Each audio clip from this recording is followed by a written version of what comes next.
Hello, hello, hello. So, welcome to the stream. Today we're doing something a little bit different, maybe a little bit ambitious. We're going to be doing a bit of an event, sort of with the community and with the org. But the big thing we try to do today is we'll try to raise as much money as we can for Doctors Without Borders, which is a charity I personally feel very strongly about. So I might just need to make sure the stream's actually muted my end. There we go. That would help if I didn't have to listen to myself. So we're getting everybody together at Crew L1, and we're going to be doing a playthrough of a PvP event that we put together called Daedalus Rising. So this is going to be 3 episodes. And basically, I played a lot of like Warhammer 40k and stuff as a kid. And so the whole thing really is I loved these like tabletop campaigns where you played one battle and it was one scenario, and then the outcome of that one fed into the next. So what we're going to do is we're going to start with episode 1, then we're going to move on to episode 2, episode 3, and the outcomes basically of episodes 1 and episode 2 are going to influence the final battle in episode 3. So good to see your chat is filling up. Hi Winters, Naga, Zach, how you guys doing? So yeah, please chat away. And today, sort of, if you do any super chats or anything like that, then all the money should go straight to our charity fundraiser, which hang is 6 for me. Okay. Sorry, I've got so many comms channels on the go. It's quite difficult. So thanks very much, Lions. So you're gonna be hearing Lion's Mane and Sniggy. They are 2 of our captains and officers. So they are helping me out. They're on the marshalling side here. So I'm just got to make sure I make it to my ship to get into position for the first episode. Hey, afternoon from Cyprus. Excellent. We're going international right from the start. Great to have you here, Waylander. That's awesome. I hope I got taken to Hangar 6. I did, so I'm joining the red team. Looks like we're taking a Connie. That's ambitious.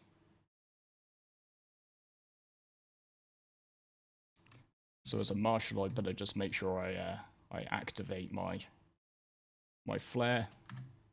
As you can see, all these nice folks are in mostly in their red gear. That's because we've got 2 teams. We've got Red Viper Solutions, and we've got Blue Eagle Security. So the basic idea behind this is that you've got 2 mercenary companies, and we've got a bit of a story behind it, which we're going to go into in between the episodes.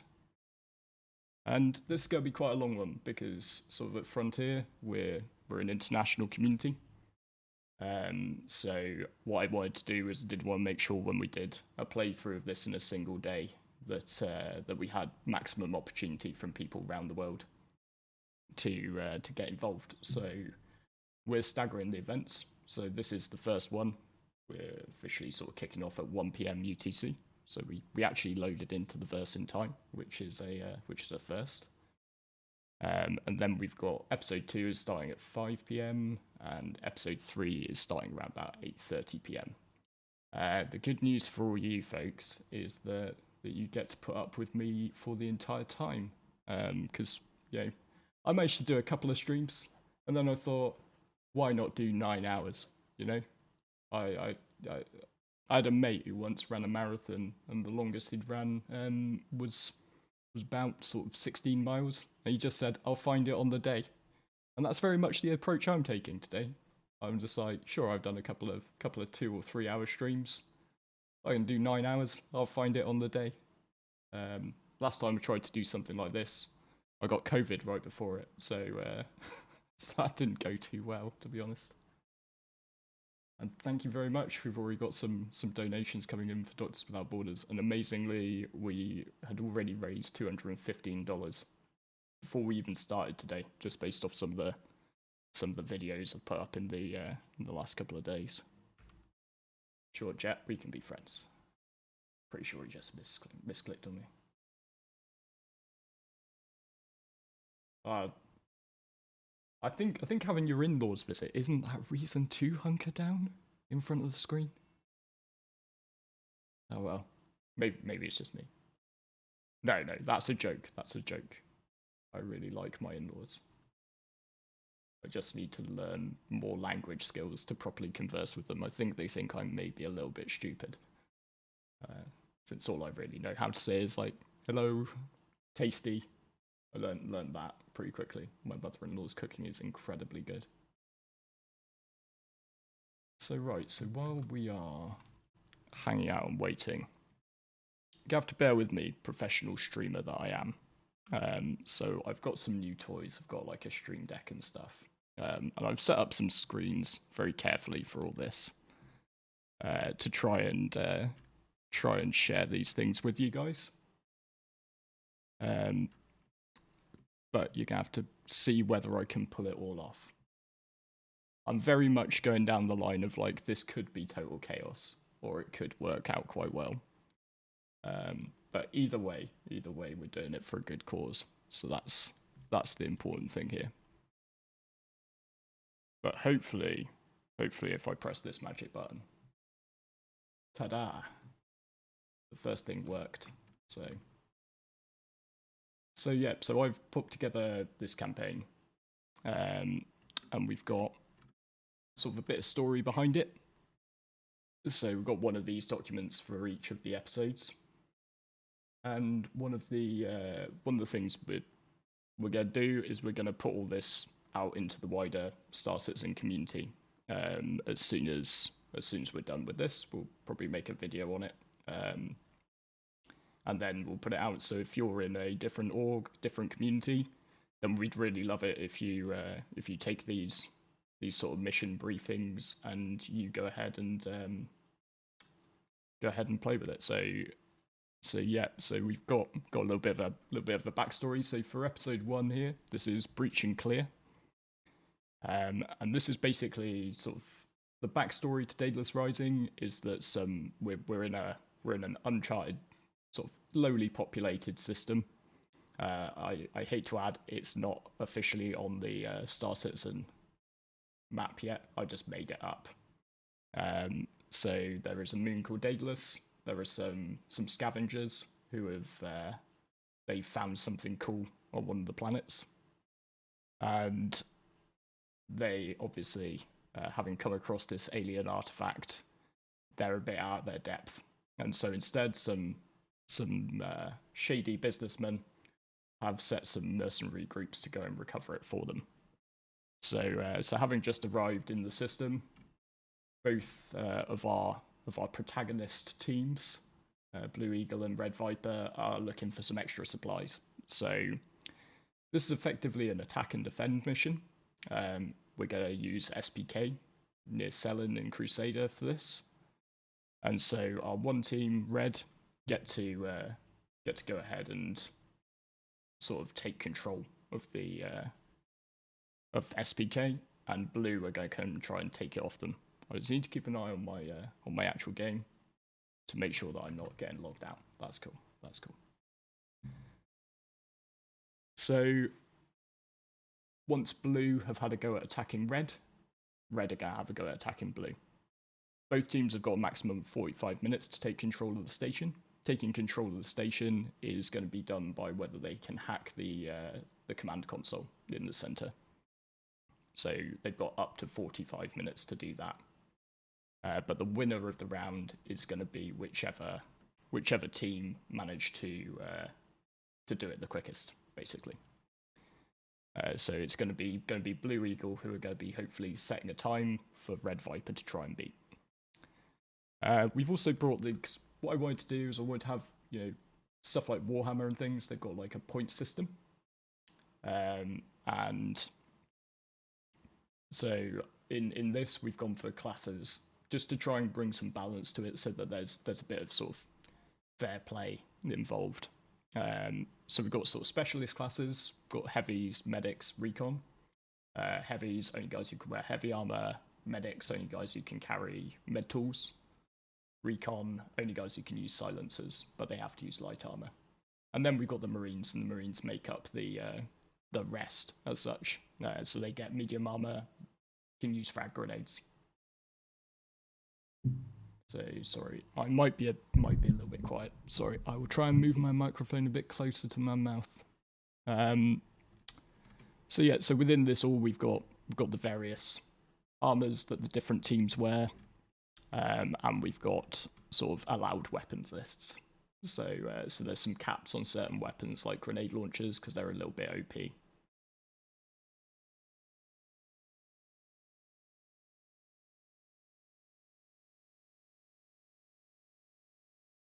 Just so you know, you have to put up with some of the communications that's on the go as well. So yeah, and for anybody who doesn't like reading, each of these documents has a TLDR version as well. So if you've got some people in your org, then it's... Oh.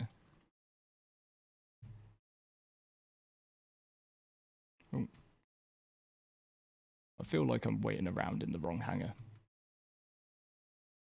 Have I been in the wrong hangar the whole time? Let me just communicate. Have I been in the wrong hangar the whole time? I've been stood on a Constellation Andromeda lines.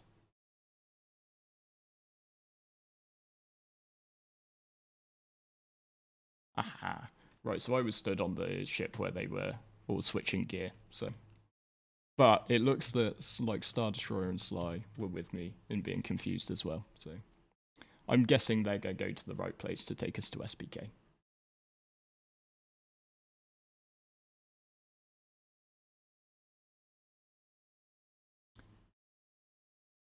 Oh no, they've just taken us back to the lobby. Excellent.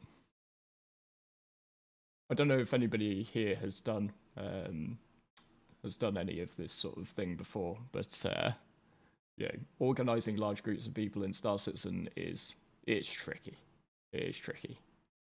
Mostly because Star Citizen has a tendency to go against you as you do that.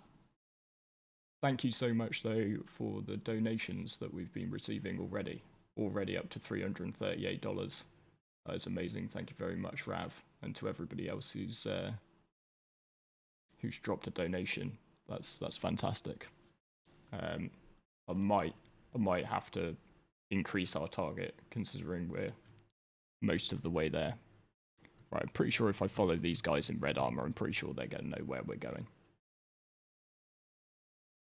So, poor Ravnak. Let's have a little shout out for Ravnak, actually. He's in bed, sick. Yet he is still here to moderate the stream. So thank you very much to Ravnak there. Yeah, I'm hoping that too. Right, this looks a lot more like I'm getting on the right ship, doesn't it? So, right, probably shouldn't flex. I'm looking for like an at ease. There we go. Just in case you don't know, at ease makes you G safe. So if you want to avoid flying around a ship as it's transporting you somewhere, then yeah, you can do. That's you don't even need a seat. Forget a drop seat. Just take a casual, at ease, relaxed position, and you'll be all right. Well, Martin, thank you very much for that donation as well. This is amazing. This is earlier this year, sort of in, I think it was March. It's amazing to think that was all this year.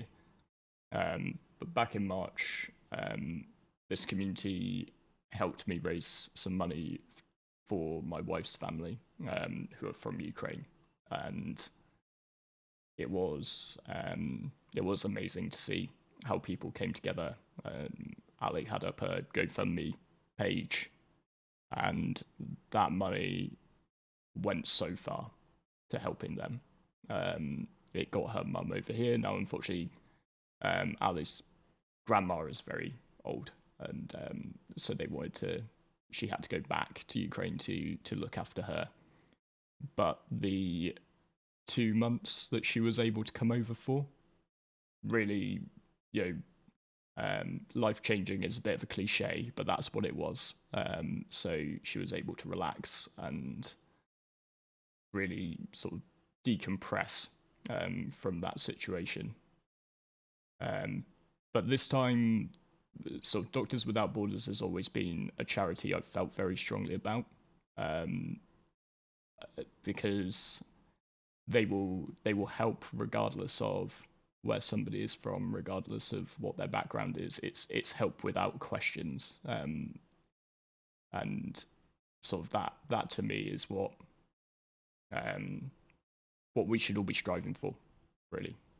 So any money that we can raise for that cause, because they're helping people in Ukraine, but they're also helping people in Syria, they're also helping people in Lebanon, they're helping people wherever there is a man-made or human-made disaster. So it really is an amazing cause. So yeah, humanity coming together equals Giga Chad. That's the summary I should have made right there. So I can't help but notice we're very alone in this ship as well. Let me just check. Lions, I can't help but notice that we're now alone in this ship.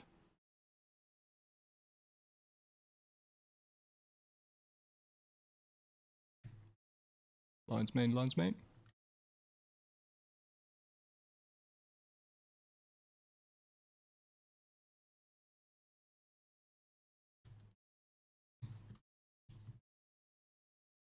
Should we just take our own ship?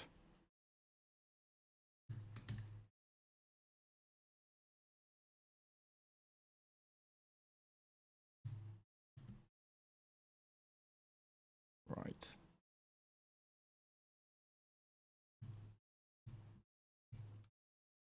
Hangar 5.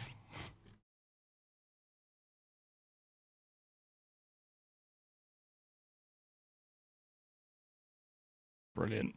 I don't have enough eyes for global chat. Maybe I should leave global chat open. Right. Can we go this time? Oh, at least they brought a cutty steel with enough seats. See, this is probably a Star Citizen first. Have you seen anyone actually use a cutlass steel? Non-ironically. There we go. I know that we haven't managed to leave the hangar yet, but that's what life is.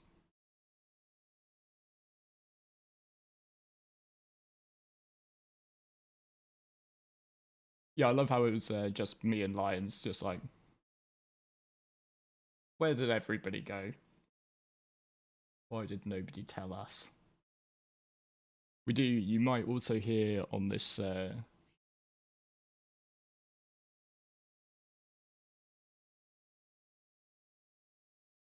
Okay, looks like Star Citizen not playing ball.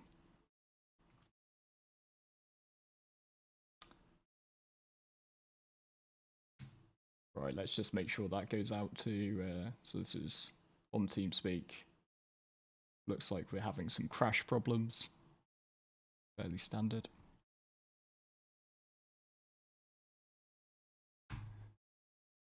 So is it always the person who is in control of the ship who seems to be crashing, Ben?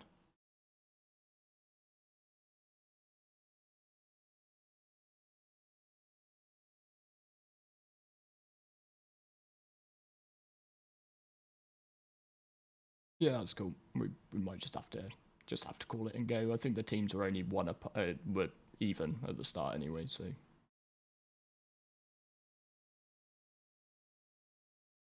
Worst case scenario, I'll let old Lions main take a few pot shots as they come through. Hope you bought a gun, Lions.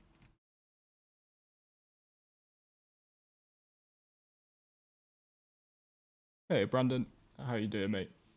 So we are... I mean, I promise this stream is not entirely going to be hanging around in a hangar.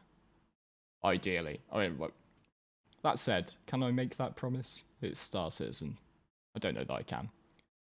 What we're trying to do is we're trying to get a decent team to SPK. we're going to be doing a bit of an FPS shootout at Security Post Carrier as part of a campaign that we're running today. So I'm really hoping these 30k question marks in the chat aren't real. Probably people just try to get people in. That never works, by the way. You ever think that you've come up with the best way to get people out of a server because your mate wants to get in? The best way to do that is to ask very nicely. Just say, hello, would anybody mind logging out and letting us know when you do? So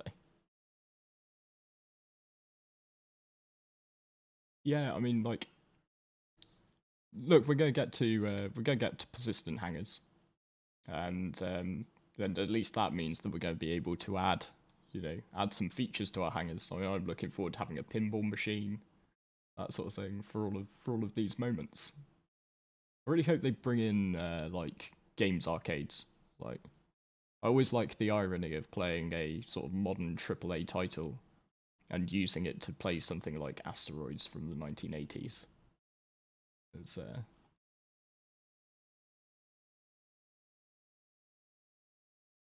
So as part of this as well, sort of in the in-between bits, I'm going to be doing my very best to fill and entertain you lot.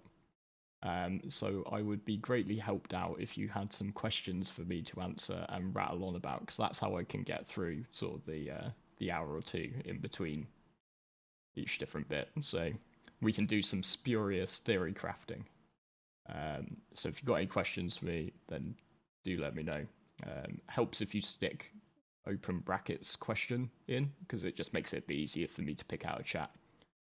I can't promise that I'm gonna answer any questions once the bullets start flying, but I will try my best to during any of the downtime and intermissions. So I'm also getting myself as hyped up on iced coffee as I possibly can, because I got the feeling this is gonna be quite a long day. Let's just see. Oh, we had taken off though. We're out of a hangar, guys. It's amazing. How do you say tasty? So my wife's family speak Russian. They're from Eastern Ukraine. It's the first language. So in Russian, I know for sure it's, well, Fedekol's gonna slay me for the pronunciation of this, but it's kuzna. And as long as you say something approximating that and you rub your belly, then yep, it's that's communicated. And if you want to like really get in with your in-laws, you can get Ochin Kuzna, which means very tasty. So thoughts on the leaked Drake small ship. One thing which I will try and avoid in the in this, because I respect that not everybody wants leaks, is I won't talk about leaks. Leaks are fine if you want them, but they're not something I think you should.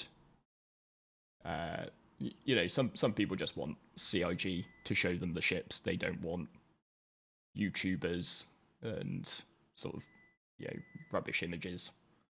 They want to make a decision based on they want the fanfare, and I can't blame them. It's very much how I feel about Squadron 42.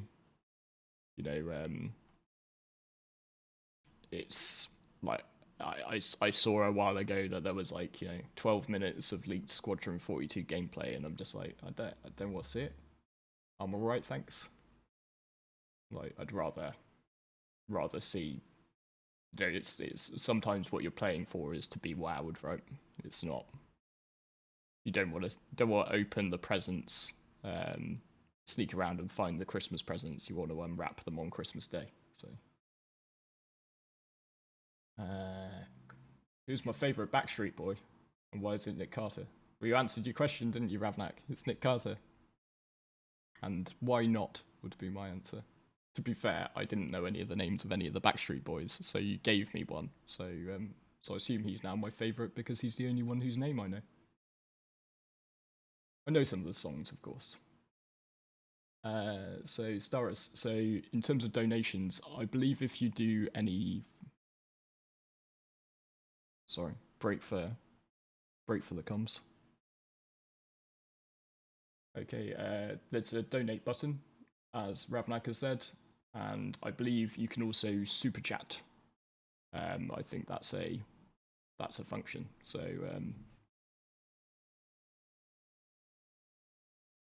seems grayed out.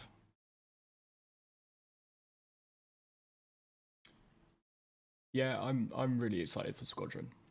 Am I more excited for the PU? I'm going to spend more of my time playing the PU? Yeah, of course. But sometimes single player games have their place, right? You know, and it's good old desync getting pushed around.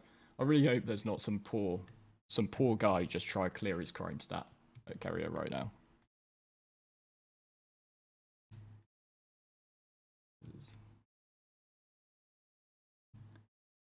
Yeah, phones can be a bit of a problem for this sort of thing. I noticed, for instance, that I couldn't add my videos to the. I couldn't actually set up a fundraiser on my phone. I have to do all that sort of stuff from desktop.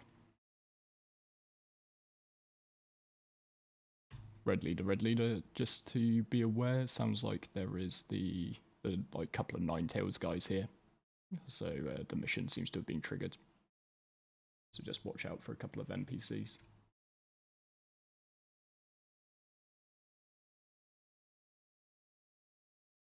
Yeah, sorry, it's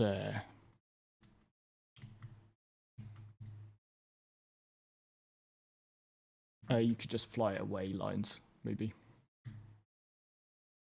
Alright, that's alright. I feel kind of like an executive. Like I did bring my gun, but I don't have to actually do anything because there's so many people with guns swarming around me.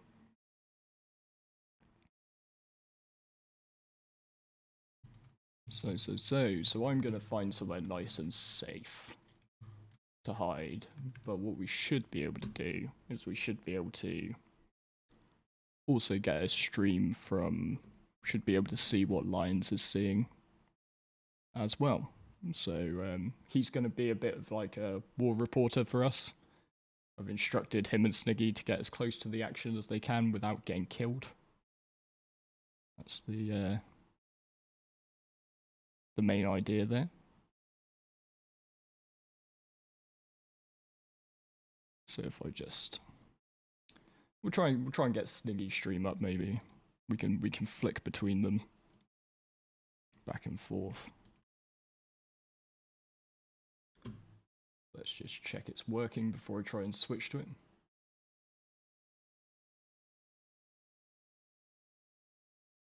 So let's see if this works.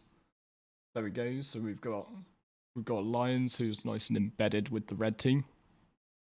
And if we flick over, we've got a blue team who are ready to go.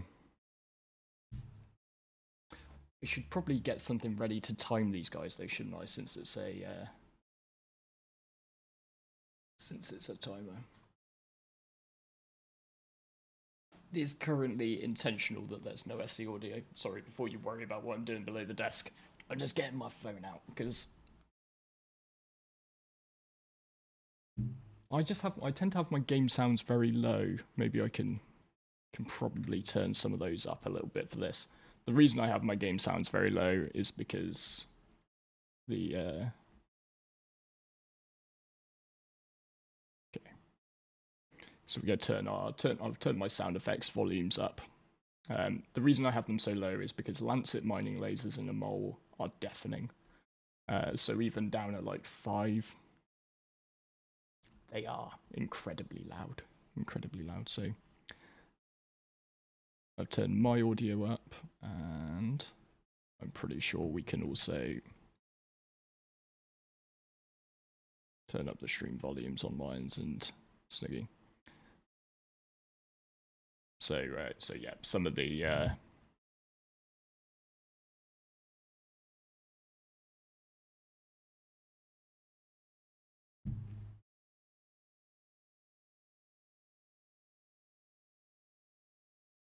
right, so we better get better get a stopwatch going. So Blue are on their way.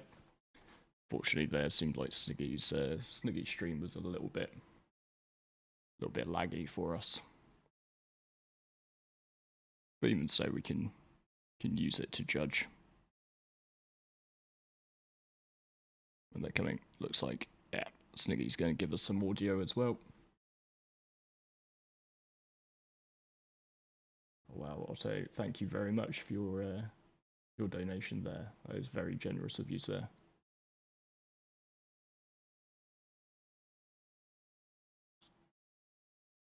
So hopefully you got some game sounds coming through. Can you just let me know, is it if it's good, or if we need to boost it up a little bit more?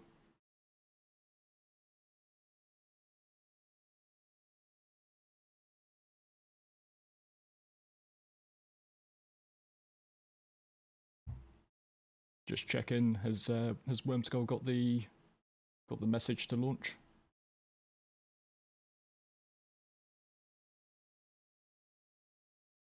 I see you guys on your stream, Sniggy, is still stuck in a hangar.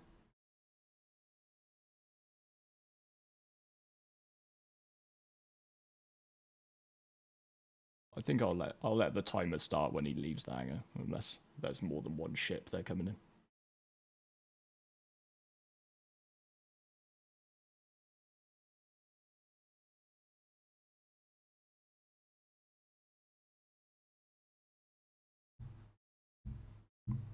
Okay, I'll give him a start time from now.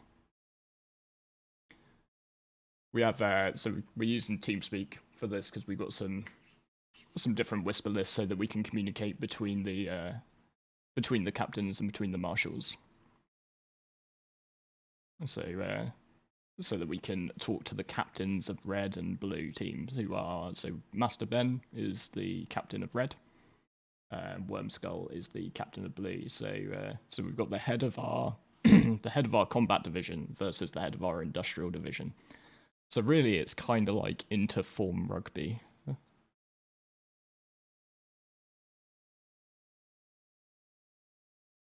I'm going to do Loudgun's official ASMR. I'm really glad the fighting's about to start, so I don't have to answer that question. That's what this is, isn't it? Is this not Loudgun's official ASMR? It's just me rattling on, so...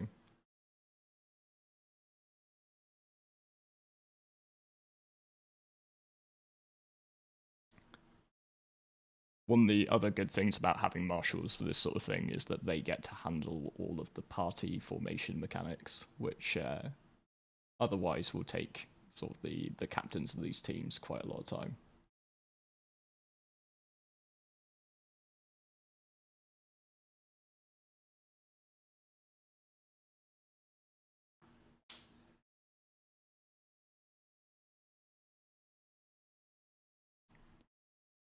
So yeah, because my desktop audio is just desktop audio, you are going to have to put up with listening to the comms, but I think that's quite a good thing to have anyway. Gives a bit of a sense of what's going on, and it means that intermittently you won't just see my mouth moving and think that I've muted my microphone by mistake.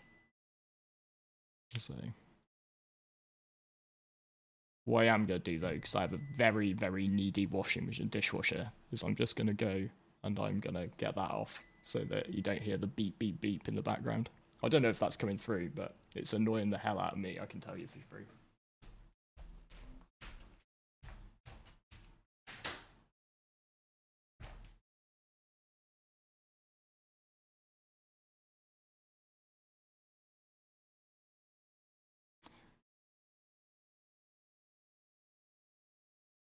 Let's switch over to Sniggy then. Let's see. So we've got our blue team coming in their Valkyrie. Now, this is where I'm really glad that I get to just sit back and watch this, because right now I'd be bricking it about screwing up this landing. That looks quite hot. It's clearly Wormskull trusting himself implicitly there. So one thing which is in the rules of this is the red team have to stay inside for the engagement. They can't come out onto the pads. And there are some things in the rules of these of these games which are not, you know. Oh, it looks like they did come in and they brought 2 dropships. Oh, they weren't coordinated on this. So yeah, there are some things in the rules here which are not, you know, it's not how it would work for real. But really what we were trying to do with it was make it an enjoyable experience for everybody involved. So let's switch to lines main. Let's see if we're gonna get a breach coming through. Sniggy's stream was just a little bit delayed, a little bit laggy there. Starus, you worked it out. Thank you very much. That was very generous. I can't believe that we have been up for less than 40 minutes already, and we are already $37 off our target. It's frankly amazing. Oh, Lions, that's brave. You're try and keep red guys in ahead of you. You want them to get shot, not you.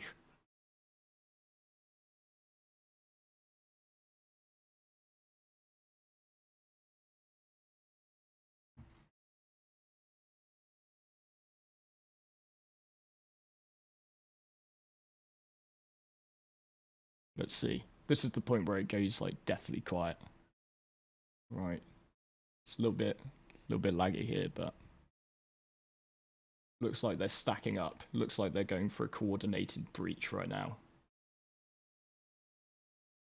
So they must be preparing. And breaching sort of areas like this is always, you know, you got to go through the airlocks. And one of the reasons I really liked SPK as a location for doing this is, unlike say a jump town, it's not just one area. Sorry, Lines. I believe you've got massive vape sounds coming through. The huge vape. The huge vape. That's why I go with a tiny little vape. So I love how everybody's stacking up, ready to kill each other, and we're just laid back, chatting vapes. Oh, there we go. We got explosions. Now I've let each team have. You are. I believe you are. Oh, wait a minute. That's why. That's why there was no game audio. I still have my speakers muted. So we've limited some weapons. Oh, there we go. Right, it's kicking off.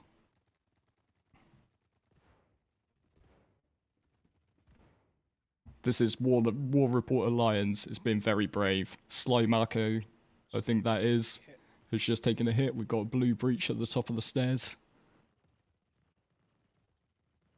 Let's see if Sniggy's been brave enough to go in with them. Oh, he is. They are stacked up in there. Here's to hoping nobody brought a grenade launcher to that particular fight. So yeah, they've got some weapons are quite limited, so they've just got one grenade launcher between the teams. And what can happen in these situations is, in this scenario, so the red team, who are the defenders this time round, they are able to, they can only respawn, they can't respawn. Medic conveyor belt happening just now. Alright, so red team can't respawn, blue team can respawn as much as they like. So they're just limited by the time. The reason we put in the idea of you have to hack the terminal in SPK is so that we avoid like the whole situation. Like initially when I wrote it the first time round, it would just kill everyone. But then I just thought, you know, that can get a bit boring, right? Like you could, it just turns into like camp. Oh, looks like. Good job, Lines. Got the tactical med pen coming in. So that's some blues down.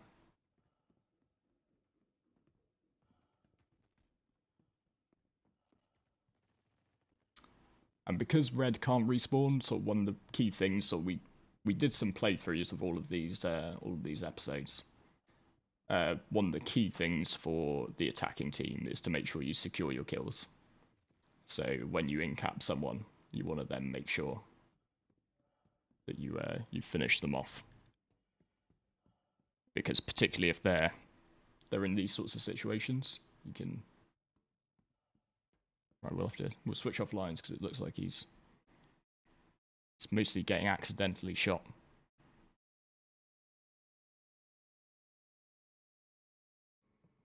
So that's where we've got the medic class involved. So they're the only ones who can have the med guns.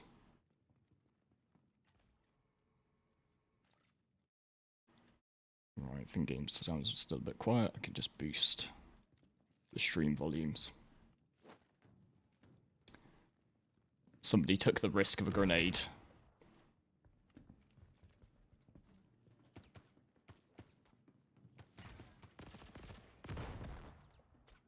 It's where sometimes you have to just push through these bottlenecks. It's never nice to do, but one of the worst things to do is just get caught up in a bolt hole. Let's see if alright, Lion's Mane's busy fixing himself, so we'll switch back to Sniggy.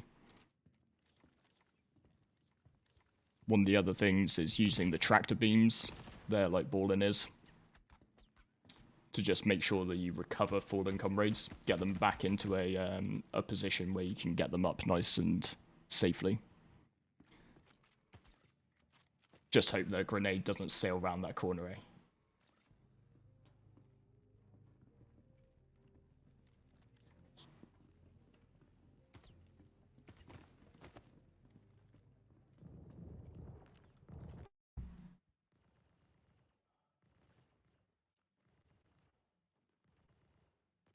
Looks like it's quieter on this front. Bit of fighting going on at the top of the stairs. I'm wondering if Lions and Sniggy are even on the same sort of point. Just check. Oh, the...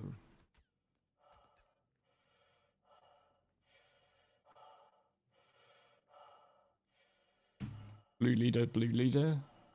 That's a marshal getting shot quite badly. Alright. Just watch out for the marshals. So I don't know. No worries, just if you could just let you guys know to watch out for the marshals. But I think they've breached anyway, so. Yeah, I forgot my flare. My fault. There we go. This is why the flares are important. Mark yourself. So it looks like we've got blue team sneaking in. They've managed to definitely get a breach and a beachhead up here. Good to see them clearing out the room. They're swarming very well. They're currently on 11 minutes and 20 seconds on my count. Okay. I restarted the clock because I don't think Worm got the message. Right, that's me down there. Let's hope none of them shoot me.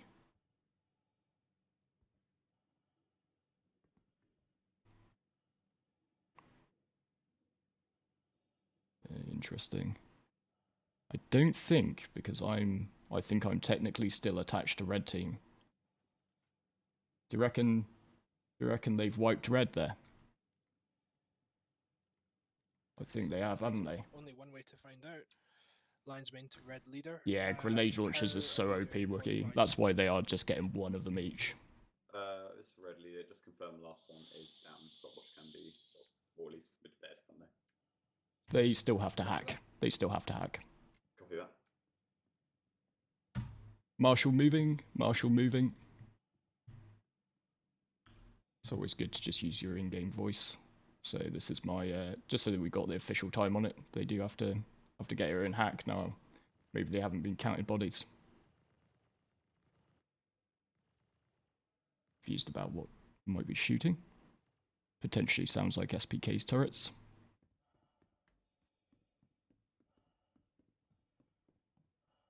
Right, let's see if I switch over just to my screen. Oh, that's the main one.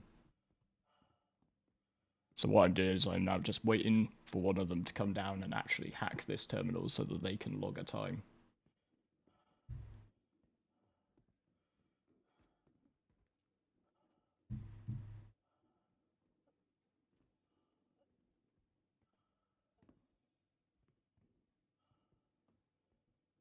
Looks like they don't trust it. Looks like they think it's a trap. They're waiting for the last sneaky one.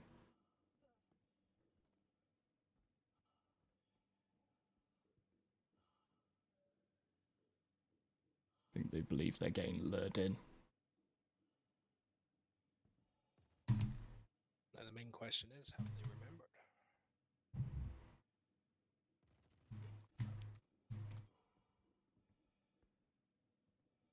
Marshall.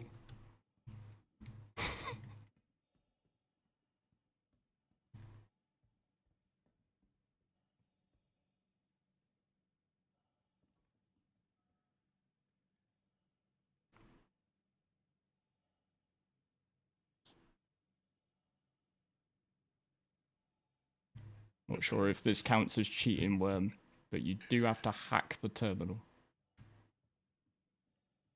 It's nice to see you taking one for the team as well there with a med pen. It's always nice when the boss Yeah, this is why you always need to carry med pens. You should always carry med pens. Because you never know what's going to kill you in Starset. Yes. I may need one or two more, I think. Oh, here we go. We've got some Yeah, new action. they're working on it, and I got intercepted twice now on the route in.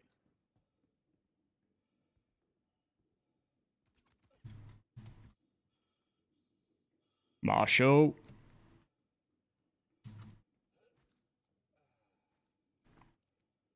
Intercepted by players.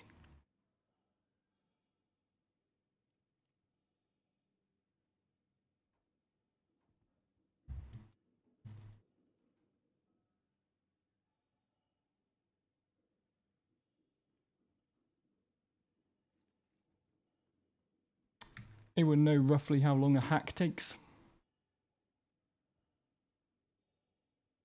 What's the usual time for it? Apparently, you look very, very red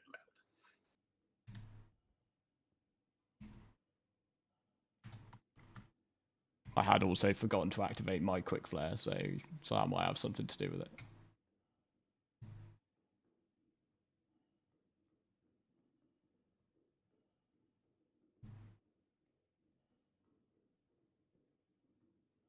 It looks like my quick flare's broken.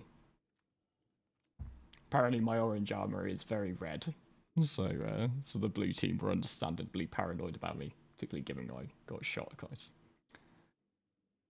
Yeah, the Marshal getting overdosed is meant to wait until later in the stream. I do have some beverages, but I'm thinking that I'm probably going to leave those till a bit later. Flossie, thank you very much for your kind donation as well. This is amazing. We are on $487. Barely through the first part of round one. My Cutlass Red can't quantum. It's okay. Can't quantum.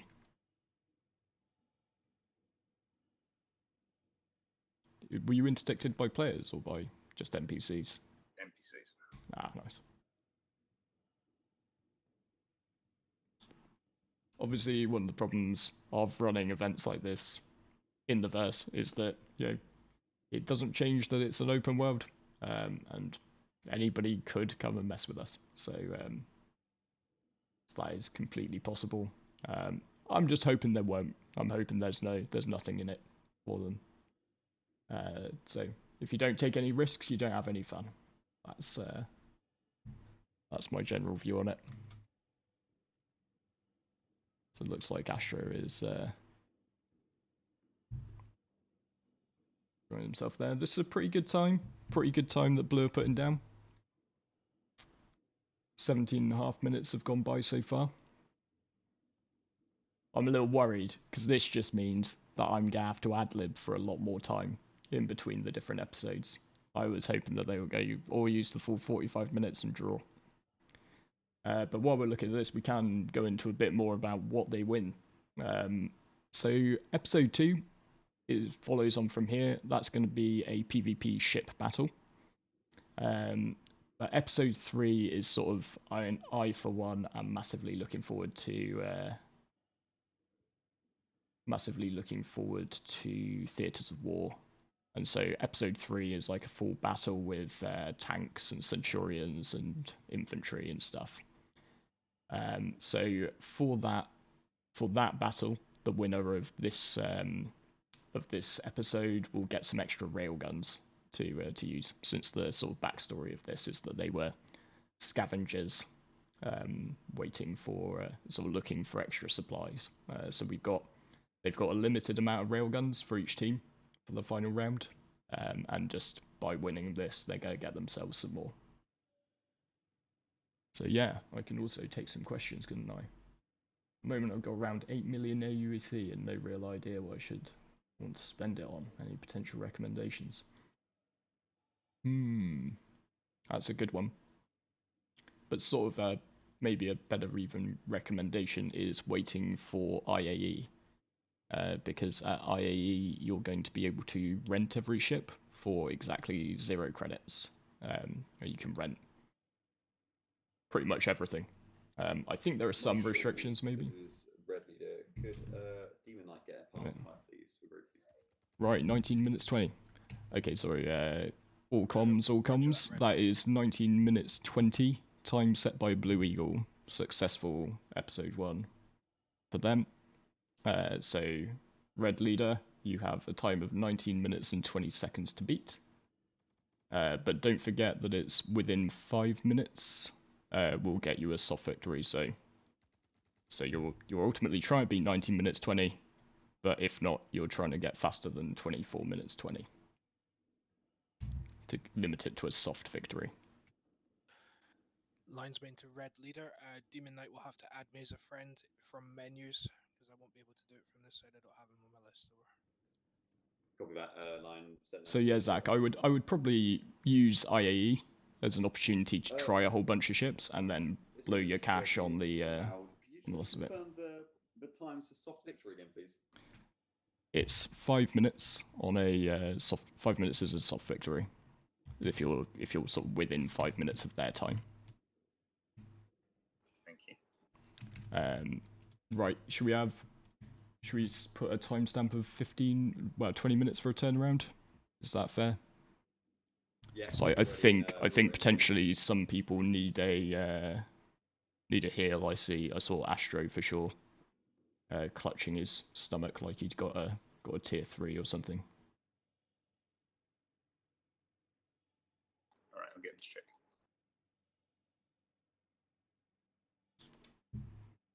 Right, so yeah, so we've got within this we've got the concept of hard and soft victories. Because one thing which I didn't want is I didn't want it to be sort of like a as soon as you haven't won, there's nothing to play for. So in each of the missions we have hard and soft victories. So, and that slightly impacts the rewards that the different teams get. So for this mission, it's sort of the winning team is the one which hacks the console the fastest. So we've officially got our time. It was 19 minutes 20 seconds for blue team completing the mission. So if red gets any slower than 19 minutes 20, then they have lost. However, so we got the extra victory condition is that if red team lose, but they lose they're less than 5 minutes slower than blue team, then it would be limited to a soft victory for blue team. So with that in mind, the railguns that we have would be split, sort of in a slightly different way. So I'm getting some very loud breathing in my ears, so we'll go down a little bit while we await the next round.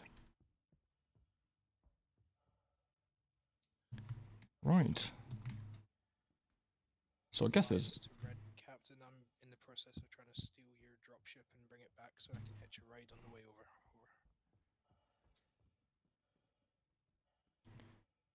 Right, so we've got Lions and Sniggy are basically attached to red and blue team. So we're gonna have to any channel. Lions. Comms check on my noise gate, please. I've just changed it to try and remove the vaping noise. Yeah, you're fine, mate. So yeah, we've got the marshals are basically attached to the different teams so that they can follow them back into the. So we've got one sort of looking from inside, one looking from outside. The good news is that some of these blue folks don't need to go back at all.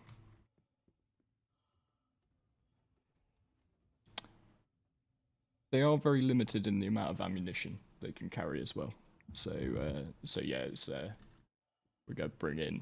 There's an element of looting involved in this. Leader, did you hear my last over? Negative, Marshall. Can you please repeat? I'm on my way back to the station just now, so just want to be aware I'll be jumping on your dropship. Yeah, copy that. We are currently actually in a different dropship ready to go, so yeah, do what you want with it. Can definitely hear some shooty outside. Let's go and see what all this fuss is about. I do feel very sorry for anybody who has just tried to use SPK for its actual intended purpose at this time.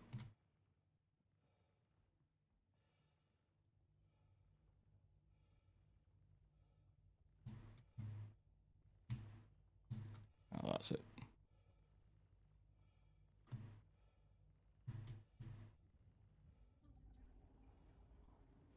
I can confirm, Loud Guns, that was myself leaving in a stolen dropship. I think the turrets were very unhappy. Marshall, can I confirm when the stopwatch starts, please? Over. It starts when you leave the hangar. Well, it starts when we say go, basically. Copy that, thank you. But unfortunately, I think the wrong channel was used, and Worm didn't get told to go. So it started when we told him to go the second time. But you can be ready and in the hangar. So yeah, ideally you would have everybody loaded onto whatever dropships you have, and yeah, the clock will start when we say the round is commencing. Yep, I'm minutes away. Just stand by. Yeah, are we griefing SPK? I don't know. Those poor criminals just trying to clear their crime stats. Jesus. Those are quite some explosions.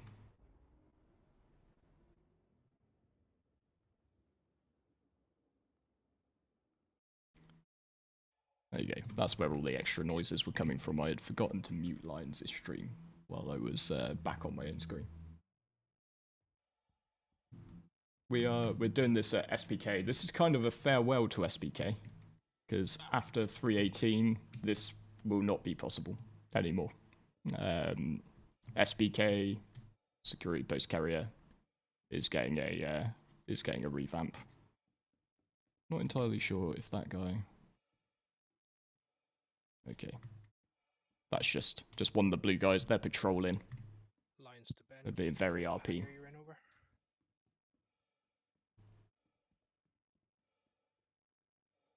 So yeah, we SPK is getting a revamp as of 3.18. So it's then going to be like the only place that you can actually clear your crime stat.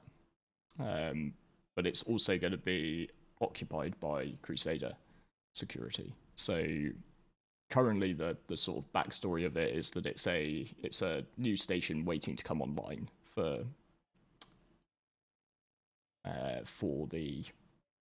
Crusader. And so it's like by mistake almost like logged into the criminal database. So hence you get this terminal here, and if you insert a crypto key, you can hack away your crime stat. As of 3.18, it's, Crusader are going to move in. So there's actually going to be a Crusader security presence, and we probably won't be able to just come here and randomly shoot at each other on their new finished painted space station. So yep, died. No, thankfully they haven't added it already. I'll be honest, I was because we've been planning this for 6 weeks, 2 months maybe. Sort of took that time to like write it to thank you for your reminder, Star. took that time to sort of write it, play test it for a couple of times to try and get some balance to these different episodes. Get the gear list set up right. And then I saw the update about what was happening to SPK, and I was like, well, damn, we better actually get on and do this before they take away SPK.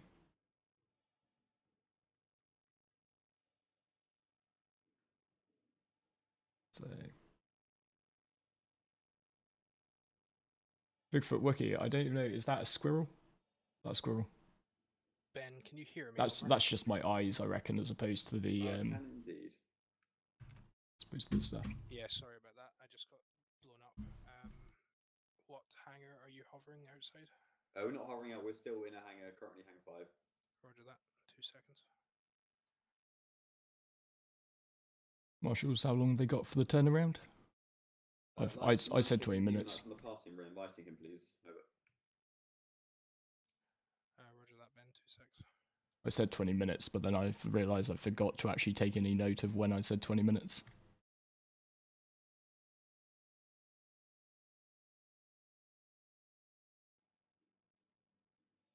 Should we say 5 more minutes? Yeah, it feels about right. I'll do a quick check with both of these guys. Blue leader. That's red leader's channel. That's why he didn't respond. Whoops. Red leader, are you ready? Wait out, just quickly check. It's 5 minutes, gonna be enough, basically.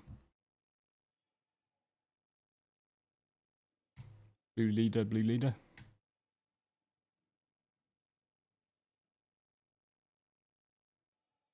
Five minutes gonna be enough for you boys?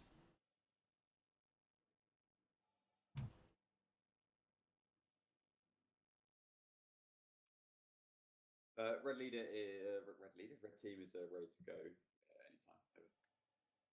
Over. Good. Right, so that's a ready to go on red team. Blue team, do we have a ready to go, guys? Can I just check that was all coming through? Linesman, if we can get a new invite for Demon Knight, please. Yeah, I'm working on it as quick as I can. Stand by. Hangar 5, did you say? Hangar 5, confirmed.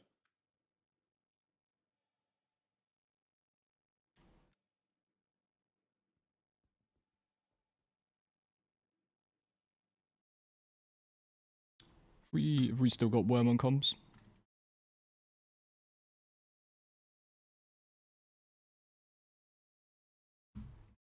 Yeah. Come in if you can, Worm.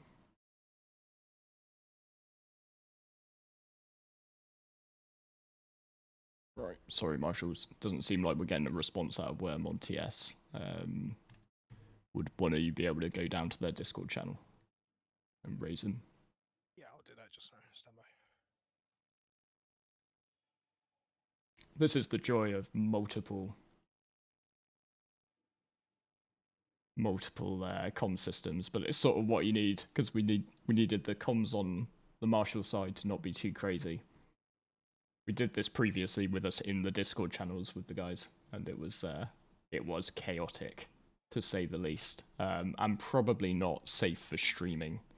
Sort of think when the blood gets up and some of these guys are busy attacking or defending, then some of the choices of words, gamer words, shall we say, not the really bad ones, but you know, ones you wouldn't want your mum to hear. Okay, I can't even tell though if that's like an honest compliment on my commentary or not. I'm trying my best. That's all I can say. But yeah, they did push in pretty hard from the top, and you know, it was quite a methodical approach they took, and they didn't seem to take that many casualties. One of the things that sort of when we did the playtest of this, the team which won was basically the best medical team. Sort of medical was the most important role. And sort of I remember from watching the blue team defend before they Wormskull, can you hear us over? Receiving. Let me just mute. Yeah, they really pushed it. With the medical side of things, they had sort of a special room for just hanging out in. And waiting. Oh, thank you very maybe much, then, outside. Wiki. Thank you very much. Roger that. Thank you. I need maybe 3 minutes to run a strategy through people. Okay, no problem. So let's Okay. call it 5 minutes. Yeah, I'll give you a go ahead as soon as I can. Okay. We might have a go earlier, but we'll have a harder go in 5 minutes.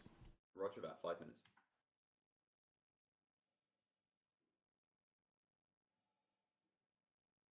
Lord, loud, it's all good with me, I'll be honest.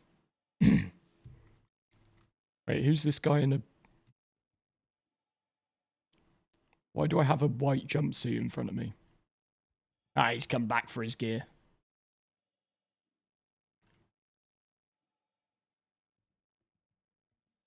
Still, I find white jumpsuits offensive, just in case you hadn't told. Oh my. So we haven't even got to the second half of the first episode. We've got 3 episodes. We've been live for 1 hour and 8 minutes. And we have hit our $500 target.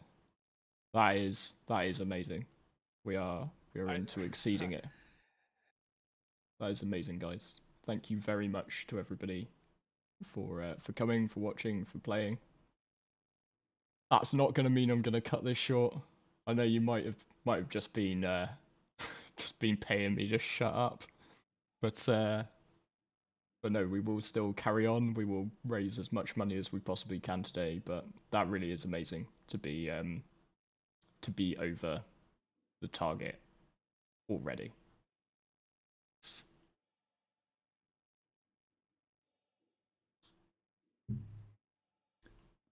So who's coming in with the attacking team this time? Is that you, Limes? You're on. Roger that. Yep, that's me. Alright, I'm already losing track of things. Stretch goals. Stretch goals. If I've learned anything from Chris Roberts, it's that you don't do stretch goals. Sorry, go get my account flagged, and I'm never gonna get any goodies from CIG with that sort of thing. Yeah, I think we do have to stick a new target on it though. I think this is the thing, like, Chris is already going to be pretty angry at me because I'm pretty sure I'm taking money which otherwise would be going towards ships at IAE. I'd imagine there's a few quid that's was intended for ship purchases. And then I put out a CCU guide saying don't buy ships. And then we're doing a charity stream conveniently the week before IAE. It wasn't that cynically timed, I assure you. I did not put that much thought into this. It was just when it worked for my schedule. And when we could get the most people together. And also before SPK got taken out of the game, we couldn't have this round. So... Right, let's give these guys a 2-minute warning. Okay, that's a 2-minute warning to hard start time. Thank you. Wow, we are really racking it up. Right, I might need to see how do I increase the well, I tell you what, I'm not gonna try and I'm no good at multitasking, in case you couldn't already tell. So I will be pushing the target up, but I'll push it up after the after episode 1's done. So got a few things planned for the fillers. We're gonna have an interview. We're gonna have a couple of interviews. So we're gonna have an interview with the captain of the winning team after episode 1's done. And then we're gonna have an interview with the other captain after episode 2. Gonna see ahead of episode 3 how they're both feeling. I'd imagine after a win in episode 1, whoever that is gonna be feeling pretty confident. So yeah, we're gonna chat them through, get to introduce you guys properly to Worm and Ben. And we've also, hopefully later in the stream, we're gonna be joined by Tint, who's gonna be talking a bit about racing. So we've got a race team at Frontier, and they're doing incredibly well in the SCR League. I believe last time I checked that we were placing 3rd, which, you know, considering we are not a out-and-out racing org, is amazing. And really sort of part of why I wanted to put this org together, an org which could really do everything. But before I get rambling on too much, I think that 2 minutes that I said is over, isn't it?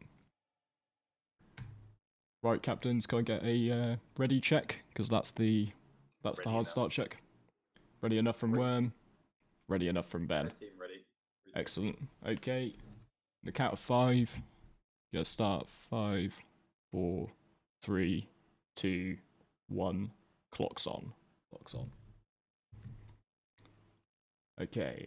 External stream on my. Can someone in the chat just write 19 minutes 20 down for me? Because I realised that I didn't start a new lap on my phone, so I don't want to lose track of what the what the time was. Blue team set. I don't want to have to stop the stream and go back over the VOD.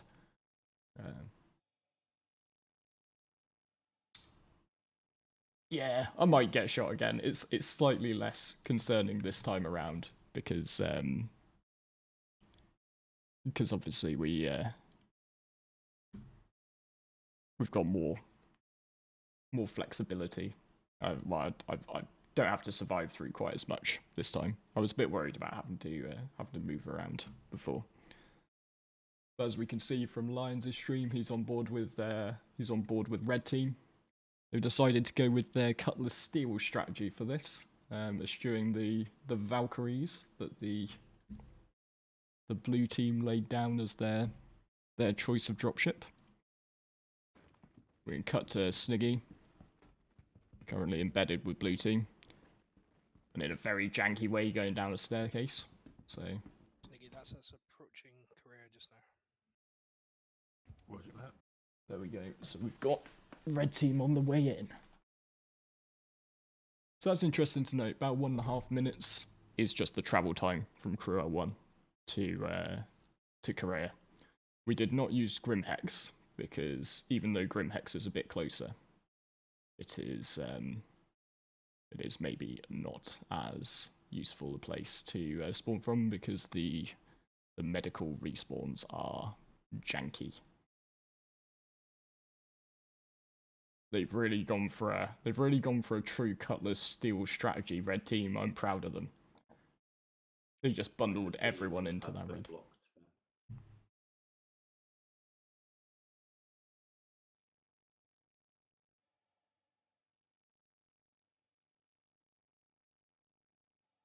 Right, looks like we maybe had a slight oversight and left one of the pads a little bit blocked. That's on me. I should have probably thought that through. There we go, red team and go. So they're going for a single drop ship by the look of things, with a multi-drop. Half the team are repositioning. So the same sort of idea I think they're putting in. Yeah, coming out of an asteroid field can be. Yeah, I don't know what would technically be quicker, Grimhex or Krell 1. I mean, Grimhex does have the advantage of. I'm trying to think. So you're probably a bit quicker to the hangars in Grimhex. But yeah, like you say, you've got an asteroid field around. Much more potential for getting blocked.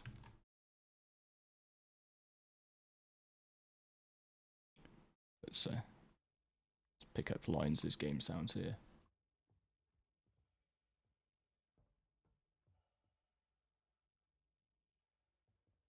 So it looks like they're straight in.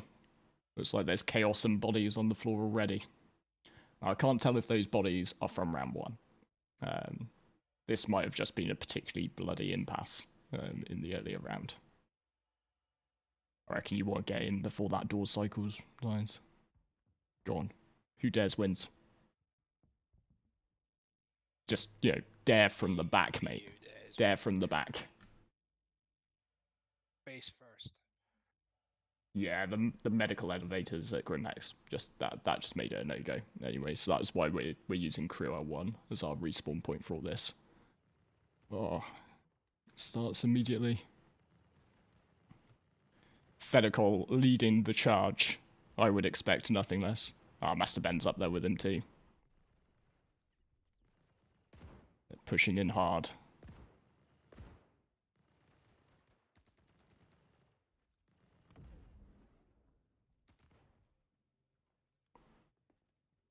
definitely a couple of down markers over there. Should we just let's just cut to Sniggy's stream and just see if we've got anything from the other side of things. Niggy, if you can find the other attacking team, that might be good for vantage point. Skylancer's daring to throw a grenade. I'm always a bit worried about grenades. Huge grenade there. Oh, did I miss the grenade? I missed the grenade. But Skylancer looks like he made a hell of a grenade throw there. I'm in cap. You got me. Okay. I might have to see if I can go and get my Marshal up since he's my camera.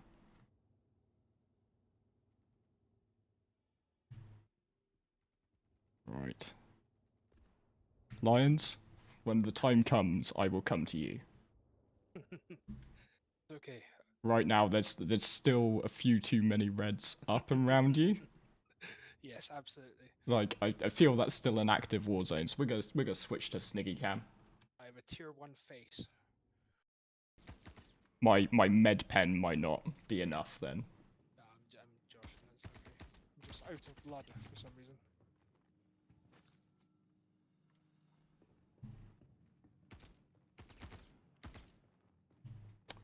Looks like you're losing most of the people around you.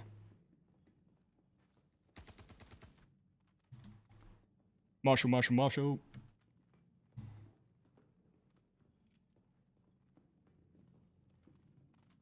Right, looks like you've just got a few people. What deck were you on there, Lions? No idea. 2, I think.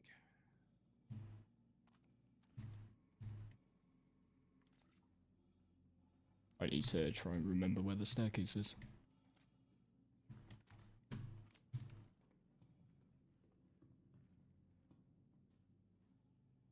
Marshal coming up to deck 2. Marshal coming up to deck 2. I'm really hoping some of these people have their voices on. Through the station. Oh, so we've lost Lions anyway. Okay, I'll find a way out.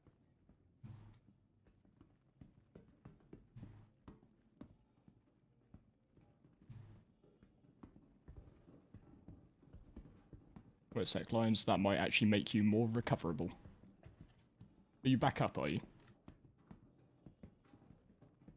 I am back up, yeah.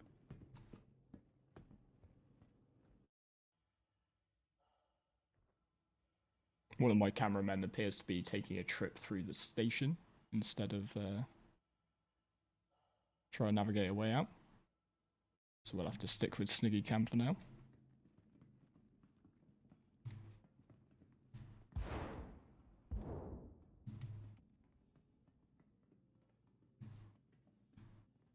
Definitely hearing some explosions and gunfire.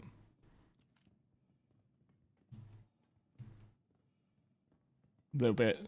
I'm surprised they've managed to avoid shooting me this time. It's very nice of blue team. Well, to be fair, much like a referee, I should stay out of the way. So I'm not even mad at whoever it was who just shoved me bodily down the stairs there.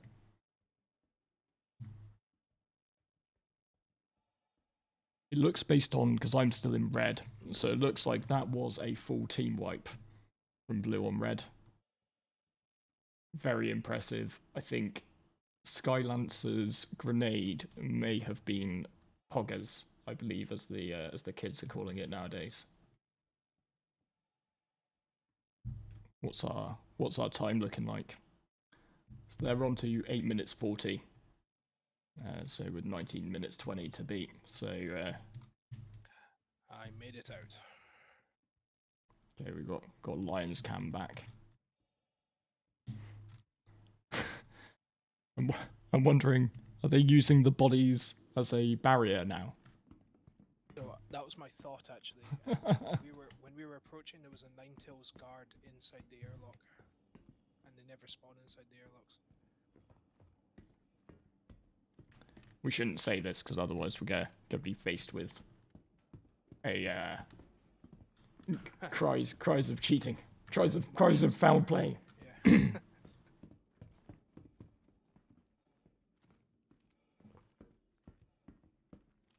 Even so, that was one hell of a grenade. Is that a red? No, he's very blue. Linesman is back in the game. You can tell some of the guys who took the hits, because as you see, he's got lots of bullet holes popped in him. Oh, I need to switch back to my screen if you guys see what I'm on about. So yep, there we go. So this chap here, he got in the way. He got in the way of some lead right there. That's I mean, we'll not draw too much attention to how many of those bullet holes were in his back. But indeed. So I wonder, so blue seemed to still be fairly well numbered. We got a couple of blues out. Yep, Otto, if you're dead and down, were you blue team, were you? I'll just wait for the stream to catch up and I can get a response from Otto there. He can maybe give me some indication of how many members of blue we've got left total. That would be really good.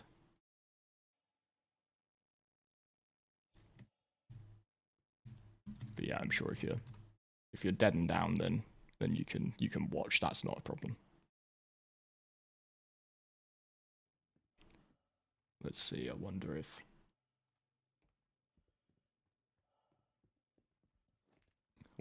red are going to be able to mount another assault. Now I guess like they've got the time.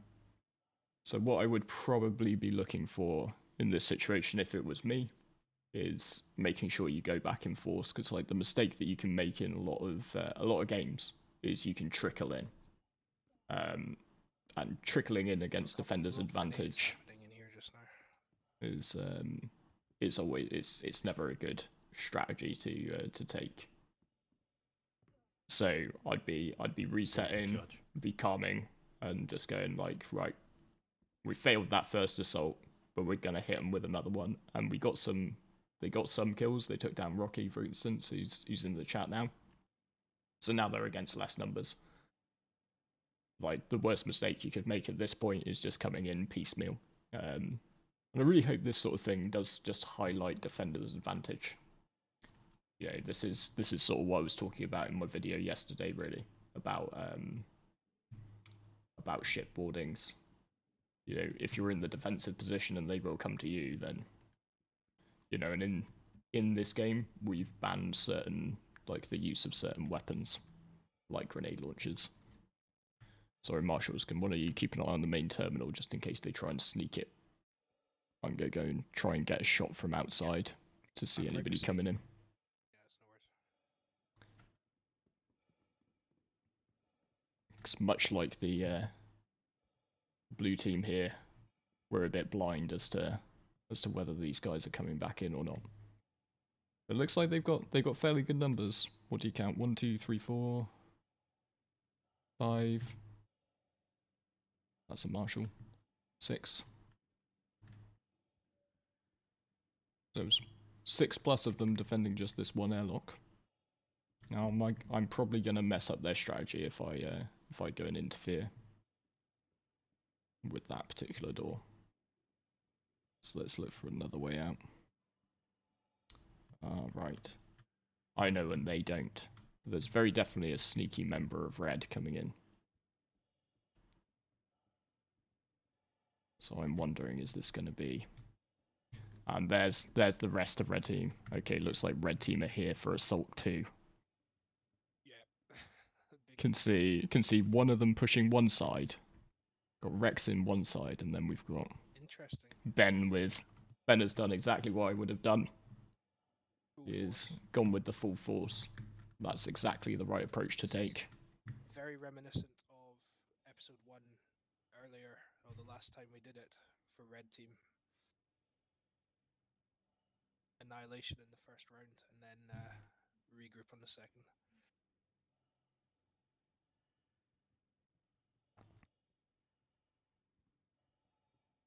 I'm a bit nervous about. I want to get close to the action, but I don't want to get dead. Welcome welcome to. Yeah, whatever that's what I'm route. wondering about, Robert. I'm wondering, like, are they gonna sneak in with Rex? They got Rex up here. Is he their sneaky sneak? Are they sort of going for, they seem to have split. They seem to be going for 2 doors. They're in the building. I better just stay out the way. That was on me. It's kicking off.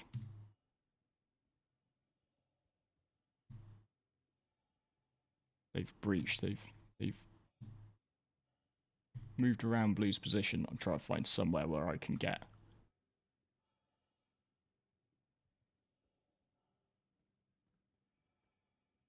We got a good spread going just now, don't we?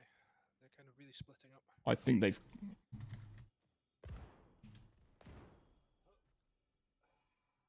Being a marshal is a job which deserves hazard pay, let's be sure.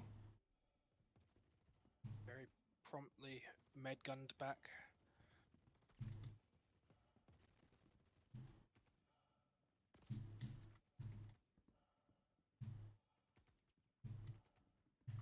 Let's see if we can switch to Lions' stream.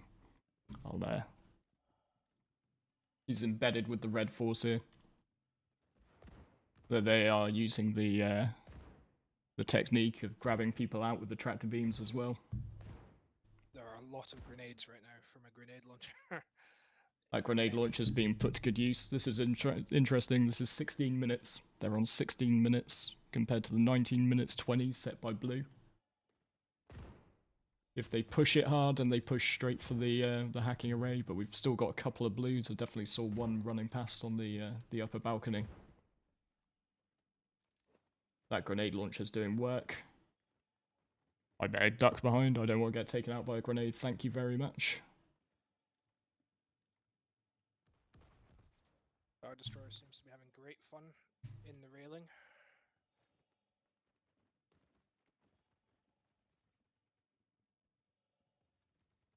Wonder what's happening around this side. Got noodles down. Oh. I'm downed. Oh, I'm very dead. Okay. Dead, So, dead. yeah, dead. Right, Don't worry. okay. Don't worry about recovering me. Just worry about staying alive, please. Yeah, I need to get to the terminal. That's Sorry, okay. Loud. I think that was me finishing you off. I just saw a body. No worries, no worries.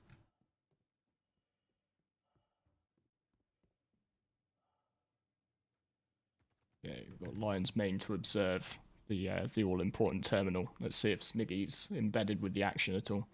He's got a bit of a... There's a red throwing grenades in the general direction. Yeah, I see that. Thank you. Looks like red are into the room, though. Unfortunately, only got... Eyes on the terminal loud, so just in case, but there seems to be a lot of grenades happening.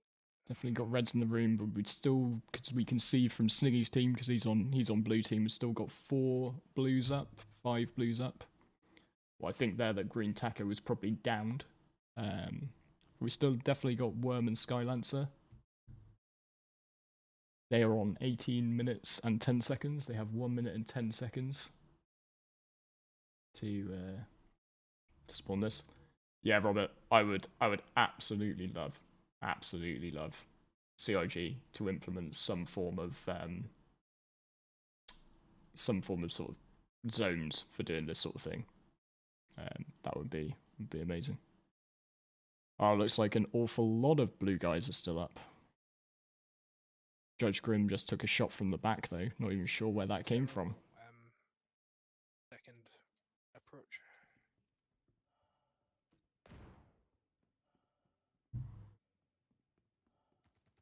Cool lines. If we just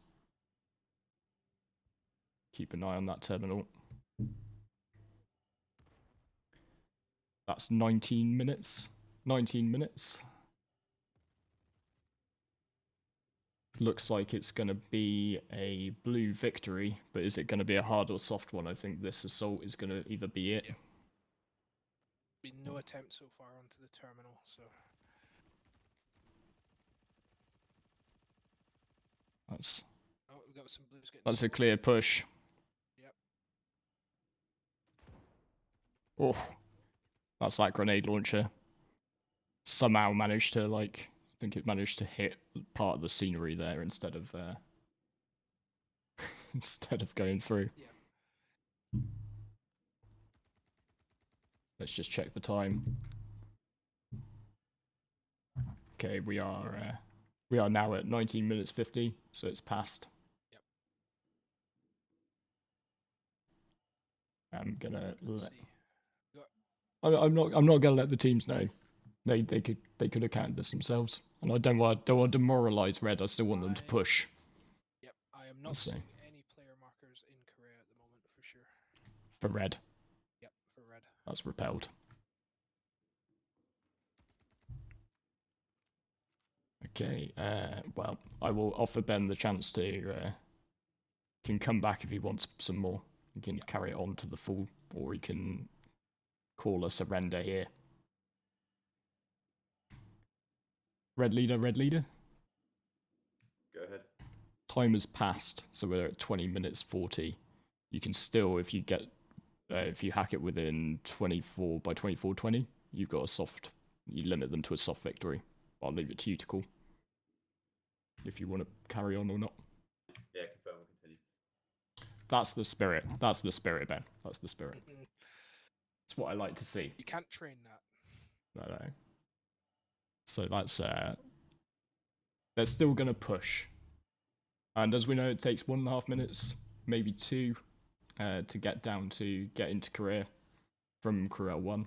So they could still do it. They could still do it if they just went complete balls to the wall. Where am I? I just woken back up at Korea 1. That's one set of my lovely orange armor that we've lost. Start the hacking by. No, it has to be hacked.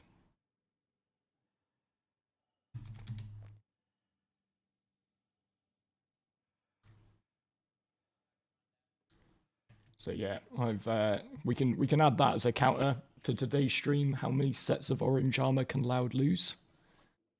We're currently on 1. Thankfully, I've got a few more sets in me, but I would be quite surprised if any of my lovely sets of orange armor make it through today. Here's one of the blue players is helping out slightly by tractor beaming a red to the terminal for them.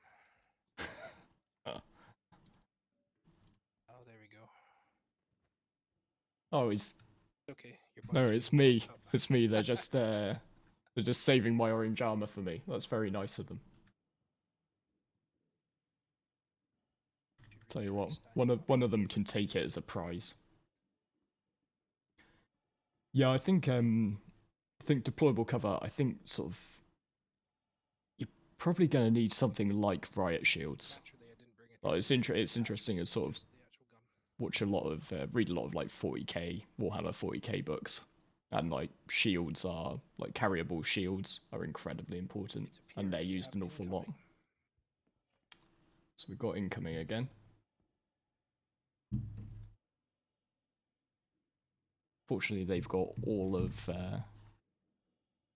they've got all of about 1 minute and 10 seconds to claim a to limit it to a soft victory, but let's call it plucky let's still let them try. That's the key. You never know. I mean, to be honest, it's just less time that I have to ad-lib through in the intermission, so so I'm all for them just throwing themselves at this indefinitely.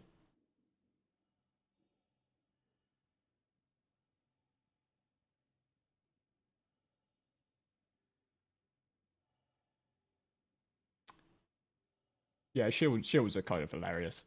They're like, can't argue with a big slap of metal, can you?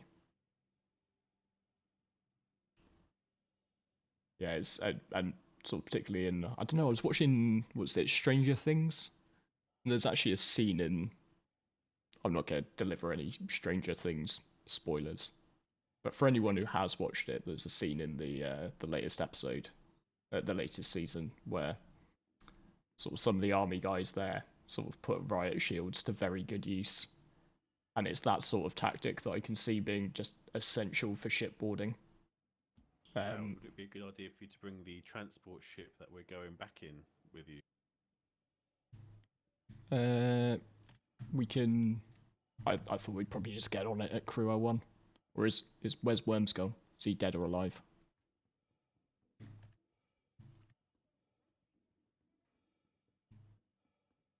So it looks like I believe he's dead. Alright, that's cool then, because I'm at Crew 01 as well, because I died. So we'll take a ride over to the next location with Worm. Have a bit of a chat with him. But you don't have your pilot. My pilot can get himself to Crew 01. Yeah, we both need to go back anyway. If I'm being a fairy. Here we go. We got last defensive, last push happening right now. Good to see Red are still trying. That's what I like to see. Never give up. Because it's all about just the experience at the end of the day. The Lions is going to try and not get himself shot while he gets into position.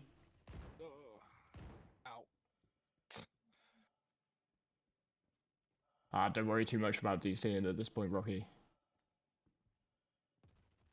Oh, there's a... Lions is really going for action cam. He's embedded himself with the troops. He's forgetting he's our last camera. Although maybe, no, Sniggy's still up.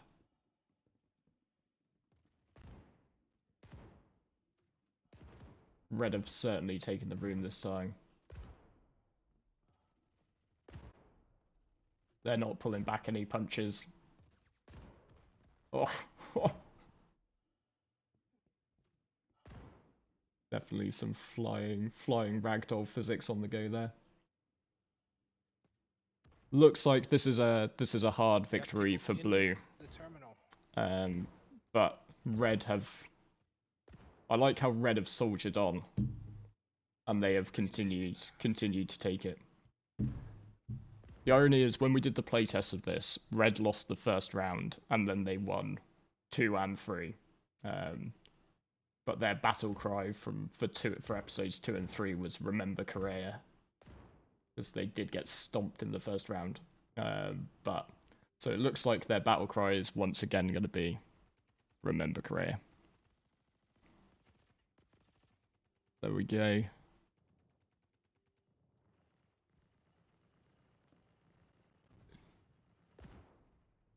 Christ.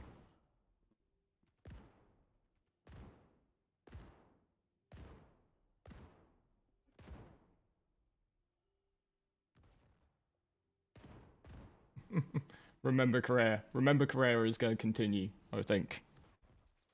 That was all part of their plan, wasn't it? Lose episode 1 so they didn't have to change their slogan. But no, it's a really good fight from both teams. Total and utter mayhem, Silas. That is... Nikki, how many do you it's have exactly what we're hoping. The AO at the moment.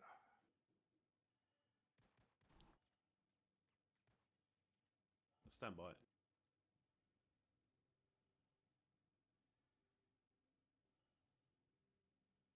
Lions, you might want to just move in closer, because I don't think you see the animation on the screen until you're close. I believe we only have one person left, and Rex just killed me. Roger that. There we go. We've lost 2 out of 3 marshals. It's a very good job we had 3. That's all I can say.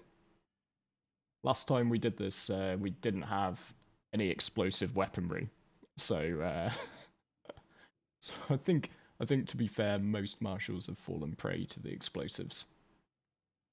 I mean, I am in cap, so loud if you feel like, helping a brother out. Well, Lions is there with you, or it's only a set of armor, right? You could just use that as fast travel. You're meant to be my taxi driver.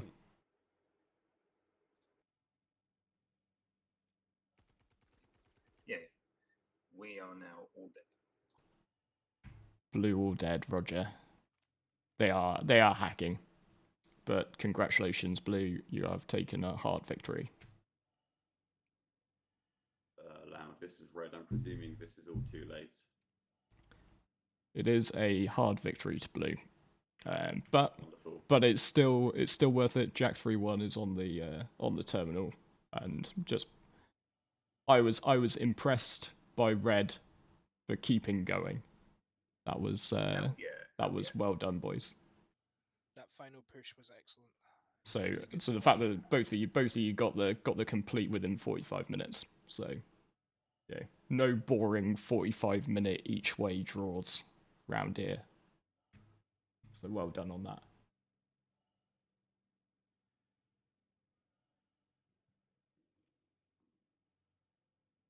So yeah, looks like we are logging a hard victory for Blue. So that means they are going to take. How many railguns did we say it was? How many extra railguns do you reckon? Give them 7. Something like that, yeah. Yeah, seven extra railguns for Blue for episode 3. But coming up, so schedule for the day. So at 5 p.m. UTC, which is in 2.25 hours, we will be doing episode 2, which is aerial ship-to-ship combat in atmosphere. We got some extra rules for that during the break. I'm gonna be going through the mission dossier with you all to show you what the specifics of that is.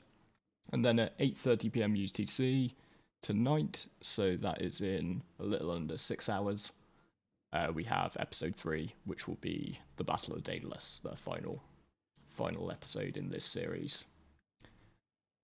In the intermissions, I am going to have some breaks because I have bodily functions such as eating and other things that need to happen during an average day.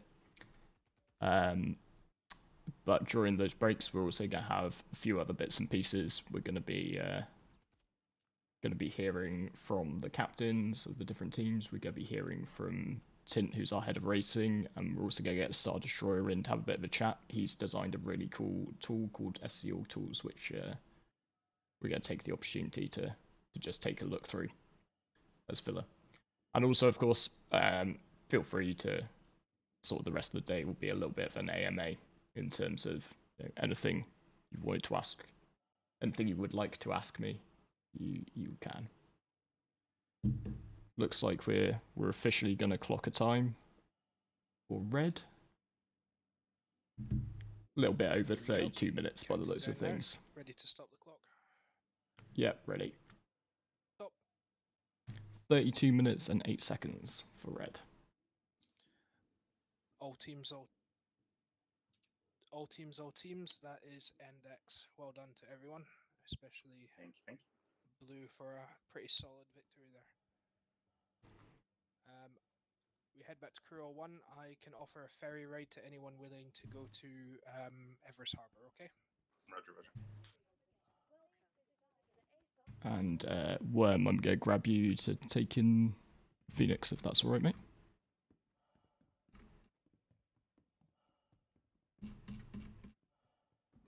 Roger, will bump up his TeamSpeak volume since we are pretty quiet on your stream. Roger that.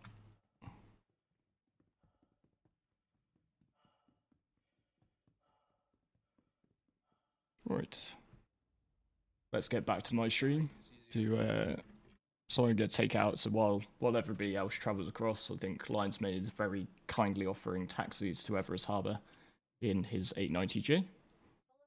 But because we're executives, Sniggy is kindly going to give me a pilot for my Constellation Phoenix. We're going to have a ride with Worm, and we're going to hear his breakdown of how episode 1 went. Which I'd imagine he's going to be pretty happy with because, he won. So, sorry, Sniggy, hang a 5 for my Phoenix, mate. On my way.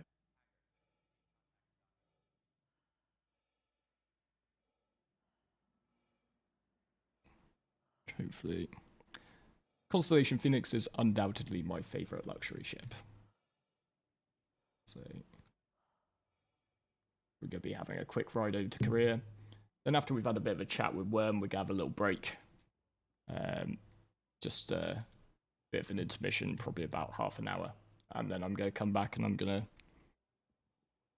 try and keep rambling for the time until 5 o'clock. So probably we'll have about a half-hour break. and then you got 1.5 hours of me spinning on about the rules for the next episode, and then we'll be at 5 o'clock promptly. We'll be starting that element of it where we do the relay to your team's docking port 1 for the ferry, over. Yeah, roger. So I've done my very best, as you can see, to recreate the ISC set in game. Connie Phoenix, absolutely perfect ship for this. I prefer it so much over anything Origin made. It's just the one luxury ship from RSI. So I'm incredibly pleased. Wormskull, if you would like to join me in Hangar 5 to jump on the Phoenix. Received.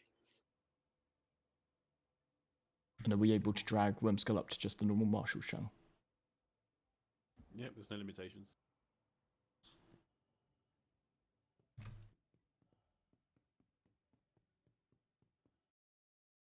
Let's just get the volume slightly sorted out, because... User was moved to your channel. Great news is check my, on Worm. Yeah. Reliant Mako has clipped through the bottom of the 890. That is perfect.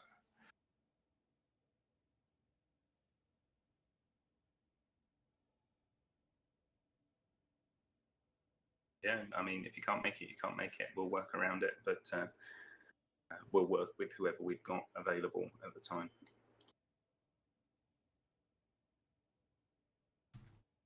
Might just get you to maybe step out of Discord for this bit. Yep, just wrapping up the last bit of Yep, that. roger that. Oh, no worries. All right, guys, I'm going to leave this channel now. I'll be right back.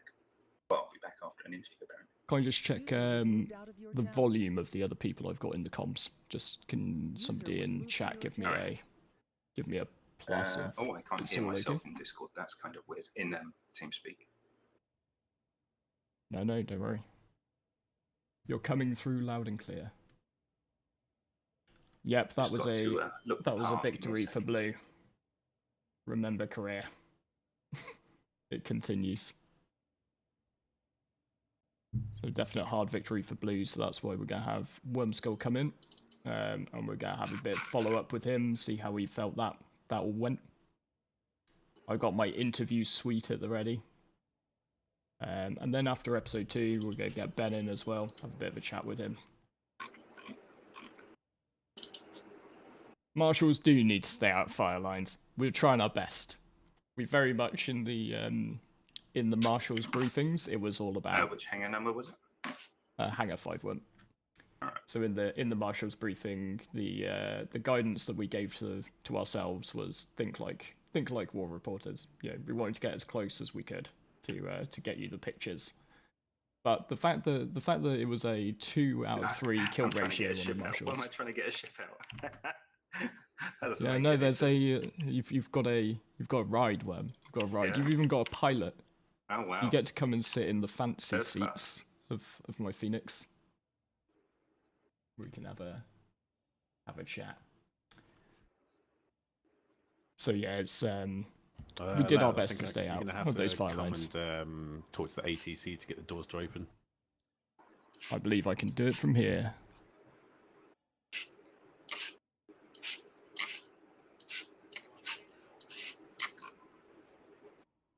Thank you.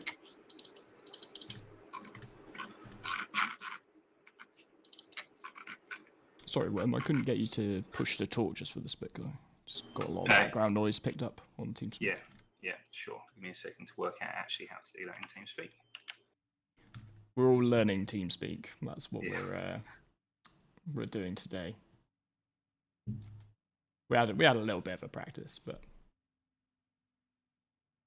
while blue won there, I thought everybody did incredibly well. All right, let's get that TeamSpeak sorted. So yeah, it was a time of 19 minutes 20 for blue and 32 minutes and 8 seconds for red. So yeah, but there's no shame in losing. There is winning and losing. We're not doing the everybody's a winner, but there is absolutely no shame in losing. Thanks for that, Worm. That's perfect. So yeah, I'm awaiting you in the bar, and Sniggy's on hand to ferry us across to Hurston for round 2. All aboard. Trying to get on board. The lift isn't coming down. We probably need to put you in our party, don't we? That might be it. Well, I'll go and at least sort of welcome my guest aboard my ship.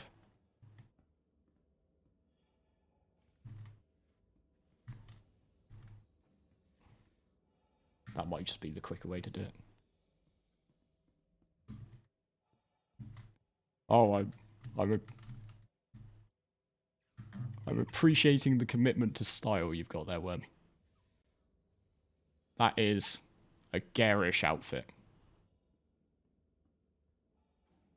And I also like the Steve Jobs no shoes principle that you've adopted here. That's been rectified already. You can't be walking around with no shoes. Oh, I thought that was purposeful. I thought you were going Steve Jobsy here on me. Health and safety wouldn't like that. As you can see, Star Citizen is playing ball with our role playing by making Worm jank around the around the meeting table. We should maybe have taken more time to set this up, but we're here. We're here and we're all sat down. And thank you very much, Granar, as well, for that donation. This is... Well, that's pretty good timing. He doesn't know it yet, but I've chosen my MVP already. Oh, well, that's all for secrets for after the final episodes. I thought it was per episode. Okay, fine. Sniggy, I will see how it pans out. Sniggy, I believe we are ready for takeoff. It's a nice looking ship you got here. I like the aquarium with no fish. Yeah, the fish are on order. The fish are on order, mate. Is that because you ate the last ones? Well, you know, I'm a pescatarian. It has been known. But anyway, congratulations, Mr. Wormskull, on your victory in round 1, in episode 1. Definitely couldn't have done it without my team. They were badass. We have 7 whole railguns that you have won yourself extra for the for the final round. So those would have been split 5-2 in the event of a soft victory, but you got yourselves a hard victory, so 7-0. So yeah, how do you reckon that? What was your strategy going in?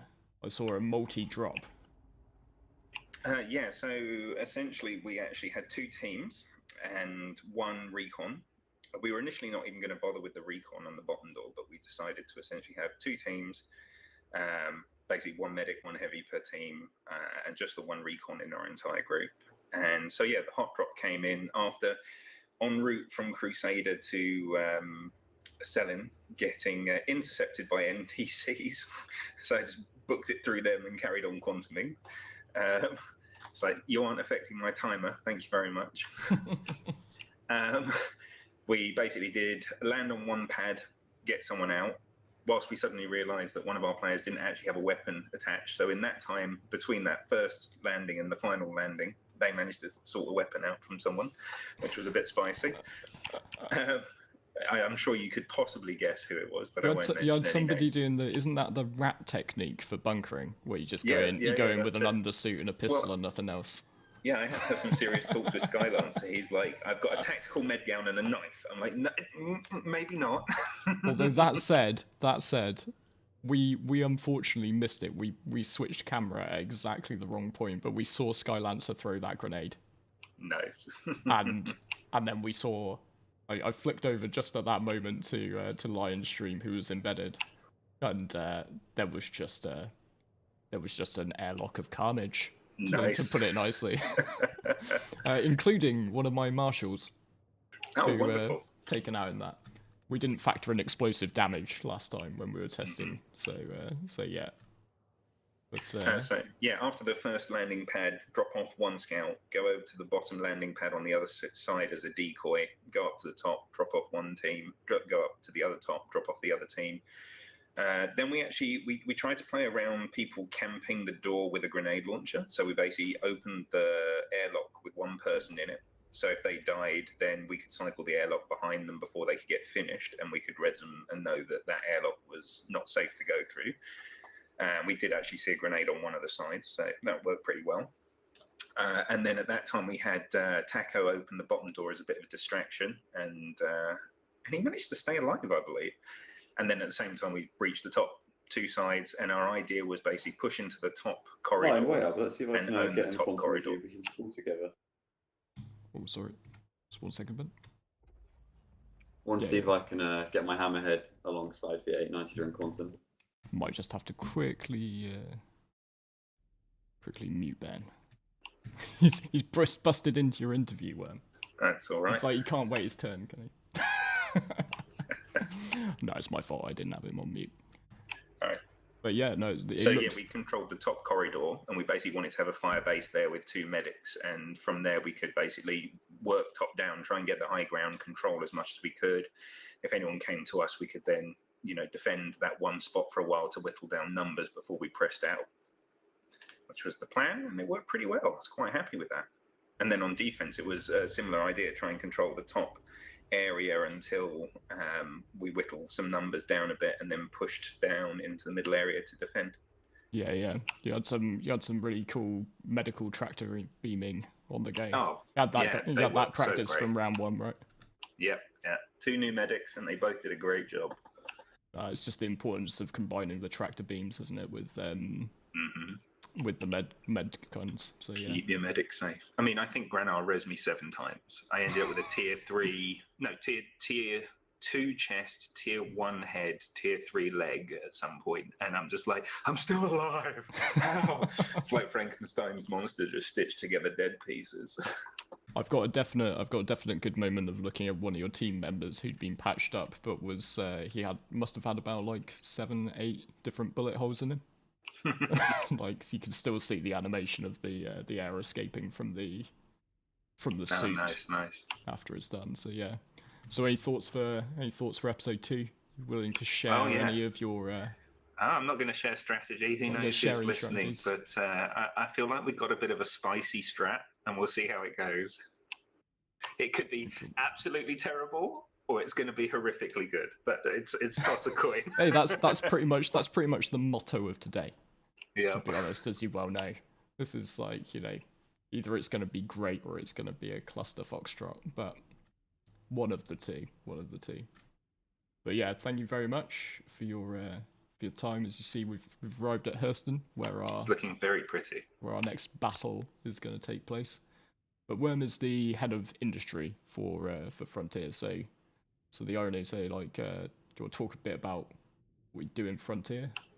Yeah, so basically we run events for various different mining things, and looking forward to adding salvage into our repertoire of things that we're involved in. I certainly love a good coordinated multi-person event where we've got 20, 50, a good day, 20 odd miners out in various different ships, scout operations, and then lovely support from our military wing in Legion. To stop anyone trying to get too spicy on us. But sometimes things happen. That's all part of the game. We enjoy it all. We like to teach people the ropes, and we love the idea of giving people something to strive towards. We have a certification process that people can kind of flex their skills a little bit should they want to. Certainly not something that everyone has to do, but we enjoy teaching people and getting them involved in industry and mining as it is currently. Yeah, and yeah, like you say, sort of salvage gameplay coming in 3.18. It's awesome to just. I mean, it's been a while, hasn't it, since we've had a proper new patch, and salvage is that kind of prodigal child who never returns. So great to see it finally coming. Yeah, indeed. And now we get the fun of some new round of theory crafting and trying to work out what things are the best to equip for salvaging and how to make things most efficient. Yeah. It sounds like it's going to be an interesting loop as it develops over time.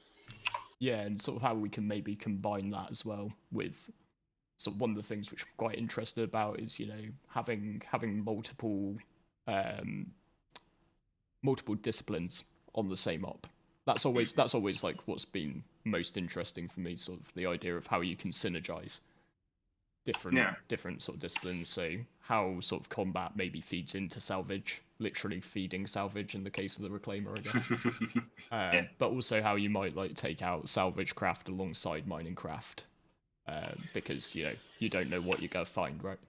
Yeah, and I'm particularly excited for when we get the cargo refactor mixing with refinery ships, and we can basically be out a little more in the boonies and be able to refine on site, offload the refineries, cargo ship it away, and just basically build a bigger operations base of things going on around a site. And I've got some hopes for Pyro from what I've seen from some of the planets. Yeah.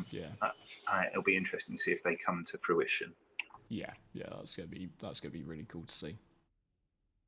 Right, I believe we've arrived at Everest Harbour, so I'm gonna let you go back to your team and don't crack open the champagne just yet. Still got 2 episodes to go, but no drunk flying allowed. Yeah. Although some of them might look drunk, I promise you they're not. Well, I can't promise that, but I hope they're not. But yeah. I would also like to do a big shout out though, because after just episode 1, just hit the 2-hour mark of the stream, and we're already at $592 raised for Doctors Without Borders. So we've already gone past our target by $92, and we've still got a lot of the day to go. So yeah, thanks very much for going on, Worm, and I'll let you get back to the guys just now. My pleasure. So I just walk out the airlock now, right? Yeah. Just I noticed you've come well equipped to do that. So no, I think Sniggy might give you an actual landing. I consider if he's myself feeling lucky. nice. Right. So what do you mean? We've got a ship inside the ship. So we are going to go to a bit of a break just now, just so that I can rest my vocal cords for a little bit. So during that break, which is probably going to be until about 3:30, maybe 25 to 4. I'm going to play a couple of the videos from the Doctors Without Borders YouTube channel, because they do some fantastic work, and these videos sort of really hit home the message of what they do. Just, if I'm asking you to part with your hard-earned money for these folks, then they are the best people to tell you why you should, really. So gives me a little bit of a window, but also it's a bit informative about why we've picked Doctors Without Borders as a cause to raise money for. And also sort of grab yourself a drink, settle in, and try and think of some questions for me when I come back, because I think we've got an hour and a half to fill. I don't want to shut the stream down and start the stream again during this, because it's a bit tricky to build momentum in these things. But thank you all very much for being here, and I will be back very shortly.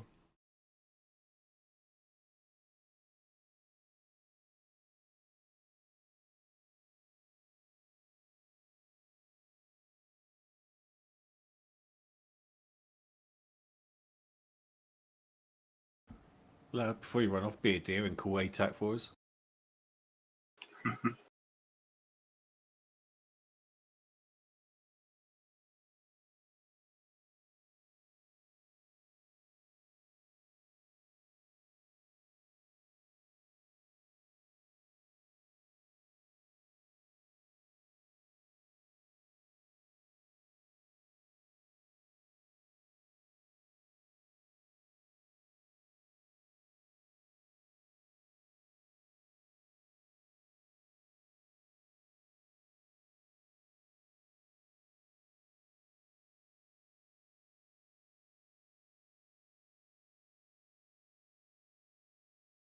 Pero hace muchos años, como unos 12 años, yo tuve un nieto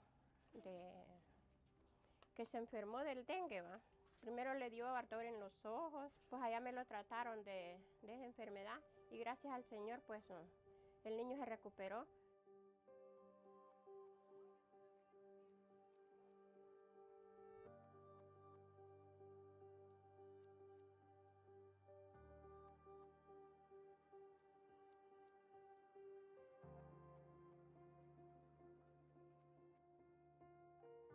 Dengue fever is a very climate sensitive disease.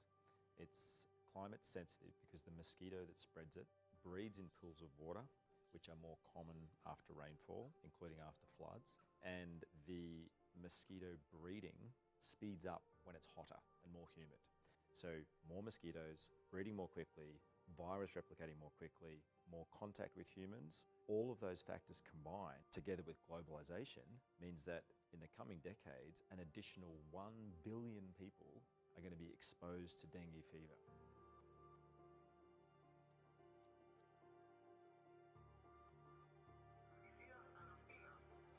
Una de las causas más importantes que está generando dengue es la poca concientización que tenemos como ciudadanos al momento de lavar nuestros recipientes con agua, de llenar nuestra recipiente, la falta de agua potable que tenemos como país.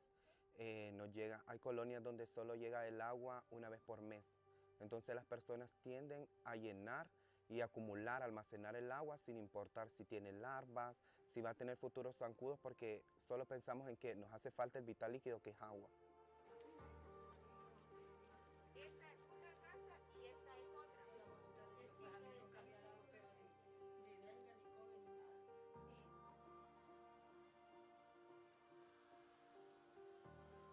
Pero yo lo que le digo a la gente, ¿verdad? A los vecinos, que hay que tener mucho cuidado con ese mosquito que es el que transmite el dengue, ¿va? Porque esa enfermedad, aunque parece que es algo simple, ¿va? Pero sí causa la muerte si uno no se trata a tiempo.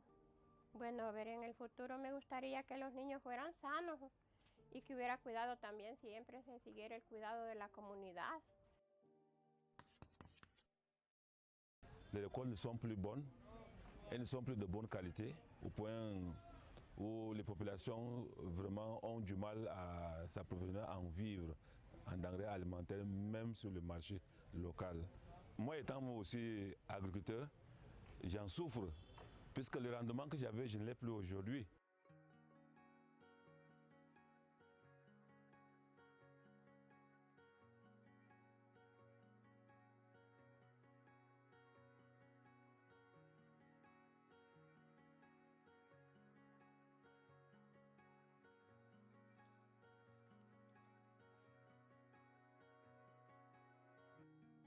À part mon travail de mécanicien à MSF, j'exerce l'agriculture, l'élevage, un peu parfois la pêche.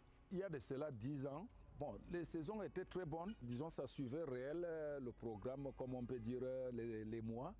Les saisons de pluie, ça donnait très bien. Donc, on pouvait quand même calculer à quel temps démarrer les cultures et à quel temps nous on pouvait profiter plus. Mais dans les années passées, 2 ou 3 années, bon, il y a déjà pratiquement un très grand changement de climat parce qu'on voit les pluies arrivent en retard et ça finit tôt. Quand ça arrive en retard, ça veut dire qu'il y a déjà mauvaise récolte parce qu'on peut rater la saison. Donc c'est ça le problème majeur.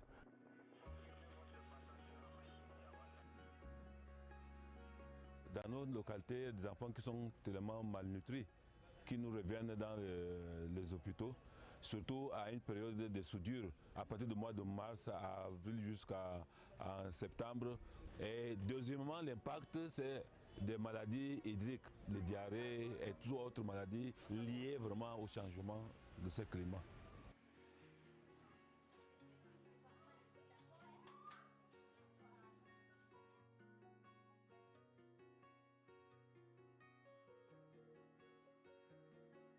On ne sait pas ce que l'avenir peut nous réserver, mais je crois que c'était mieux que les gens prennent déjà conscience pour vraiment réduire les effets de l'homme sur la nature. Là, peut-être on pourrait, à la longue, on peut vraiment avoir une solution définitive.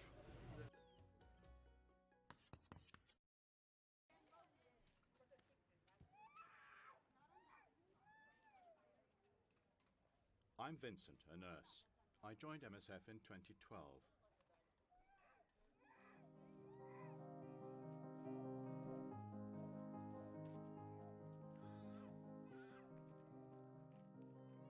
I remember clearly when I was young, someone told me that it's a blessing if you have the ability to help others.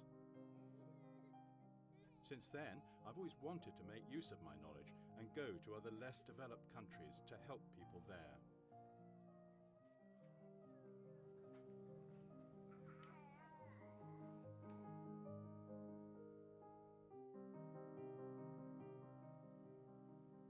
first heard of MSF in 1999 when they won the Nobel Peace Prize.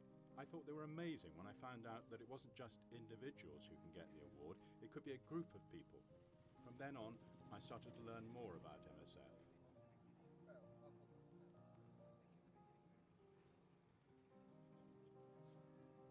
MSF operates in places where there are wars, natural disasters, lack of access to healthcare, and outbreaks of diseases. Apart from medical care on the front line, we also work on mental health and getting clean water and non-food supplies to people in need.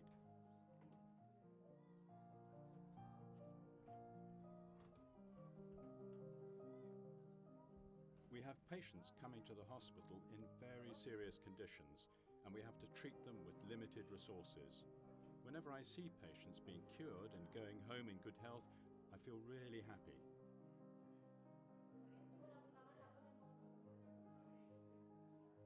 But I've also met patients who should not be seriously ill. If they were in a place with all its facilities, most of them would survive. But out here, resources are very limited. Some of them don't make it. I feel helpless and frustrated because it's not fair to them. If they were born in our place, these things would not happen.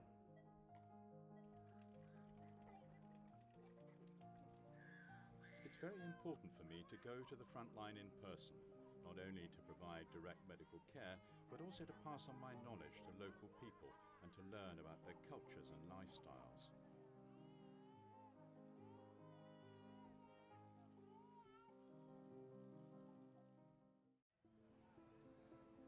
In 2012, I was sent to Yambio, South Sudan, for a mission to support a local hospital there.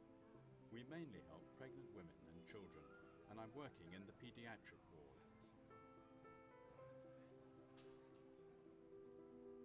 I remember the information I got before I came said that child mortality rate here is over 100 times worse than Hong Kong.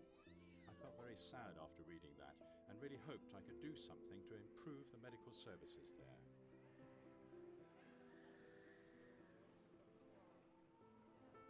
When I first arrived at the hospital, I was nervous but excited because it's been my dream since I was young. But I had to cope with a new environment and staff, worrying if I was capable of doing it.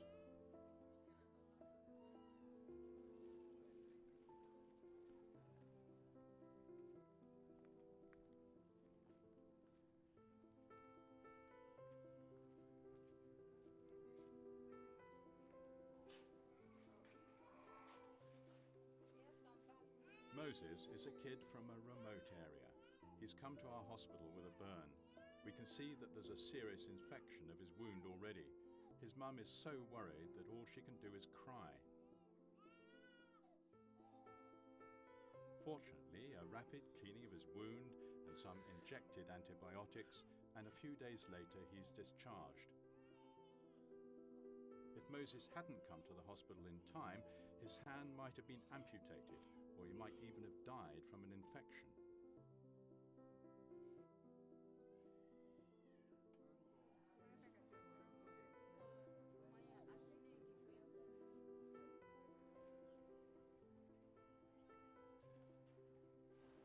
Many local women give birth at home. Roba is pregnant and about to give birth. She felt pain for more than 10 hours, but was still not able to deliver. Finally, she comes to our hospital. Any later, and the lives of both the mother and the baby would be at huge risk.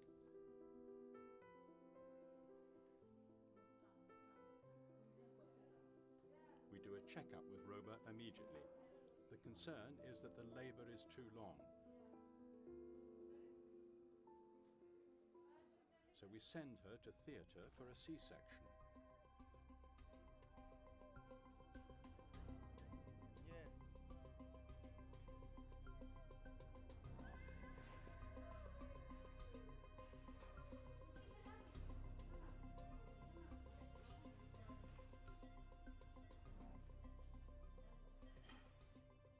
The surgeon makes a cut and finds that the baby's neck is entangled in the umbilical cord. It's critical, but luckily the doctor removes it in time. He hands me the baby whose body has turned blue. I'm so worried that she might not survive. Fortunately, we work on her for a while and we finally hear her cry, so we know she's fine. Roba and her daughter are safe, and we're happy.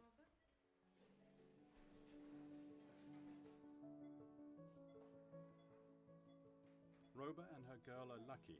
If she hadn't come to the hospital and had the surgery in time, the baby girl wouldn't have had the chance to cry at all.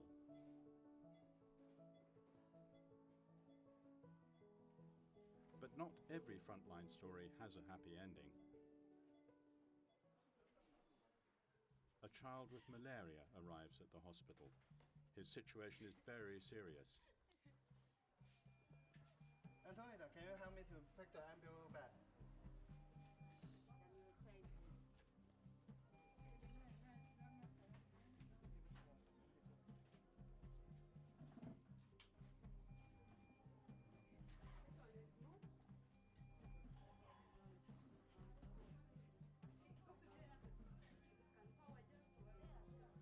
He's come too late. Even though we try very hard to rescue him, he does eventually die. I feel very helpless and sad at times like this, but these cases remind me to seize every second in the future to try to save every life.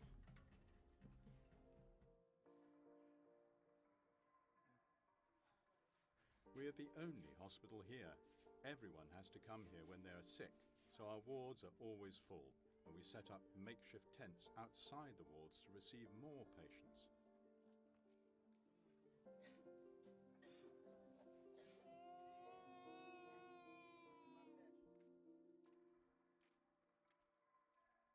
Most of them live in remote areas.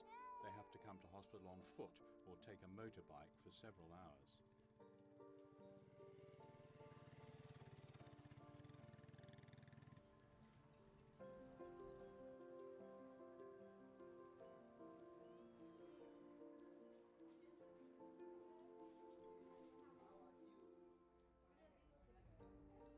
Emma is a severely malnourished patient, and she's got pneumonia. Her family bring her to our hospital. When she arrives, she's very tired and has no appetite. We inject antibiotics right away and start the nutrition treatment. Seeing Emma getting better day by day, from being very sick and tired to finally being able to play happily with me, I feel a real joy, a real boost to the motivation. It makes me believe that even in a place with very few resources, we can still help many needy people.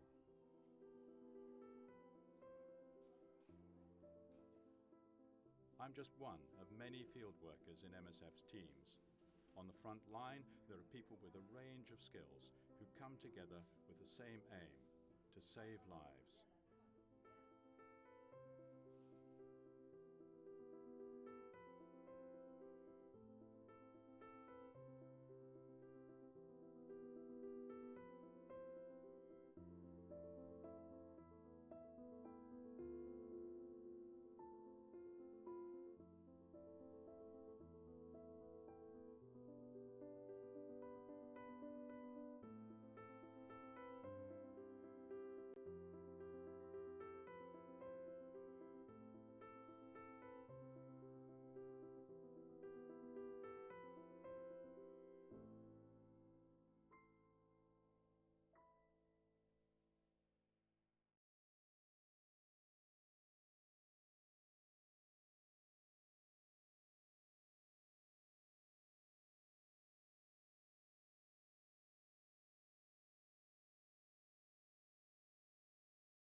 Hello and welcome back.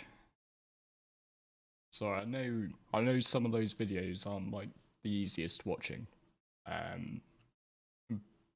but it's necessary to really really explain what these people do.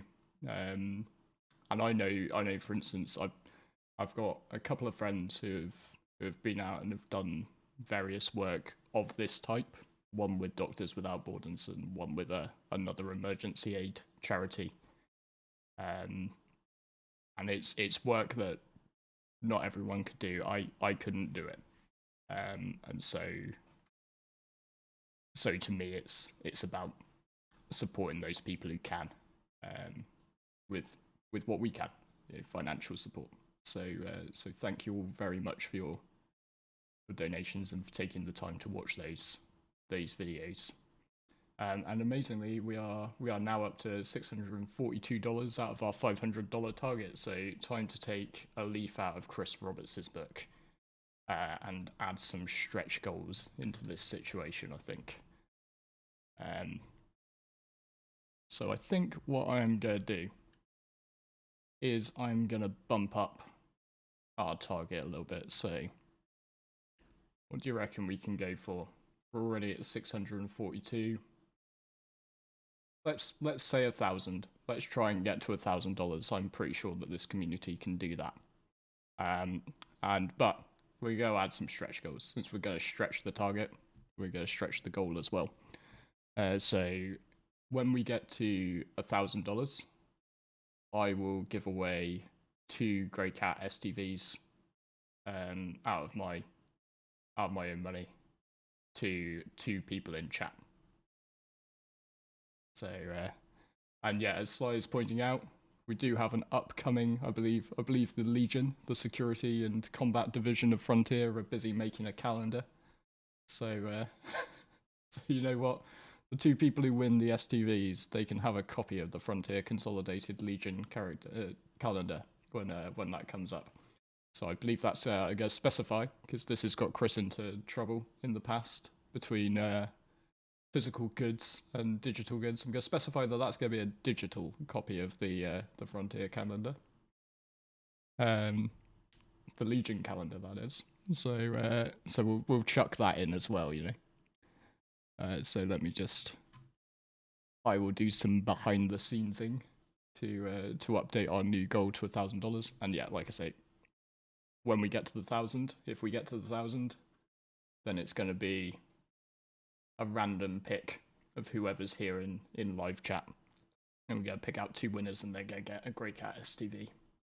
I can still buy those, right? Let me just, before I promise this, let me just double check that I can actually buy those in the background. Because otherwise I'm going to have to come up with a different prize, aren't I? Let me also, because I muted my TeamSpeak, let me also get that back up and running so I can talk to my marshals still.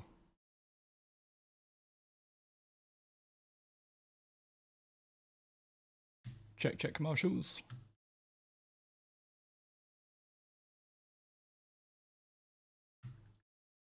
Okay, we'll see when they come back. There we go. Yeah, we're gonna be starting a new server because we might have some different joiners. But anybody who's willing to can just hang out in the party. Yep, I believe next round's up at 4:45. Is that right? Rendezvous at 4:45. Hard start at 5 PM UTC.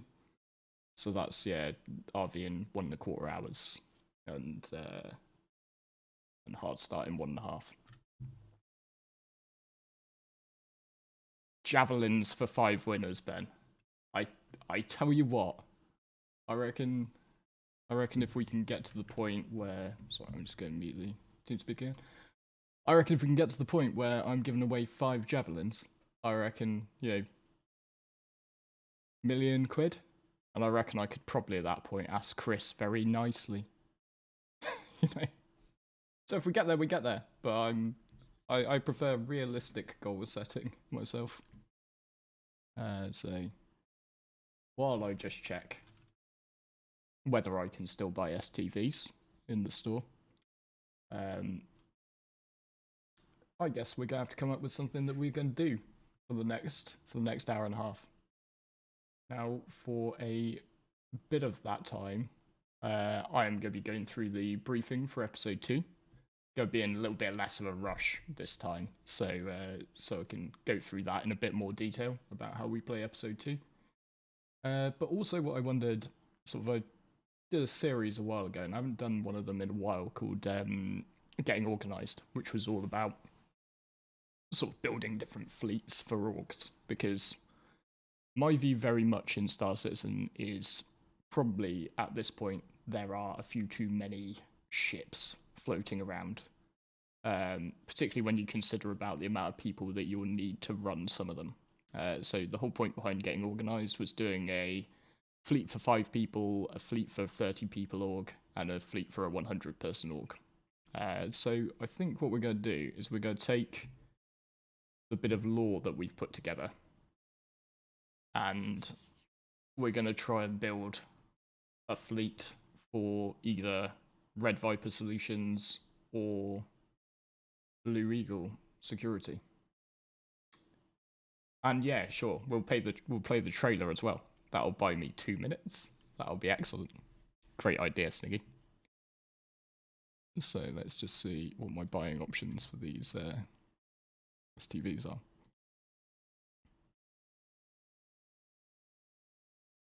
Okay, so they've removed the STVs as War Bond, so I can't buy them War Bond and get you LTI with them. We are going to note the people who won them, and I am going to make good on my promise of an STV once I can buy them at IAE, which is in a couple of weeks' time. There we go. That's going to be how we do that. And then at least you're going to get an STV with 10 years insurance, which to my mind is probably as good as LTI, right? Yeah, Nidor, they have put a price on the Jav. That price is $3,000. There is a way to get a Javelin for free. You have to refer 2,017 people to play Star Citizen, so you know, they make good on that money that they spend giving out that free, infinitely reproducible digital asset. Signed physical copy of the finished video for 3 players. I've never released a hard copy of one of my videos, Sly, so but you guys keep on coming up with potential stretch goals. If you keep donating the money, then you can keep coming up with stretch goals. So yes, That's Juicy is a pretty good summary of of the pricing of a Aegis Javelin. It's not as, I think there's some fine print to be read around the Javelin as well. So it specifically says that it's a decommissioned Javelin that the Navy is selling off. So with that in mind, you know, you are going to have to kit it out to begin with. So it's yeah, it's not going to be this thing that you just instantly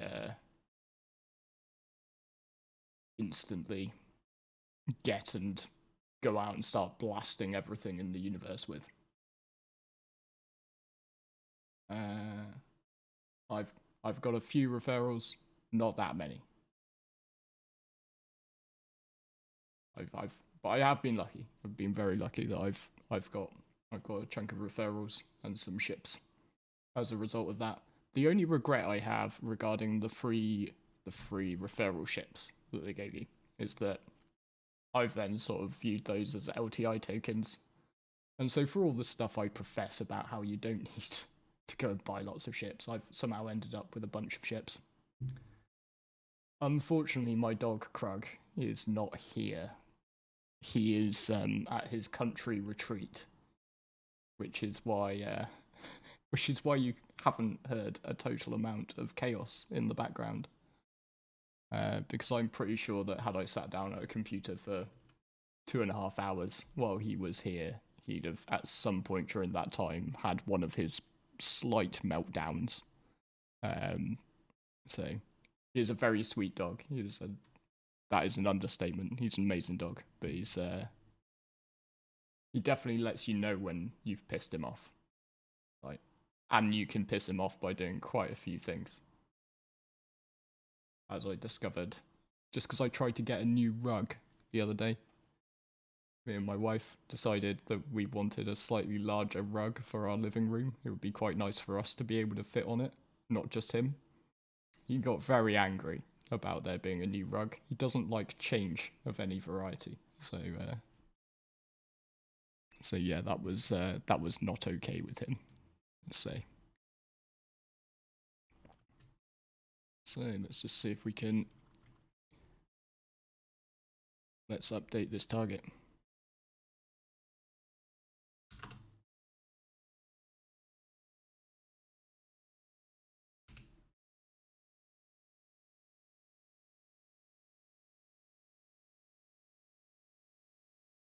Okay, so our target should on the stream update shortly to $1,000.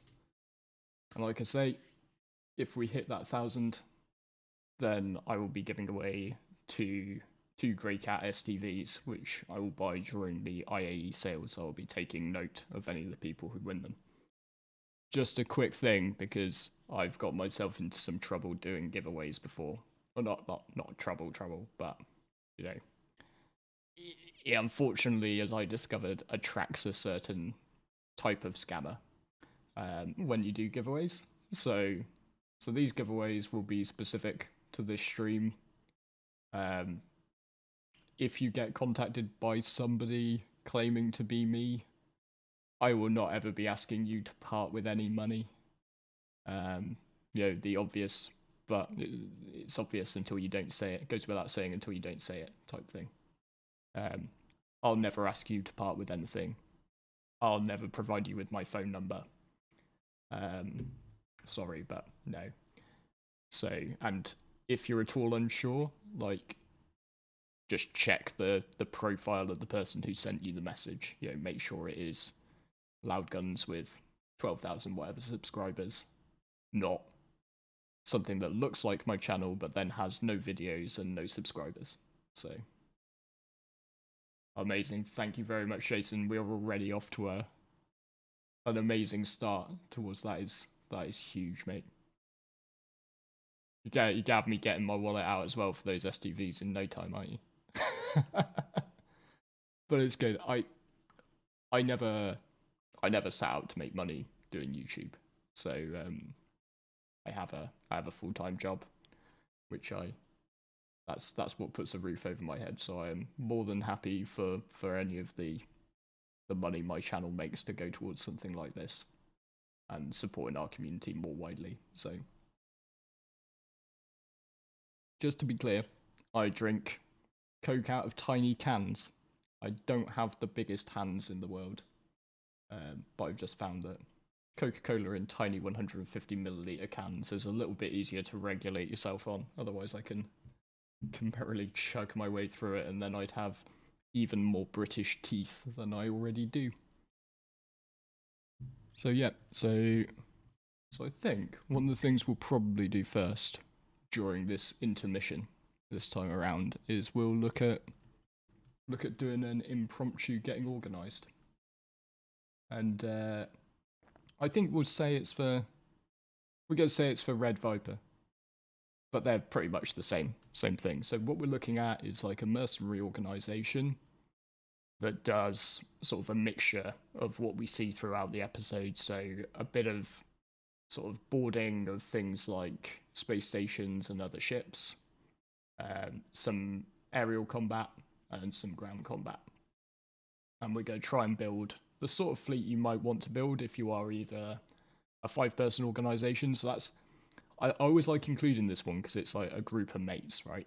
You know, some people just want to play games like Starset just with their group of friends, and there's nothing wrong with that. Like, you know, but then we dial it up a bit to 30, and we look at, well, once you got 30 people into your org, what can you do? What can you do then? What would you add to take advantage of those wider numbers? and then finally we'll look at 100 people. And so I'm really keen to hear your suggestions about what we should do. I'm gonna just get up Starjump's new version of the Fleet Viewer. Have a bit of a think about what we would add to that. And let me just work out, once I'm there, the right scene to share my screen on. There we go.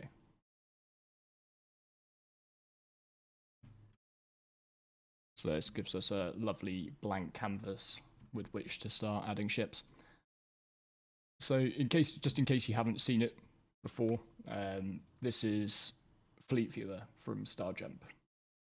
And what you can do is you can basically add any of these sort of 3D models of the ships, and we get to include sort of ships which are new and ships which are flyable in the verse, and also ones which are in concept. So, and I always think about including concept ships in these sorts of episodes, because this is a bit of a sort of let your imagination loose, theory crafty type exercise. So yeah, I don't think any of the hardcore mercenary organizations want a 100i though. Although potentially Skylancer might tell me off, because he'll tell me that 100i is the ultimate stealth insertion ship, based on some of the shenanigans we got up to at Jumptown. So I think I would want to start in the middle, start at the bottom end of things, and look at things from the perspective of a 5-person organization. Fleet pick, my fleet pick. Nah, maybe later. Next stretch goal. I feel bad denying you anything with that kind of donation though. Maybe one might sneak into your DMs. But instead we're going to think about where you start from a 5-person org. And quite often what I find with a 5-person org is when you really boil down to it, what you really want is one ship. You want to try and find a ship which can sort of deliver you the best of that gameplay. You also probably don't want to spread your wings too wide. Yeah, I always think about it as like we have this overarching brief to build an org within. So this one's going to be like mercenary military combat. Now, what I've sort of said is like we're basing it off the episodes that we're doing today. So, there we've got a station boarding, we've got a sort of PvP and atmosphere ship combat thing, and we've got a bit of ground combat. And I'm just thinking, like, if I was with my sort of 4 friends, I'd probably maybe not try to cover it all.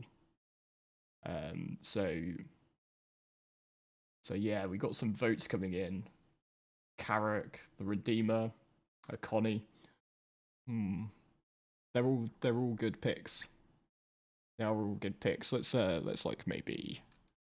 a couple of these in, shall we? Then we can have a bit of a talk about each one of them and think. So I'm guessing we're going for a constellation Andromeda, right?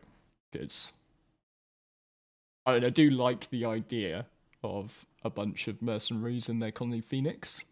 It's all good for the good life in between times, right? But yeah, I think we'll probably go for the Andromeda because of its sort of more turrets, more missiles than the other variants. So we'll add that one in. Yeah, let's also add a Redeemer.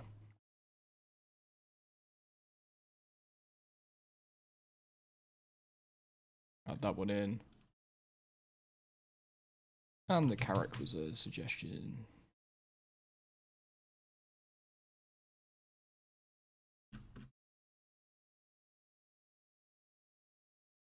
Right. Now, personally, you probably all know that I love the Carrack.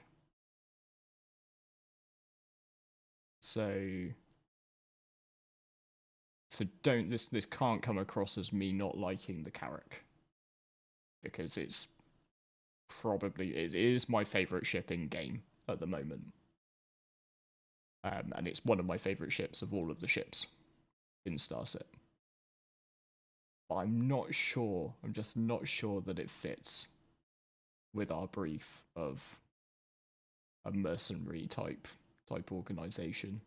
I think you're paying for a lot in a Carrack that a Merc-Org wouldn't necessarily use. Like, yes, you've got the med bay, which is useful. Yes, you can carry some vehicles. You've got some weaponry, but it's like, it's not the best of weaponed gunships.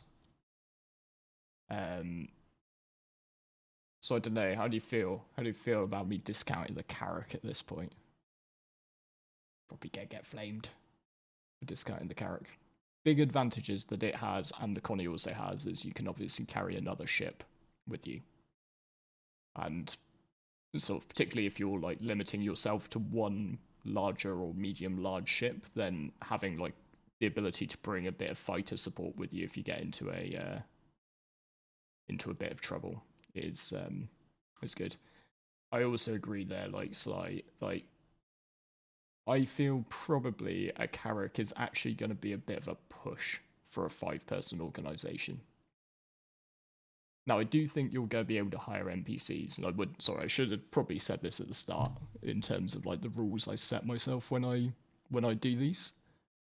One thing which I would say is that, yeah, you can definitely go with factoring in NPCs, because this is more, we're talking about live. We're talking about what we see live being.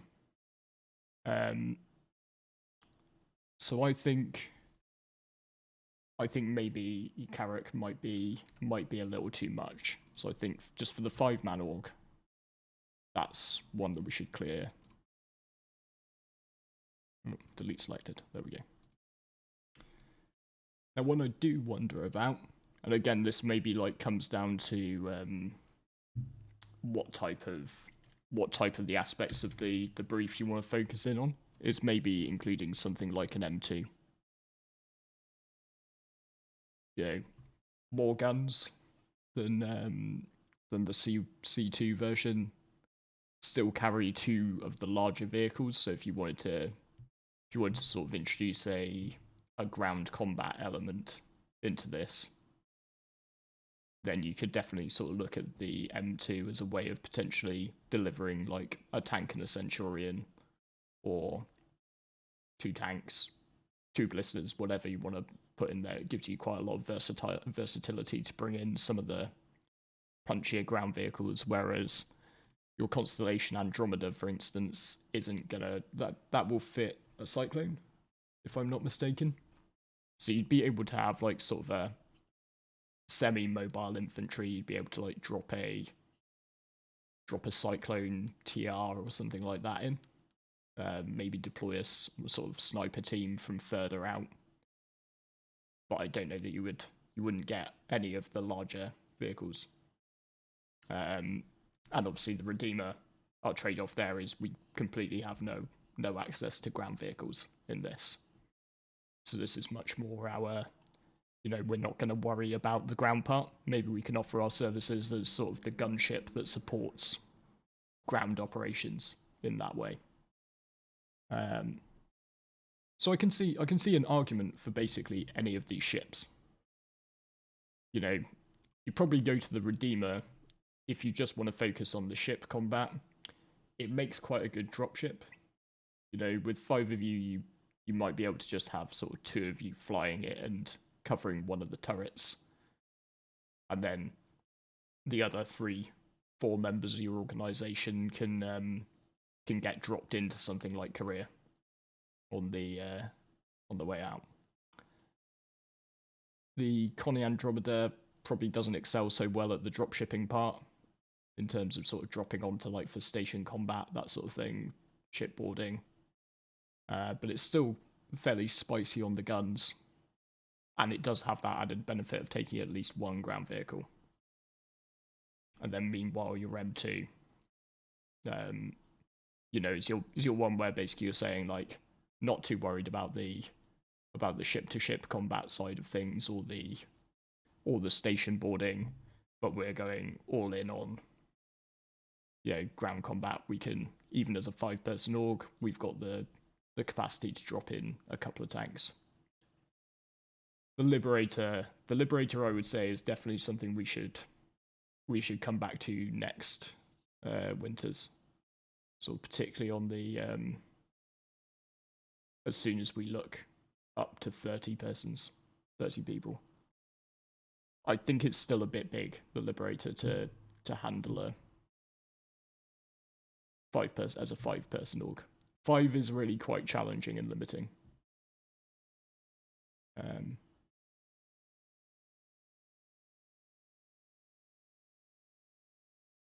I'm not sure I can agree with you over calling the Carrack ugly, though. The Carrack is beautiful.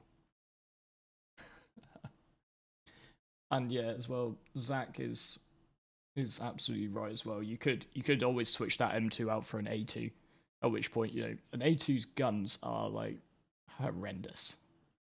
Sort of, I think during the last stretch at Jumptown, came up against a fully crewed A2.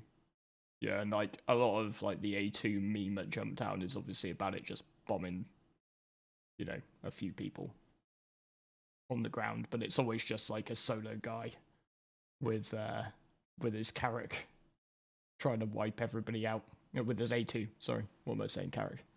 Solo guy with his A2 trying to wipe everybody out, but what we saw that day was the flying fortress that is the fully crewed A2.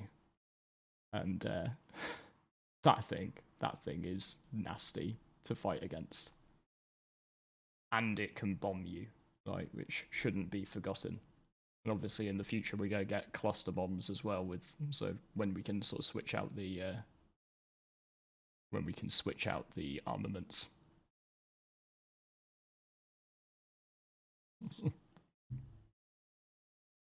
Right. So I don't know. I wish I knew how voting worked in this. I don't know if Ravnak or any of my wonderful moderators are still around. Maybe you guys could chuck up a vote and we can see what chat reckons. Redeemer, Connie Andromeda, or some form of Herc. I think I might be swayed. And you probably, let's do this now, you probably go A2 over M2, because we're not worried too much about cost. We'll, like, practically consider cost, in terms of, you know, as I said with the Carrack, like, you're buying a lot of stuff you're not going to use on the Carrack. But we're going to be assuming this is sort of what, like, a group of friends, this is their first aim, as such, to be able to do the type of gameplay that they want to get involved in, which in this particular case is going to be sort of merc work. So I will see if any of my wonderful moderators, I guess in a little bit, were able to put up a poll, and if not, just, you know, shout your vote into chat, bellow it from the rooftops, and we'll do a show of hands type way. You got no ability. You might not be able to, and I might not be smart enough to, Rav. That might be the issue. Oh wait. Oh wait, I found it.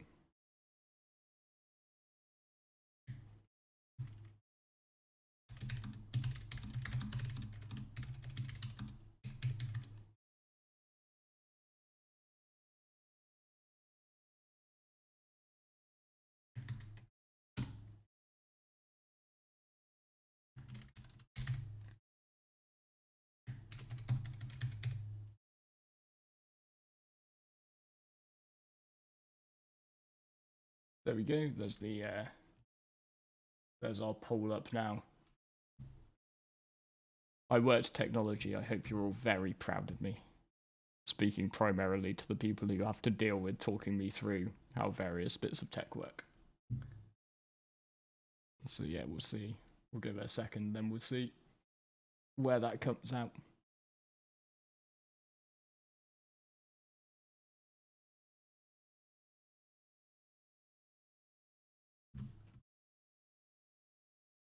Don't know, should I cast a vote? Oh, do I actually cast my vote? You know what? After seeing that flying fortress of an A2, I'm gonna have to go A2 myself. Don't let me sway your voting though. You guys vote how you like.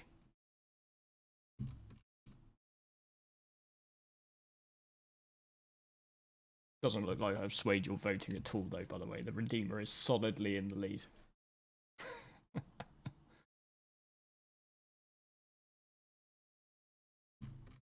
Really can't knock the Redeemer though. I would be happy for any of these ships to win. It's sort of particularly for a small group, that gives you quite a lot of flexibility to run with.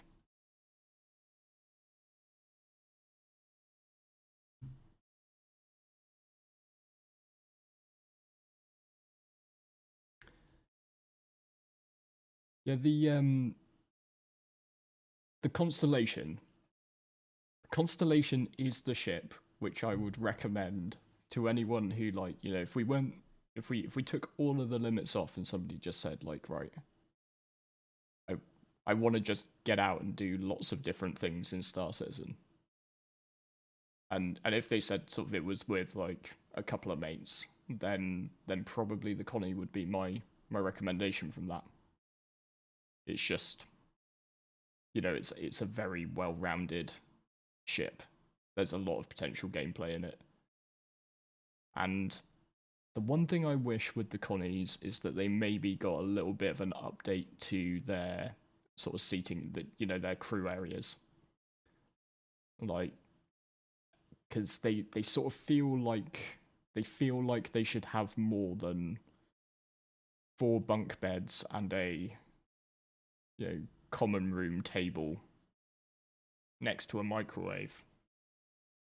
In, you know, the Aquila is meant to be in space for long duration, sort of doing expeditions and stuff, and it just, compared to the Carrack, it just doesn't feel like a ship you could really live on very long. Like, it feels like, you know,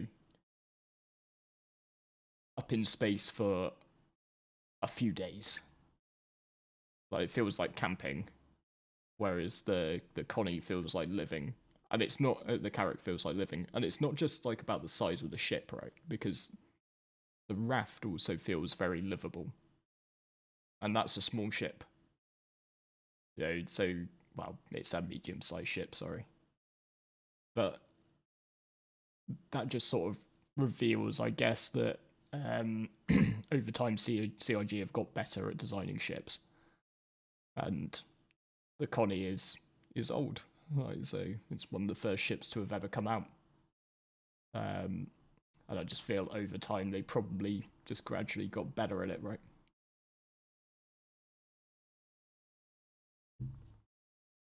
Right.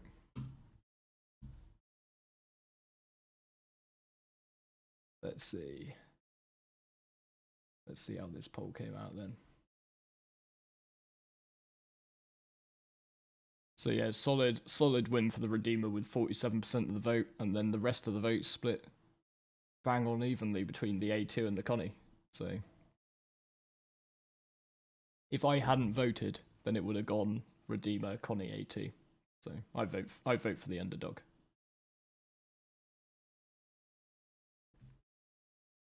So by that logic, it looks very much like our plucky crew of 5 is going to be heading out in a Redeemer.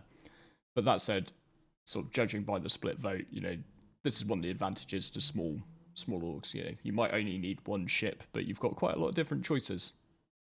In terms of,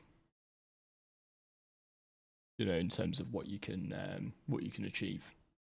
You could, like, that's one of the things I really like about Starset, to be fair. I really like my games to offer sort of challenges and problem solving, but I really like it when there's more than one way to solve that problem. So we will clear the board a little bit, and then we'll go on and start thinking about our 30-person fleet. And I personally think I'm going to go back to something Winter said. So I don't think with 30 people, I don't think you've got quite enough to go and get a capital ship. I don't think you've really got enough crew to handle that. Because you absolutely could, so don't let me like put you off if you are in sort of a 20-30 person org. You absolutely could have like something like an Idris, I reckon. As long as you were all gonna bundle onto it, as long as you were all online at the same time, and as long as you could like all get in there, maybe chuck in a few NPCs to cover roles. The only downside to that is I think cap ships are gonna take a lot more logistics to run. So, you know, what happens when your capital ship runs out of ammo for its ballistic weapons? What happens when it needs refueling? What happens when it needs repairing? So I think when you've got a cap ship, unless you're going to outsource all of those roles to other people, it's probably a bit too much. Now, what I'd quite often put in here is something like a small cap ship, like the Polaris, to act as your like flagship in this sort of size of org. But I do wonder if we go back to what Winters said, and instead we put maybe at the center of this we could put the Liberator, because now I've always jokingly called the Liberator a ferry. I do sort of wonder. So it's got a couple of turrets. This actually came up in, I was having a chat in comments with somebody on one of my videos. I think I was mean to the Liberator, and they really liked the Liberator. But the thing I don't like about the Liberator is the concept artwork. The concept artwork shows Liberators coming down and landing and rolling tanks off them. And the tanks are firing on the ramp. And if the tank's firing at something when it comes off the ramp, then something can fire at the Liberator. And I just sort of think, you know, the Liberator is like a big slab coming down towards you, and you can't hit it. Yeah. So I just don't think the Liberator is a frontline dropship as such. But one of the really good suggestions I've seen is using a Liberator as like a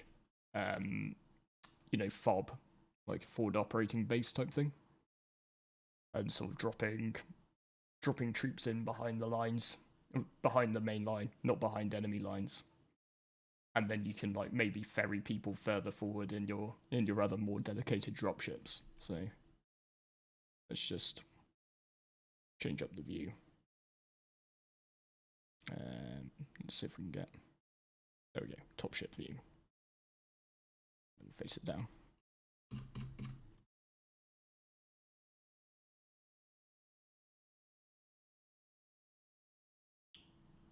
Okay. Alright, maybe we keep it isometric, a bit easier to see that way.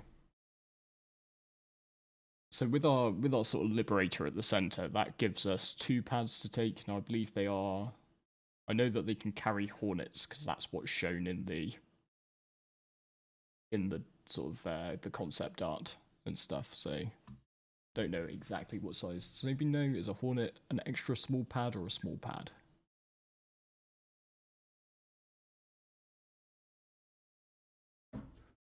We'll come back and we'll see if we get a response on that, if anybody happens to know, or maybe I'll have to go and look it up. So that's going to let us bring a couple of fighters with us.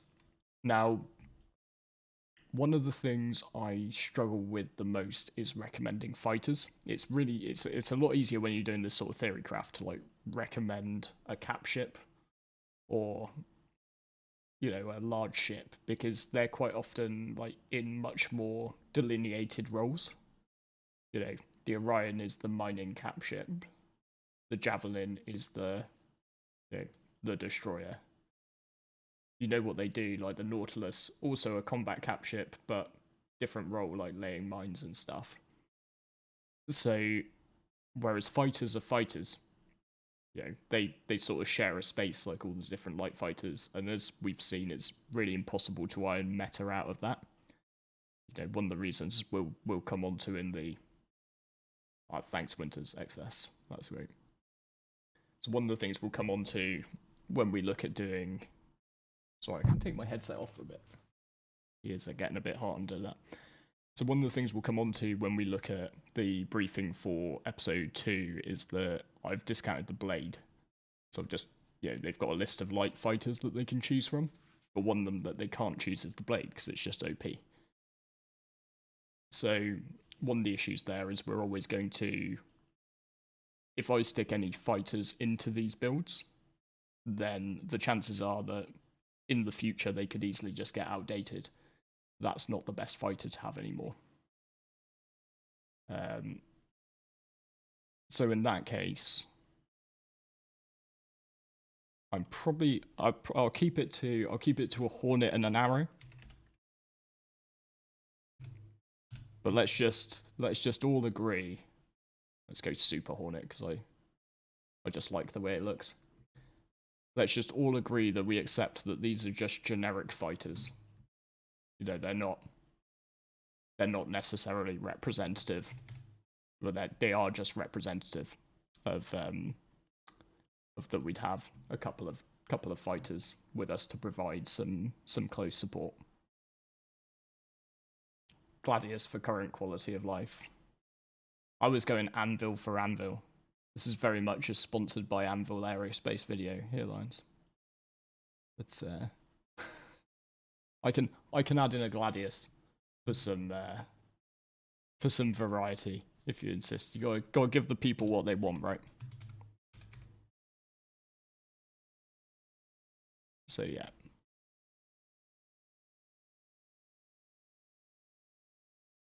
No, this is the point though where you just yeah, exactly. That's very much what I mean. Just it's your preferred fighter.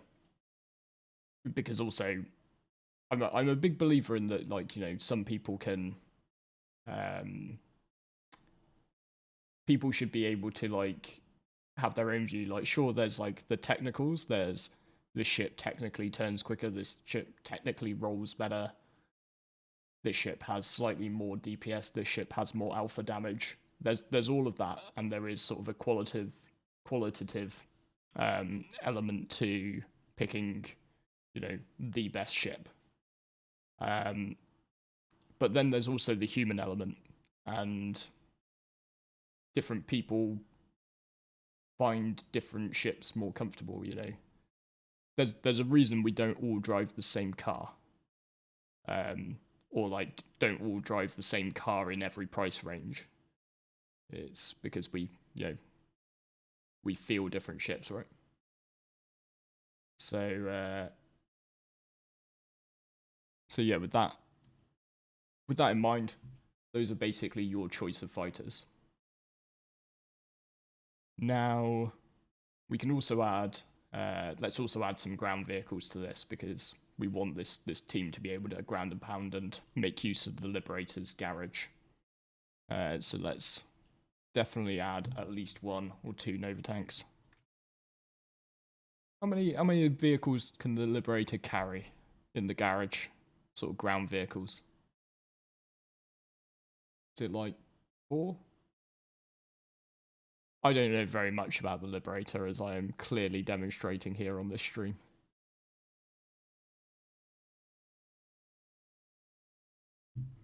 I'll say it's 4 until somebody corrects me. So let's put a little bit of thought into this. So I want want at least a couple of Novas. Partly because I love them, and partly because just, you know, having a decent vanguard of tanks to, decent vanguard of tanks to hide your other stuff behind. 3 Novas, 1 Centurion. Now, I can't help but love the Ballista. The Ballista's just amazing. And so what I was personally going to go with was a Centurion and a Ballista.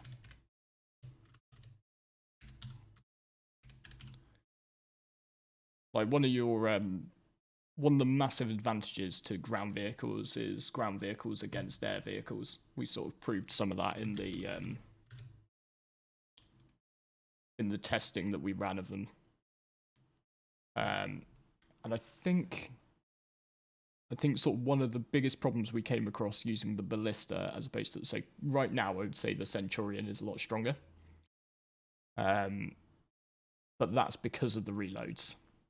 So your Centurion is longer because of the laser weaponry, it effectively has infinite ammo, right? Now, right now, that is true because we don't have any ships capable of rearming. But I think one of the ships we, with this in mind, really need to think about adding to this fleet is actually a Vulcan. I love this message. You know, looks like you've got quite a few ships on the canvas, so do you want to reduce the quality? And you get to say, no, my computer is beastie. Because it can play Star Citizen. So I think a fleet like this has to factor in at least some form of support. Now you've got 2 to pick from currently in terms of support. You've got either the Vulcan or its big brother, the Crucible. And again, I sort of feel that the Crucible is more about, like, hanging back and doing its repairs behind the lines, whereas the Vulcan would probably be my choice of a resupply. This site it's Starjump's fleet viewer. It's hangar.link. It is incredibly good, and hats off to Grim and Starlet and the whole team of people who've brought this together. This is great. And sorry, I will just break because I don't like ignoring questions. I possibly... Sorry, so Prop's just asking, would I do a mining vid using a rented prospector? Dig That 32 did a really good one. I did some testing. It's in a video about mining gadgets. Because I wanted to see if you could break high-value Quantanium rocks using a rented prospector at that time. And what I found was the mining gadgets stack, so yes, you can. But then the problem is once you do the first break, you've then got to split apart like you've broken a high mass, fairly high volatility rock. You've then got a lower mass, so the Arbor Laser's power isn't a problem. But it's then very unstable because you try to break something with like a base instability of 10. I still think your best route, if you're in the mining game, your best route is to rent a rock, get used to mining, do the sort of rock cutty mining until you can buy your own prospector, and then buy a prospector and kit it with a Lancet laser. Okay, so, sorry, slight detour. So we go out of Vulcan so that we can resupply our Novas and our Ballista, so I don't think that ammunition is such a problem now for our ground vehicles. So.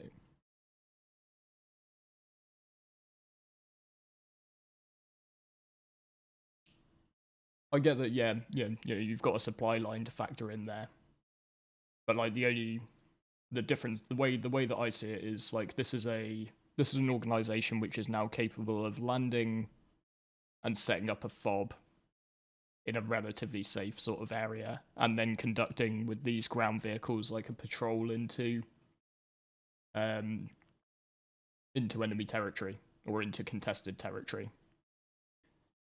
Now, that could mean that basically if you don't have any form of support, if you don't have any form of logistics, then the range of that patrol is only as far as they can go on one tank of gas. And if they get into any form of fight, you know, your Nova tanks are going to be ammo restricted. So like the only vehicles you could take would be Centurions with laser weaponry, and they wouldn't be that much use against a ground target, so...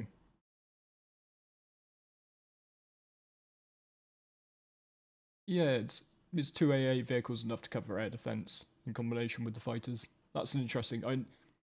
It will all take some testing. I would say it's probably as good as any sort of combination. What we could potentially do is add in a bit more air power, and we could also add in a bit more ground power. So let's just check our crew, because this is why this sort of exercise is quite good to do, right? Because we've just followed on. We've just basically gone, well, our Liberator, we can carry these 2 fighters, and we can bring these 4 vehicles to the fight. And we'll need our Vulcan, because we'll need some form of support element. But like, this is where we're like, but how many crew have we already got to, right? So at minimum, you're going to need 2 people, I say, for the Liberator. Because the advantage to the Liberator is that basically all the people you're going to need to crew these can serve on the Lib. Like, while it's doing the important bit about getting you down to wherever you set up your base on the ground. You probably want 2 separate... You probably want these crewed separately to the Lib. So 2 for your turreted fighter, 1 for your single-seater fighter. So we're already at 5. And then let's just say, to make efficient use of the tanks and the ground vehicles, you need 2 people for each of these. So there's 8 and 5, 13, and the Vulcan's a 2-man crew. So we've already used like 15, we've already used half of our org at this point. And I know a lot of people who basically will pull out a fleet, which is much, much, much bigger than what I'm drawing here, but like you already pretty quickly get to this point where you're like, shit, that's 15 people that I need. Right, and let's add some more. Okay. So I would maybe revitalize my I'll revitalize my pick from the first round, and we'll bring an A2 in as well. So that means we can potentially bomb a target, and it would allow us to maybe. Should we add another Nova, or should we add another Centurion and another Ballista? That's going to be my next poll. I know that we're going to be adding a Cyclone.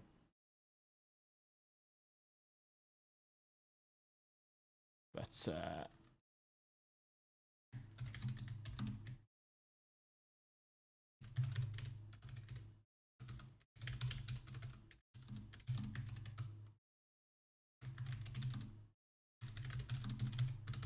sorry, that famous multitasking is coming out. So we're going to have space for another heavy ground vehicle, like a Nova or Centurion. Well, let's definitely not say Ballista, because that's a contentious option. But maybe one we should add as a Spartan. Because we don't currently have anything for just getting a load of troops into the AO. But one thing we will add, because I'm pretty sure that the A2 cannot carry 2 large vehicles. I think it loses too much space because of the bombs. So what we can do is add a couple of Cyclones, I think. Is it the MTs?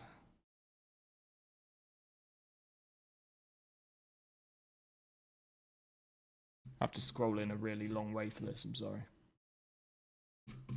So yeah, the MTs are basically the super Cyclones. with loads of firepower.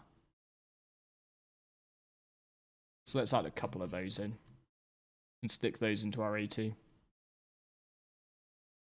And this A2 just as well, like it gives us that extra, you know, it's a ship which can provide air support in the form of bombing against sort of other ground targets. And we can also drop in some additional vehicles and drop them sort of much closer to the front line than maybe the Liberator can. So I'll wait on my poll to decide what extra ground vehicle we're going to take with our team. But we can also take our favourite option from the first one, from the team of 5. Yeah, because I think sort of a Redeemer as well, sort of it fits multiple roles, like it can hold up fairly well in a bit of space combat, can act as sort of a dropship for a few troops, and it can sort of, it should work as quite a good gunship to like provide a bit of close support to our ground teams.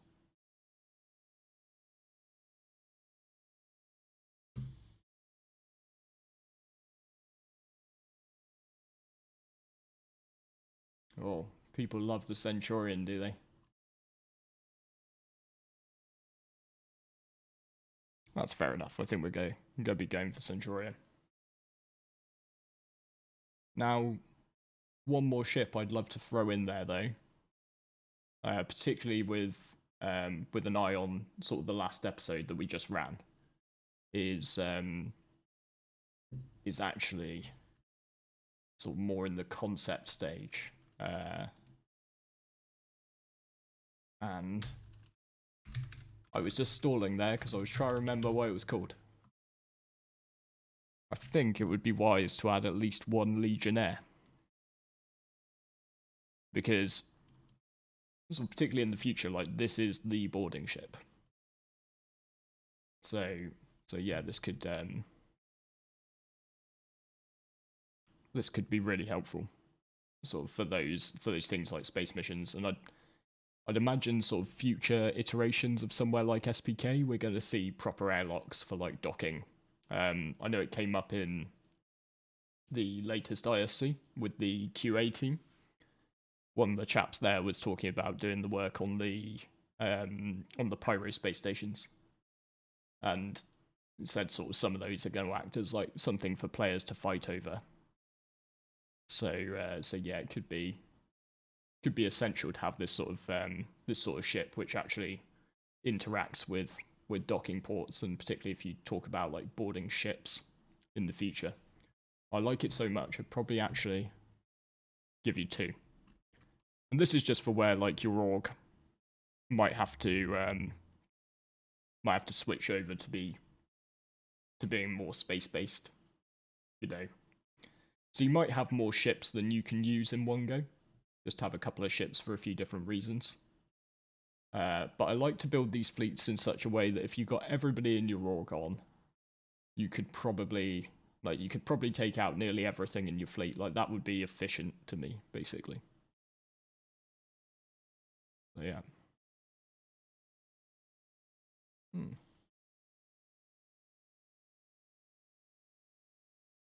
Can you run the Novas as a troop transport as well as tanks?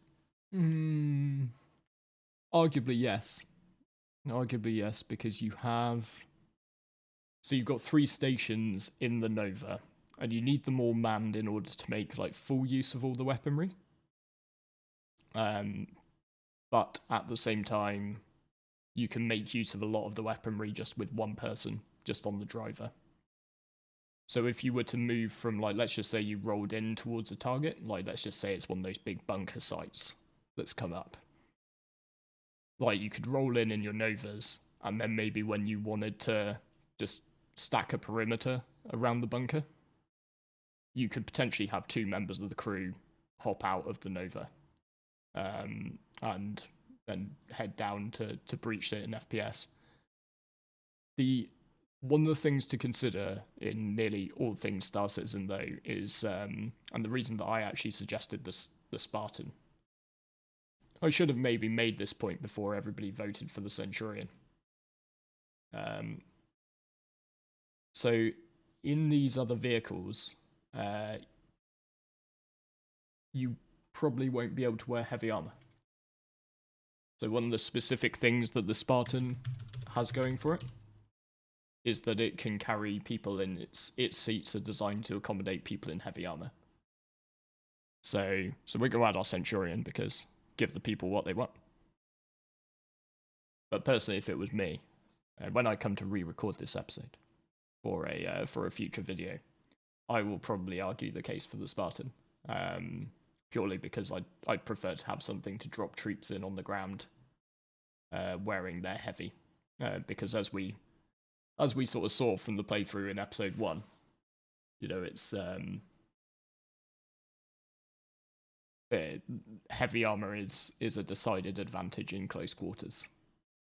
Your mobility doesn't really count for that much. Your lack of stamina doesn't account for that much compared to the bullet sponge. I think it was Worm who was saying in the interview, right, that like he got downed 7 times, and he was wearing the heavy armor through his team, so he was one of the first through the door kickers. Right.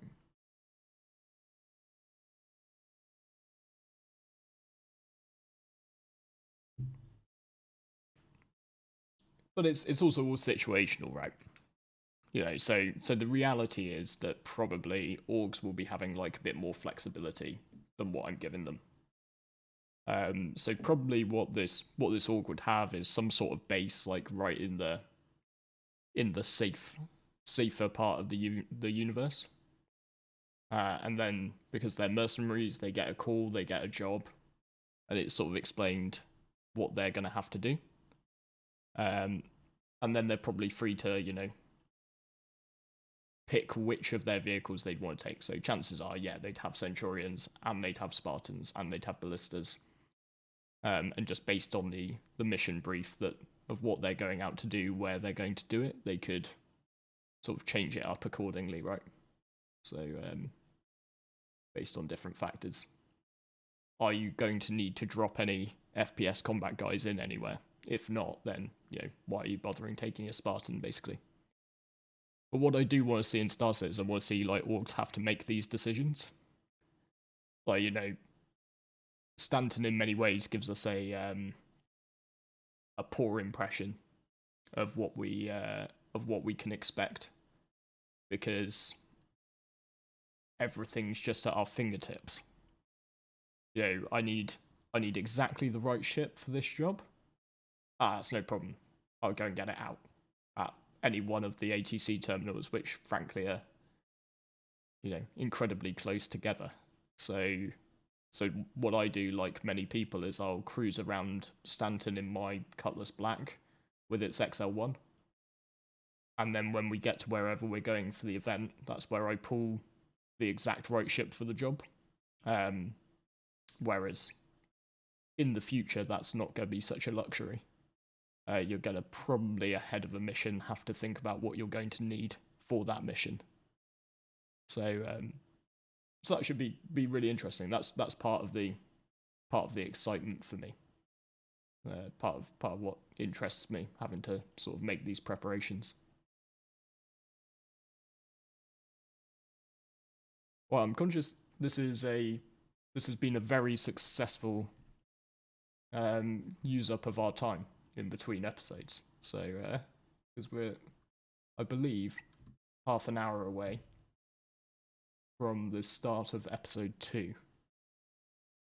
So what we might have to do is between episodes 2 and 3, we might have to pick this up and start talking about the 100-person version, because I can tell you they take some putting together. So yeah, what we'll probably do is just leave that there, and we'll park that, and we'll come back to that after episode 2 is over, because what I did want to do is do a little bit of a run through of the episode 2 guide, so that you guys know what's coming up. And just before that, I'm going to take the quickest of breaks, because I just need to pop to the facilities. So I will be right back.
Right, and we're back. Thank you for not disappearing on me. So yeah, I love that Psy, by the way. I can build a 100-man org, 100 gladiuses. Done. That is a much quicker way of thinking about it. How big's your org? Name number. That many gladiuses. Done. I could make videos a lot quicker if that was the approach I took. Mining org, 50 prospectors. Done.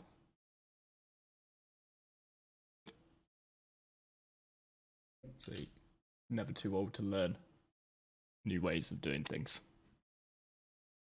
Right, so we'll take a quick break from that, because we've got half an hour before the start of episode 2. I'll just make sure in game.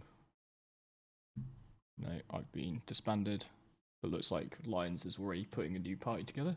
Very good. So we're getting the party together, or at least we certainly will be in earnest in about 15 minutes for Daedalus Rising episode 2, the Crucible. No relation to the repair ship, although probably having one of those things would be quite useful after this particular episode. So, got a little bit more time to sort of go through this one than we had with the last one. That was a little bit of a rushed introduction to our campaign. So, in episode 2, we've got the same factions, Red Viper Solutions and Blue Eagle Security. And this time it's different groups. It's strike groups, so aerial based from both of those factions. And they're going to meet in aerial combat over the nearby barren planet of Riker 2. Ah. Thank you, Drac. Is that you can make 2 tanks fit, or is that it's meant to fit in AT? Be a bit of a squeeze, wouldn't it? But hey, that's I learned something new today. I thought that they couldn't fit 2. Well, that's cool. Can they fit 2 ballistas? Like 2 Atlas platform vehicles? Out of interest. We'll wait to see if Drac comes back, having tried to stuff 2 ballistas into his AT. But yeah, so in episode 2, 2 strike groups from both of these organisations will meet in combat over the nearby barren planet of Riker 2.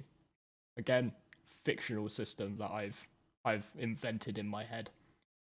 So this is not from the Arc Star map that CIG have put together. But basically, this is going to be a straight up PvP ship v ship deathmatch that we're going to put on. So because Riker 2 does not exist, it's going to be Hurston. It's just hopefully going to be a barrenish looking part of Hurston without a view of Lorville in the background to ruin the immersion. So basically, in order to bring a bit more strategic or tactical thinking to this than smashy fleets go smashy, we're going to bring in like we had in the first round our strong and weak victory conditions. So Riker does have a bit of a 40k sound to it. It's also obviously Mr. Riker from Star Trek, because I'm very creative. So we're going to bring in our strong and weak victory conditions again to help us give sort of more potential outcomes to our scenarios. So ultimately, the objective of both teams is to completely destroy the enemy fleet. You have to destroy everybody in it. We have some sort of informal rules. Well, they are formal rules, but they're like fairly loosely applied because ship combat can be a bit hard to sort of always make sure you're under a certain height and within a certain distance. So nobody's going to be getting to run away and go and repair. You got to fight to the death. But ultimately, the team which destroys the enemy fleet is victorious. But to add an extra twist to it, we're going to have a little bit of an extra victory condition. So each of the teams is going to have a flagship. So in this iteration, it's going to be a Aegis Hammerhead. So both teams have to put one of these guys out. That's the flagship, and basically, if you destroy the enemy fleet and win, and your flagship is still alive at the end of it, then that's a strong victory.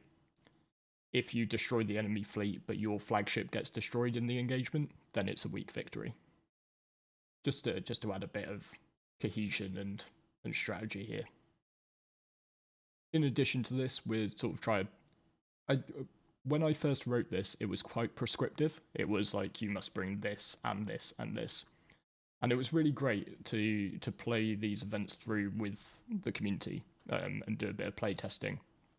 And one of the things I got as feedback from the episodes I put together initially was that, you know, it's good to give direction, it's good to give some bands that people have to be within, but it's also nice for people to have choice.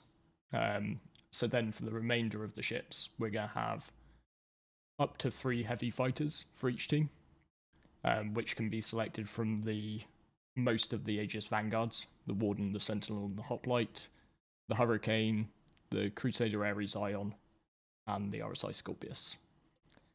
You can also bring 2 bombers, which can be picked from the Eclipse, the Vanguard Harbinger, and the Freelancer Miss.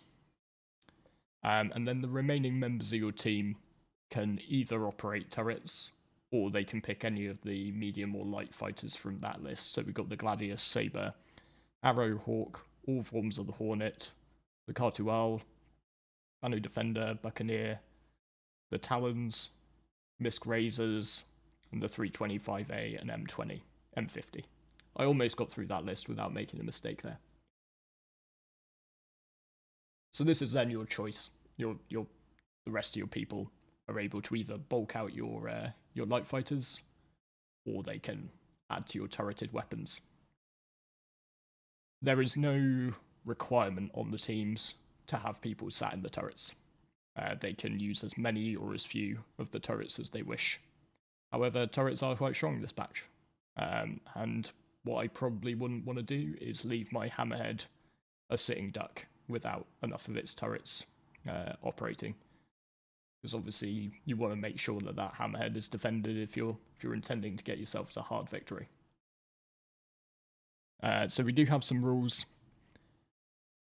in terms of sort of flight ceiling and in terms of distance. We're gonna have a location where we set this around. The teams are going to start 50 kilometers apart, and we're loosely going to try and keep them in that bubble.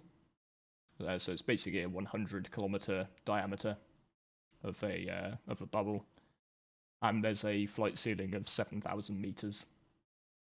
So one of the reasons we wanted to bring this over to Hurston rather than doing it on Daymar, like we did with the test run of this, was we just found Daymar's atmosphere let people get a bit too fast, and sort of this should slow combat down a little bit, which is harder but also more fun. And also sort of the planetary setting would allow a higher flight ceiling. So in our first playthrough, we tried it at 2,000 meters on a moon, and it was really hard for people to stay within. Sorry about that. So all missiles and torpedoes are permitted. To try and keep things a little bit balanced, we've limited it to laser weaponry. One thing which I didn't want to happen was it just be like ballistics, and then people run out of ammo, and then the fight sort of comes down to which one of us is going to run out of fuel first? That'd be a bit lame. There is to be no ramming. That said, if you're going to chuck a bunch of people in a bunch of ships into close proximity to one another, probably collisions are a thing which could happen. I hope that the marshals and myself are not faced with any particularly contentious decisions about having to overturn any results. But we might just have to in the instance where a collision takes down a Hammerhead. So I believe it's kind of the rules of the road. A Hammerhead is a big, big thing. And if you can't get out of its way in a light fighter, then you're probably doing something wrong. That said, the driver of the Hammerhead probably shouldn't be trying to spat you on his windshield. So, yeah, swings and roundabouts. We'll have to make that call if it comes to it. Even though some of the ships are using EMPs, well, have EMPs, they're not allowed. This is just for balancing, more than anything. And that I believe is about it in terms of those basic guides. And like I say, we've got these TLDR versions as well, just to help people out, people who might not know, who might not want to read through the whole thing. Yes, EM torpedoes. I should probably have balanced that out, Xperia. You are quite right. On the other hand, I think practically everyone's using EM torpedoes as a result, so it's good to see you.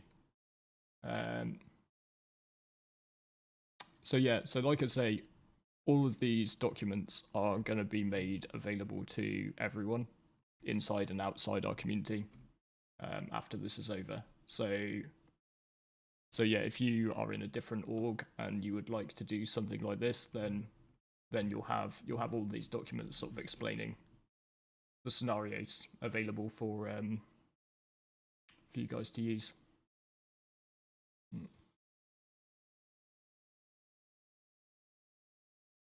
Yeah, piracy's good again next patch, isn't it? I'm looking forward to 3.18. It is going to be fun. It's probably going to be a lot more action on the go, I reckon. And to be fair, that's what I signed up for. So, how about you guys? Great PvP, PvE debate. I think even as a player who does a lot of like the industrial side of things, I just think I'd get tragically bored if there wasn't ever the danger of a enemy ship on the horizon. Yeah, it'd just be credit making simulator 2952. And with the way that people min-max, I mean, like, if there was literally no danger and if servers were stable, you could probably have every ship in the game in a matter of weeks or some months, depending on how long you've got to grind and what then. Yes, please. That's as well. I should really probably have said that at the very start. This is being done within the Frontier community, so all the people playing it are community members. It's open to everyone, and I don't care if you want to join our org or not. So sort of no.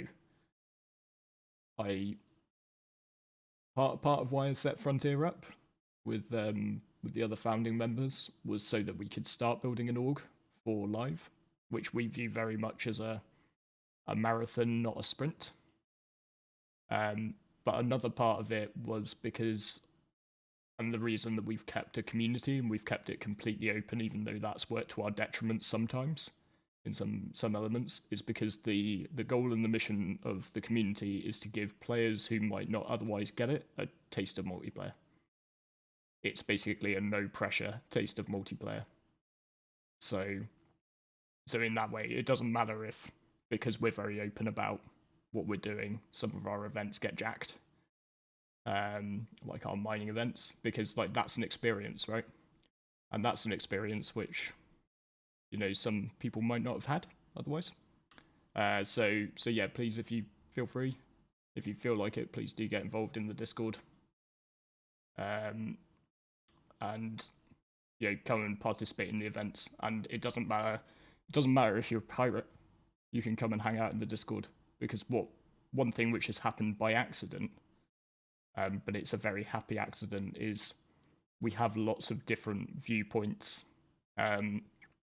So while I like look at some of the wider SC community, and so there's lots of people like, you know, I venture onto Spectrum occasionally, and it's all like ratioing and, you know, people getting very angry about things.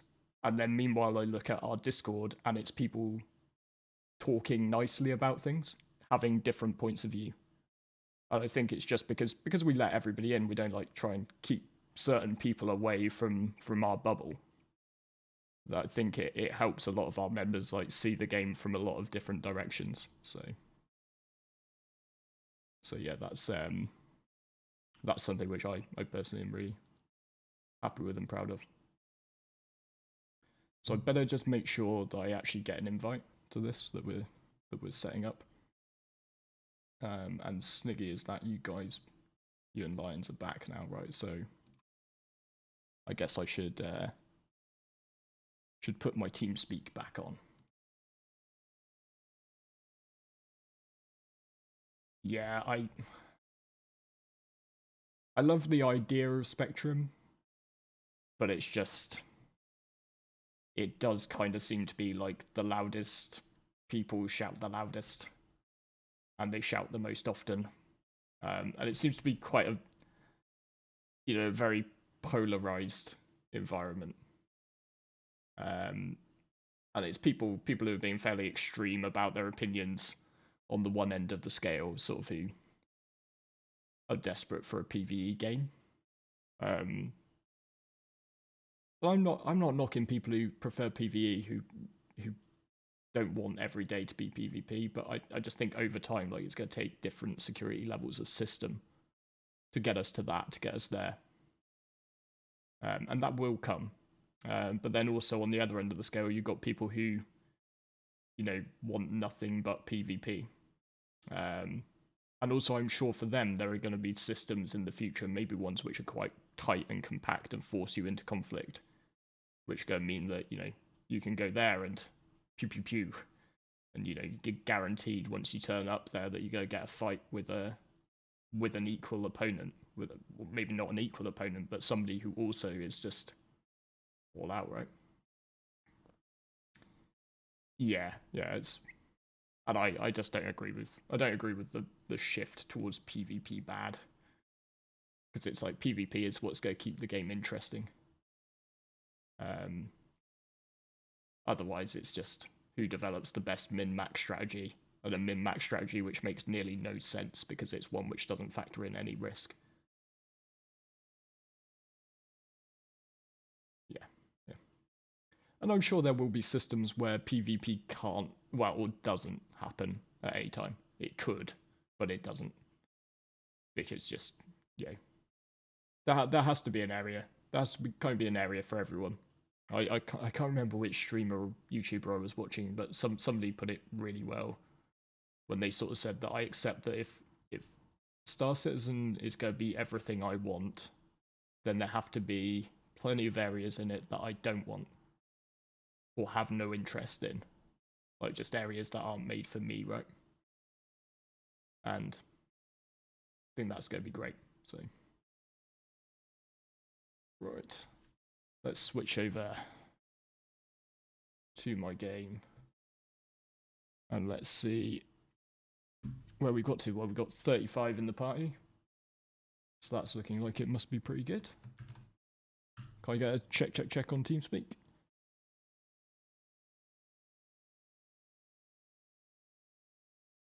Let's see, either none of them are there,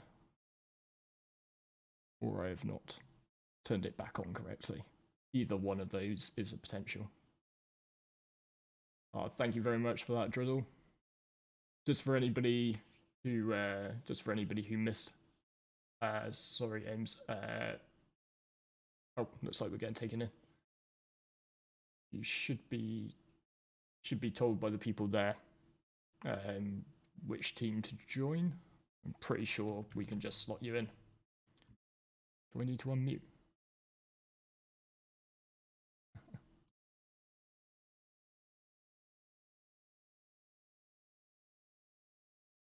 Check.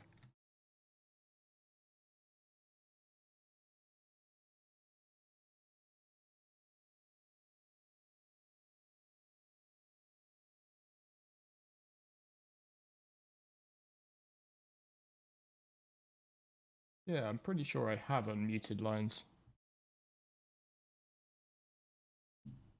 I could be wrong. I tell you what's probably happened. Probably my headset is turned off.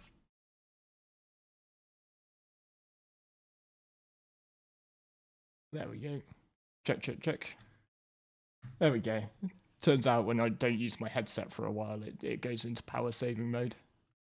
Which is very useful, to be fair, because many of my wireless headsets have suffered from the problem of being left on by me. And when I come to use them, they just turn into a wired headset.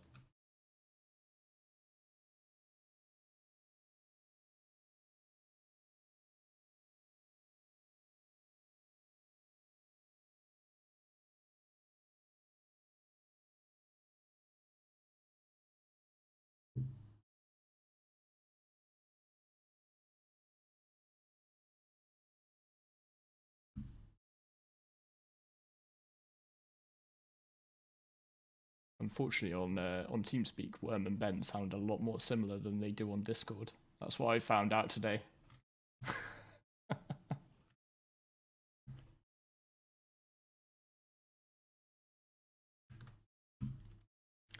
One of the things to note is that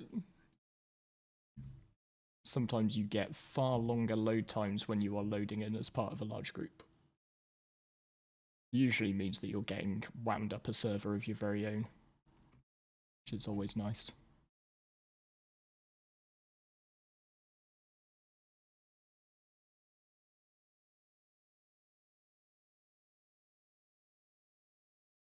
Yep, I might just have to check the yeah, I'd have to just check the screen, the scene in a second when we get loaded in.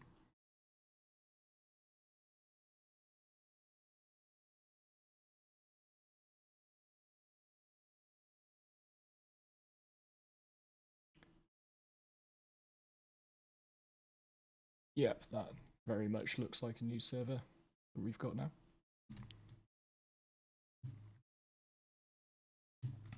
Let's see.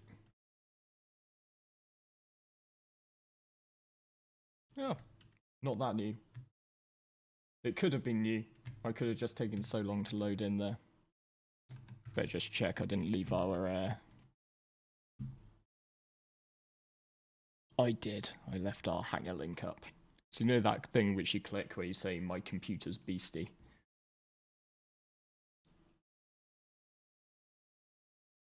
Just need to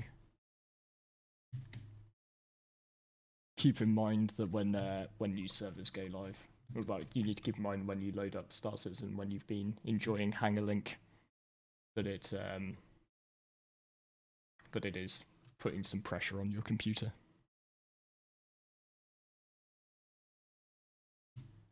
Well, looks like a lot of people followed the instructions and they were able to turn up at Everett Harbour. I had better just make sure I go and set my spawn here though, for when I invariably get shot down during this.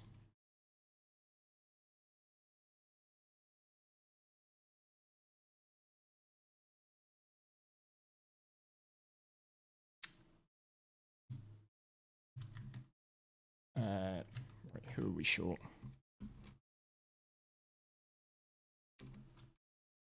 What was our imbalance? So Red's a couple down.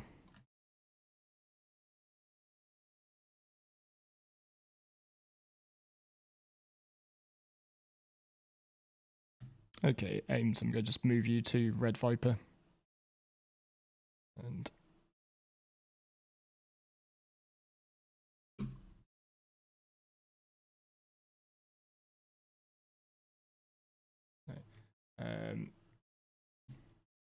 yeah, Ben, I've just got Ames Black for you as well, just as an extra person. That should balance the teams. I just noticed that you were one under. Worm.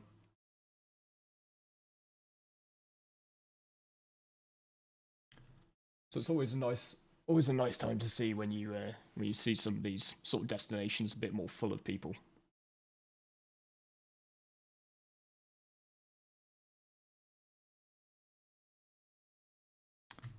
Probably the 890, just to give us that central point.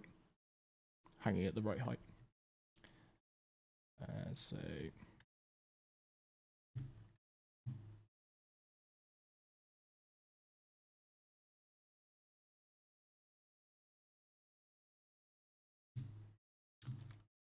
I might just let things clear out.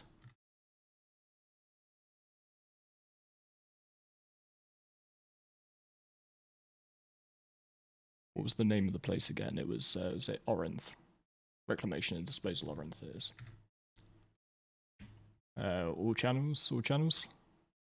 The target destination is Reclamation and Disposal Orinth, down on Hurston.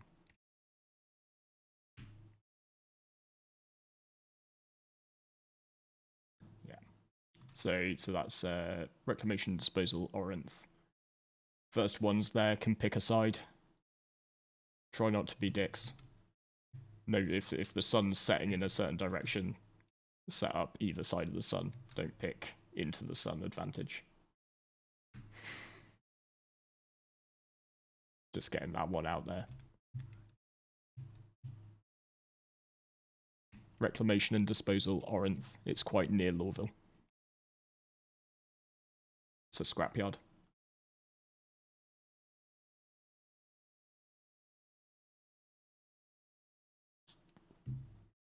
We're really hoping, because we spreadsheeted this as a navigation tool which lets you see what time it is.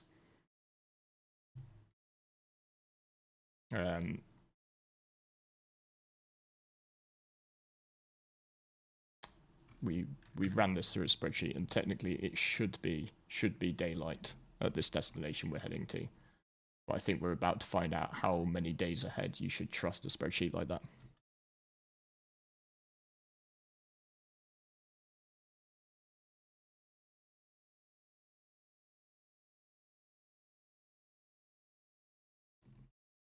Did you hear that, Stingy? Cool.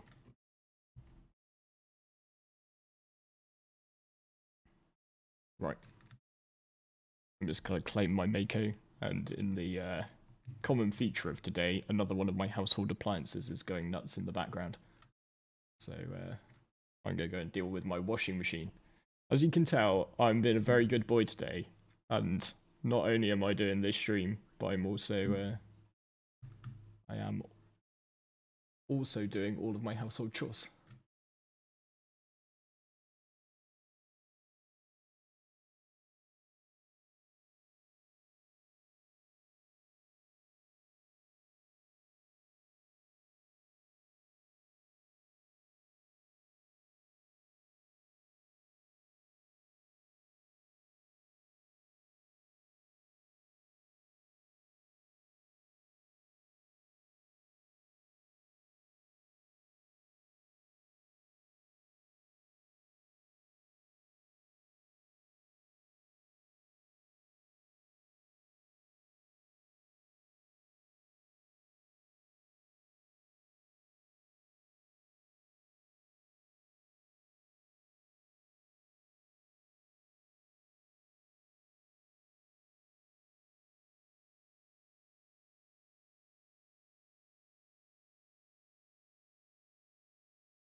Oh damn, I've been chatting away, haven't I?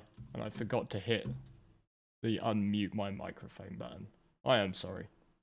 As you can tell, I am a consummate professional.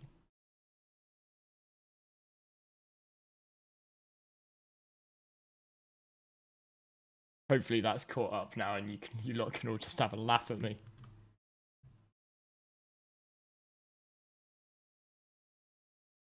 Don't worry, I didn't say anything too embarrassing. You didn't miss any hot clips. I don't. Oh, so Lion, you don't want your. You don't have a Mako to put in your 890 then, correct?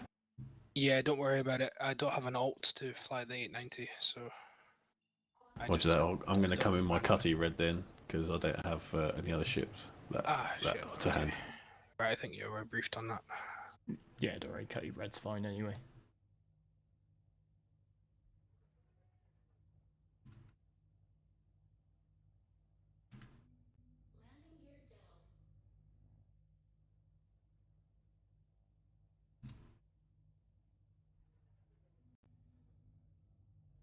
Actually, I could turn up in a Carrack, so the Carrack was going to come. Let's go and have a look at what the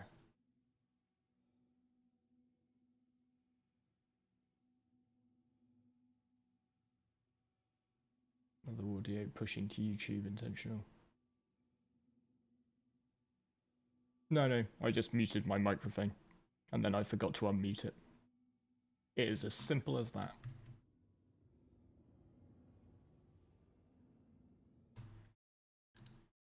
But maybe I should also, while I'm not using it, mute Sniggy stream. Okay, chat, it's going to take 3 minutes for my Red to turn up at the station. We started pretty sharpish, didn't we?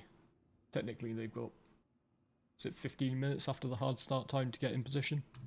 Yeah, roger that. Which would put it at 5:15. Yep. So.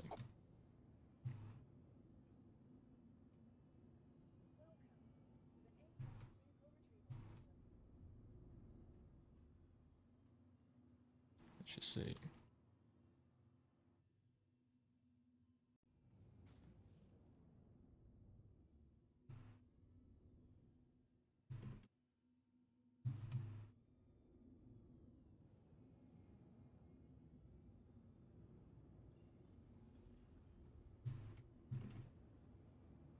Okay, I'm guessing that this little cluster over here is probably worth me driving towards.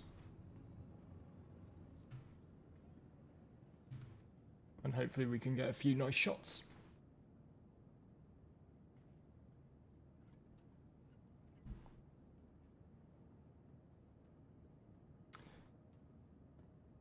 Yeah, basically Streamlabs takes my desktop audio. So it's either we can choose to have no audio, or we could. I also think, because I have to talk to the marshals, it makes sense that you guys hear what they're saying as well. Because otherwise I'd have to you'd only hear one half of the conversation. I think that would probably be more confusing than I trust Sniggy and Lions and Ben and Worm to be good boys What on was stream. the ceiling again? 7K? Yeah, ceiling is 7K.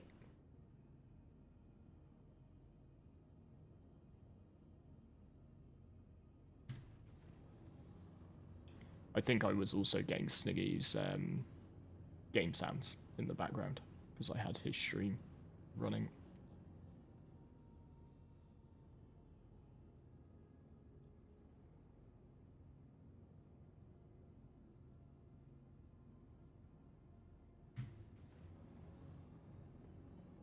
So yeah, just in case anybody is just joining us, we're about to go into episode 2 of 3 of our event today, Daedalus Rising. This is going to be a bit of ship PvP combat. Loud, could you do me a favour? I'm having difficulty locating Do we it. Can you just fly over the location for me, with please?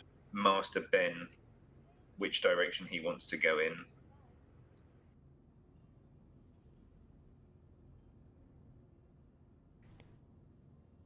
I think you probably go along the coast. You both go along the coast. In opposite directions, because the site is like right on the sea. Okay, Worm's going to go heading 30 from sight, which is roughly northwestwards? Northeastwards, sorry. Yeah, makes sense.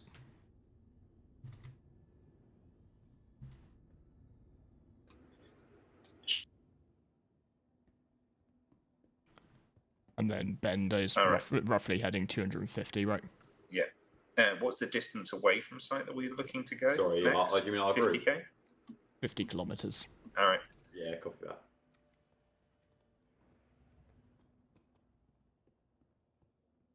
Yeah, I see you've made it down now, Lines. Yes, sir. Bit of a cluster. This thing is not holding altitude either, so this might take a while.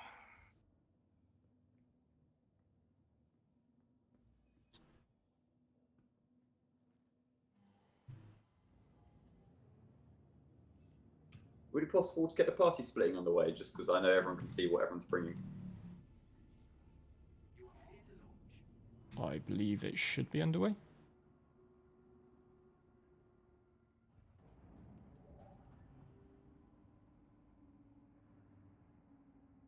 Go just check, Sniggy, you're on the party split, aren't you? Yeah, I've already pulled blue team out. Yeah, there you go, Ben. Sniggy's pulled out all the blues.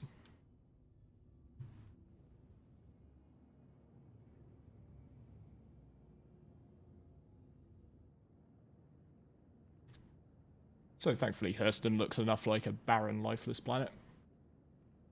So it will serve our purposes rather nicely for a battle over a wasteland.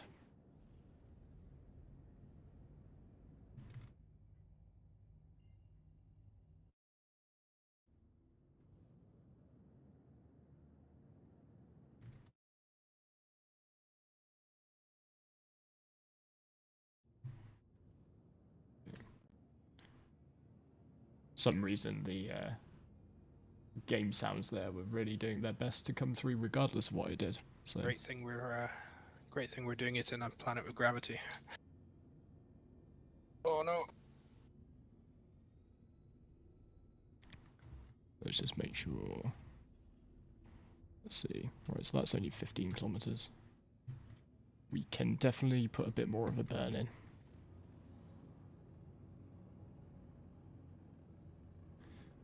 I just hope I'm gonna have enough hydrogen fuel by the time everybody gets it. I should have come out my Starfarer. Can you imagine that? Try and do some refuelings, but while everybody's trying to shoot at you. That might be a bit tricky in a Starfarer even. Combat Starfarer. Loud, can you just try and work out roughly where I am relational to the... The site itself is like right on the coast. I think I'm over it. The problem is I can't flip upside down without crashing to my death, so...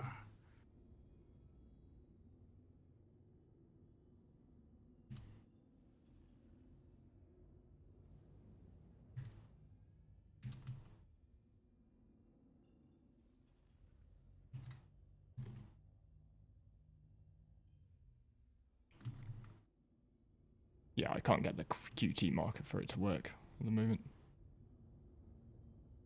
Oh, there we go. Yeah, you're pretty much bang on lines. Right. I'm going for altitude now.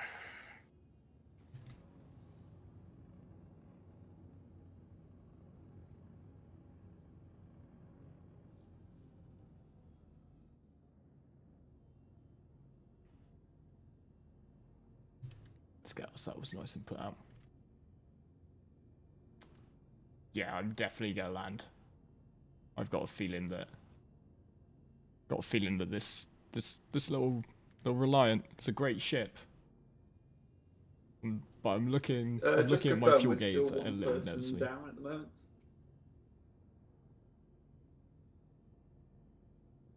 One person down.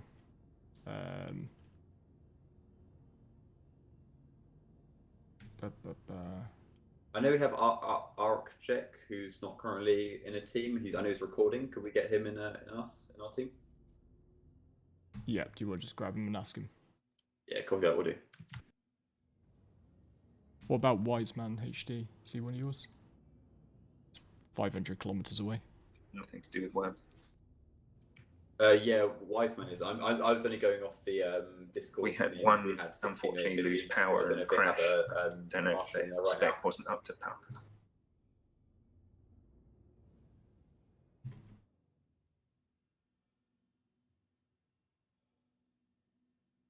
Right, Siggy, can I... sorry, Lions, could I get an invite to...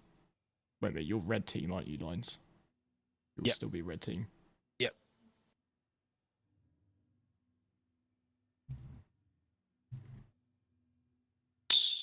And Marshals, could we just send a reminder to some of these people in Red's group who are still actually in blue, because we want to sort of pick our starting location, don't want to give it away. So if that could get removed, that'd be great. Thank you. Right, he's just starting 50 kilometers down the coast, the other way down the coast to the way Ben went, way Worm went. We might have a bit of a weird thing going on with our hammerhead. Right, at the moment, Sniggy, it looks like Judge Grimm is one of them. Seems our hammerhead pilot DC'd, and our hammerhead is currently sat in an unusual situation.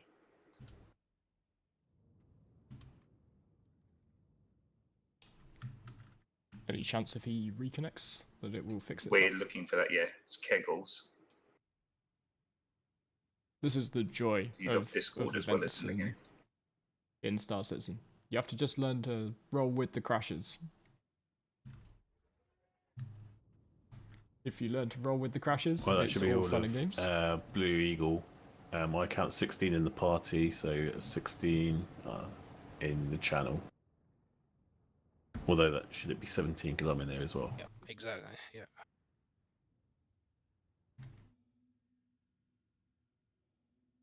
Receiving.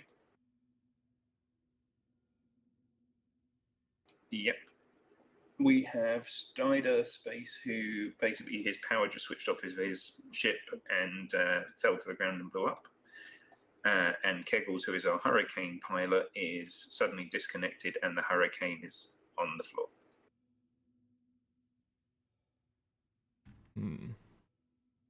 As far as I believe, yes. Okay, we can probably give them like 5 minutes to get back in. Well, hopefully. Yeah. I mean, it's our hammerhead, so it's kind of It's an a important hammerhead, one. not a hurricane. Okay, sorry. Yeah, sorry. If it was just a light fighter, I'd say we'll just go anyway, but the hammerhead's kind of important. Yes, it would be rather bad for you to just lose.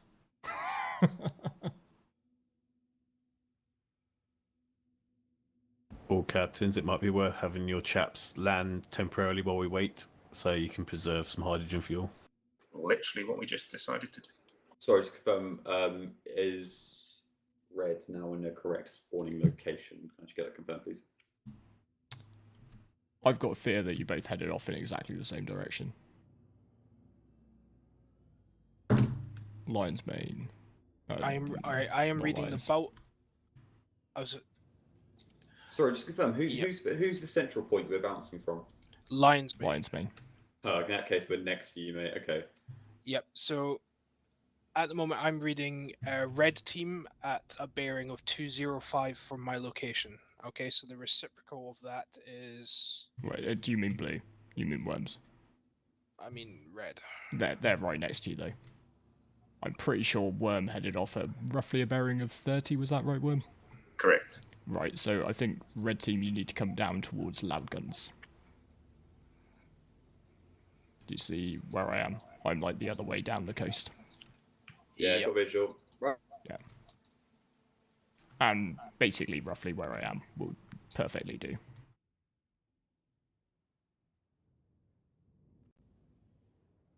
Because I'm looking towards Lion's Mane at roughly a bearing of 55. Worm, if you look towards Lion's Mane, well, towards the site, what's your bearing? Hopefully 200 and something.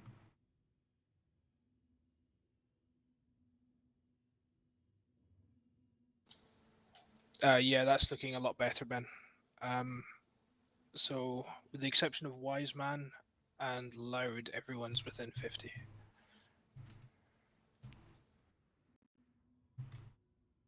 What, am I too far out, am I? 1.3 kilometers. I'm not too worried about you, Loud. Yeah, Wiseman had some connectivity issues coming back in now. He should be hearing about 30 Heading seconds. is around south, 175 from me. I see an enemy hammerhead here.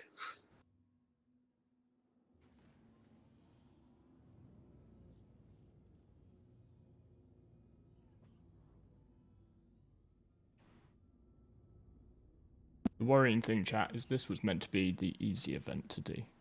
But we outdid ourselves in episode 1 by setting that all up quite smoothly. Now it turns out that it's just smashy between ships, which actually becomes quite difficult to do.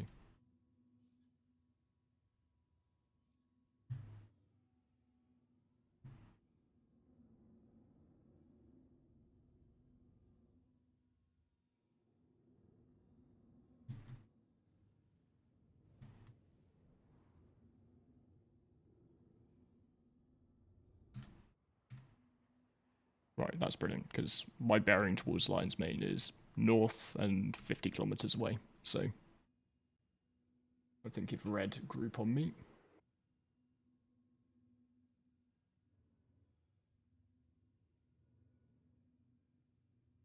Yeah, I'm not landing this thing. Well, it's northeast, but it's close enough. I think this will use more hydrogen than it has to get back up to 7,000 meters. So Kegel's power went out. He's just on his way back in, and we'll see what the situation with his hammerhead is at that stage. Okay, yeah, worst case scenario, you just have to... Do you have another one to pull? I have 2 other fighters out, so I can't summon one, but I think someone else might have. Okay, that's cool.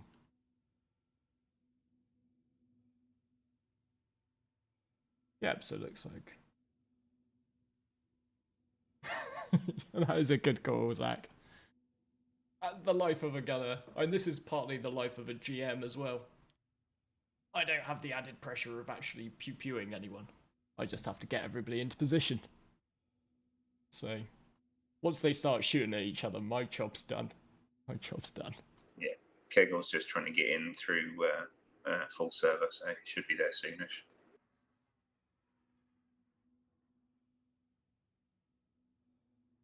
So yeah, just a brief recap, I guess. Then while we're waiting for folks. So today we are running our Daedalus Rising campaign, which is a sort of series of PvP events. And the reason we are doing this all in one day, not only because it's fun, is because we're trying to raise some money for Doctors Without Borders. And it's amazing that I stuck a target of raising $500 for the charity on this, and we've already hit $771. So so I added in the in-between, between episode 1 and 2, we've done a Chris Roberts, and we've added a stretch goal in, gone to $1,000. And if we hit that $1,000, Alright, so for now everybody Aaron in chat, needs to try and get back in the server, because someone said, why don't we tell someone to do the camera options by pressing Alt and F4? And that's why you don't do that stuff. And Aaron was like, huh. But the so yeah, so if we hit $1,000, then I'm going to just give away a couple of STVs to the chat. We'll do a bit of a wheel spin. That's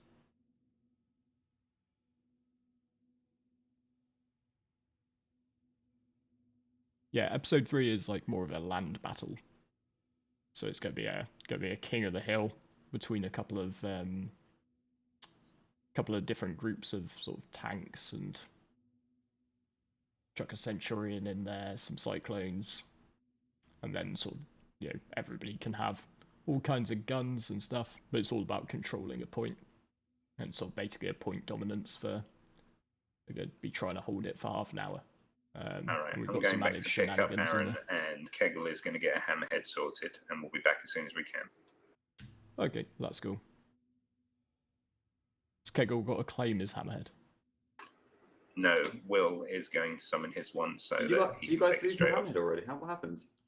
Crash with the Can the hammerhead. Can we get Keggles an invite, please? Roger. That's unfortunate. That's cool. One, no respawns, right? No respawns. 1 life each. YOLO. Yeah. As the kids say. As long as we can maybe do this before I run out of hydrogen. The thing about this out is you don't have to be confident in your skills. Like, there's no real stakes to it. It's just fun. And I think on the one hand, this is just using Star Citizen as a sandbox in order to put on something which is fun for a group of players to do. On the other hand, it's it's a bit of a chance to train, right? Like, there might not be the mission parameters which require you to use some of the vehicles that are in Star Citizen. Like, I can't think of actually a mission that involves using a Nova tank, particularly one where it will take on other people in Nova tanks. And I hope further down the line that we do get stuff like that. That would be really, really cool to see. But sort of in the meantime, it's sometimes it is like, some people might look at it as a bit of RP, all that sort of stuff. But actually, there is an underlying sort of training for potential things in the future to go with. And I for one think ground vehicles are a lot stronger than they get credit for. And the reason they don't get credit for how strong they are is because there's nothing you would really do with one right now. Except I have to say, using them to infiltrate Jump Town is a lot of fun.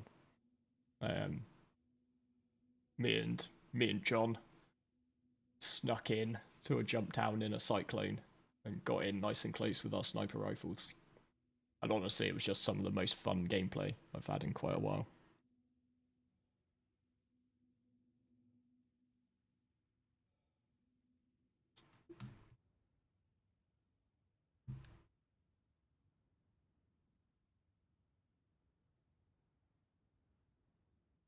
Let's see. Let's maybe have a little look while we're here. What's the Red Fleet looking like? Oh. Well. All I can say is the Mako is an interesting one to fly.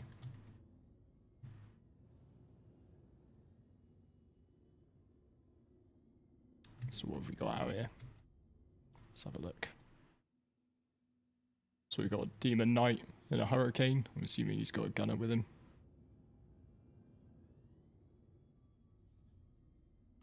Of course, it's Master Ben taking his own hammerhead out. Master Ben is a famous hammerhead pilot.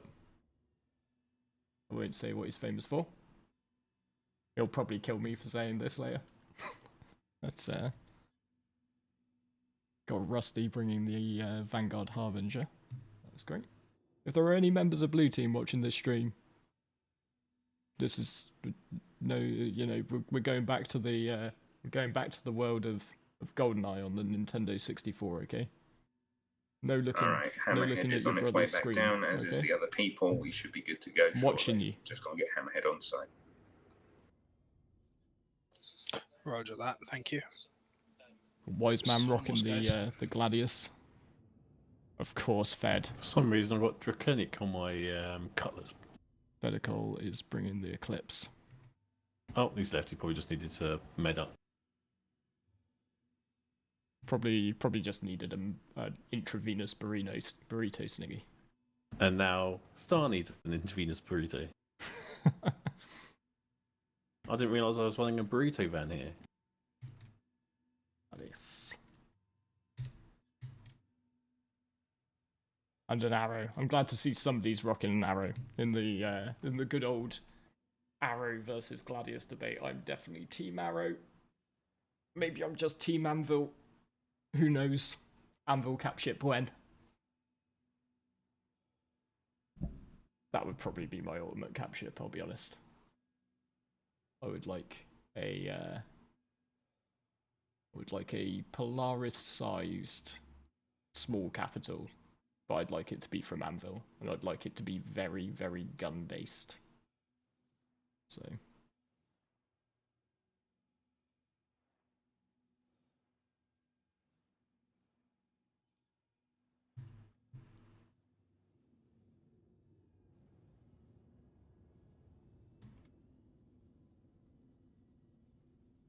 Let's see,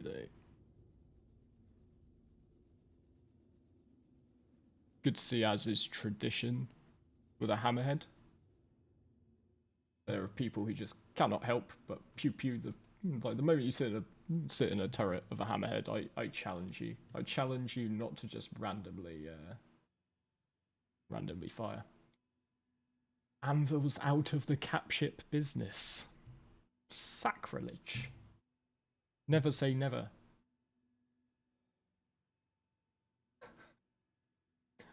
Drac, if you tell him I said that, I shall never forgive you.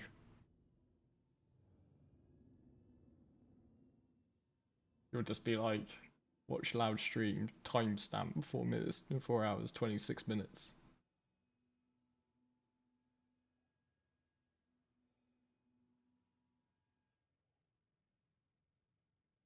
This is the poor little Reliant that could.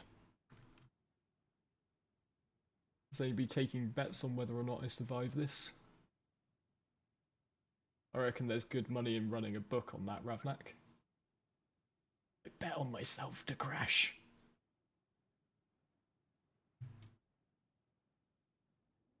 Alright, well, I just crashed due to a big FPS stutter as approach, so I'm trying to sort out Hurricane now.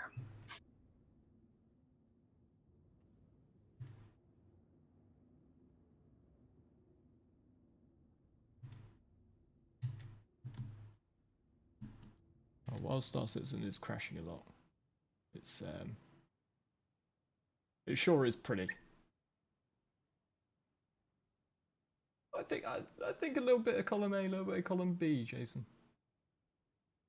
A little bit of column C. Could you get a rough ETA on the Baloo's Hammerhead, please? They have suffered some game crashes. We're gonna have to go hard start in 5 minutes to put this on track. Yeah, roger. Cool. 5 minutes, thank you. Okay.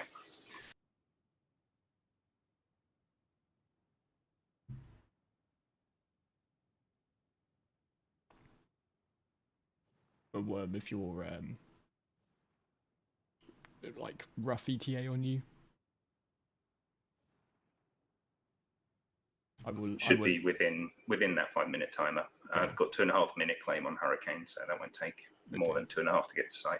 We'll launch in the 5, but you know, considering it's a game error, not your issue, and it would be a big disadvantage due to a game crash capped it out. You can enter the fight. Like, are we gonna have like a point of no return before entering a fight, or is this a fairly fundamental ship they're missing? They're missing a captain. Yeah. Okay. So being able to see what's going on and lead your group. So. Yeah. No, definitely. So yeah. So we will start in 5 minutes, but Worm can enter the fight, assuming. Yeah. Definitely. Just confirm, did they get their hammerhead back, or was it bat and balanced? No, their hammerhead's back. So that was the other thing. They couldn't start without a hammerhead. Yeah. Like I said, we sort of it was trying to draw the line, wasn't it? It was like, you know, you wanna be a little bit firm in terms of like, if you can't be on time, then we're not gonna wait for you. Sounds harsh, but it's just how you have to roll, right? Yeah, no, definitely. But then on the other hand, it was just game crashes as well. It was for people who were perfectly on time. Roger. Okay. Yeah, I don't know if it's correlation without causation, but I have sort of found that since they stuck up the PTUs, whenever they stick up PTUs, it seems like server stability takes a bit of a dive. that's just the way of the world. I think it's the moment they start sort of splitting resources.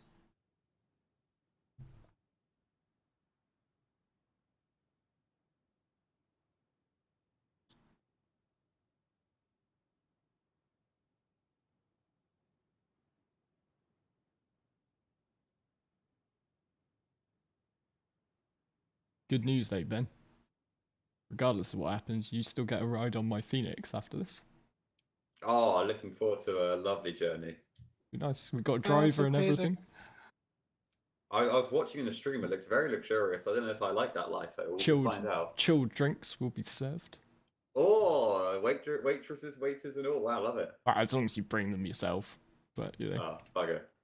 You're allowed liquids if you wish, if you want to bring them.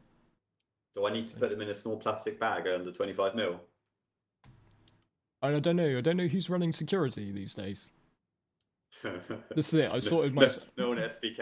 I've sorted myself out a chauffeur, but have I sorted myself out a bodyguard yet? That's the issue. Need my Kevin Costner, the Kevin Costner to my Whitney Houston. Absolutely. I'm sure we can find you a bodyguard. I promise not to sing at them. Oh, boo. Come on, just a little bit of karaoke on the ship. Thankfully, my internet is being brought out of the dark ages fairly soon. Fairly soon. They've dug up half of Edinburgh, so I'm assured 1 gigabit internet at some point in the near future. The building I live in is technically on a private road, just by an inch, and Virgin Media came round about 10 years ago apparently and said, would you like us to hook you into our fibre network? And the people of the owners committee of the building I live in at that point were just like, nobody needs internet that fast, to the prospect of fibre. And that's why I haven't been able to get fibre. Just brilliant to see. But eventually that's getting corrected. So yeah, at that point I should be able to handle a little bit more on the streaming front. Okay, 1 minute warning. Roger. You roughly in position when? Nearly. 15 clicks out from my group. Right, perfect. Okay.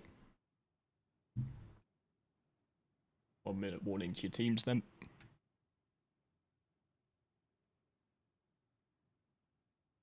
Quick, we better go before anybody else crashes. That's...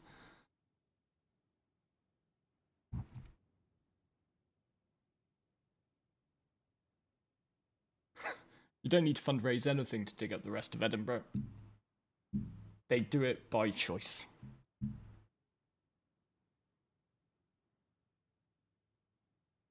"30-second warning.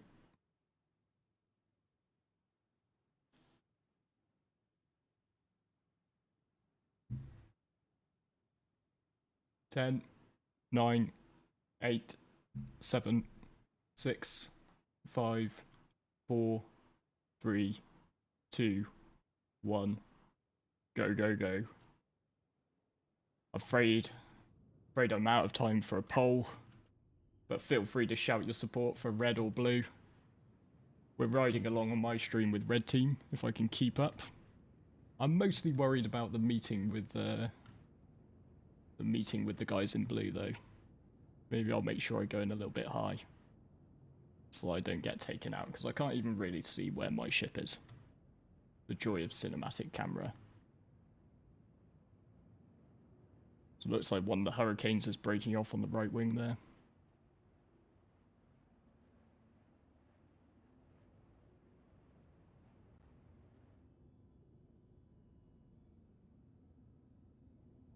Seem to be doing about 230. Poor little Mako can't keep up. Very nice formation being maintained by red team though.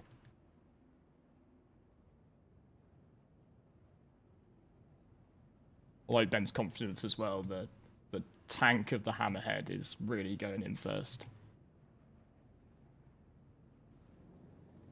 And this is the thing, so the hammerhead obviously is one of their most impactful ships in these fleets, but if you want to use it, you've got to risk it. I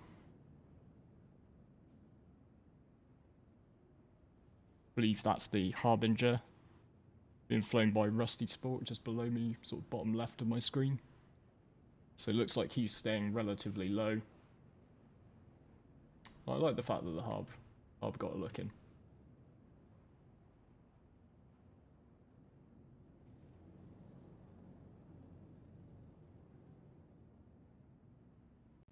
Let's see. 25 kilometers out from Lion's Mane, which is the center point.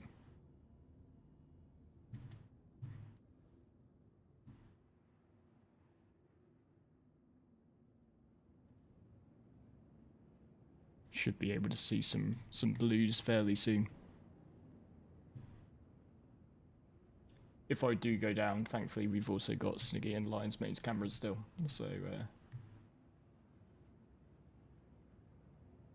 it shouldn't be too bad if you lose me. But I'm going to try and survive.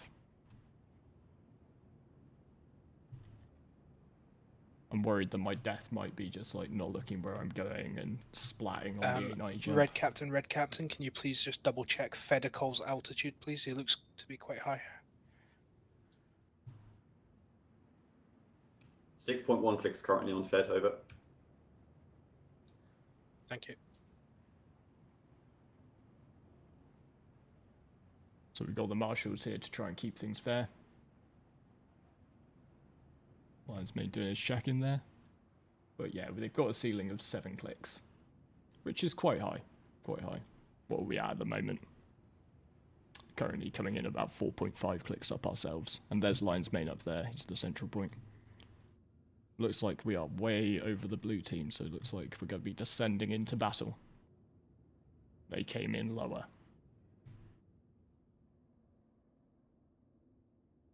There was some flares going off for sure.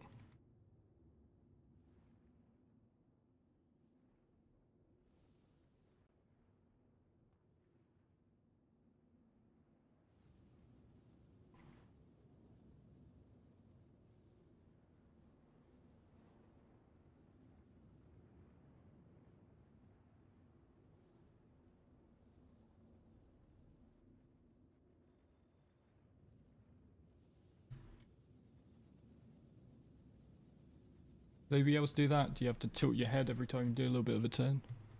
Or is that just totally me?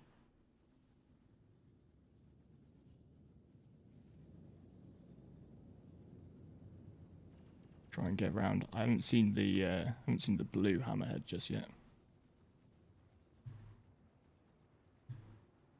See the view from up here. It's quite impressive. What should I Don't do? forget to start streaming. Don't have the chance to flick between cameras just yet. Yeah, that's good. Definitely saw somebody go bang. Definitely saw somebody go bang over there.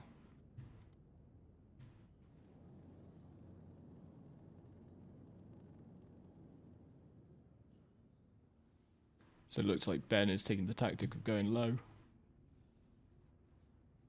Those hammerhead turrets can obviously...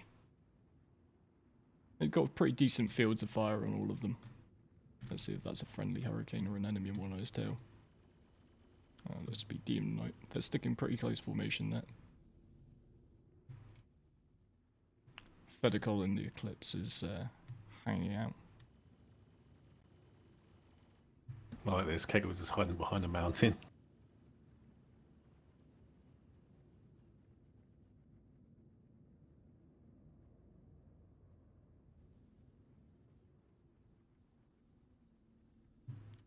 A blue just Can I cheekily... just confirm, you're allowed to get onto enemy player ships? No, absolutely no blue ship Well, on an enemy ship. Masterman's just been killed in his seat. Goodbye.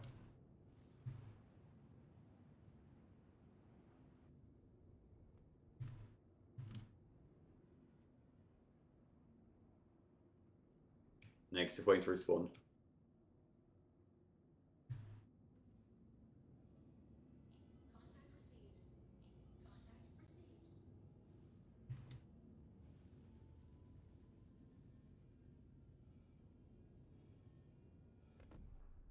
I'd say Ben should push charges against whoever it is just kill him because it's an illegal move.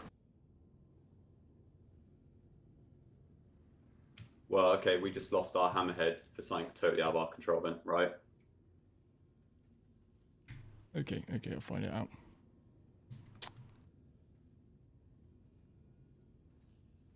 Marshall getting shot at.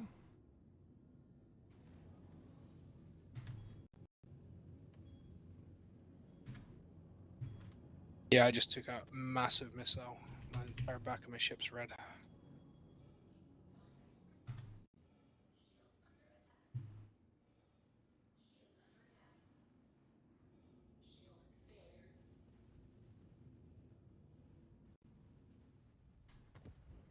I can confirm they are not our players. Be prepared. Okay, all teams fight anybody who is not on our lists. Yeah, hammerhead has been taken by a pirate saver. Standard.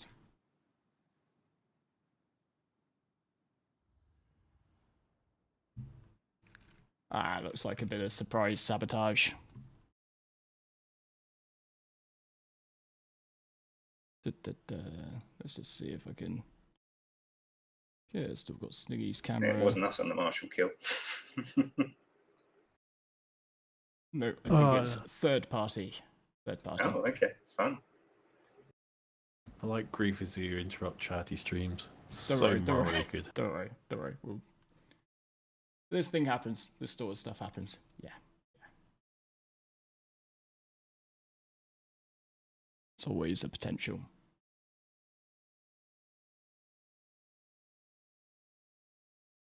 Yeah, weapons free to everybody on Blue Eagle and Red Viper.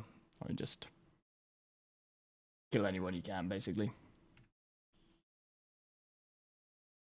I believe there's only myself, Drizzle, and Grenar, which is on the blue team left. Oh well. Oh no, Kegels is here in his hammerhead.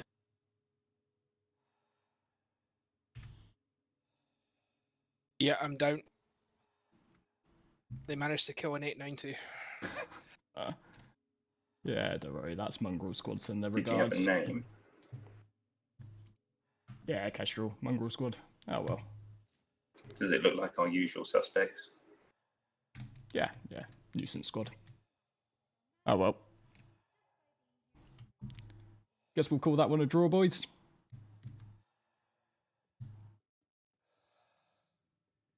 Can I have a bit of a pew pew with these people? I'm gonna go get a fighter myself. Yep, exactly on what I'm doing.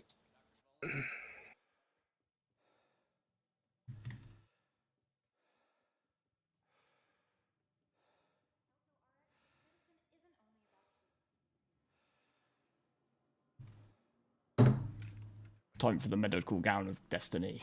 Yeah.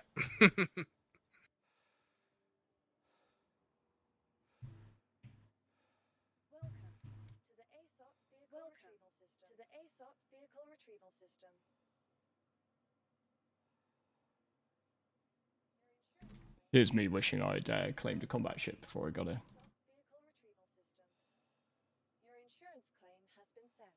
Yeah, poor form griefing Don't worry about it. Don't worry. It's just what it is. It's just like it's the risks of doing stuff in the open.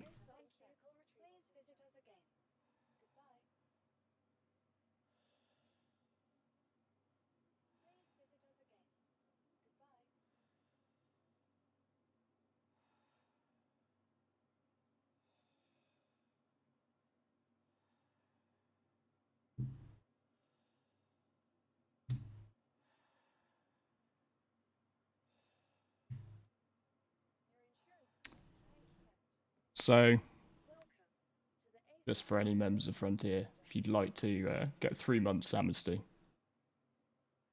from Mongrel Squad, you can message Letty.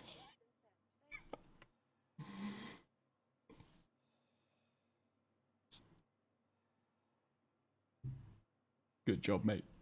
Good job.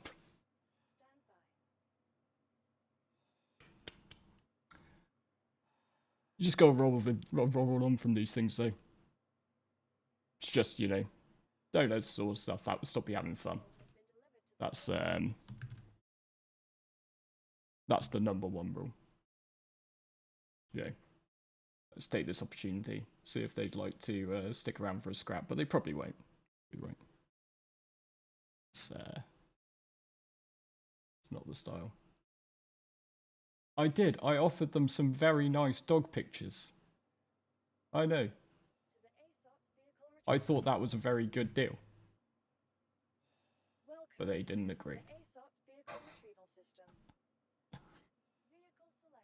Ah, well.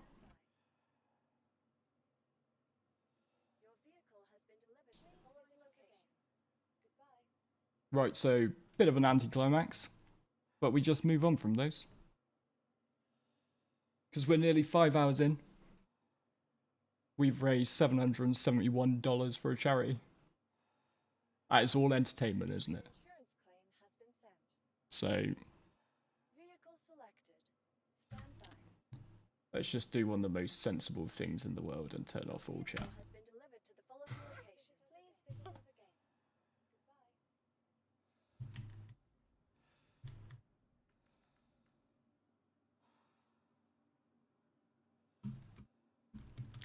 But, you know, let's be fair, I always believe in giving people the benefit of the doubt. So, you know, maybe that guy had no idea what we're doing and just, you know, happened to pop on, happened to see some Frontier members, happened to have a crack at them. You know, that's part of life. It's PvP universe. So...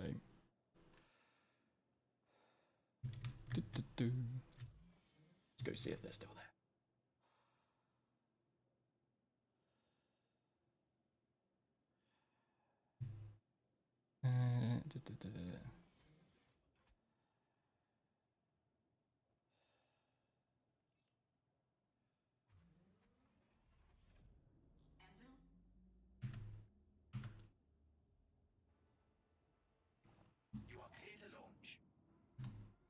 Yeah, it would be nice. So, problem is sometimes you can't always have security. It's just like if you want to get the most amount of people in.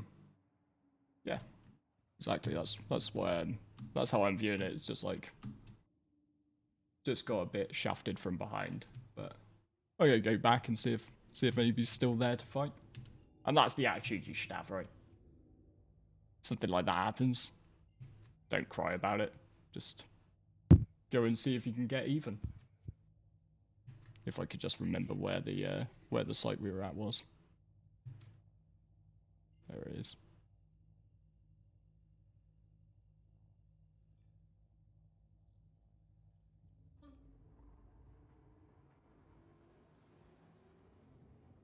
I have to say, that's one of the problems. That's one thing which does need to be addressed in the game. You need to be able to like check who is on your ship when you're in an armistice zone and you know, deal with them that way.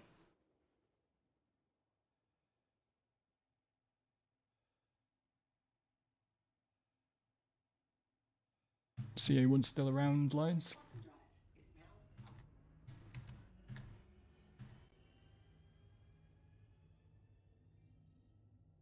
I got a marker at 17 kilometers.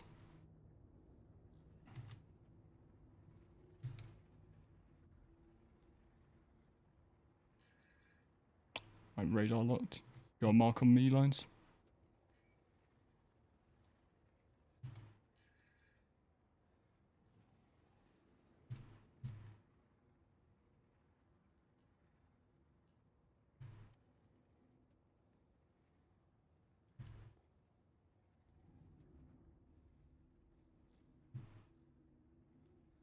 Looks like we've still got some of our boys around, but I don't know that there's necessarily anybody from them still here.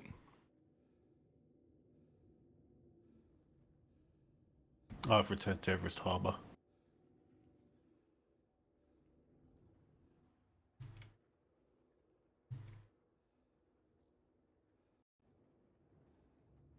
Yeah, just down seeing if any of them are still in the fight. I think we'll have to call that one a draw, guys.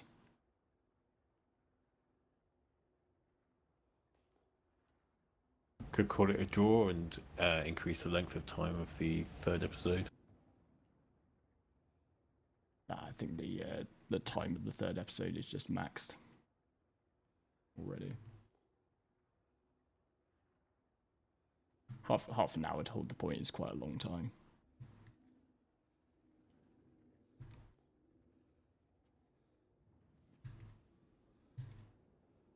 Unfortunately, it seems that they have departed immediately. Standard, we hit and run. Yeah. I think they just wanted that YouTube fame. For a bit of a scrap. YouTube fame. Let me know what that's like.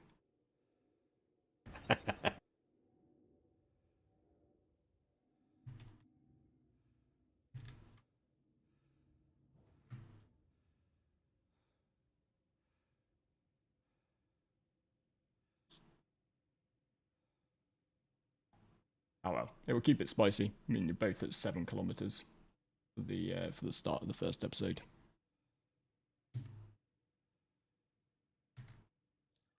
Da-da.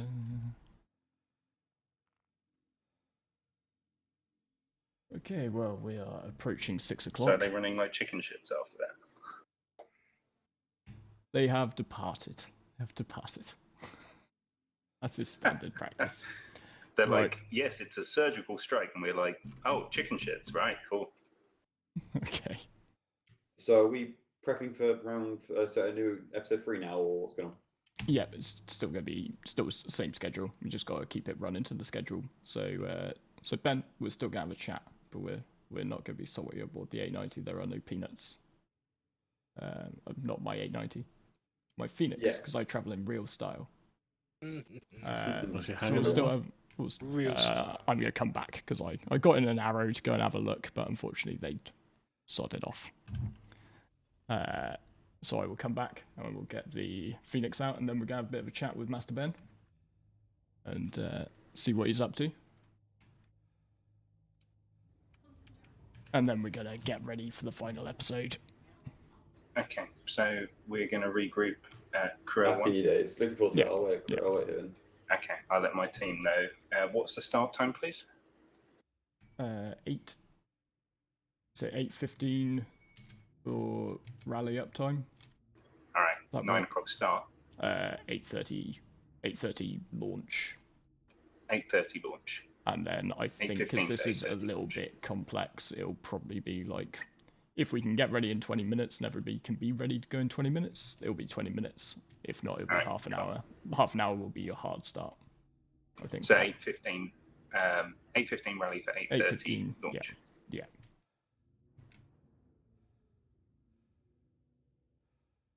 I have to make sure I grab a hanger, because I realised I came out in a medical gown, didn't I?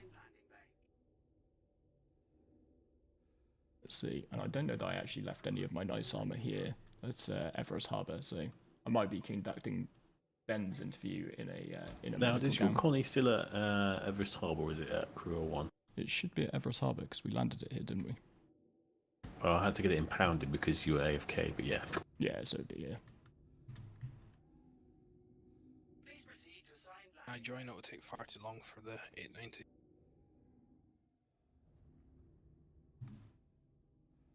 Yeah, they've already had one ride on your 890, haven't they? Yeah, not getting another one. Don't treat them too nicely, etc., etc. Treat them mean, keep them keen.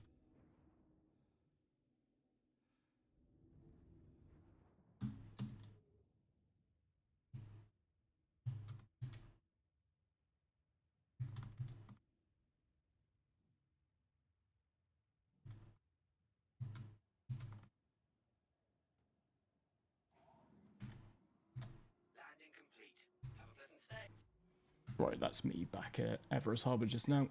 So I'll go and get the Phoenix out, and I'll see if I've got any slightly nicer clothes to sit with Ben in. Shiny noob suit for you, as was most of the org. I refuse. I refuse to wear a beacon undersuit. Don't you still have your clothes from the trailer?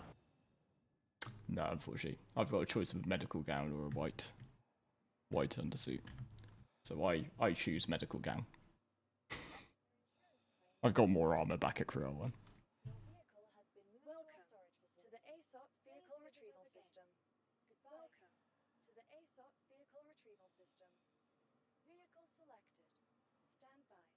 It was interesting. I didn't really get to see enough of the fight for that to be to make any call. That was my problem. I feel like the only.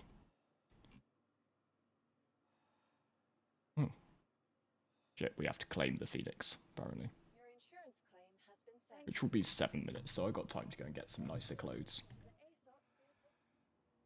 There is a mall. Yeah, at least I can go to Cassava, rock the Cassava. Rock the Cassava. Yeah, I think I'll join. Someone just dragged Ben into this TeamSpeak channel. Yes, yeah, unfortunately, Otto, it was very short. Sometimes Star Citizen delivers you. User was moved to your channel. It delivers you some unfortunate situations where sometimes it's all over far too quickly for the amount of time it takes to set up. But hey ho. Wait, is there a Kasaba? Well, there's a bar. I don't know that I'm going to find any clothes in the bar. Seems to be a very limited selection at Everest Harbour, versus what I remember. Oh, there is a Kasaba. Excellent. Right.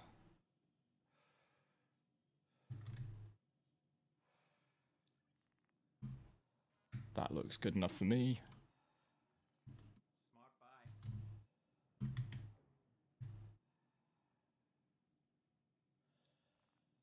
And unlike Worm, I will just go barefoot like Steve Jobs. Episode 2 was a little bit of an anticlimax there, unfortunately, Doodle. Unfortunately, we ran into a... we had a bit of third-party interference. Standard practice. So we're calling that one a draw. But hey-ho, these things happen. Such is life in SC.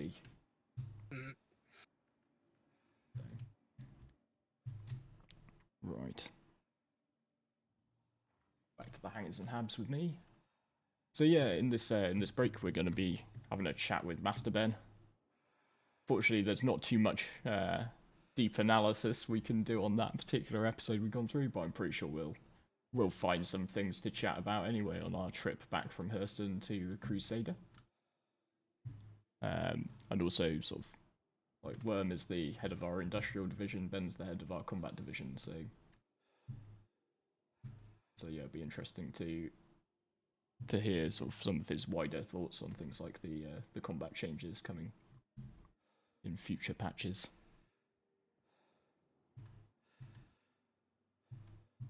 Let's see how long I've got to wait on this this Connie Phoenix though. What are those? This is one of the other reasons you don't want loads of ships. It's it can be a total pain to scroll through the huge list. So particularly when you quite like things like RSI ships. They are awfully far down the list if you've got a standard alphabetical order. I'd really like a favourites button for my ships so I can see some of the favourite ones go.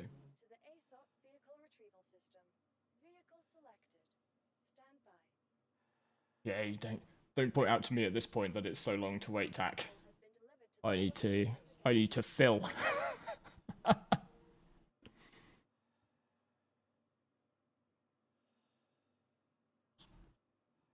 But no, we're gonna have a chat to Ben, do a bit of an interview with him, and then we're going to cut to another little break, so that I can maintain my incredibly healthy day of eating today. So far, I have survived on a croissant, a microwavable pizza, and about seven jelly babies, which, as anyone will tell you, is a well-balanced, highly nutritious diet. Also, iced coffee and Coca-Cola. So yeah. Can you tell that my wife has gone out for the day? because she would not let me eat like this, I assure you.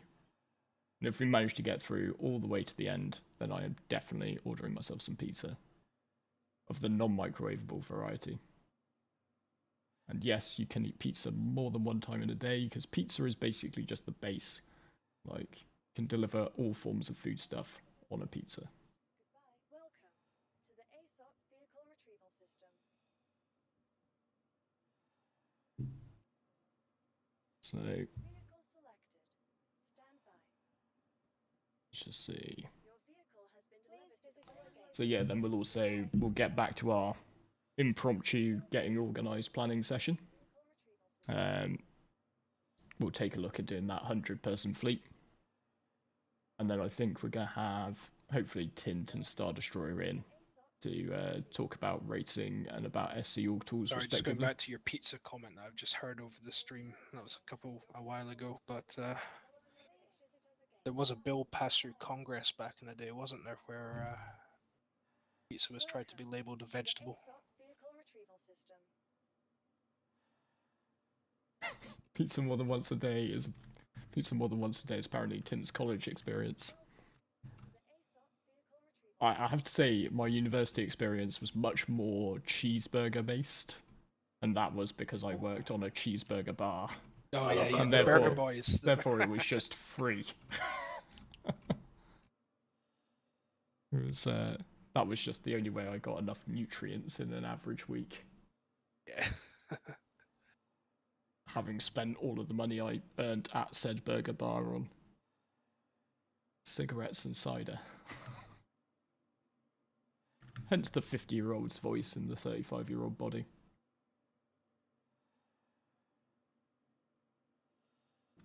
Are we on a break right now before the Connie? The Connie is going to be available in 40 seconds. Wonderful. So then we'll go over, and then we'll be going over to a little break. So.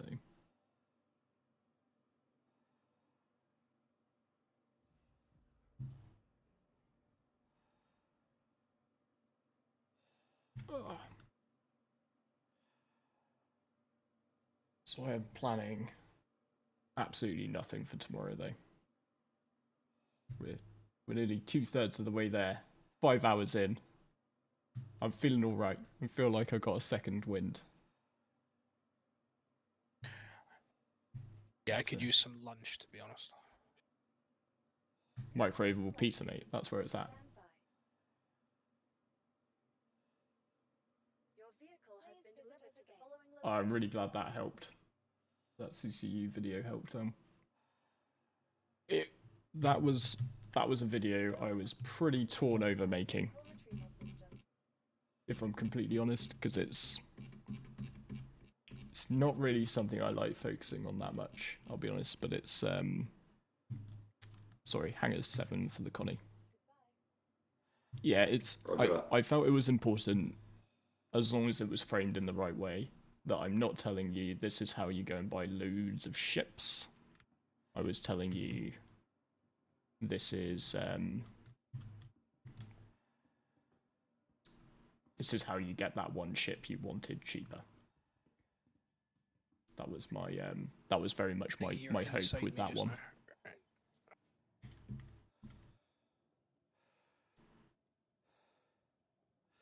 It's always a little bit disconcerting how the Connie does that when you spawn it in. Yeah.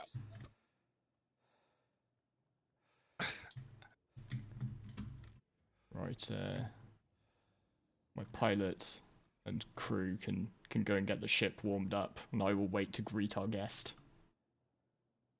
I think the elevator's only safe for 2. Although try and get as many people as you can onto a Constellation elevator is a decent part of it. Hello, Mr. Loud. Why, hello.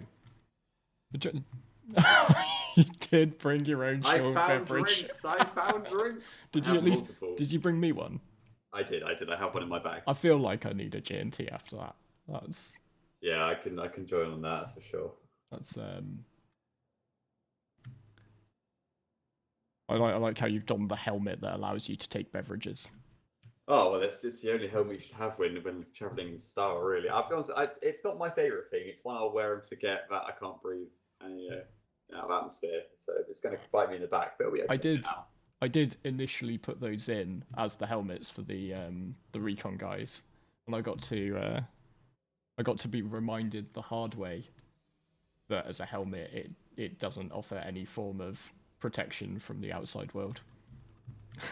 When I went to photograph it at Carrier, that was how I found out that nah.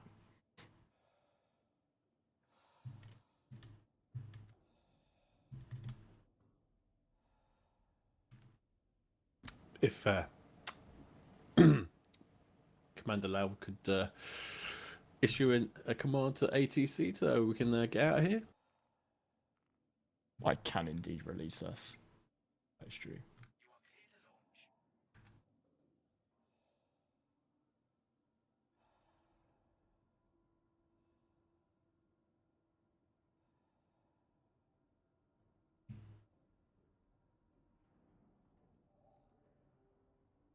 You might want to just down that pretty quickly. I hear this pilot's a little bit of a madman. So Oh, I see. Get my helmet off at this point. There we go.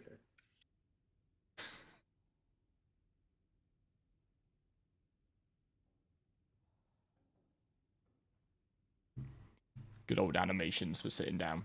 You get to sit down and then merge into the chair from the right-hand side of it. I always really liked that. Yeah, it's definitely interesting. I like how my drink has now got an extra ice cube off a glass table in it as well. I can't drink it, so I'm gonna hold it here for now. I don't want to drink it. RSI knows how to make a luxury ship, and I won't hear any trash talked about my Phoenix. Oh, absolutely. The way you go for an elevator and arrive in crew quarters is just so classy. Yeah. That's how I really want to board a luxury vessel myself. But yeah, unfortunately, Ben, not too much that we can talk about to really decipher that particular episode. I was hoping we'd be able to have a little bit of analysis before. But obviously it does mean we're coming out with a draw of that, and that means that it's gonna be a fair distance, because we were going to cut down the distances based on who came out on top of episode 2 in terms of the race. So you guys are both going to be starting with 7 kilometers to make it to the King of the Hill spot for round 3. How are you feeling about round 3? I'm looking forward to it. I think round 3 is definitely going to come down to a logistics battle, really. I think when we're seeing having the ability to bring in extra M2s, Nova tanks, I think that's really where it's going to get brought. Yeah, I'm definitely looking forward to it. I think it's a shame we didn't get to see episode 2 in its full form, especially when, at least at the moment of things went wrong, we were technically ahead in kills. So I'll just remember that bit. I'll let you have a moral victory. Exactly. I'll take the tin foil badge. I appreciate it. Yeah. That's good. That's good. I'll let you have 10 meters head start. All right, I'll hold you to that. Absolutely. It's all right. Worm can tell me later about how that was what made all the difference. Oh yeah, no, I'm sure. When it all goes south for him, yeah, it'll be about 10 meters. It was a kick in the teeth. So yeah, how do you enjoy episode 1? It was hard fought. I was impressed by both teams. Do you know, episode 1 overall, I think it was really interesting. It's always good when you take a group of people who probably haven't all had the same discipline or comms training or just arms training in general, sort of bring them all together, just sort of working out people's strengths and weaknesses. I think there are definitely places we could have gained on, like winning, for example. Winning would have been nice. Yeah, it would have been great. I'm not gonna lie. But actually, that's what I always like about these events. Is that you just meet so many people who have the same sort of passion for the game. So yeah, I think the Blues did a really good defense. We made a few fundamental errors on our second push.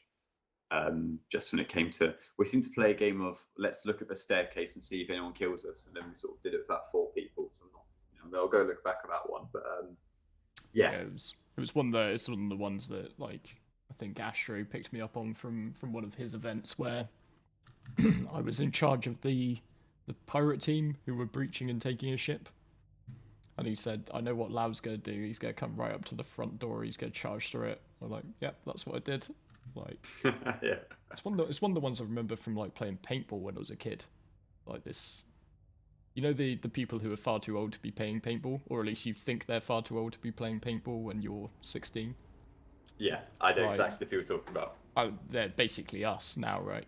And yeah, it seems so. I mean, we're just playing little space battles now, aren't we? It's just the joys of this game. You do anything you want. One of these guys, like when I was playing paintball, I was like 16. He was just like, just don't stand in a doorway. Just don't stand in a doorway. Just move through it. Don't be scared. Yeah. And yeah, that's always sort of what I think has to be done in breaches. Like you've got bottlenecks and stuff. You just got to barrel on through them, right? Oh yeah, absolutely. And it's something, you know, I'm sure, you know, there was many words said between our little waves of pushing. You know, so the third wave was like saying, guys, you know, why did we walked around so cautiously? We were going in effectively or we had a few crashes. I believe it was about 10 strong units. Just push through. First person dies, whatever. You got 9 behind. We have a medic at the back as well. Like, it's not losing one person isn't the end of the world. It's when you sort of sit around and try and work out the problem where the enemy team actually gets a chance to react. So our last push, we had people starting to decoding downstairs, whereas upstairs they just were not prepared at all for the sort of the group we had coming around. So it would have been really interesting to see if we had that stronger mentality, I think, on our first push. I'm sure there's always next time. Mm-hmm. Yeah, absolutely. But no, it was a cracking job by both teams, and both teams completed the mission. Like that's not worth overlooking. Like nobody got fought to a standstill in the 45-minute timer. So no, it was really good. It was really good to see episode 1. Shame we didn't get to see the same out of episode 2, but we've got episode 3 to look forward to. So that's cool. Not gonna give us any hints at your tactics for episode 3, I take it. Go play those close to your chest. We will be red. There you go. You'll be red. All right. We'll be wearing red clothing. You heard it first here that red team will be red for episode 3. This is a big breaking news. I know. This is my break into a journalistic lifestyle, and I'm pretty sure I've got a Pulitzer Prize, like just straight off the bat. Oh, absolutely. I mean, with writing like that, that's going to be incredible. Yeah, particularly I'm going to summarize it. I'm just going to verbatim quote you. It will be red. End of article. But yeah, so you are the head of combat for Frontier, or Legion, as we say it. So yeah, what sort of things about combat are you looking forward to most in the near term? Do you know, I've never really liked combat, but no. I wanted to be head of mining. I always loved mining. No, never mind once in Star Citizen, except for in prison. What am I looking forward to in combat? I think that's a really great question. So, unfortunately, it seems to be more of a distant future now, but I think things like Legionnaire and hacking are going to be so interesting. When we get this, I think even the gameplay dynamic that's about to change with the master mode and the 318 sort of actually dropping boxes when you die. So I think that's going to be massive, especially if you look at a mining event. You suddenly go, well, sure, if you're a pirate and you just want to, well, if you're a griefer, yeah, you still go blow up moles and great. But actually, the money sort of comes in from letting these people get their cargo loads in and actually then delivering them to wherever to get them sold. And when we have ships like the Expanse coming in as well, it's going to be a really interesting dynamic around sort of the logistics of keeping operations safe. Yeah. And particularly sort of like, that was the focus of the last video I did. I found that one really fun to make compared to I made the CCU video because I had to. Everyone needs a good CCU video. But I made the one I put out yesterday because I wanted to. Like, that's sort of the mechanics of like defending ships is really interesting. And it's really easy to forget like how much of a defender's advantage there is. Like, you see that in episode 1, right, of this. Like, if you're the people who have to get through the doors, like, that's not the easiest job to do. Like, particularly if there's like no holds barred on the equipment that the defenders are allowed to use. Oh yeah, massively. I mean, so every time we got up to an airlock, there's a bit of anxiety kicks in your back, and you think, you know, there could just be someone standing on the other side of this with a grenade launcher or with an FS9, and they're just going to hold the trigger down, and you're going to lose everyone. and there's nothing you can do about it. It means, you can go to another door, but they can rotate quicker because we don't need to jump around landing pads. So defender's advantage is incredible. And cap ships. Every combat guy's looking forward to cap ships, right?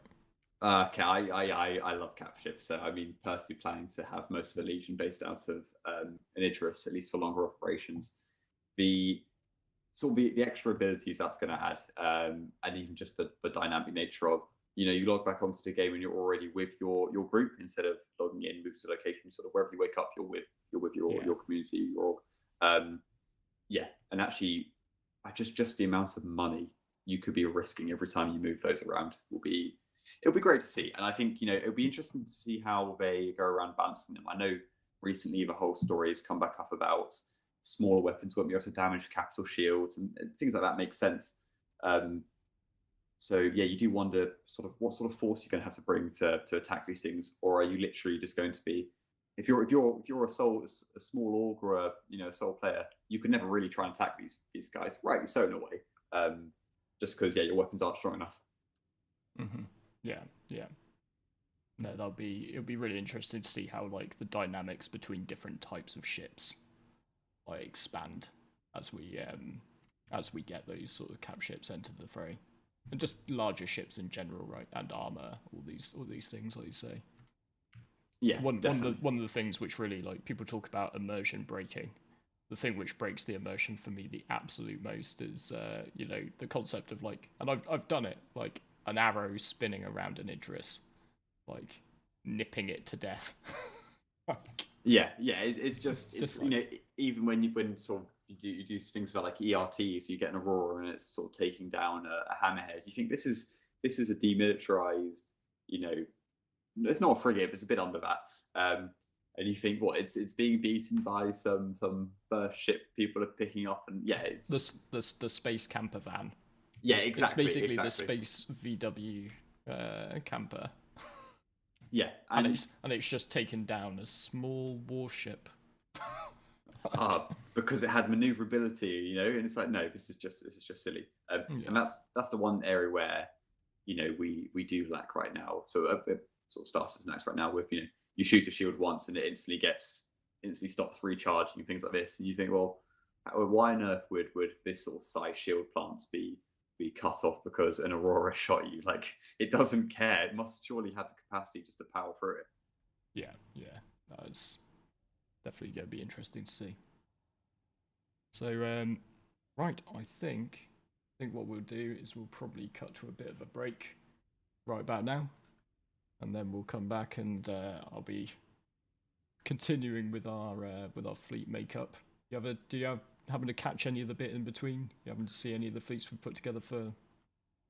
Yeah, I did actually. I mean, they looked really good. So I saw the one with the A2 Liberator and the ground vehicles. That's something I'm really looking forward to, actually seeing what people put onto a Liberator. Personally, we do a lot of dropship training and even sort of combat logistics training. Just seeing that sort of ship being able to drop so many vehicles in the same point, it's going to be so much fun.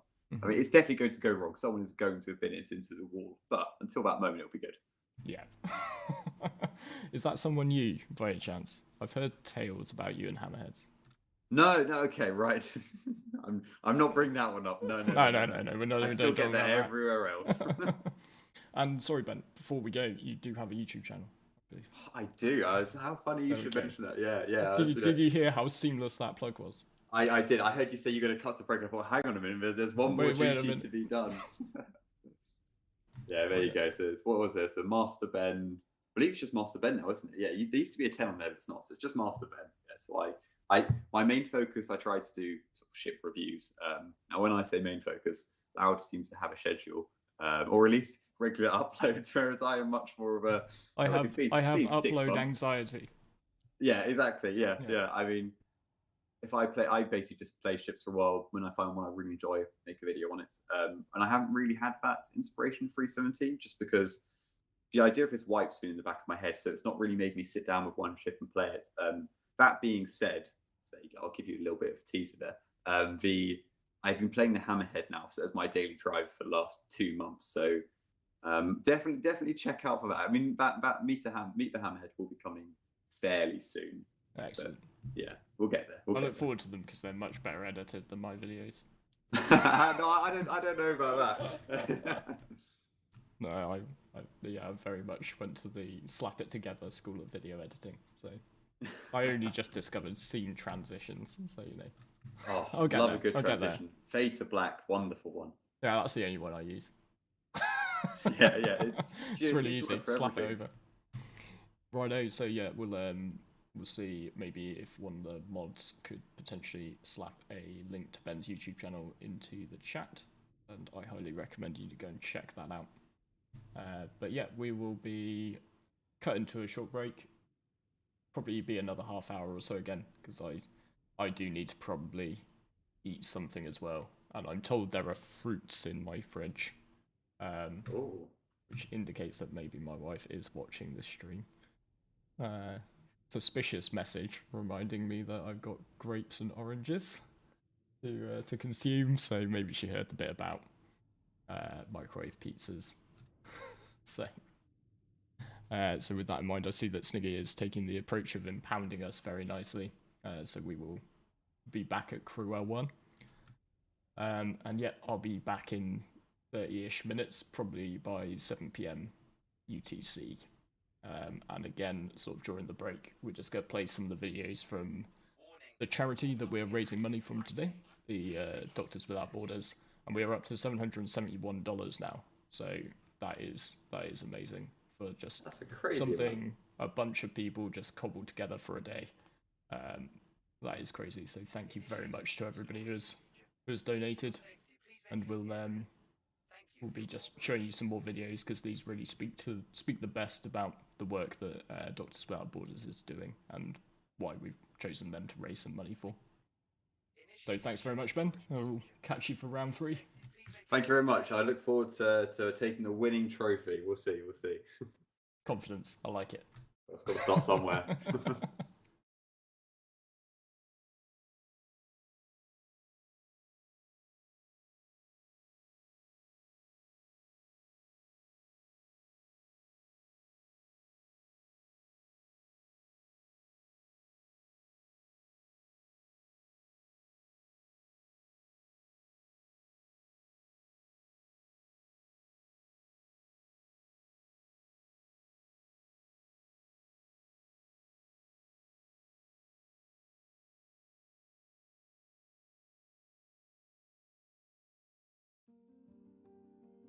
Who is definitely very different from other refugee camps. I don't see it actually as a refugee camp in a normal way. I see it more as an outdoor prison.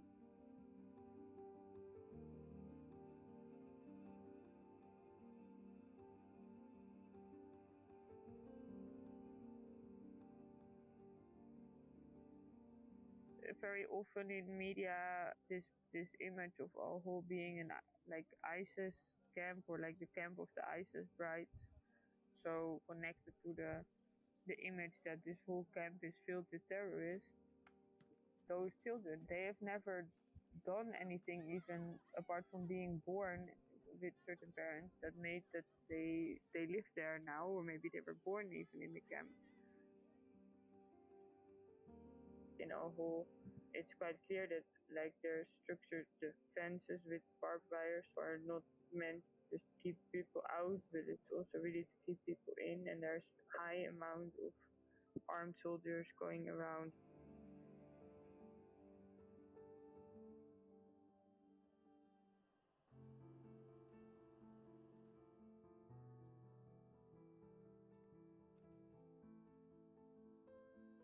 I'm a medical doctor by profession, and also I ended up in Al-Hol via my medical work with Doctors Without Borders. But I have been drawing a lot and have been in art school as well for some time, and somehow it came back in Al-Hol.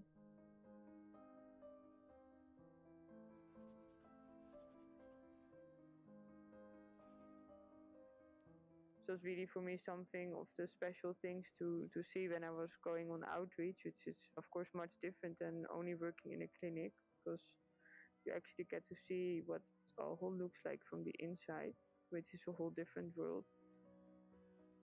many places where you would see children playing in little water pools, for example, surrounding the living areas, but then usually like super dirty water. And of course they're like kind of copying what they're seeing around them. So indeed, in one of the drawings I tried to sketch like children playing with cardboard tanks actually that they make by themselves, and they imitate the tanks that they see driving around them.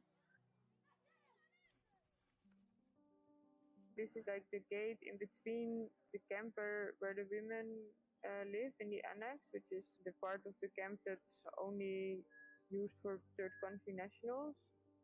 And their only way to have access to healthcare is to pass through this gate where they have to show their identification, and also they are then pushed to make pictures. They cannot be in the ambulance without the soldier accompanying them. We would often not get permission to allow a caretaker to accompany a minor. There's a lot of insecurity in the camp, and we've heard many stories of how people are religious background or for other reasons, other types of murders happening. And this doesn't really know limitations in terms of gender or age or anything. People are really not in a safe place there, and that there's quite an unhealthy situation going on.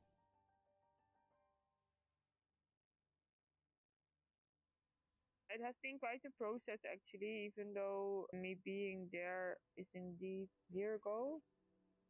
Being able to produce this illustration felt a bit like letting go of certain things and coming a step further to closing off this period. It's difficult even for me to imagine a way out of this cycle and allowing people another way to continue their life.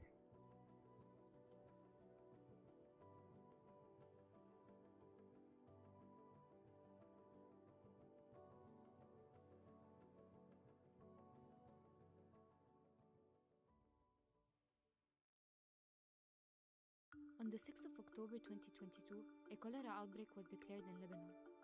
Even though the first cases recorded were mainly in the north and northern east of the country, other cases are recorded in the districts of Mount Lebanon and the south. Lebanon has dealt with cholera outbreaks in the past, so why is the resurfacing of cholera in Lebanon concerning today? The country do not really have the experience of a cholera outbreak. The last one was in '93. Not much experienced people from the health sector know how to really react to cholera. The second element is definitely a condition or consequences of the economic crisis, is that we have a brain drain of medical staff, especially in the public institutions, in the public hospitals. We also have globally a system in the country that is collapsing, meaning that the water supply is not ensured in many places.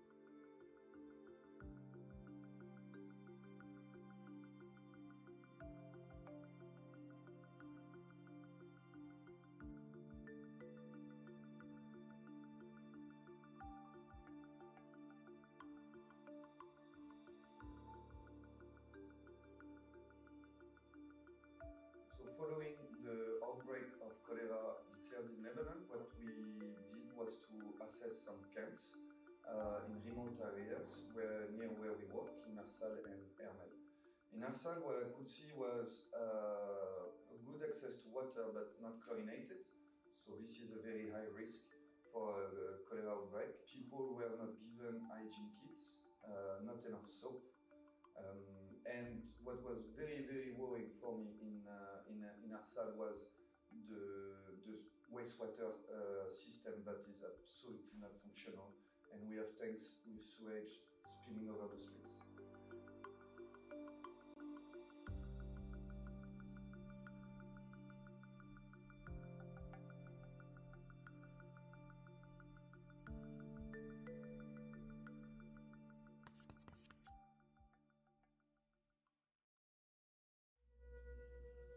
كنت أشك في الناس كلهم وكنت ما أوثق بأحد. كنت أكره لما أخرج به الناس، كان أحس مع أعدائي.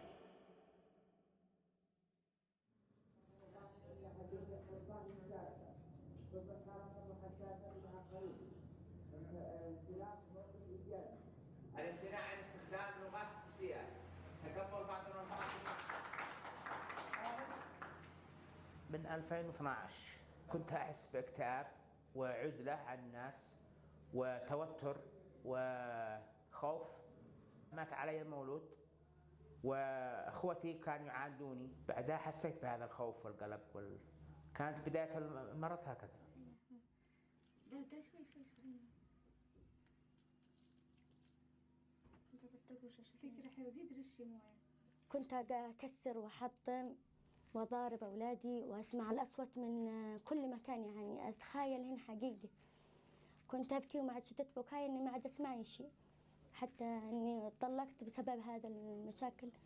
إني حتى أولادي مع فارقتهم بزوني إخوتي ونزلوني إلى محجة. جزء من الأمراض الذهانية له علاقة بالأحداث الدائرة. غالبية الناس فقدت وظائفها، فقدت ناس بتحبها نتيجة الصراع والحروب والمشاكل الدائرة. ما كان في علاج في حجة وكنت أضطر إلى صنعاء. كنت أروح هناك بس العلاج كان غالي، كان يشتري فلوس. تقريبا 8 سنة وأنا رايح جاي يعني. بس أروح حالتي النفسية خطيرة، يعني بعد موت أبي الله يرحمه كمان في حجة كان قدي بدأت تيأس، والموت عندي دائما الصدق، يعني كنت دائما أتخيل الموت في بالي. لذلك كان أخي الكبير وداني لهنا عشان أبصر حياتي، قلت شوية وأبصر نشاطي اليومي عشان أفراد أسرتي. خدمات الصحة النفسية الآن اللي بتقدم في المستشفى بشكل أساسي بتقدم خدمات الدعم النفسي، وبتقدم خدمات الرعاية الطبية النفسية للمرضى اللي بيجونا. بنقدم خدمات التثقيف النفسي، وأيضا بنقدم العلاج النفسي الجماعي. غالبية الناس بتعرف عن الخدمة من خلال حاجتين: من خلال التثقيف النفسي اللي بنجريه هنا داخل المستشفى، وأيضا من خلال البيشن أو المرضى اللي بيجونا هم اللي بيكونوا الممثلين لنا هناك في المجتمع، هم اللي بيعكسوا الخدمة. كانت زوجتي يعني السند والمعاون هي اللي كانت تنصحني وتشلني وتعالجني في أطباء بلا حدود. كنت أجي كل شهر ويعملوا زيارة ويسألوني عن المرض وأحوال المرض وكيف صحته والحمد لله، وكيف التعامل مع العلاج وكيف التعامل مع الأهل وكيف. تقريبا هذه السنة الثانية تقريبا ملتزم بالعلاج شهريا والحمد لله، والآن طبيعي إن شاء الله. الحمد لله. كان أجلس دائما في مكان مظلم ما أخرج شيء أبدا. كان إذا أبو حزن أقلبه، يعني له فرح أقلبه حزن دائما. بعد ما دخلت عندهم الحمد لله بدأت أتحسن بفضل العلاج حقهم والممارسة الرياضية والنشاط والعمل الذاتي. الجلسة الثانية عاد نبدأ في الأنشطة اليومية، كيف دائرة الأنشطة اليومية اللي هو. والله بحس كأني في بيتي الثاني، أسرة واحدة كأنها. كنت من أول ما أحس بالحياة، كنت ضايع، حسيت بالحياة ذا الحين. خرجت من ظلمة صدق إلى نور الحمد لله بفضل الأطباء طبعا. فقمت بدوري كأم أو كأخت، يعني أحترم الأخوة وأحترم مشاعرهم. فقمت بدور الأم هذه المثالية لابني الثاني. فقلت الحمد لله على كل حال. فاطمة، في أمل إنه واحد يتحسن؟ أكيد في أمل، أكيد ما دام أنا بصرت حياتي هكذا بعد اليأس كله، اللهم لك الحمد الصدق.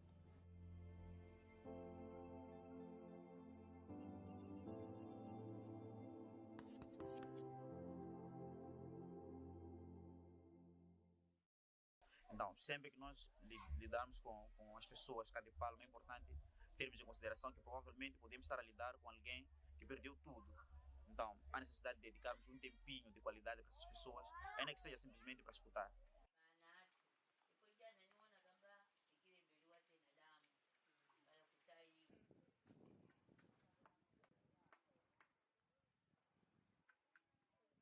Cuando arrancó la guerra, Enquanto a pessoa correu por um lado para o outro. Eu cheguei sozinha.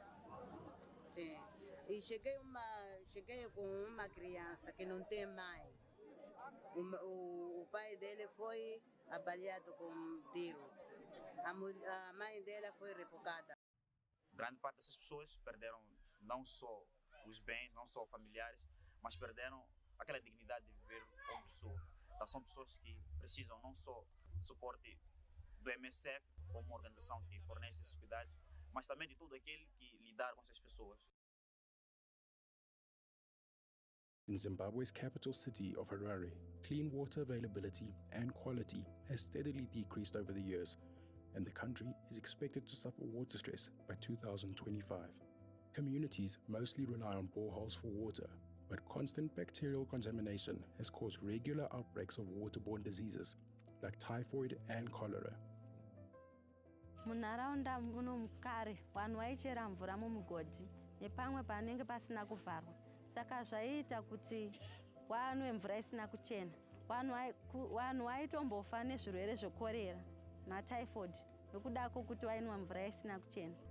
For people living near dysfunctional or damaged boreholes, getting clean, potable water means organizing their schedules and lives around reaching other water sources.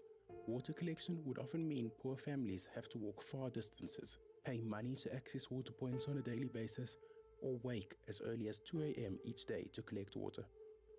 MSF Environmental Health Project has started diagnosing the existing boreholes with the main focus on providing clean water, but also to understand what are the underlying causes of bacteriological contamination in borehole water. Some of the boreholes are providing about 30,000 liters of water per hour.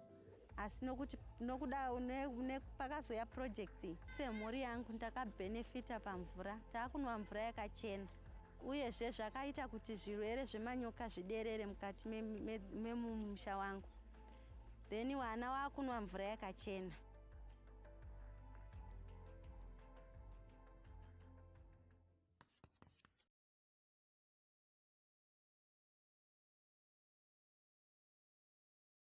The recent decision by the Biden administration to expel Venezuelans under Title 42 has left tens of thousands of people stranded and in limbo throughout the migration route, particularly in Central America and Mexico. Lack of information, emotional anguish, and uncertainty are common amongst this population right now. Many thousands may decide to continue their journey north. Others may decide to temporarily suspend their journey where they are right now, facing difficult circumstances on access to humanitarian and medical services. Many may eventually decide to return south, but at the moment, the procedure on how to do so is unclear. In several cities around Mexico, they're already feeling the extreme humanitarian consequences of this decision. Hundreds of people daily are arriving at cities around Mexico like Reynosa, Matamoros, Piedras Negras, San Pedro de Panatepec, and Mexico City. Currently, there is no formal infrastructure or resources to meet them, and therefore they face a challenge of accessing basic services like housing, food, and water, as well as lack of access to medical services and other services. MSF is currently expanding its operations in points where it's already operating along the migration route. As well, MSF is increasing its monitoring in order to determine the basic needs of the Venezuelan population in these circumstances. Again, MSF calls on the administration of President Joe Biden to end Title 42. And MSF calls for the administration to create a humane and safe migration system, to take swift action to reopen and resource the process so that people are allowed and able to apply for asylum at the border.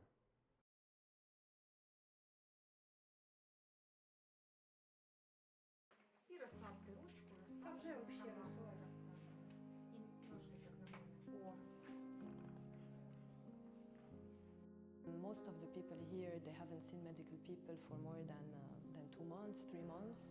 We are assessing their needs, providing the necessary medication to avoid that in the future they would have complications linked to their chronic diseases.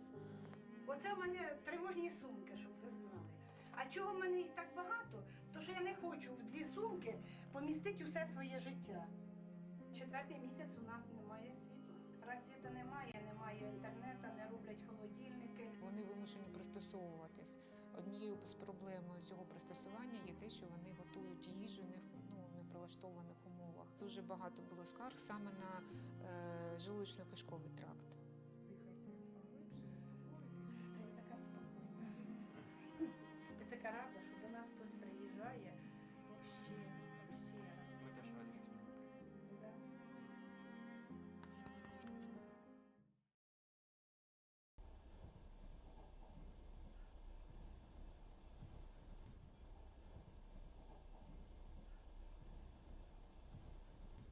In Kyiv, we are present in the hospital of the Ministry of Internal Affairs. We actually responded to their call for help, for support. It's a very big hospital where several injured war wounded arrived. There are more or less, I would say, 300 to 400 beds fully dedicated to trauma.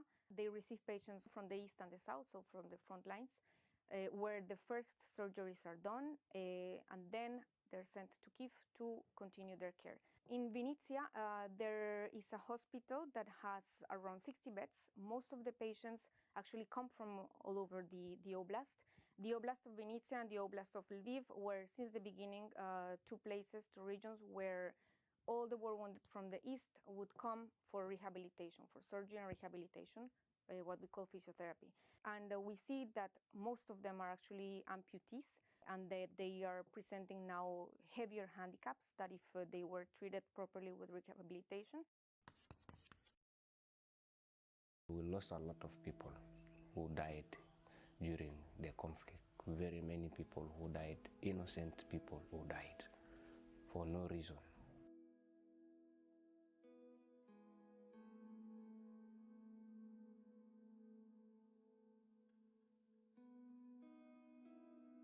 This conflict has destroyed a lot of things. It has destroyed Tombora in total.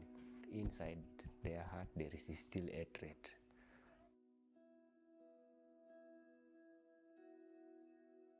There are people who lost their family, who lost their houses, who lost what they are doing. And imagine staying in the community and in one place, idle, doing nothing, just eating and sleep until when. So we had mental health community team on the ground. We are talking to them. When you start talking in the community about mental health and you start talking about the normal symptoms that a conflict can produce, they feel like, oh, this is happening to me. The most common symptoms is stress, grief, because they lost many members of their family. They live in stress because they are very fearing about going back to their homes. So we are trying is to teach them how to relax in order to feel like, okay, I'm safe now. And of course, to encourage them to keep the coping mechanism that they already have.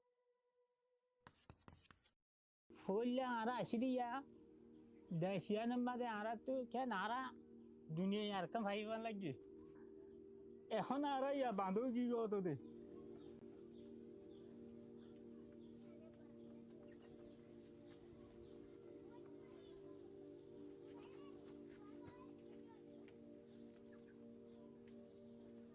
Burma मा दे दिया क्या आरा फन्ना वजी नेविंग आना सिंगरी वाली बोशो नेविंग होती भाई है तेमोडो तू आना सिंगरी वाली ही आलोती शुरूरिया आरा डोर सिंगफारी आरा दे फरक करे हमाय फेलाते आरा दे कुमारे आरा मानसे तो बाहानी जुरानी मा जुते हामियानो गे दिरिया एती ओ यार डायरेक्ट दाया हो जी दिरिया आरा जना उसी को बुन हाडी फेलाई पूरा तो दिए दाहे दो हारा से नो पूरा दी फेलाई हम तो आयर मुरा आयर बादे हम तो आरा डाइट तो माने आसो तो मारी फेलाई हाडी फेलाई तो आयर नो लयडे कुलो हाराइरा कुलो सरकारे পুরো মাঝে জরম মাঝে জলম মাঝে ইন্দিলা সকল গিয়াগুড়ি করে আসি দেরিয়া বাদে কিছুদিন পরে আরারে মানে ফাড়া হওয়ার কল দিয়ে ইনে গিরা দিয়ে বাদে গাছ টাছ দিয়ে বাঁশ টাছ দিয়ে গদুয়ার বাঁধে দেরিয়া আরা তো যে 5 বছর হয়ে অশান্তি বাংলাদেশের সরকারে গাছ বাঁশ দিয়ে আরা গাছ বাঁশ বাঁধি বাংলা সরকার আর গাছ বাস দিয়ে ইঞ্জুত আর গাছ বাসিলে আর নিজের ঘর নিজে বাইন্দি এখন ও আগর বাইন্দি আর থাকি গই জ্বর হইলে নহইলে দূর থাকি গই খেলা আর ওখানে তো আর আল্লাহ হাইবার দিন আর হে জদ্দুর হাইবার আর দুশো করিয়া তো আল্লাহ দিলে দুনিয়া কেছু তো আর তো অসুখর দিয়া না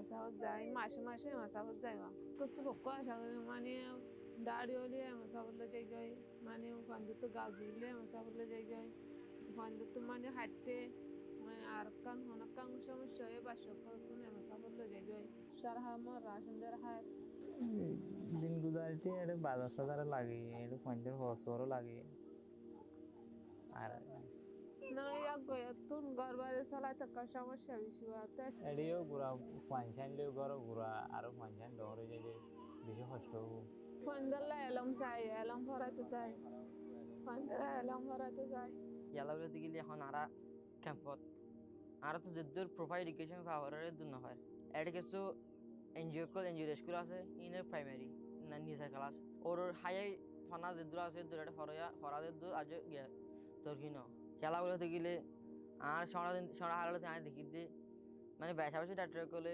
মানে বেশাবেশি বহুত ধরনের রোগী করলে ব্যায়াম করলে মদত করি মদত করে দিলে মানে তারা যুদ্ধ ভারত মদত করি আমি মনে ইয়ে দিলে দিলে আমি যদি করে একটু মনে দিতে গেলে আমি এলে বহুত ব্যায়াম করলে মদত করি মিলে ইয়ে ঠারে আয় ডাক্তার নিলে খুশি করি আর জিয়ান ড্রিম আছে আর তো পৌঁছে জন্য দুর্বিশ্বাস না লাগে খেলা বলতে গেলে এখন আর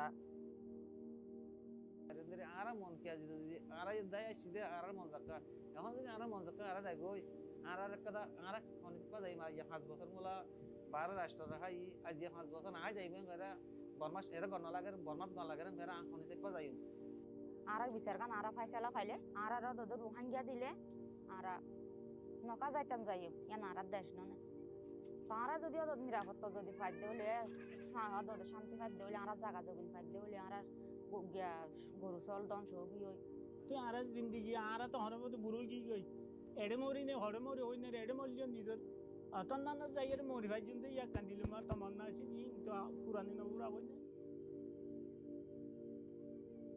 আর ইয়া কান্দিলি আর জিন্দগি গানরে দুনিয়ার মধ্যে আর ইনসান হই আছি ইনসান দিলে তাই পারিবান আর ইয়া কানাই দিলে ইনসান দিলে বানা দিবার বান বকুন তো আর তো টম্পিং করি আরজ করি দিদি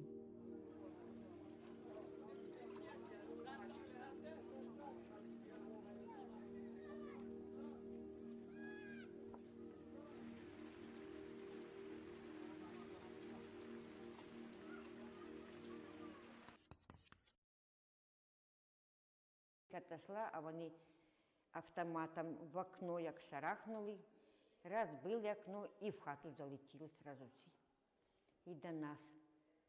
Давайте телефони сразу розламали і йдіть у погріб. І оце ми сиділи в погрібі, а вони в хаті орудували. 4 березня по 3 квітня ми сиділи з дідом у погрібі.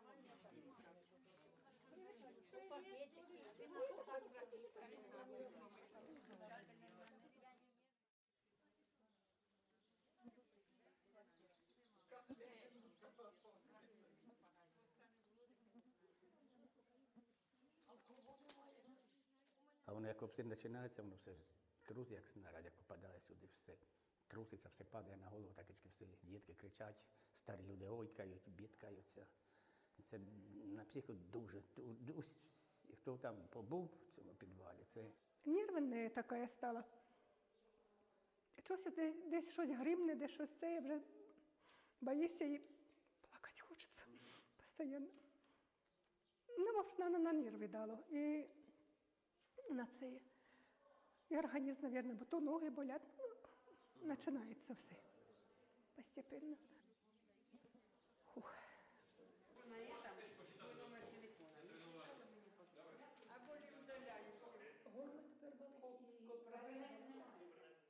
Якось нема такого весілля, ось наче весна прийшла, то ж тоді радієш, щось розцвіло, щось посадив. А зараз оце така якась, ну не знаю, якийсь тупий ходиш і все, аж отаке робиться. От нема такої уже радості взагалі. От тільки ляжеш спати і думаєш, ось зараз шарахне в окно і заскочить.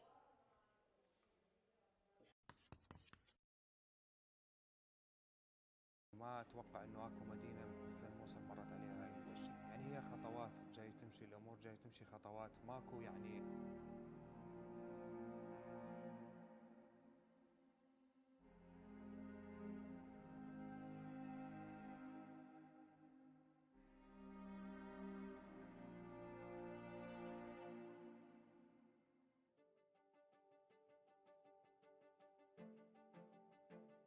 You see that Mosul is really coming to life again. There is a lot of small activities going on. There is a lot of cultural activities that are also starting up again. And I think that the people from Mosul, they really need that and they want that as well. They are very resilient and they are looking for options and possibilities to work together for a better future.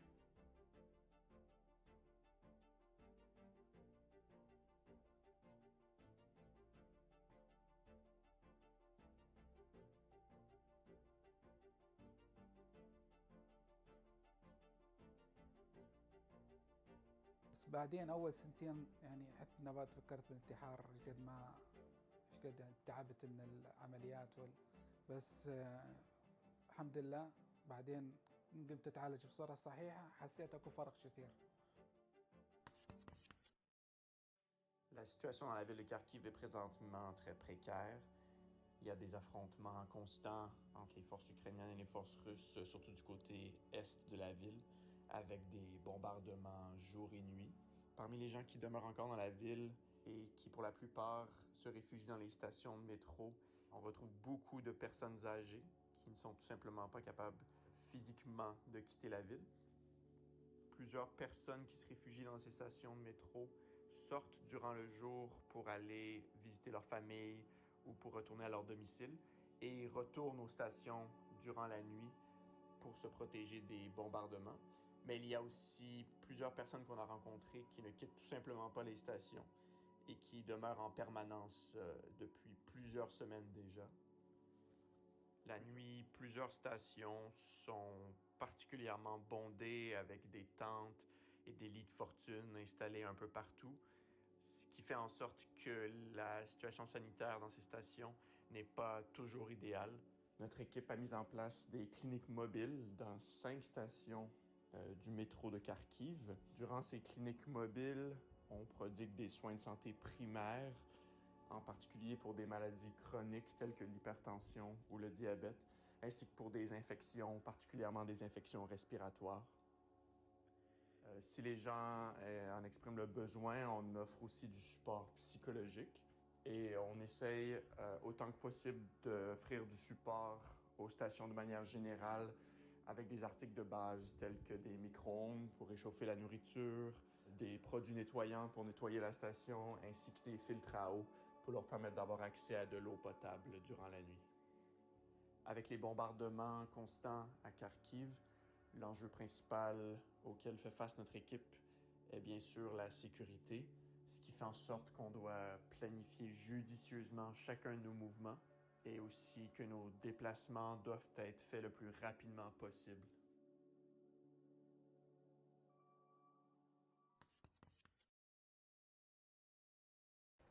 والله اليوم حسيت حالي تعبانة قالوا لي في عياد اليوم بدها تجي بساعة خطفت رجلي بساعة جبت لها دواء وجيت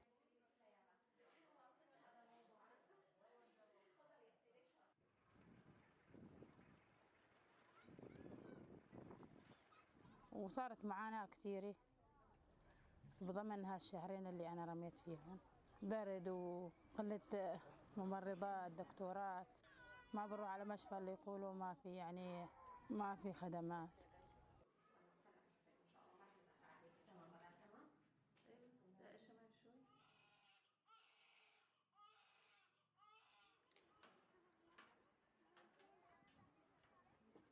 معها شوية نقص بالوزن تابعت عند الدكتور ويقول لي هاتي له كذا وكذا العيادة المتنقلة بتخفف شوي كمان عنا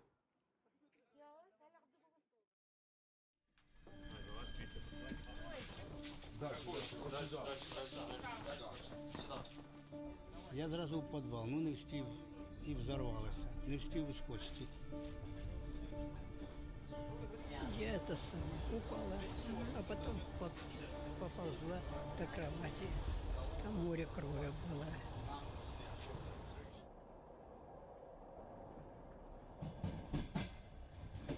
We are on MSF medicalized train. We are on our way to Pokrovsk in the east of Ukraine. We're going to pick some war wounded and other seriously ill patients, stabilize them on the train, and after a 20-hour journey, we're going to disembark them in Lviv, in the west of Ukraine. This train is very unique. It was developed specifically for the context here in Ukraine. We have to remember this is still a very active conflict, where transporting a big number of patients over a large distance can be very insecure.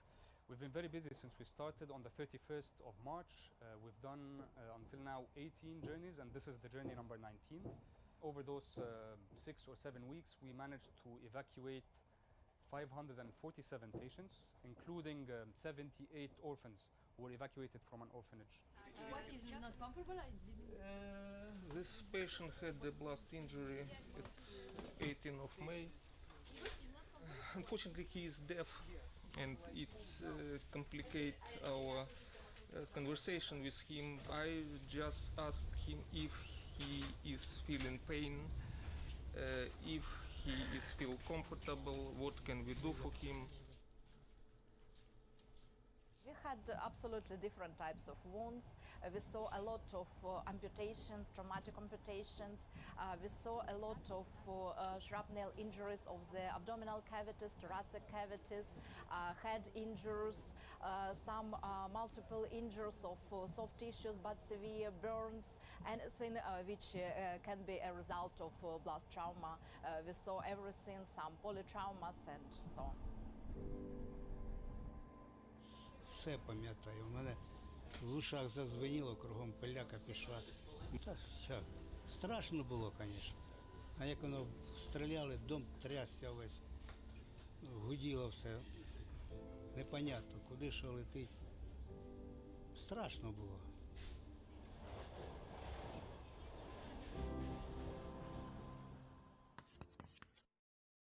We have the logbook.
Hello and welcome back.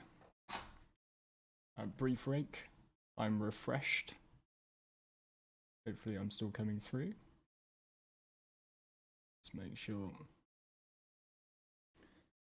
So yeah, so we're on to 7 PM. We have officially been live for 6 hours and 1 minute. I told you at the beginning, I'll find it on the day. Just another couple of hours to get through. And But this is the home stretch for sure. Anyway, so one thing I will just need to do is very quickly hide my screen while I move something. And we're going to drag Tint into Discord, I believe. Let's just drag him up now. Undeafen myself. Hey Tint, how are you doing? Can you hear me? Hey, how you doing? Excellent, excellent. So, Tint is the head of racing within Frontier Consolidated. And so I thought, while we've got a bit of time, it'd be a cool point to have a chat through racing, just a another aspect of Star Citizen, which a lot of people won't necessarily have seen. So, so yeah, I navigated my way to the SCR website where I found that you are officially the 5th ranked ship racer out there. I don't know how up to date all of this is. There's some times that still need to be validated kind of all over the place, so things can shift a place or two day to day, but I'm definitely happy with where I'm sitting right now. Being 5th in ship and 7th on ground is more than I could ask for. I know you've taken me round in which is that Origin ship, the 2-seater. Oh, the 85X. The yes. 85X. Yeah. That should be a prize at some point. At some point, we should raffle off like a ride along with Tint, because it's sort of one of those like rally day type situations. You know, it's the 85X is such a fantastic symptom of Star Citizen as a system, because it's a ship that has no business being as fast as it is. And yet, because of where we are in the upgrade cycle and the way the alpha kind of churns things over and over again, it's this absolutely unstoppable entity of speed and atmosphere. So that's got me excited for the racing rework just by itself, getting some more attention on the racing ships. And it has the added benefit, right, of the fact that you can take somebody else along and they get a cockpit view, sort of a very similar view to what you're seeing as the actual person doing the racing.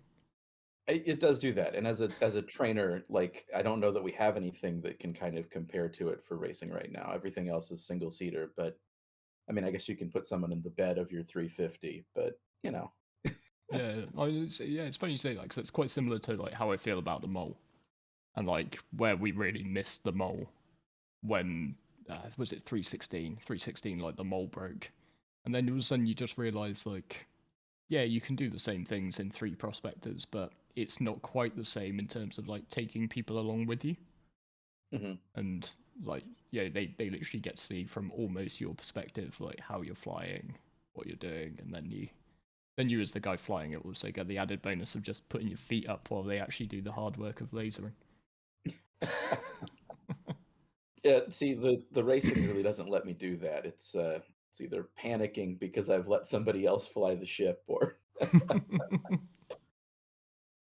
yeah, don't let me fly it. That's for sure. We'll make a racer out of you yet. I think I've got one gold medal. I won the new Babbage Garage PTVs. You did, and I'm checking my notes here, because as I recall, you came in 2nd place in all of your heats in the tank showdown. Yeah, ground racing. I'm okay with that.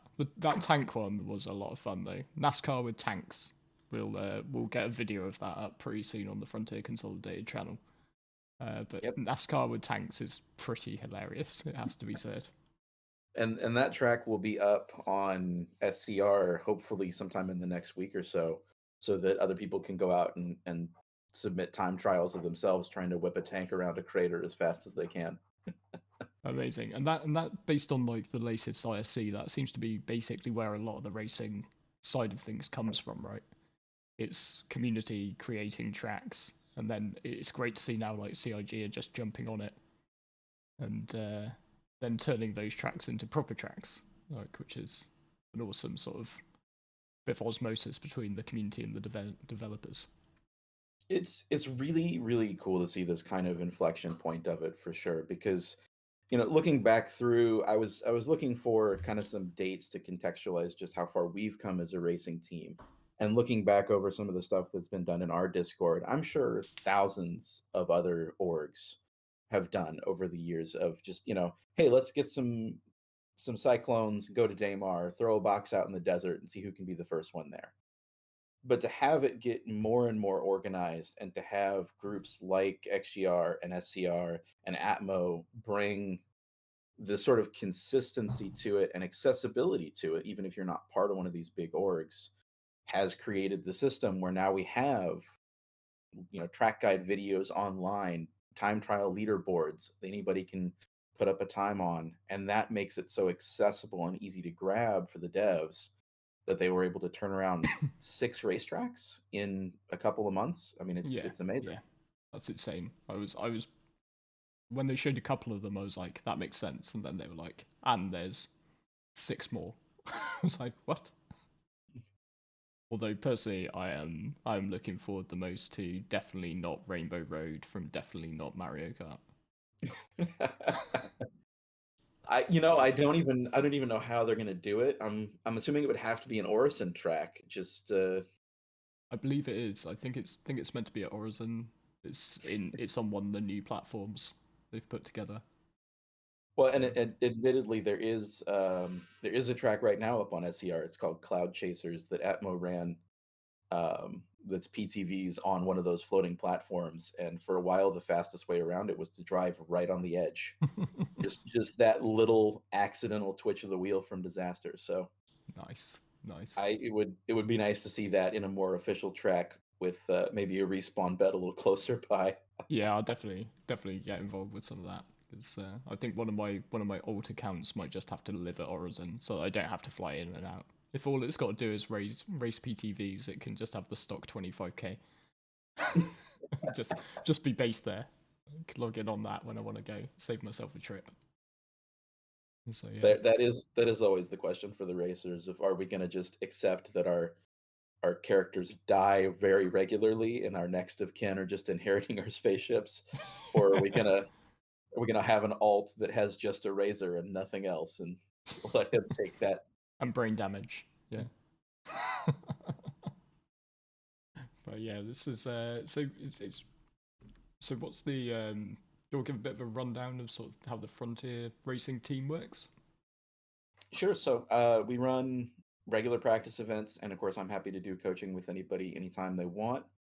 Just DM me and schedule it. And so we're trying to build just kind of a collaborative team, learning from each other, racing together.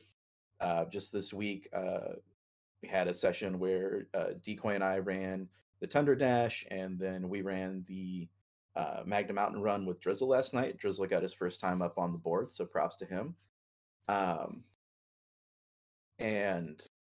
So we just do kind of collaborative events to hit these runs together and figure out how we can be faster. And then there's a team leaderboard that's just under the main leaderboard on SCR. So we've currently worked our way up to 3rd place. We're behind Splen, basically by himself, the absolute madman of speed that he is, and the XGR org, which, I mean, to be coming into basically behind 2 of the biggest names in racing, I'm good with. We've only been at this, I checked last night, for 8 months.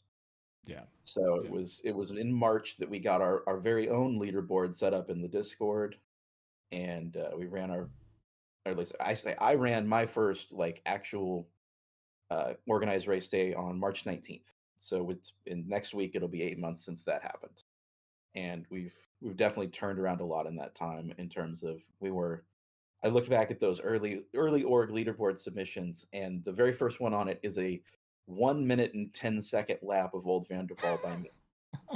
and that's still a time I'm trying to beat. No, I think I got it lower. I got it lower because you told me to stop using a 350. It just felt like it would be right, a 350, but then I didn't realize it wasn't actually in Atmo. And that's also just the nature of the tracks. It's every patch cycle, the best ship to be using changes. Yeah. For a while, it was the M50, and now we're in an era where it's really the snub ships for most tracks, so the Merlin and the Archimedes, which at least makes some amount of sense. Yeah. Doesn't make any sense that the Archimedes and the Merlin handle radically differently in atmosphere than each other, but what can you do? Well, it's tiny ships, isn't it? Tiny ships, tiny changes. Tiny ships, tiny changes. Big differences. Maybe. Well, and just or I think maybe it's just different bollocksed up models. flight models. Like maybe.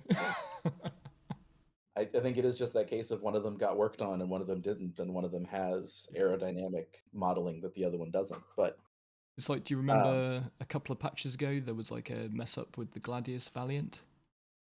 So like one of the little known versions of the Gladius, and all the other Gladiuses and all the other fighters got like a pretty heavy nerf, and then somebody just forgot about the Gladius Valiant. And so just for like a brief window of like a month, it absolutely popped. Like, but only a few people had them, so it wasn't that big a deal. Yeah, it doesn't surprise me. I mean, we've seen the same thing in racing a number of times where a change gets made across the whole scene, and one or two ships get left out, and they're dominant for a patch, and then they get fixed. Nah, that's awesome. But it's also just testing these things, and like that's one of the things I quite like about the idea of having a race team, because racing itself can, if you're not careful, it can just become a very individualistic thing, right? It is. It's very easy to get on the grind mindset and just sit on a track and run it until you hate it. Yeah. And it's definitely like there are days when that's what I want to do. I want to be just out there grinding on a track for that last 100th of a second. But most of the time, it's way more fun to just come out with some friends, hit the track as a group, and share those little tips and tricks, learn from each other. Yeah. And I gained so much more speed in collaborative sessions than I ever did running solo. I mean, I remember sitting down to get under a minute on OV was 3 of us sitting down, looking at the current world record time and our times and what we were doing and what they were doing and what each other were doing and comparing back and forth. And we did the same thing when we were trying to get under 50 seconds for the first time. Yeah. And just seeing that kind of escalating growth, it only happens in groups. And that's one of the things as well I've found enjoyable about it. It's not about how good you are. Like it's about how good you are versus yourself as much as it is versus other people. Like obviously there's going to be some incredibly good racers who are really out there racing competitively. But you can have fun with it even if you're just having a go, because it's fun to like you say, sort of beat that 1 minute, beat that 50 seconds, like that's a milestone for you. So yeah, and it's really easy to look at the global leaderboards and get discouraged by some of the times up there until you realize that the guys putting some of those times up there have been racing these specific tracks for literal years. Yeah. And so, it's not even really realistic necessary to compare against them. And but in some as long cases as you're now invented better, them, right? in a few, yeah. I'm sure I'm honestly, if anybody is happy about the recent ISC, it's going to have to be Steve CC, because I think at least 2, maybe 3 of the tracks that got converted were his brainchild. Nice. Over at XGR, and so he's, I'm sure, over the moon. That's awesome. We've got a question in the We've chat. got some questions for you. Got 2 questions for you. First one's from Otto. It's what's the SC equivalent of F1 or Grand Prix? So there's a couple of big tournaments. It really depends on what you're looking at. So XGR runs their Stanton Cup, which I've been racing in. It's on hiatus because of the streaming bubble issues. But that's for combination Atmo and space ship flight. Then Atmo Esports runs the Stanton 7, which is a endurance ground racing championship. And then there are events being hosted all the time in those places on SCR. We host race days here just for kind of one-offs and oddball championships. Yeah. So there's not really a single stop yet, but that's just because we have so many different kinds of racing in the game.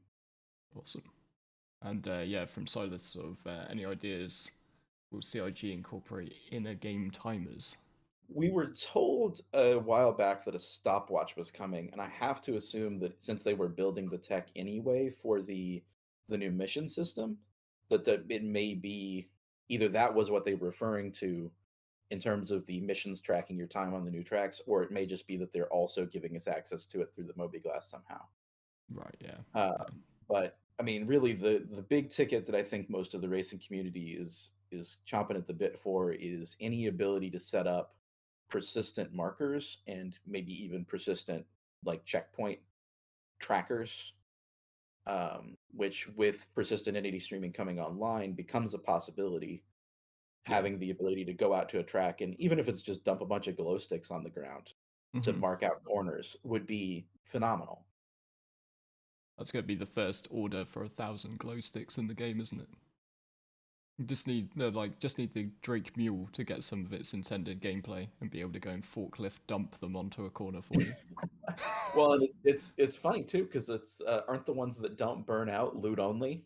So Yeah, we're gonna yeah. have a bunch of people bunkering for glow all of a sticks. sudden, one of the most expensive SCU crates you can get is one SCU of glow sticks, of infinite glow sticks. A raver's dream. But yeah, that's awesome. So what's your favorite race ship? What's your go-to? For pure feel, I love the Razor. It's not the most competitive on any track, but it is serviceable on every track. And it's honestly like if somebody's looking to get into racing, it is the most forgiving trainer that will reward you so thoroughly for getting the fundamentals right. Yeah. And so it's always fun to fly. The fact that you can also fly it as a combat ship and have it be viable at the moment is kind of a nice bonus. Right, solve a riddle for me. What's the difference other than color between the varieties? We've got like the Razor LX, and is it the EX? So the LX compared to the base is a higher top speed, but it's heavier, so you get less maneuverability because it's got space for a second shield. Right. Yeah. As far as I can tell, there's no real performance difference between the stealth version, the EX, and the base model. Nah, that's cool. That's cool. So, and are you intending to get some entries into the Daymar Rally this year? Yes, absolutely. I know I plan on attending, and I've put out some feelers for interest a little while back. We have a few other people in the org interested, but definitely if you're interested in racing or flying support for it, hit me up. Let me know because we can get teams together. That's a trick question because I signed myself up for the Ursa Rover challenge, which I believe isn't it estimated at like 5.5 hours? It was 5.5 hours. They nerfed the Ursa speed. You're in for 7 now, minimum. Shit. So really, this is just practice because I've been going for 6 hours and 20 minutes so far. Yeah, and that's assuming that you don't cook off the coolers or have a major setback. But I might need to go to the doctor and complain about something like narcolepsy and see what it'll give me. Healthcare's free here. That's a good route to it. I'm not quite that crazy. I think I'll probably be racing in the hover bike division myself, but good on you. Well, to be fair, if I could probably race in the hover bike division and the Ursa division because my average lasting time on a hover bike is less than a minute before I go down in a ball of fire. So you could probably explode in that and still jump in my Ursa. get a DNF. No, that's awesome. Anything else you want to dwell on? Any questions I haven't asked about racing? No, really. I think just encouraging people to get out there and try it. Come out to our events or meet up with our racers. So currently on the race team, we've got myself, Decoy, and Fedicall, who can all kind of point you in the right direction on how to get started. And feel free to hit us up and ask and get into it.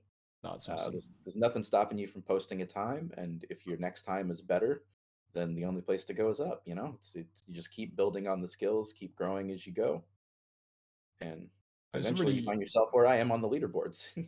it's a really good feeling as well when you just, even if you just like come and enter yourself into one of the race days, even if you like I didn't in the last one, even if you don't get into the final round, you know, you still get to get involved in lots of heats, and then it's quite a bit of fun just sitting around at the end, sort of watching the final race, cheering on whoever you like, cheering on whoever didn't knock you out.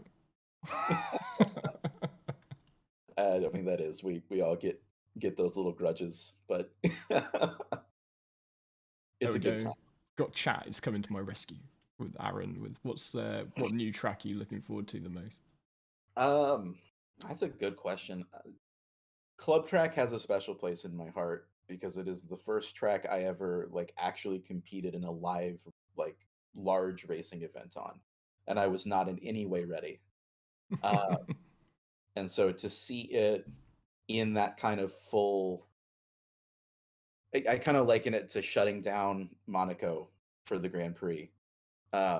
You know, billboards everywhere, the race flags set up, the great big holographic fly-throughs just in a downtown area. Is Like, that the one at New Bab? Is that? No, that's the one at ArtCorp. It's I think right. it's actually Area 17, but it's like just off of 18. Yeah, they described it as the outskirts of 18, didn't they? But yeah. No, that looked incredibly cool. Yeah, and so the only thing that would make it better for me is if they had. There's some of those corners that you feel like the building should have giant armor plates welded to the side of them to keep you from going through the windows. I really liked the. I personally really liked the one on, was it Calliope or Uterpe? I'm probably gonna get slayed for saying those wrongs, but the Uterp icebreaker. Nobody knows how to say Uterp or Uterpe or which, you know, it's dead languages. What are you going to do? Yeah. But yeah, the icebreaker is a fantastic track, and right now it's kind of a bear to find, and you know it's so far out of the way. So if that research station comes with vehicle spawn pads, I will be over the moon to see that. I know they definitely said about it having like landing pads and stuff. So for allowing observation, but yeah, if they could incorporate a bit like what they've done with the snake pit, like putting it close enough to. I don't know if that was just luck rather than judgment in that particular case. Yeah, that one unfortunately was already there. Rayari McGrath was there before the snake pit was sort of sorted out by Mason Osashes. So, but in many ways, it was really cool to see just how quickly they can put something like that together because of the existing assets as well. So it was a bit of a window into sort of the game development through a different pathway, you know.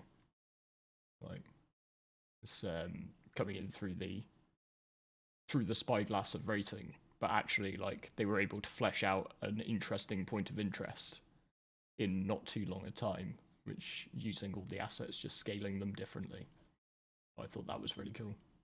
Oh yeah, 100%, and it gives me a lot of hope for. They mentioned, I think, in another recent one that they were putting out 35 new POIs for the derelicts, and you know when people talk about that kind of volume going out, you wonder what's the quality going to be like. But seeing what they were able to do in such a short window of time with the racetracks gives me a lot of hope that the derelicts are going to be even cooler. Yeah. No, that's awesome. Right, man, I will let you go. I've got a short window to try and build a 100-person fleet for Red Viper or Blue Eagle, and then I believe we're onto episode 3. But yeah, thank you very much for stopping in, saying hello. Anytime. It was really Y'all have fun. Awesome. Right, catch you in a bit, dude. Have a good.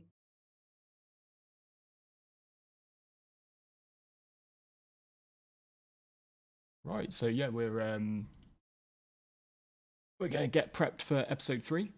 I think it's 45 minutes, and then that's when we're gonna be forming the party again, and then we have start time at 8:30, which is in almost exactly 1 hour.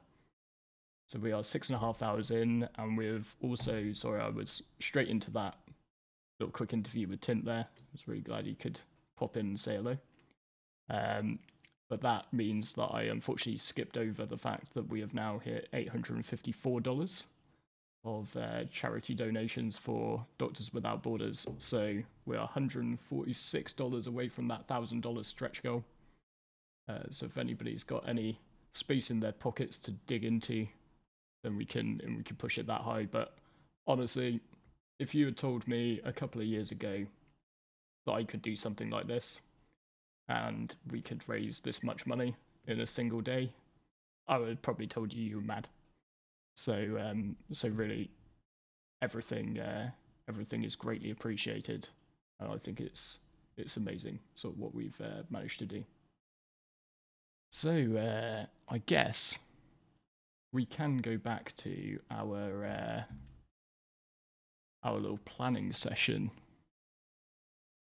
for our fleet. So we've got the 100-person fleet to do. Oh, that's amazing. Tint not only gave up his time to come and help me fill the gap, he's also chucked in another $50 to our target. So we are now officially over $900, $904. Being amazing. And thank you very much, Hannah, as well. We are fast approaching there, and just make sure you leave yourselves logged into the chat, because at $1,000 or after the episode 3, if it's in the middle of episode 3, then we will do a draw of the people in chat for 2 STVs. We'll give 2 of them away. And also, Master Ben, if you're still here, let's also just be clear that your Legion boys promised copies of the Legion calendar. So yeah, we'll have a couple of copies, soft copies of the Legion calendar. Last year it was very, very funny. So thanks, Anna. I will. But as a continuation of our filler, so I, just in case you missed the intermission zone last time, while I was trying to desperately fill up the time, I do a series called Getting Organised, and in that we build fleets for 5 people, 30 people, and 100 people. So I thought it was quite interesting to try and take the organisations that we have put together sort of for this scenario, sort of 2 mercenary organisations with a mixture of sort of boarding action, ship combat, and ground combat, and try and build sort of 5-person, 30-person, 100-person fleets for them. So we did a 100, we did 5 and 30, but now I guess it's time to look at 100. So when we get to 100-person fleets, I generally think it's okay to bring in a capital ship. So I think personally that you lot should decide what that capital ship is. So at 100 people, I don't think you have enough for a javelin. I'm gonna say that right now. So I think the 2 you should probably be looking at. Oh, that's a little bit big. We'll have to make sure we zoom out. Wow, we've gone straight to $971. So I feel a little bit like Geldof at the moment. You know, give us your fucking money. It's okay, we're 6.5 hours in. I think I can swear. It's oh wow, okay. We're at $1,000. That is truly amazing, and thank you very much to everyone. That means an absolutely huge amount. Right, well, I guess I better take a quick break from this and try and work out how we go about picking a winner out of chat. So,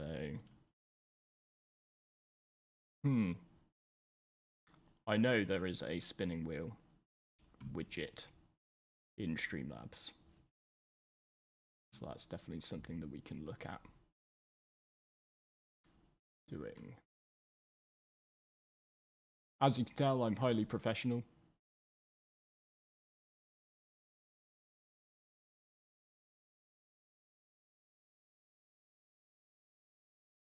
Highly professional. I definitely know how this works.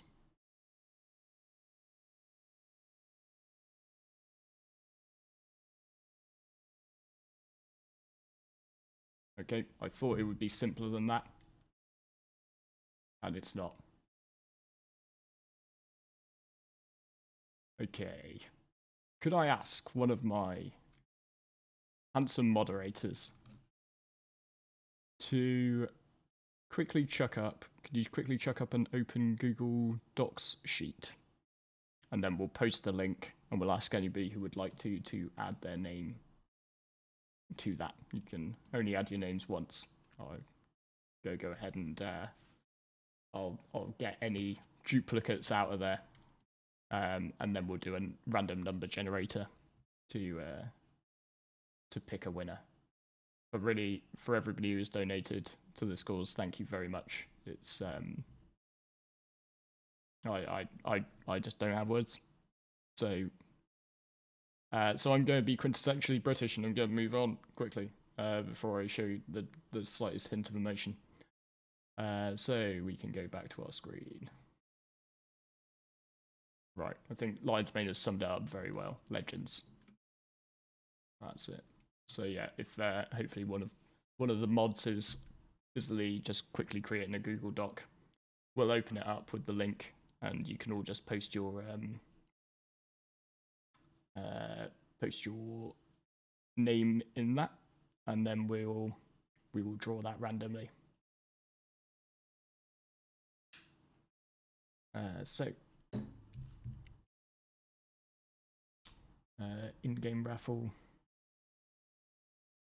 We'll do in-game. No, it'll have to be chat names. It'll have to be chat names. Don't worry, this is the only way I can think about doing it right now. So I want this to be for the people who are watching the stream, because they've been shucking the money, showing the money. So hopefully, while somebody throws together a quick Google Doc, hopefully we are going to be picking. So I think our two really here to pick from to put as the center flagship of our fleet are the Idris or the Kraken. I too love the Polaris. And what we might be able to do, we've got 100 people, we might be able to squeeze a Polaris or two in there as well.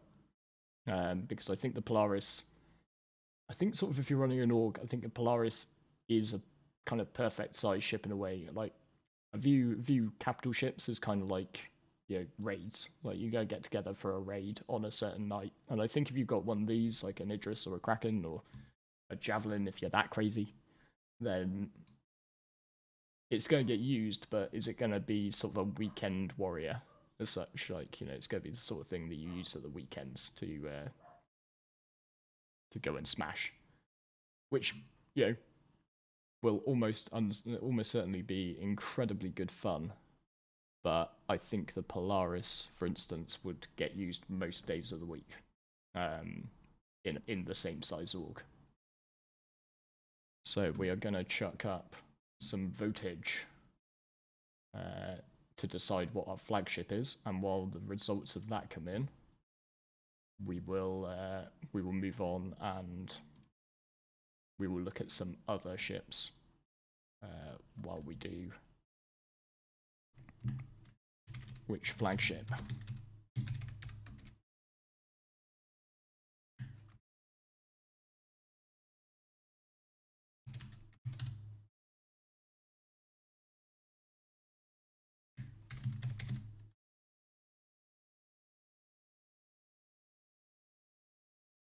There we go, the poll's up. Ben, I'm afraid you can only vote for your Idris one time. I'm sorry about that. But then we also need to think about bulking out some other ships around it. So we'll leave those two there for now, and we can come back to them. So one of the best places to start, I think, is by looking at what you did for 30 people. Because if it worked for 30 people, chances are you're going to want to incorporate some of those ships into your 100-person fleet as well. So if we sort of think back to what we had like a Liberator, we had an A2. That allowed us to sort of bring in a variety of ground vehicles. Then, because of the Liberator, we also had some fighter support. We had to have sort of our repair ship, which we used the Vulcan for. So I think we wanted to sort of think about incorporating some of these vehicles as well. So one I know we're going to want for sure, I would say we're probably going to want an A2 and a Liberator again. So this is the thing, you can sort of build some of these fleets out from what you had already. Because while you're Kraken, if you go with the Kraken, might be able to, might be really good at sort of bringing a lot more sort of firepower, bringing a lot more ships. Probably this size of capital ship, like while they will be able to enter atmosphere, they might not be the most efficient at entering atmosphere. So we have to sort of consider that a little bit. Meanwhile, a Liberator or a Hercules is going to be a lot better at actually getting everything down to the ground, which is going to be one of the requisites. And I think by the time you get to the 100-person org, you really want to be able to cover your entire mandate as such. So we want this 100-person org to be capable of delivering in all of our episodes, sort of ship combat, ship boarding and space station boarding, and ground combat. So I think we also need to flesh out some of the numbers of these. Yeah, let's go ahead and get 2 Liberators. One of the things I think maybe we should bring in sort of an M2 as well as the maybe 2 of them as well as our A2.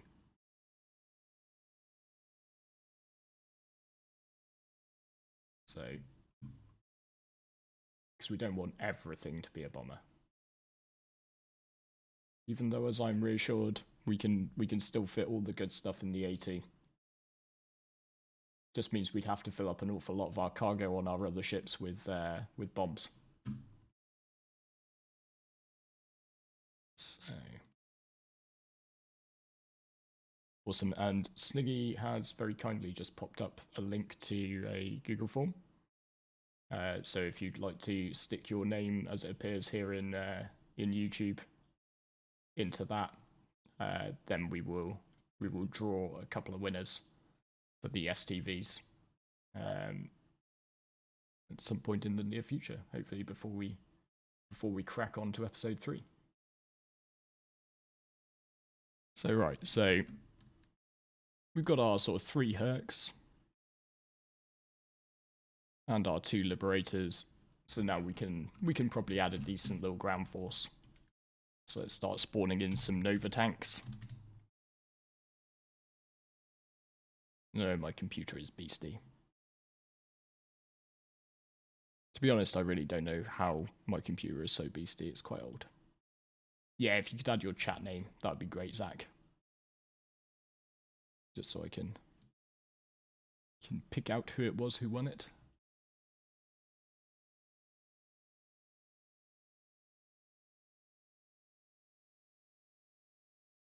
Might have to censor the stream a little bit if I have to read out Banana Hammock though.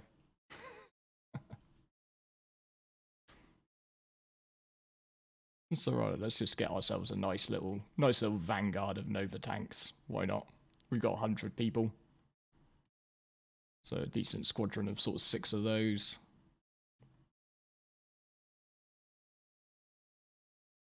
Let's stick some Centurions in as well to give ourselves some anti-aircraft cover.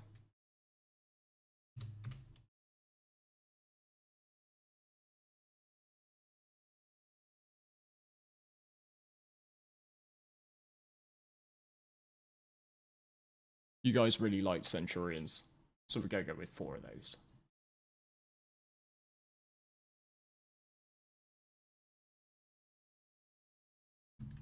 And I like ballistas, so we'll add a couple of those. This is all about compromises, guys. Compromises.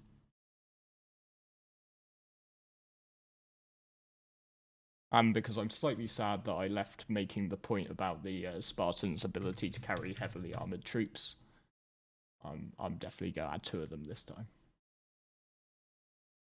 And I think all in all, our sort of ground sections, let's like zoom in on this, I think we're maybe short a couple of tanks. You want some heavy armor to take the full force of anything. So let's add a couple more of those, why not?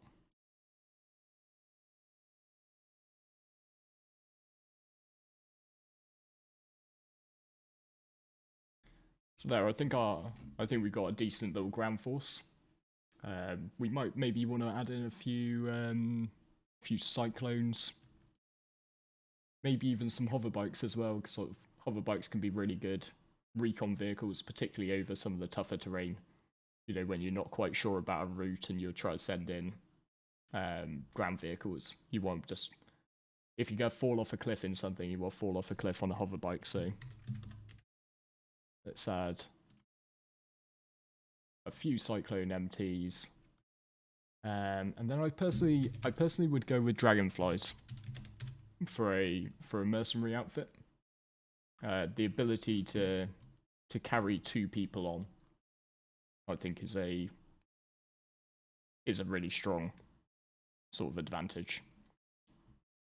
I love though with the scaling of this that you can barely see a bunch of these vehicles. So that gives us a decent little recon detachment to go alongside our main sort of heavily armoured force, which is, I'm pretty sure, gonna all be capable of getting carried by a couple of libs and our 3 Hercs. So we've got sort of our dropship contingent. Let's maybe oh, Ben. Oh, you're not gonna like it. How many votes have we had? Let's see. Portable EMP on the Cyclone AA. That is a very good point prop. Let's add one of those too. Our special E-Warfare Cyclone. Oh, thank you very much, Plain Blake. These donations continue to go in. This is amazing.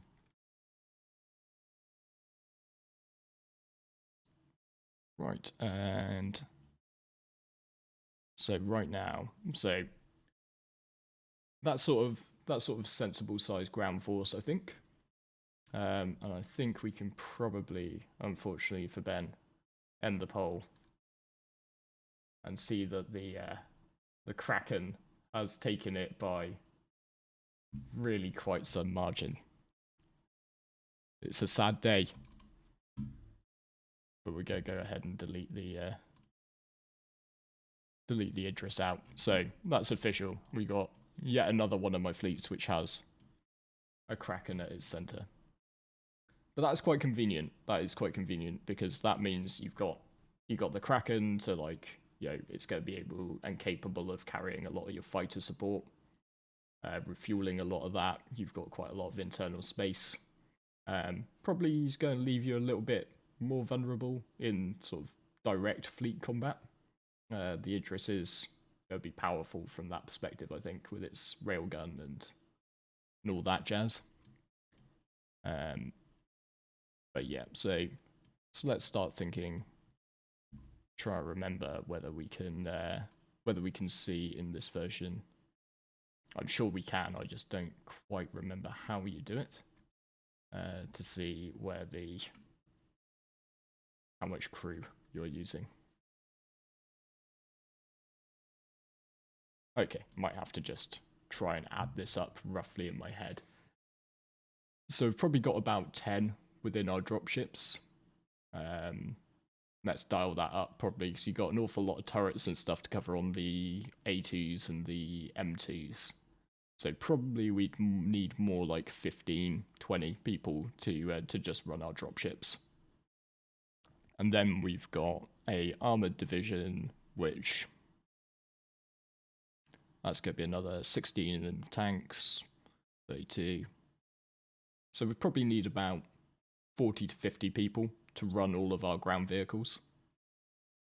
But that's okay, because, you know, you're not necessarily going to be doing everything at one time with these things. It's okay to sort of have a bit more of a fleet requirement, crew requirement than you expect. And I would also expect, sort of particularly at this level, that you'd be looking to sort of use NPCs for like 20-25% of your roles.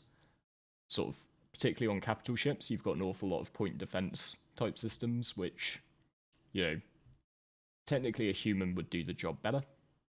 But at the same time, is a human going to actually enjoy being in that sort of role where they might not even fire a shot in a combat engagement? So I think you've got to build in some expectation of giving people fun roles. Hey Camo, how you doing, man? Long time no speak. Great to have you here. Right, so with that done though, there's one ship I want to add because it's new, and adding new ships into these things are always fun. So while we've got our A2 to provide some bombage,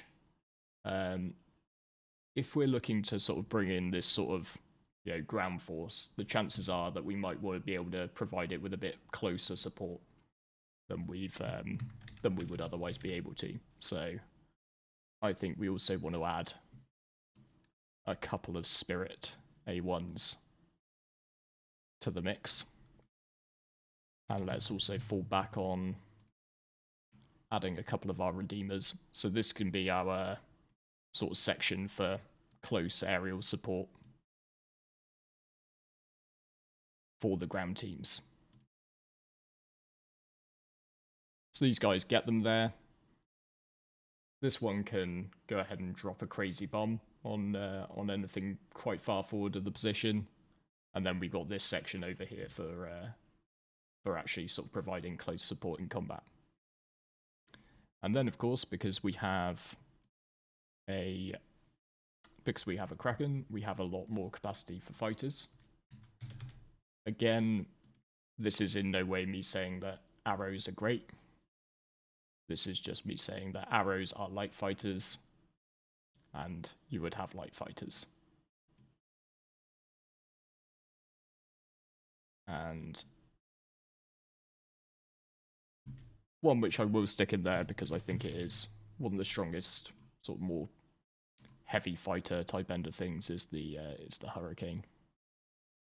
You'd probably want a couple of those, and because you've got Kraken, if you come up against enemy capital ships, you might not want to put the Kraken in danger, so let's chuck a couple of bombers in there as well, for maybe taking a stab at enemy cap ships. Now, in the previous run, we also factored in that we would need some form of support section. So because we got all those ground vehicles, I think it's important to use the Vulcans for the same sort of reason. And I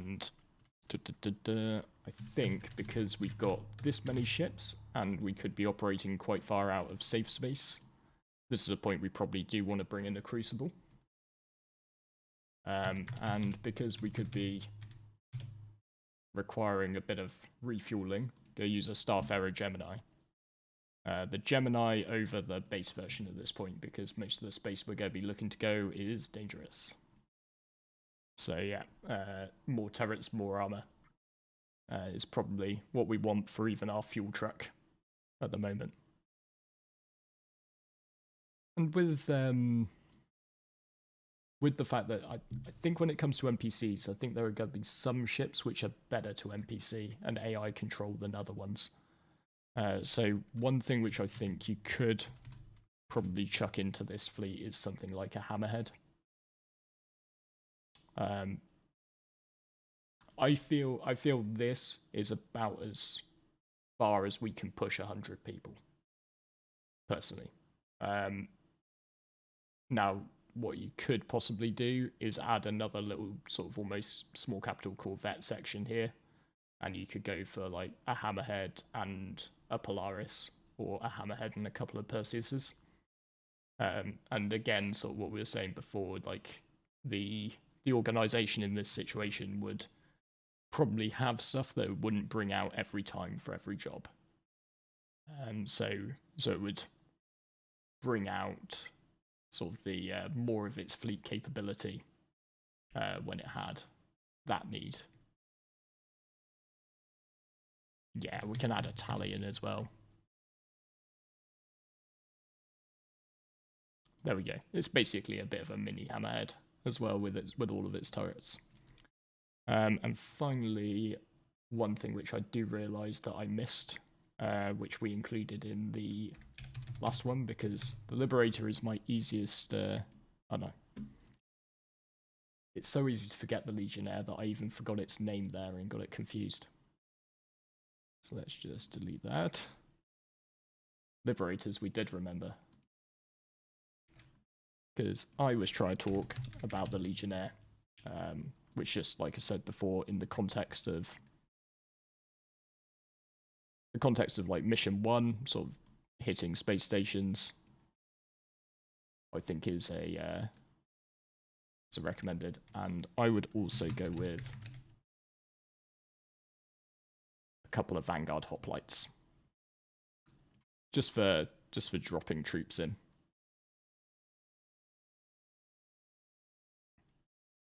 So yeah, this is the 100-person org. Here, Sniggy. I think if I really went back through this, I think this would be like my first draft of it, and then I think if this was video making time, I think I would have to probably cut some stuff out of this. I think I have. You are right, Tint. It does need some medical support. You need an Apollo medevac. Well, triage. No, I meant the white one, which is the medevac. Now I realise. So you'd need at least one of those over in your support division. You'd probably also, it would be quite easy to get into the realm of like, and you need an Endeavour, because you'd need something like an Endeavour Hope for treating your more seriously wounded. And this is kind of the point when you start seeing, like, particularly when you get into big scale, that's where it's like, it really starts like meshing and synergizing so many other roles outside of your organization's main one. And I think 100 people is where you sort of tick over. Like, either you need to push it higher in terms of your numbers and try and cover all the bases yourself, or you maybe, like, you know, maybe it's wrong to say, like, let's have a support division. Maybe we just stick to, yep, we'll have a few Vulcans for literally doing the super dangerous stuff of dropping our tanks off fuel and extra shells on the front line. But maybe we'll leave things like the crucibles and the refueling. We'll find a friendly org that we can work with, that we can arrange, sort of getting our refuel setup done. Upcoming Pisces Medical. I have no idea what you're talking about. No. That's the, I think that's the worst kept spoiler of all time. What would be more hilarious is if there is none. And it was just a red Pisces with the skin on from IAE. It's just a bit of a letdown. But yeah, but then this is one of the reasons I love doing these videos. I have missed doing them. I need to sort of bring it back as a more regular feature, because there are so many different ways to do this, particularly once you get up to the 100-person size. There's so many different ways to approach the problem, so many different ships you could incorporate. Like, Starset has decidedly over 100 ships now, which is mad. So, with that in mind, it's you can quite easily get into the realm of, like, you could use this, or you could use this, or you could use this one. So you know, you could bring a Carrack in here. This sort of crew could, you know, we haven't even really got any scouts in this. Like, we could look at things like the Terrapin, which is specifically designed for, like, military pathfinding. But then the moment you do that, you go bigger and bigger and bigger, and then at that point, it's like, whoa, steady on. do we have the people to crew this ship? And that was one of the key things I was really gunning for when I started creating these this series, because it's nothing about money, it's nothing about how much you spend, it's nothing about CCUs. These are all just imaginary fleets, but it's sort of like, right, we've actually got a job to do, like a specific task that our org does. Like, we need to try and make our org fit for purpose. Okay, now what do we need? And let's consider the limitations of crewing this. So how will NPC recruits and AI blades mix this setup? AI blades, I could very easily misquote the sort of guidance provided by CIG, so I will not try and put the actual percentages on it without looking it up.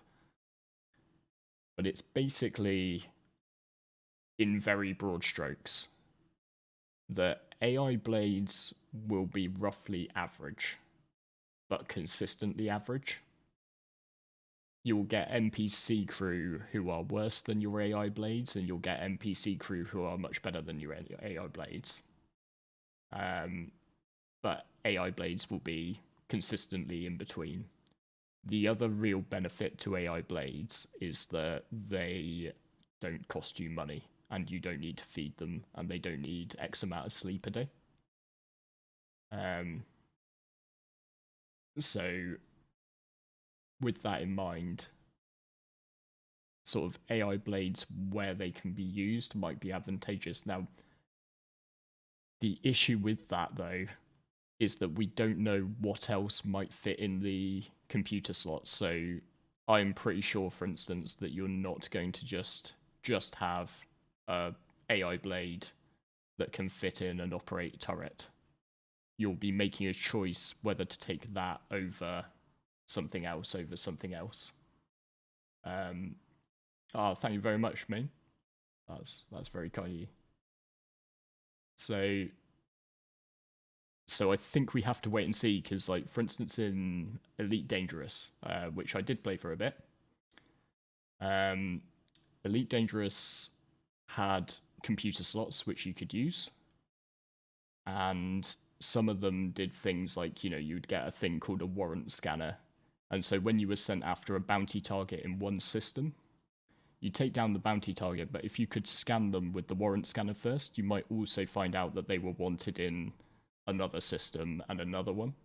So all of a sudden that, like, you know, just to stick some numbers on it, that bounty target, which is worth 5,000 credits to you, you could also pick up the 2,500 credit bounty they have in, you know, another system, and the 10,000 one they've got on them in somewhere completely different. So we have to kind of see what's the opportunity cost of taking an AI blade as opposed to an NPC or a human player. I can very easily see CIG using things like that to basically encourage us to play together. I think a lot of stuff is really, really designed in Star Citizen around being a multiplayer game. I don't want to put off people who are I don't want people off who are solo players, but I do want to encourage them to try multiplayer because they might like it. I think CIG are sort of pushing that way. Like they'll make some allowances to allow you to do stuff solo, like bringing in AI blades and bringing in NPCs, but they won't push you towards playing solo, I don't think. And that's a tightrope for them to walk. But there's a bit of a danger because there's a lot of MMORPGs out there. Like, I can talk about it without playing it, so feel free if somebody is a massive Lost Ark fan to put me down on this point. But from what I saw, that was almost a game. The multiplayer aspect of it was you were playing it alongside other people, but it didn't really seem like you were playing it with other people. Whereas Star Citizen feels like you're playing it with other people, and it rewards you the most when you do. So, huge rant over. So sorry, Phoenix, it's going to be a little bit hard for me to come and join one of the voice channels just right now. But what I will do... Right, okay. Apparently need to cut to a commercial break because there are some slight admin things that I need to... I am required to resolve. So right, this will be the final commercial break of the evening.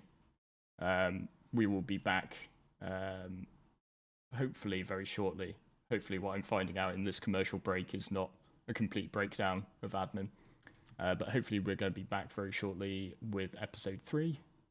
After episode 3 is done, we'll be having a sit down on my Phoenix with all the captains and the marshals, bit of a chat through the day. I've got a very nice cold cider in the fridge to crack open. And at that point, we're going to do the giveaway as well for the 2 STVs. So please stick your names into chat. It's been an amazing day. Still can't quite believe we're over $1,000. So yeah, we will be back shortly.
Right, back to the show. Sorry, that was some last minute admin, because it turns out that when you try and set up 3 events in one day, there's always going to be something which slips through the net. And that specifically is remembering to give everybody the railguns they were meant to have. So, let me just make sure I accept a quick party invite. Ah, sorry. Sniggy, if you're still watching, is there any chance I could have another party invite? Because I don't want to hold up the show. Let me just quickly get onto my captains. Sorry, Loudgun's on TS here. Is there any chance I could just get a re-invite, Sniggy? I think that one timed out on me.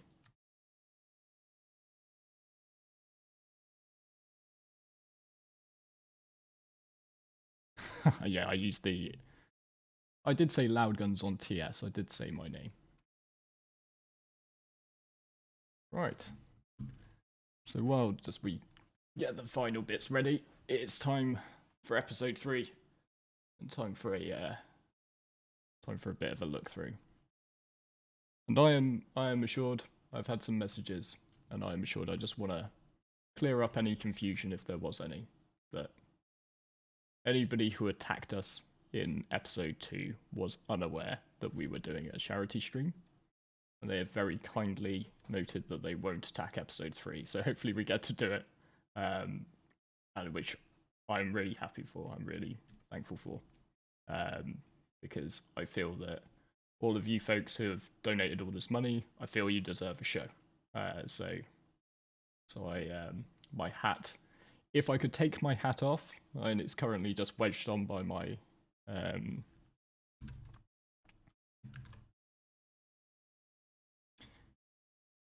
if I could take my hat off, then I would, because that is very, very noble. And I'm told by Sniggy that we've only got 12 responses on our Google Sheet, so not that I wish to push down the chances for anybody who is actually on the Google Sheet getting one of those STVs. I would just like to remind you all to go and stick your name into that link, and we'll be doing a little giveaway after episode 3. For 2 STVs, which, just to be clear, just for clarification, terms and conditions, I will be buying during IAE, so it will be on Grey Cat Day, but don't worry, I will take down your details, get in touch with you, and I'll make sure you get those. That would just mean you get them with 10 years insurance, as opposed to with the 6 months, which they're up for right now, So, my third iced coffee of the day. 7 hours and 15 minutes into this stream. It's the final stretch, it's the final episodes. So, Daedalus Rising, episode 3, the Battle of Daedalus. It all comes down to this. Now, this campaign of 3 episodes, while we've had a winner in the form of Blue Team in episode 1, we've decided with a handshake that Red slightly had the edge on it in episode 2, so we're giving them a 250 meter head start in this final. But Daedalus Rising comes down to winner takes all in the 3rd episode. So for his valiant efforts in the first round, Wormskull's blue team have received an extra 7 railguns. Master Ben has 10, Worm has 17 to equip his troops with, because episode 3 is basically a dominance match. So both of the teams need to control a central point. I have put in a spurious lore reason as to why you can't use ships and ship guns, because I like tanks. Tanks go boom. So basically I've said there's an EM storm on the moon of Daedalus, and therefore none of the ships can fire any of their guns or use any of their missiles. So with that in mind, both of the teams are deploying ground forces. So they're going to be deploying in a variety of Nova tanks, Centurions, Cyclone Spartans, and as infantry. Our target location is Brio's Breakyard on Daymar. Sorry, got to slightly scroll down. And as you can see from this highly professional image that I totally didn't cobble together in Canva in an evening, we have this perimeter, and we have this plug here, which is our central point. And basically the team with armor closest to this central point will be dominant, and their timer will be rolling. So they're only allowed one Centurion. People can come back into this as many times as they like, but the teams have limited dropships. If the dropships get shot down, then that's it. You can't reinforce. So we're saying as a base that it's 3 respawns per dropship. That's for bringing your troops back in.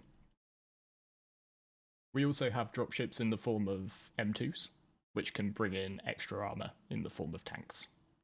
But remember, teams only get 1 Centurion because Centurion's powerful.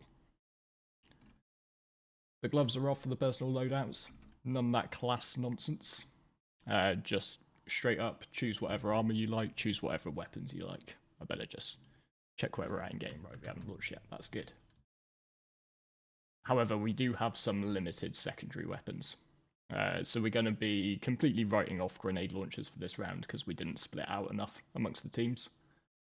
But we're going to be making sure that railguns and missile launchers are balanced. Because we didn't want it to turn into just, you know, the team that gets the most railguns wins the event.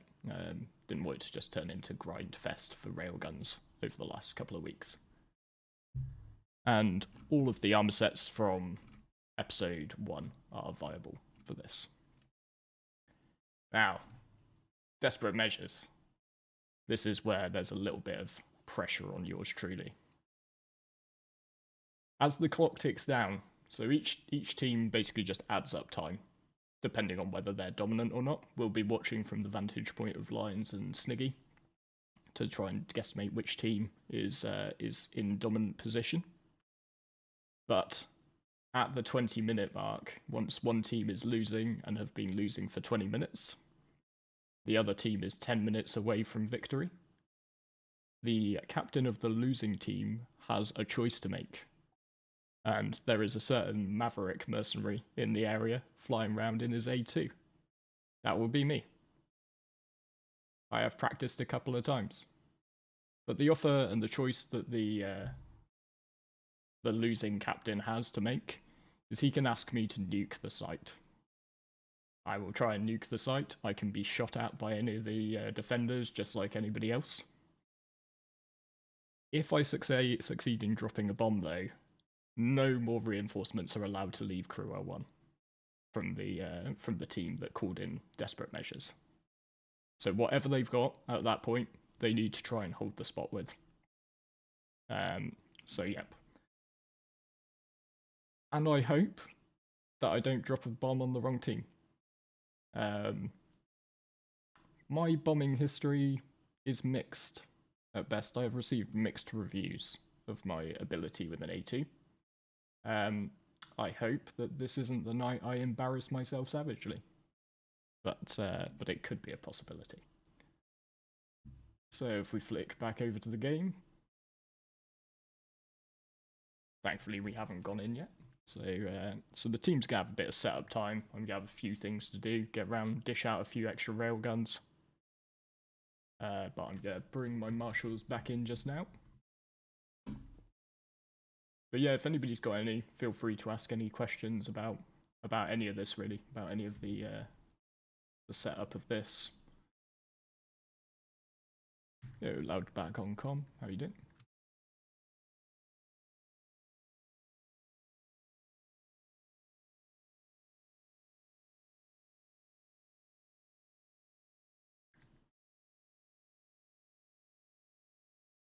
And dropships could be used to bring people close to the center.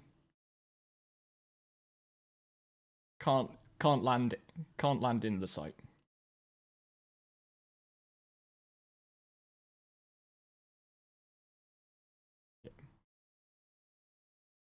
Yeah. Okay, yeah, let's have a vote this time, eh? Let's stick up a vote. Who do people reckon's gonna win?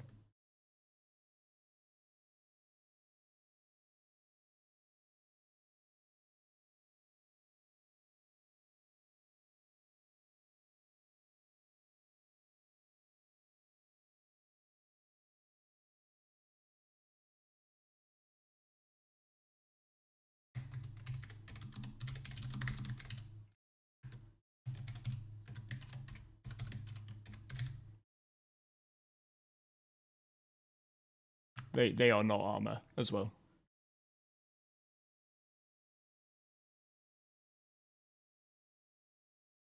Just to be clear, as sorry, 1 second. Just to be clear, dropships themselves are not armor.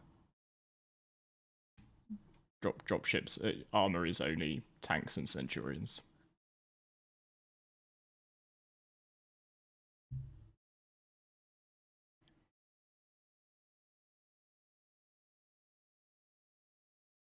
Outside the circle. That was very much a 50-50 answer, so I just sounded more confident than I was there. Sometimes that's the secret of doing this.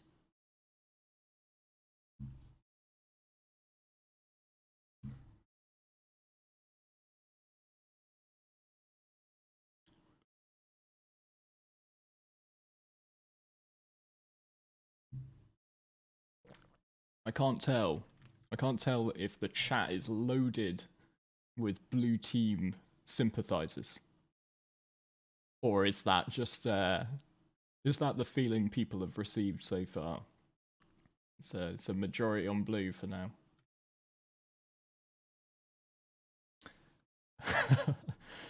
Do you expect the team to take advantage of the fact that the STV can take a near infinite number of tank shells to the windshield? One, that's amazing. But two, STVs aren't allowed. Because I literally used an STV to flip somebody's tank onto a rock they couldn't get off. The little STVs are amazing. Oh, there we go. We swung back. The red supporters are making themselves heard.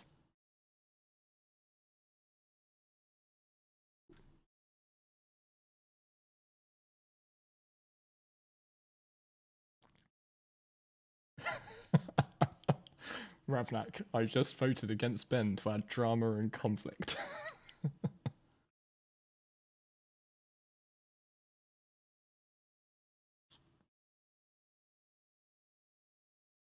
Total rascal. That's what we like round here, rascals.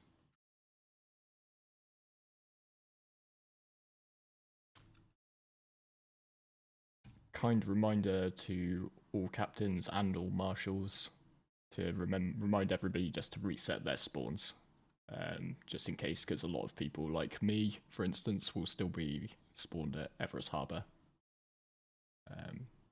Still have his spawn set at Everest.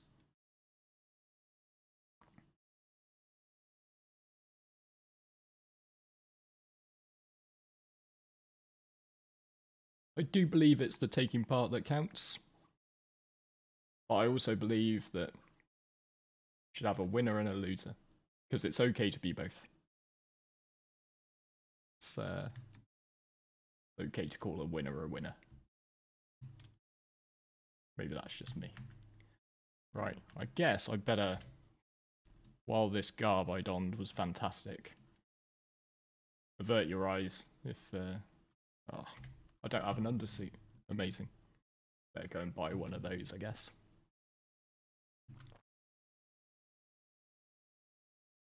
Well, let's see. Blue have still got the lead in the poll for who's going to win. By a whole 7% now, though. We're looking a lot closer in the vote. 57% to 43 in favour of blue.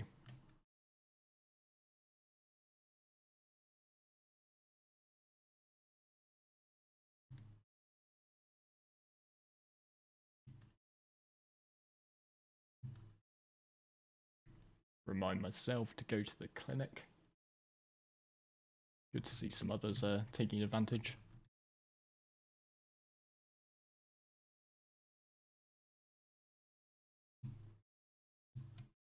For when my ventures with an A2 inevitably go awry. Right, I better get a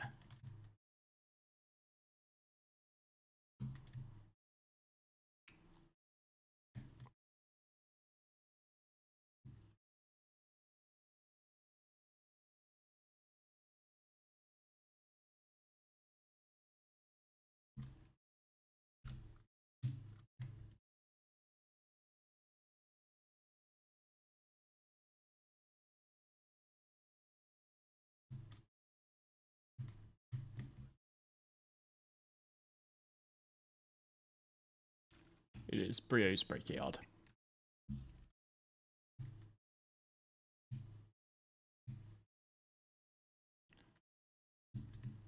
One of the great things about Crew 1 is at least it has both armor and or should have armor and gun shops, so you don't need to go far for your stuff. We'll just ask. So Ben, I'll give it like 5 minutes if you guys have got something and any stuff you need to do. But is it okay to borrow one of your boxes from Tac Panda in 5? Yeah, that's cool. Yeah.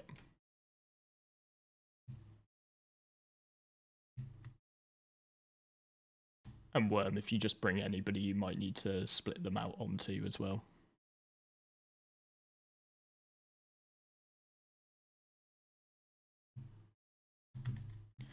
You might want more than just you to take the railguns. So if you bring any of those people to the meetup as well, we'll just stand around one of Tac Panda's boxes.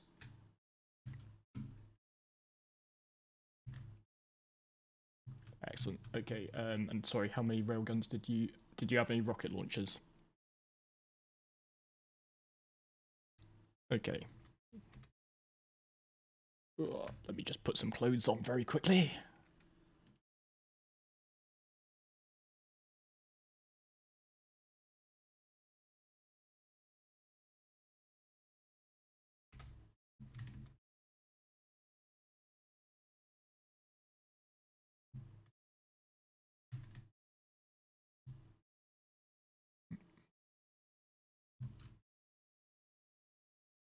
Oh, it's very close now. 55 to 45% in favor of blue. No, it will be it's in one of Tac Panda's ships. So yeah, just what hangar are you in, Ben? Because I'll come and drop you some rocket launchers.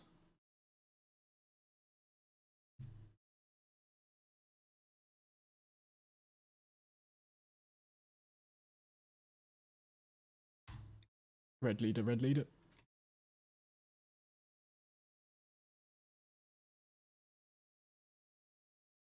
We've lost Ben. Oh dear. No, don't worry. Probably a lot going on your end. What hangar are you in? Because I'll drop you some rocket launchers first. Just what hangar are you in? Because I'll come and drop you some rocket launchers.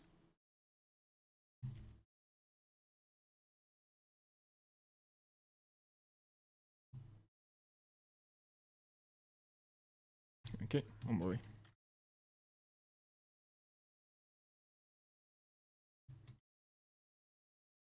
Yeah, just use whatever C2s or whatever, but like basically just drop them behind the 7-kilometer line.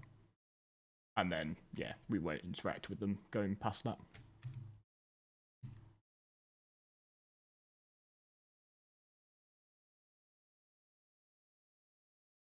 No worries, no worries. Thank you very much, Dad. That's very kind. Up to 1.1k now. Really is amazing. Thank you, Jack. Mr. Jack Axton is here as well. How are you doing, Jack?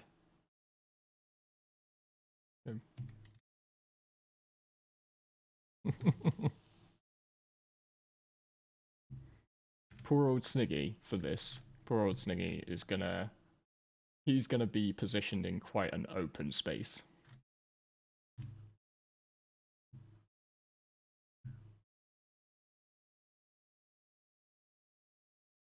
Yeah, logistics vehicles and dropships can land anywhere they like outside of the perimeter. But if you are shot at as a dropship, then 2 minutes you have to take off.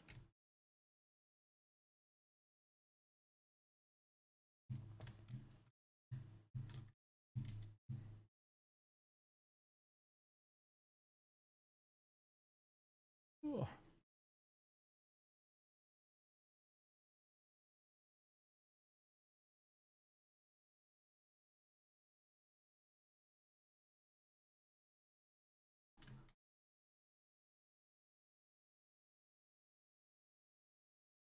Red can deploy to 6,750 meters.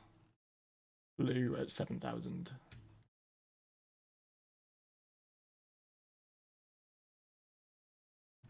Right, Ben, I'm just coming in to your ship. You'll see me in the orange. I can't see which one you are, so I'm going to use this box at the back. That you in heavy next to me, right?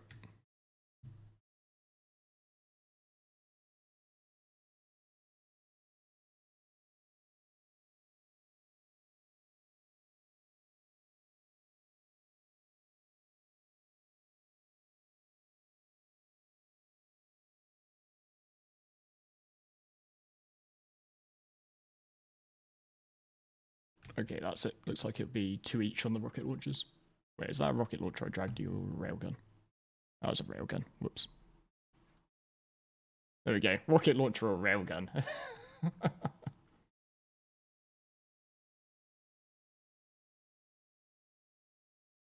Unfortunately.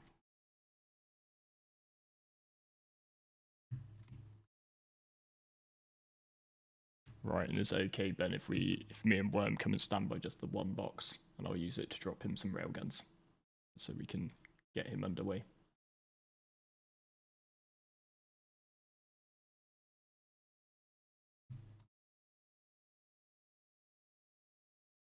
That's cool. My vape is flavoured Argo Orange. I wish. I wish. I don't think CIG is going to start making vape-based merchandise, though. Although I heard Jack got some A1 hot sauce, which sounds amazing. I also wish him the best of luck in his mission to trade it up to an actual A1.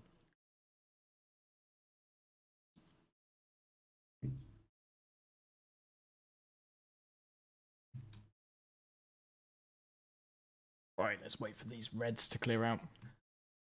Do need to make sure I've got my Marshall's cameras set up, because right in the middle of this, I'm unlikely to be able to see very much. Yeah, roger that one. Just clearing out Ben's lot.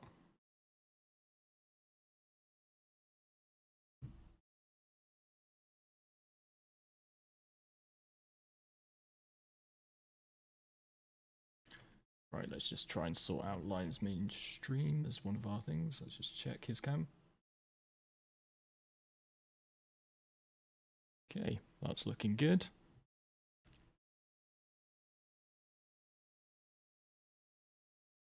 Yes, if you could, that would be great. I can probably do it, but you've got a chess clock, right? I just didn't quite figure mine out. I bought one, but I didn't figure it out. It's got a weird delay on it. It's like 5 seconds of handover time.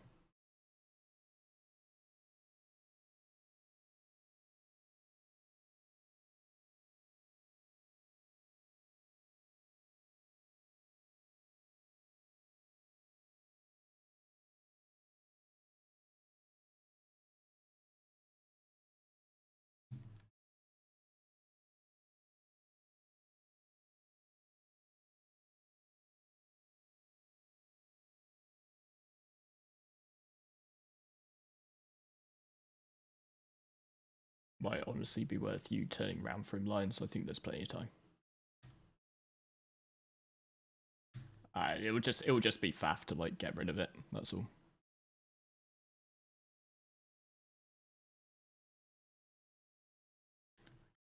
Yes, Neymar. Yeah. Tell you what would be the best idea actually is, yes, you fly there in your Pisces, but then meet Lions like out of the way basically.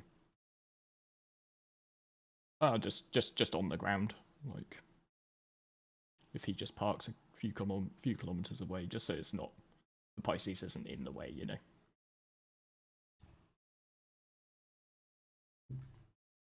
Yeah, yeah.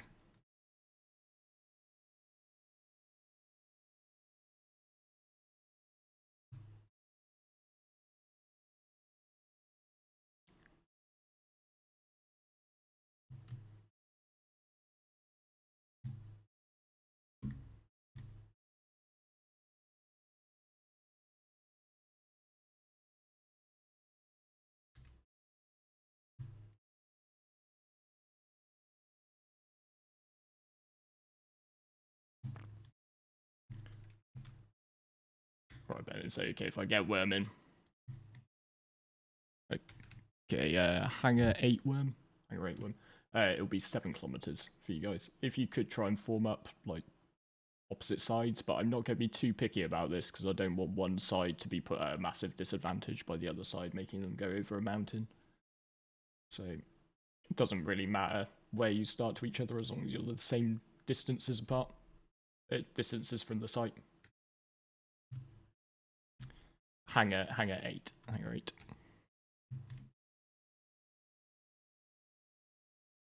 And how many did you have already, sorry, Wim? You got 10, so if I give you 7, you're done. I'm on the back, I'm at the back right of the cutty.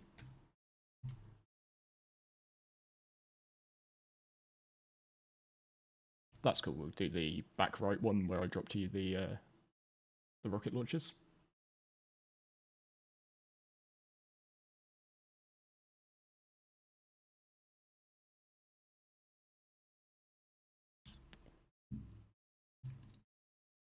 These 2 SCU boxes are really good for transferring all this good inventory.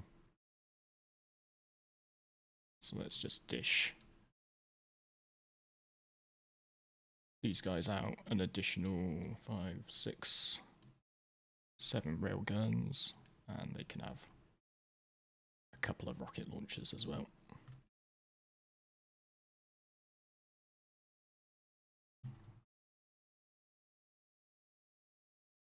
Okay, yep. Astro Wraith is looking in the wrong box. Back right. Sorry, Worm. Can you tell Astro Wraith to put the stuff that he's just taken out of that box back in it?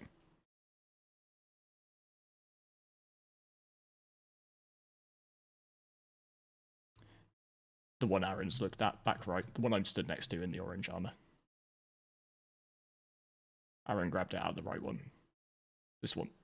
Yeah. Yeah, this one, guys.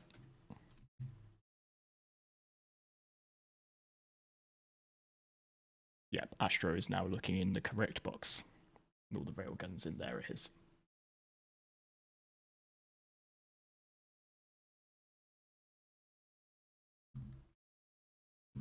Right, well, these guys sort out the final bits of splitting gear.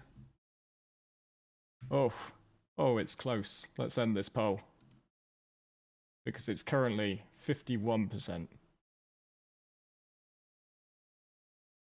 51% are thinking that it's going to be a blue victory to 49% for red. Well, 48% apparently, if I can read.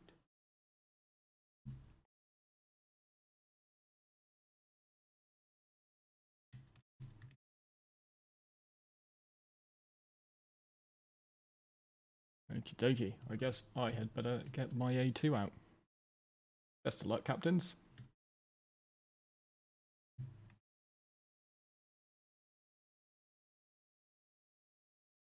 I'll let all of your guys clear out first.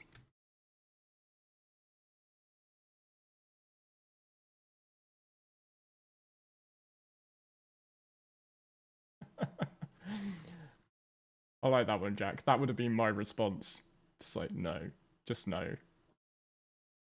I'm English. We don't do particularly well with hot sauce. Do well with hot curry, but not just straight up hot sauce. It's one of your American things.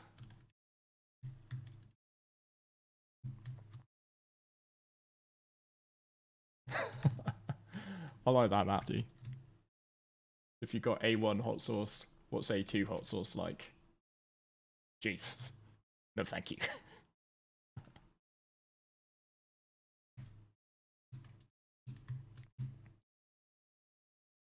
So yeah, so spare a point for Sniggy, thought for Sniggy in this round. He is going to be watching from the top of the building. Quick note to nice one. Quick note to captains: the top of the 2-story building is off limits. That's where Sniggy is. So.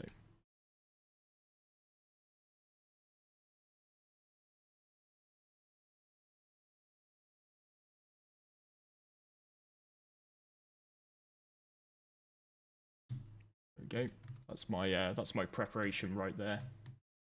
10 minutes claim time on my A2, thankfully. So.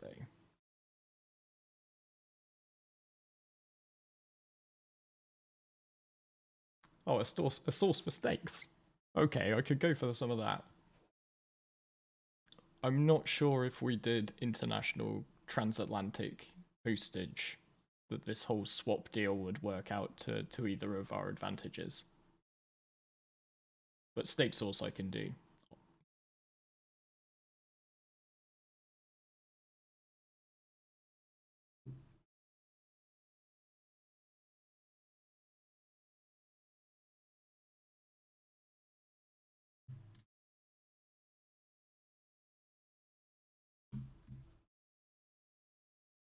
Oh, I do know what I'm missing. I do love habanero sauce. In a way. But like my body does not like it. It's much like jalapenos. Jalapenos are one of my favorite and one of my least favorite foods in the same time. While they're in my mouth, great. While they're not in my mouth, not so great. I won't go into any details on that.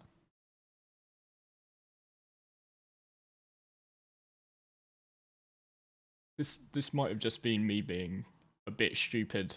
I literally thought it was some sort of CIG promotional A1 hot sauce or A1 steak sauce. Is this just a brand that I was unaware of? I'm a little bit disappointed though. I was expecting there to be, you know, an A1 on the label and all that sort of stuff.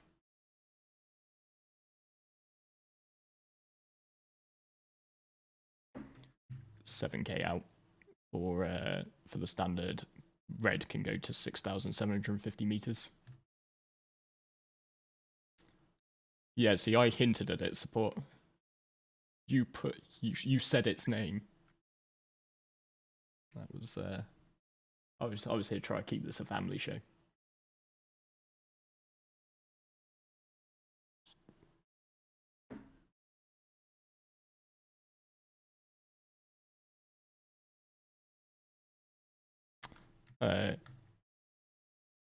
Get him to hit plus on his number pad. Does talk in all chat, and it usually puts you up in the list. There you go. Quick tip: if you ever need to be found in the all chat list, just hammer plus by default on your keyboard.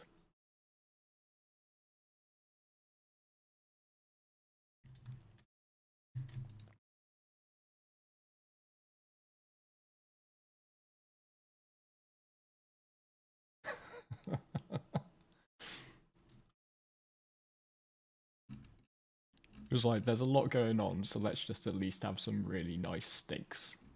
I like that sort of thinking. That's some make the best of a bad situation type thinking. That's good.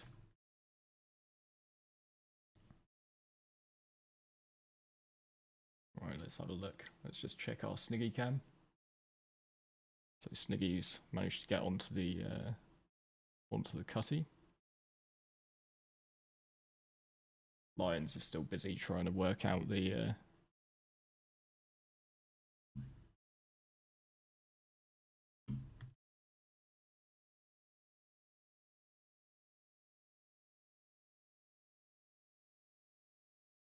you don't have to be opposite. If you want to pick 90 degrees, or if you're park a kilometer away from them, I don't mind at this point. That's what I said. You don't have to be directly opposite. Because I don't want it to be come down to who got there first to pick the best route in.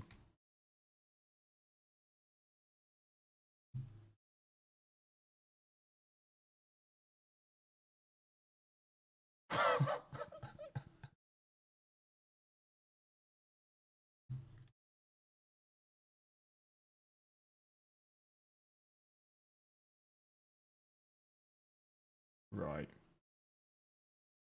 Next live stream, Loud tries to mine while doing the Hot Ones challenge. I don't know what the Hot Ones challenge is. Do I want to know? I don't know that I necessarily do.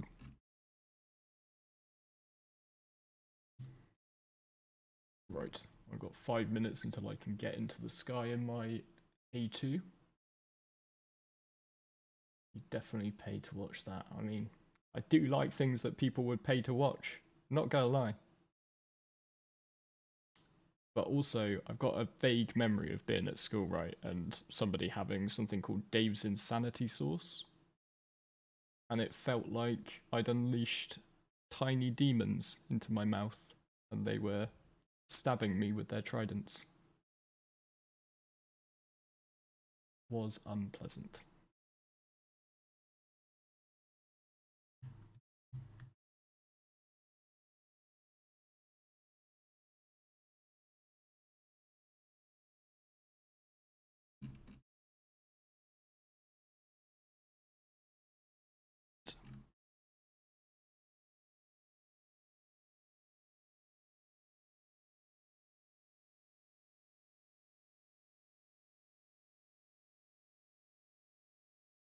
Okay, we're going to insert Sniggy into position. He's going to be our up-close camera, hopefully. While Lion's Mane is going to sit back a bit. And when we did the testing of this, when I dropped the bomb, it was okay. And Sniggy survived. But today's the day I probably managed to drop that A2 bomb into his lap.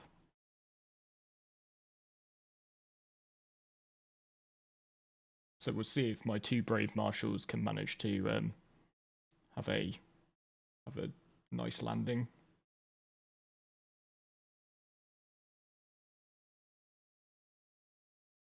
Excellent, that's Sniggy in position.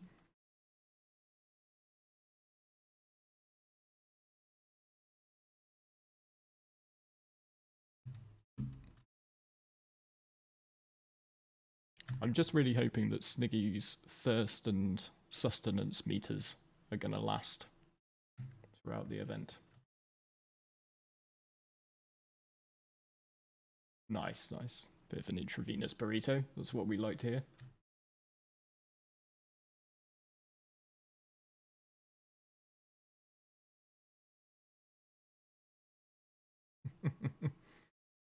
Yeah, can we do a... It'll be the marshals pulling off the hot drop of the day. We'll see.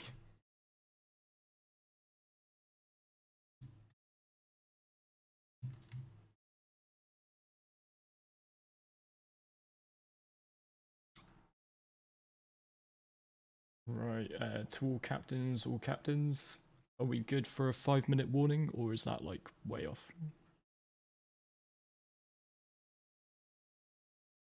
Okay, that's cool. Okay, well, we'll... No, they had all of theirs in episode 2. Chris distributes them evenly, but you know this. That's okay, we'll hold off. Yes, we do need a food truck in the AO. Freelancer food when? That's what I want to know. Because I think the freelancer, you know, cut the side, have one of the like proper raise up like canopy burger vans. That'd be amazing.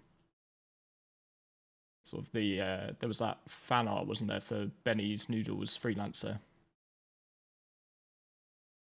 Have I not? I forgot to unmute my desktop again, so you haven't heard any of the guys. Sorry, you haven't missed anything. It was just us faffing around with railguns. So that's all good. Right, we're having we've got a few crashes on Red's end this time. You work with Star Citizen. Star Citizen works against you. But when it comes together, it's fun. Probably so, just as well, Lord. Yeah. Alright. Please visit us again. Goodbye. Citrus beef and double dogs. Oh man. I'm so hungry. All I've eaten today is microwave pizzas and jelly babies. Which admittedly is a feast of kings. But I'm not sure it's really a healthy meal. I did eat some grapes though, as well. So I've had one of my 5 a day. I'm gonna smash some food as soon as this is over. But I am going to run away very quickly for a pre-game bathroom break, and then when I come back, hopefully, fingers crossed, Red will have got over its technical issues, and hopefully by 9 PM we can get going. Just Red Team, I actually haven't received my Centurion yet, so just pending on that. Shit. That's you have to reach out to John for that if he's even in game. Okay, emergency protocol, guys. Can we... Sorry, Worm. Can we ditch your Centurion? Then nobody has a Centurion, because there's been a cock-up and Red hasn't got theirs. Yeah, I apologize. Okay. I thought John No, was coming. Let me try and fix this. Don't worry. Yeah, it's all good. It's all good. It's not in. Let me try and fix this. We might be alright. I will let them try and sort that out amongst themselves. I'm just going to go for a quick few-minute break to go to the facilities. If you need it. Copy. So sorry, we got a Centurion still on or off? We'll go with off. We'll go with off, because yeah, John won't get in and to you in time for a reasonable start. So okay. But if you just let us know when you're because you haven't got one, right? Right, Ben? Yeah, we have no Centurion. No Centurion. Alright, Okay. we've fixed no Centurion now. Okay, cool. Right, that's cool. That's even Stevens then. Sadly, the Centurions, which are awesome, won't get an Is outing Sniggy today. on site, by the way? Yeah, obviously it's happening. It's the issue when things are pledge only. Yeah. That's why I try not to use them. Right, Sniggy's on site. Lions is on site. Ready blue, ready red. Hang on, let me double check. That's cool. You're gonna have a few Wait, minutes because I'm gonna run to the facilities. But hopefully when I get back, we'll do a quick ready up and then we'll go. Okay.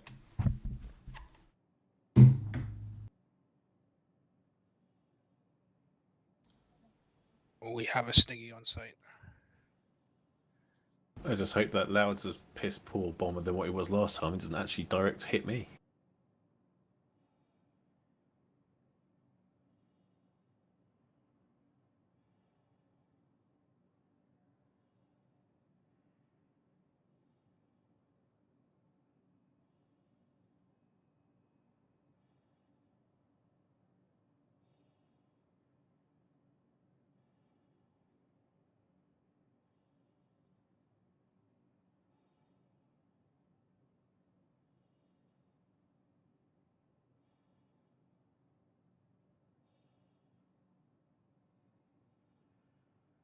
If we're really quick just now, we can say stuff about loud guns before he gets back, and he won't know.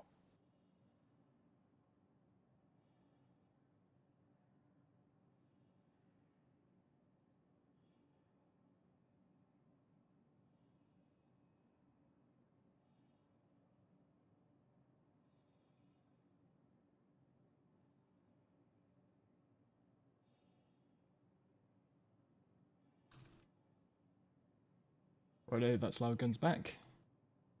Captains, are you ready? No, we've got a complication here we're trying to fix. Give us a sec. Yeah, just confirming the last guy's gone silent. 2 seconds, sorry.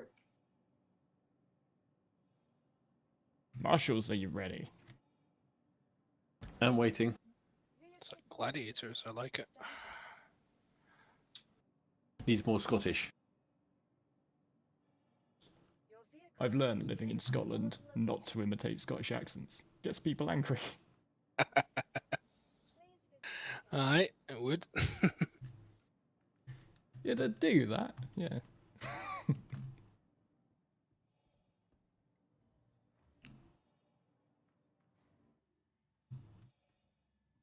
Red team is ready in 30 seconds.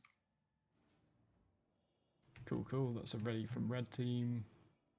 Just let us know when you're ready, blue.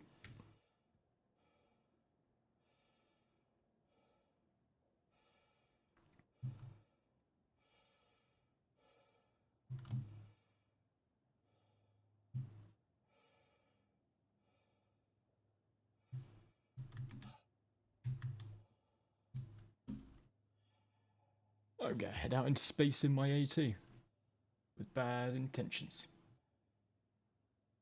Just a reminder as well, we're doing a little giveaway of a couple of STVs because we had an initial goal going into this to raise $500 for Doctors Without Borders, and we had a stretch goal for 1,000, and we sit at 1.1k. So just make sure you stick your YouTube handle into that Google Doc, which Sniggy's just. All right, we're good to go. Right, that's both teams ready. May the best team win. May the second best team fight well.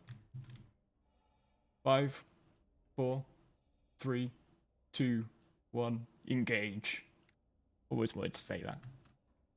Just in time for the sunrise. That's very nice. That means we're going to be fighting in the night in an hour.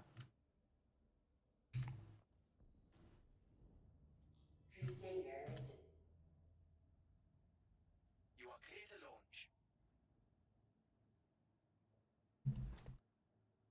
Yeah, let's maybe see if we can get a bit of rolling in footage from you lines. Is that a fast dropship moving in?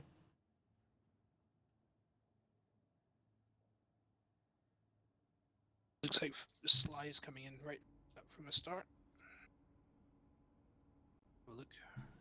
Don't crash.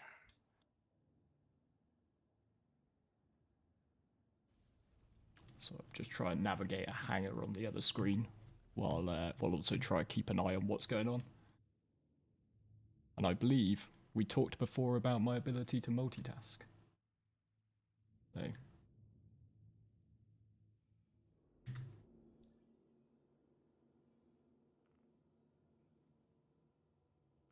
let's get ourselves. Thank you. Please visit again. So I got 2 screens on the go at the moment, Lions, and I'm trying very hard not to watch yours while navigating my way out Crew L1 in the AT. So if you want to provide any update of what's going on, you go right ahead. Absolutely, will do. Let's better get there.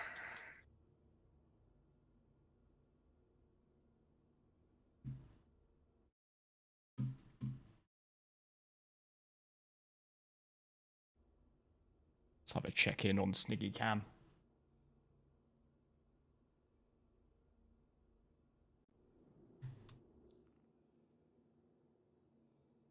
Seems to be all quiet on site. That plug in the middle there, that's what they're fighting over.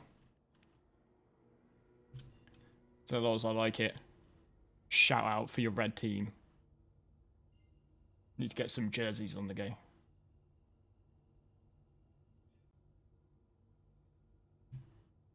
Quantum travel, engage. So I managed to Alt F4 out of the game.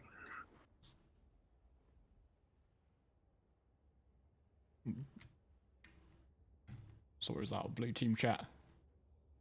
Yeah, I managed to Alt F4 whilst trying to change my third person camera.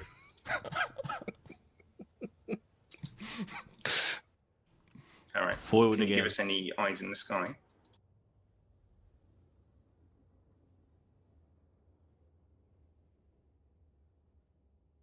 You can shoot the dropship.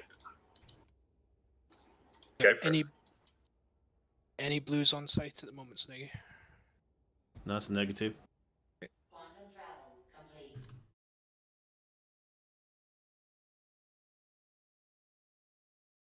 Switch to Ryan's main view. Is that red's in control? Or...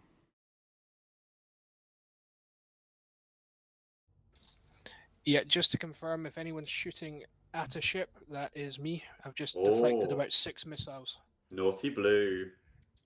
Okay, someone is. Cutlass red. Cutlass red is not a target. It is a... No, we're good. We wouldn't shoot our friendlies like that.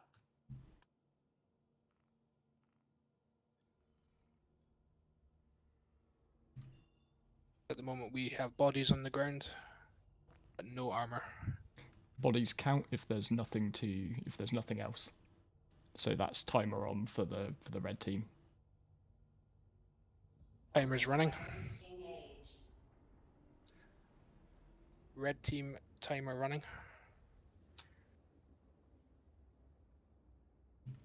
Quantum travel complete. We can get a bit closer in at all lines.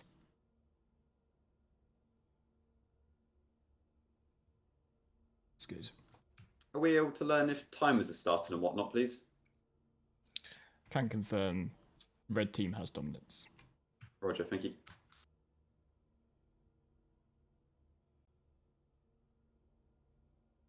Sorry, how long are we playing till? Is it 20 or 40?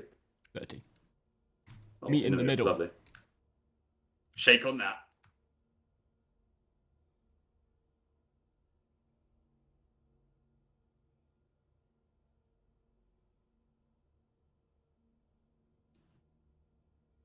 Yep. Happens to all of us. Sometimes we all find the magical old F4 combination by accident.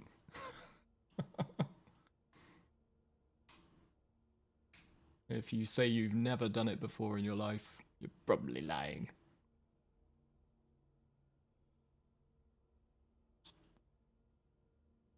Have we got any blues close at all, Sniggy? Closest is approximately 600 meters. Oh, so we're about to get into engagement range.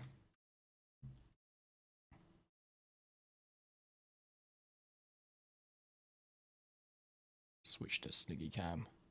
So it looks like the blues are circling. We have the contact. sun. Let's switch back to lines to see the contact.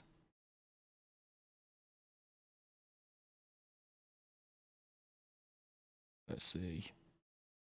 So that looks like blue armor over there that's moving in. Yep.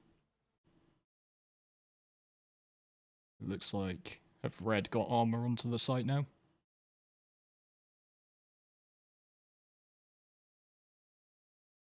Looks like the red main column has made it. We have armor on site now. Armor Red on site armor. for red. Roger, thank you.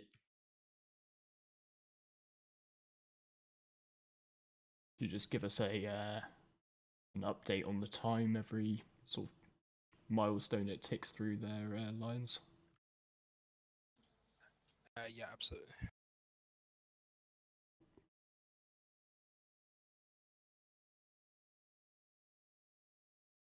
Hopefully, with a bit of luck, Wormskull will log back into the server in the seat of his tank.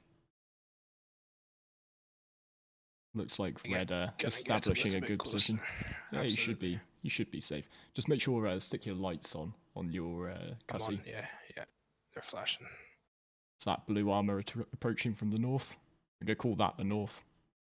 Yeah, it is. Oh, look at that! It's a bit of a. Looks like they're flanking. Bit of a flank going on there. Yeah. Got 4 tanks. Let's see if Sniggy Cam's got anything a bit more up close. Looks like Fedicol's finding them. So we'll have to switch back to our aerial view. Shots are being fired. Oh, that's a big hit. Big hit on Fedicol and Nara. They're pincered. They're pincered. They've decided to try and fight their way out. Whoa. Is that the first kill? That will be the first. That's the first kill. Looks like the first kill. Red have the sight, but blue have first blood.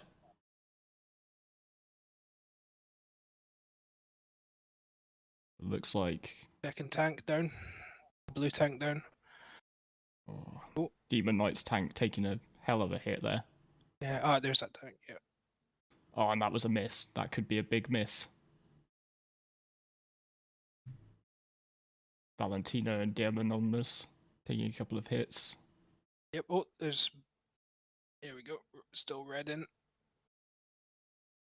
Is that a blue or is that a red who's sneaking round the back there? That's a blue. That's a blue. Looking for a little flanking manoeuvre. Oh, sneaky. That's definitely Judge. Wonder if they're going to try and get any foot soldiers amongst it. Yeah, I haven't seen their dropship actually. That's a good point. It's another big hit there.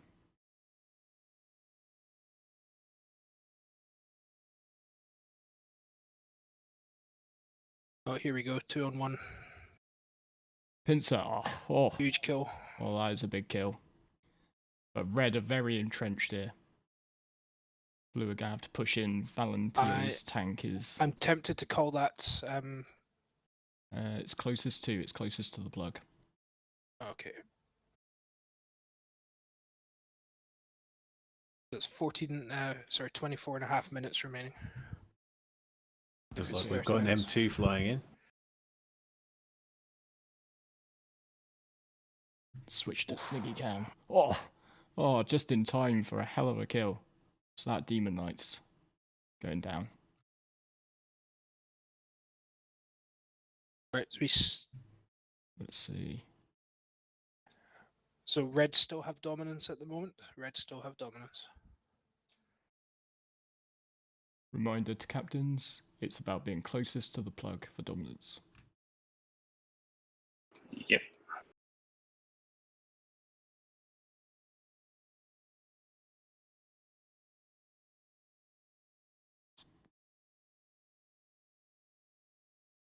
Oh, there we go. We've got reinforcements coming in for red.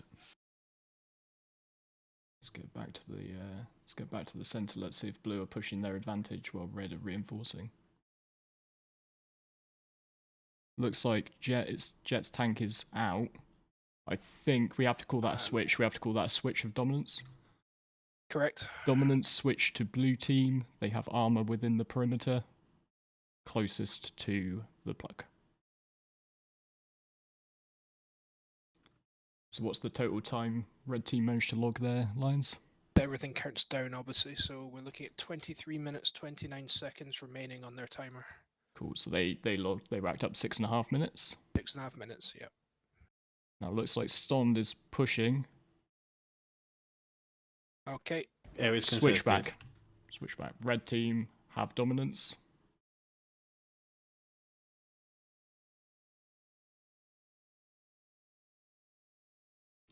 That was a hell of a charge by Stond there. Fearless. Ooh. But he's taken some big hits. He's taken some big hits. That was a big miss though. Okay. I almost feel like I need to get a tape measure out. Yeah. I think it's going to come down to whether Stond's tank gets a beat in there. Still red, as far as I'm concerned. Confirms. Blue still have control over? Negative. It has red switched back to red, sorry. Yep.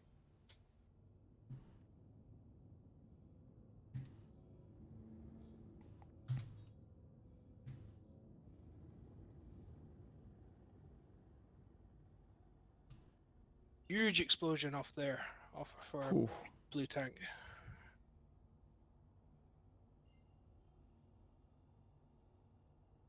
Oh, that is some beautiful physics right there. Yeah. Did you see the Sentinel come in there, the Vanguard? So we've got players on the ground now, red players, blue players. This might get quite interesting soon. Interesting. Red armor is still dominating. Let's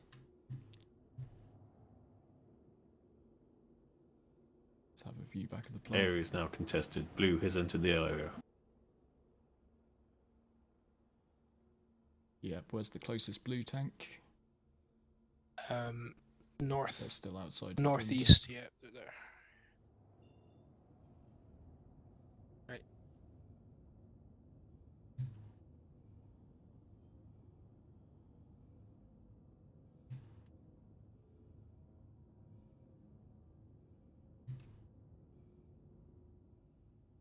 Another blue dead.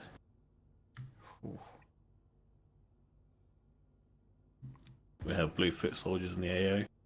Right, I don't see. Is that still the only armor? Yep, definitely red. Definitely red dominance. Yep.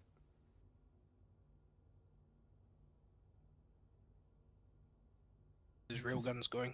From the stream view, it totally looks like we've turned Star Citizen into an RTS.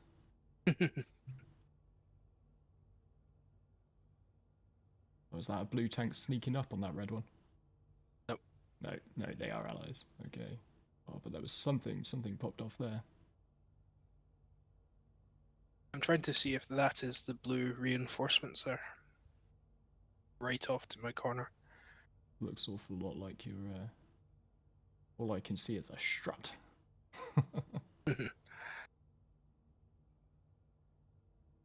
Very much tank versus railgun just now. It should get quite kinetic. That was a good railgun hit by the Yeah, looks it of was. it. Let's take a look at what the ground level view looks like though. Oh, that was another big hit on there. Was that Ston's tank? How is Ston's tank still alive? I've More seen worried that. about Sniggy at this point. Is that?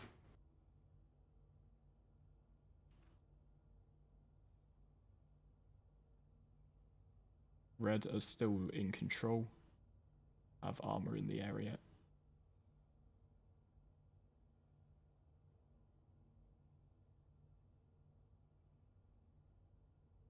But there's definitely some insurgency tactics on the go here from blue. Sure. Try to smoke out those tanks with infantry.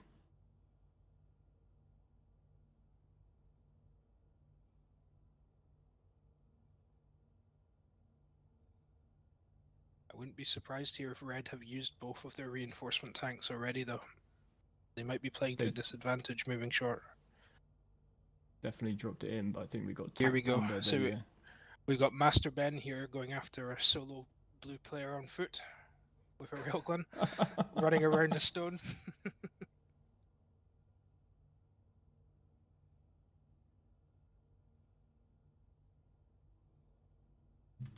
might have a tiny bit of moderation to do.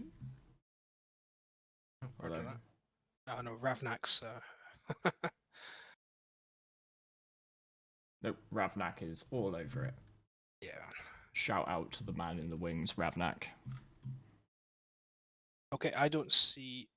Yeah, one tank. We have blue in the AO, but I can't see any red in the AO. I'm gonna pause it there because we don't have any armor and it's contested. Blue foot soldiers. Blue close to Siggy. Yeah, blue foot soldiers switch are to in the blue. area. Dominance to blue team. Dominance switches to blue team. Okay. How long left of 8 minutes 20 seconds. Left. Sorry, 18 minutes 20 seconds. Good night. Let's see when it gets to 10. Sorry, we need to. Yeah. I only set the timer for 20 minutes, unfortunately.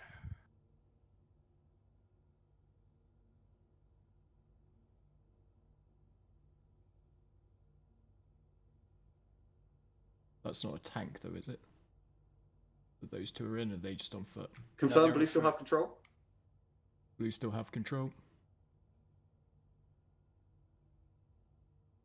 And that is blue armor. No, that is red armor. Red armor. Yep, red armor's coming in. Switch. Not quite in the boundary yet. Yeah, it has to get in the perimeter. Oh, it's getting held out by railgunners. Whose armor is that? I think it's dead armor. Dead armor, dead armor. Oof. Let's try to push in through.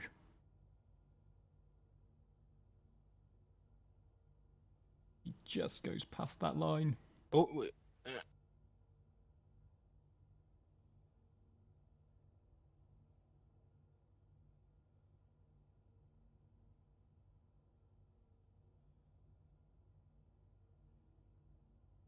There's blue's reinforcements, that's what I want to know. Okay, I'm calling that. That's got to be in the over. perimeter. Yep. Right, red have armor in the AO, so therefore they have dominance. But he is instantly getting pounded by railguns.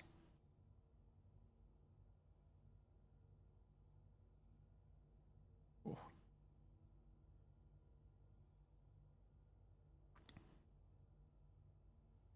Looks like the red infantry is pushing up as well.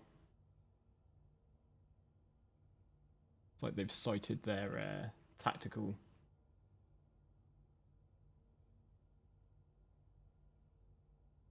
Looks like they've sighted their tactical tank in the AO to get the armor.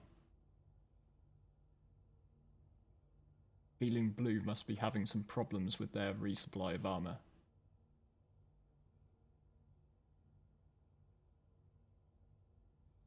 Can we get in a bit closer at all to the action there, Lions?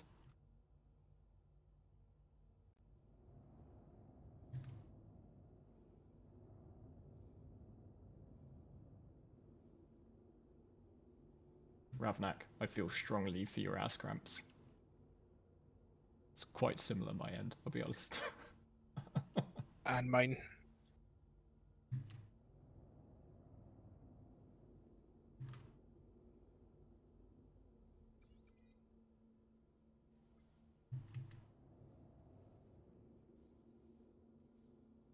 Is that a blue tank? I was up just red. about to Came say up red. what Can happened you there. target that? Yep.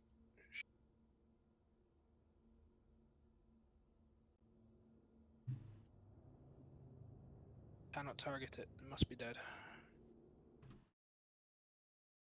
How many blues are in the area? Can you tell, Sniggy? Just confirm, Blue's only using one reinforcement ship for tanks, correct? Yeah, yeah. I haven't actually seen their reinforcements yet then. The judges Okay, calling Roger. on Sorry, no, I just saw something pop on my radar. All good. judges calling on that perimeter for Ben.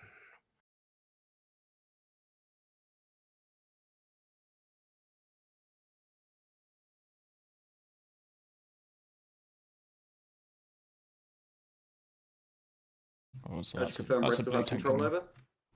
Yeah, red still has control. What timer left on red, Lions? 15 minutes, 45 seconds. Where's the red tank? Is that Demon Knight and Noodles? Negative. The red tank is Ben, who's just on the edge. Alright, I thought that was a blue one sneaking up because I didn't see the chevron because we're too zoomed in. Where Oh, are here we these? go. 4 blues on foot on site in the AO. 1 red armor at boundary. Okay, are they bringing in? Are those tanks they're bringing in? So that's definitely a lot closer than it was. So. Okay, they're going for the cautious approach. And dropship. Still going in with. And this, I can confirm that we have 4 reds on foot in the AO. I can confirm we have 4 blues on foot in the AO. Plus a tank in boundary. Plus a tank in boundary, yeah.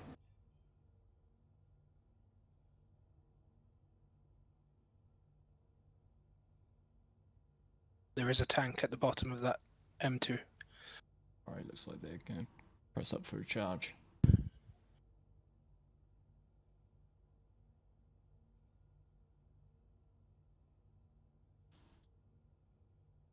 I'm doing my stretches as requested. 14 minutes remaining on the clock.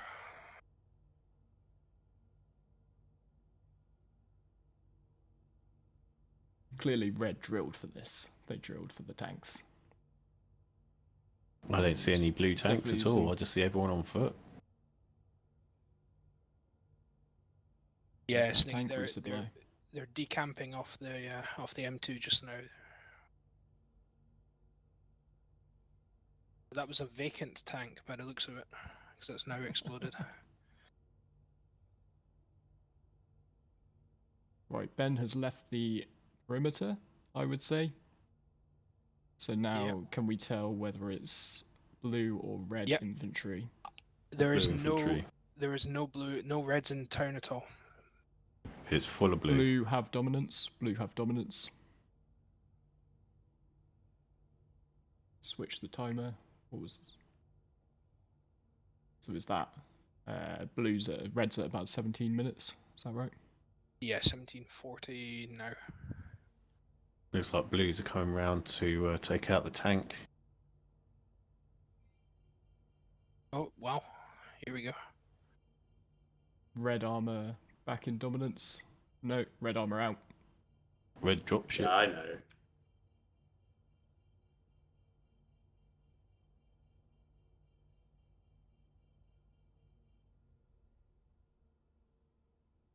Let's see. Reds are dropping in by the looks of it.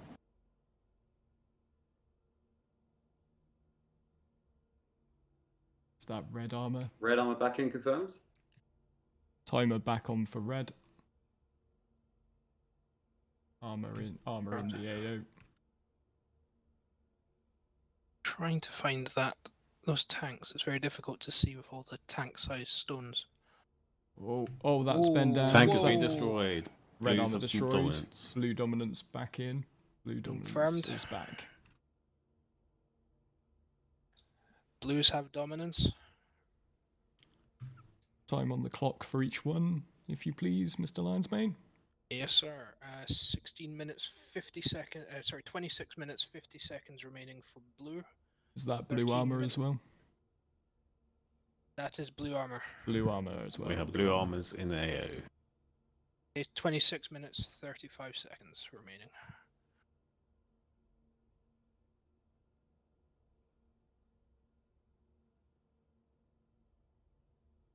And sorry, how much did red have? 13 minutes 7 seconds.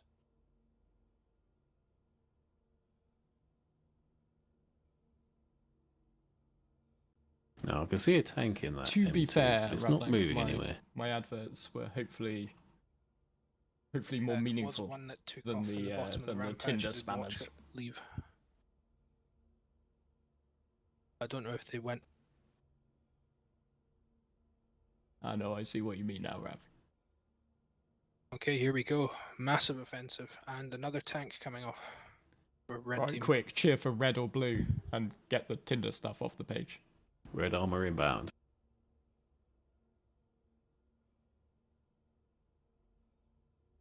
It's a concerted push from red.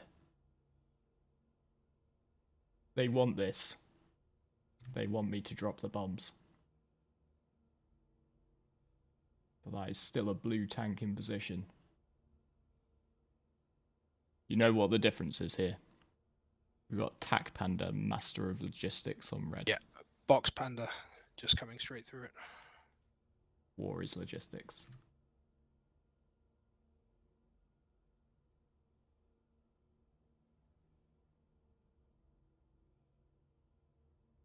They're sending in infantry ahead of the tanks. Bit more spam, guys. Bit more spam. Let's get rid of the Tinder ads. Oh, instantly that tank taking some railgun hits. That's a slide from that tank. Who's in control of that huge one, hits. Lions? Oh, that That struck me. That was some driving that Astro Wraith himself would Here be we go. proud of. Alright, I would say we both have armor in AO now. They both have armor in the AO, but that blue armor is closer. Yeah, I would say so. They must have some Second red infantry. tank approaching. And we have two. Excellent. Oh, but that's now we have one. Now we have one. That's where being daring gets you. Oh, and who's the second red tank that's going to push it? That's Stond and Van Teo. They're getting nailed by railguns again. Blue Whoever's putting hiding those in extra that railguns junkyard to good use. is doing super well.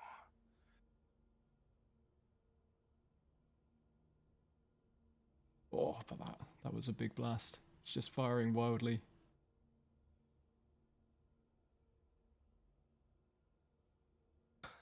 Who's this?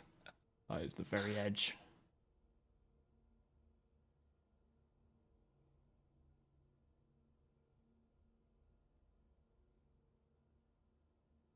That is pushing what the boundary is right there. Yeah, I'd say so. I would say that's inside the boundary, but I think it's non-contested area. We'll officially not say it. Just a reminder, we can't deploy in the center of the square, correct? No. Correct. That is, we've issued a warning. Oof. Of that being too Okay, close. thank you. Okay, I think that's second red tank done. That is just a note, Blue Captain, that dropship is pushing what is acceptably not the Do they boundary. have to take those players out, or is that allowed? Roger. It's the very boundary, if you look on the diagram. Okay, fair enough. No, I'm only being relayed information, no worries. Yeah. It's To been, confirm, it's Blue been warned. still have dominance. And you can shoot it, just saying.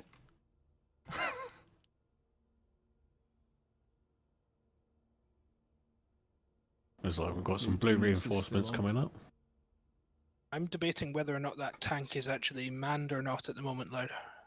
It was moving. It just moved. Kegels is in the tank. That's in the AO. Okay, thank you. Still got a couple of red infantrymen there. 22 minutes now. What's an Aurora doing here? We do have a civilian here doing a box mission, by the way. Is that the Aurora? Oh, right, is that the Aurora? Yeah. Okay. He's gonna have fun. I'll put a little message up for him.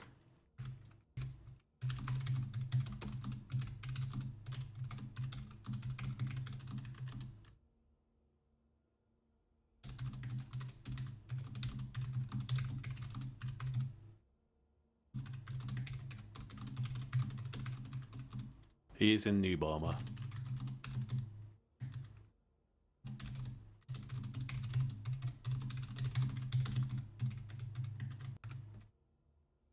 Okay, that's confirmation. Sorry, just to all captains, we thought that that Aurora was from blue. So that was not from blue. So sorry, so is that third party being dropped off? Third party, but it's sorry, it's just a it's a noob doing a box mission. Nikki, Oh can you... no!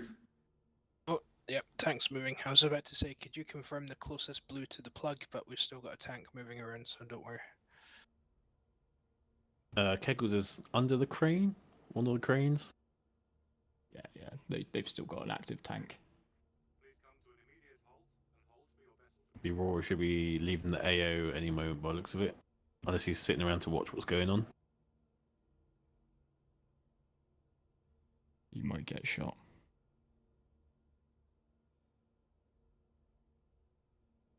Blue's just wiped out some red foot soldier.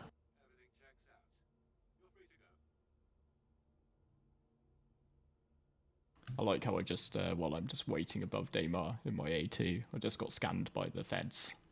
They were like, what are you doing here with that A2?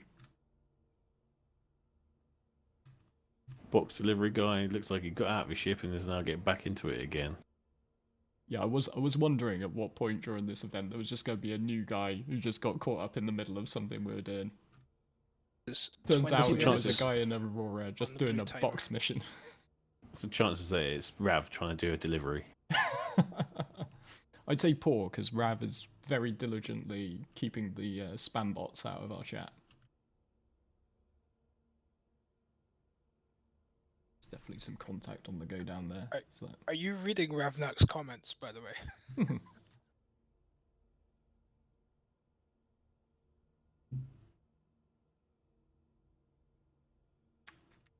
Okay. Right, tank needs to check its fire. I regret telling dangerous people place. about my experience with lasagna. Oh. That Aurora is now spectating. He's shooting at me. If someone wouldn't mind just wiping him away for me, please. Sniggles is down. Okay, Sniggy has been shot He's by getting that guy some in the charges. Aurora. Could someone just kill him, railgun just him? kill him. Yeah.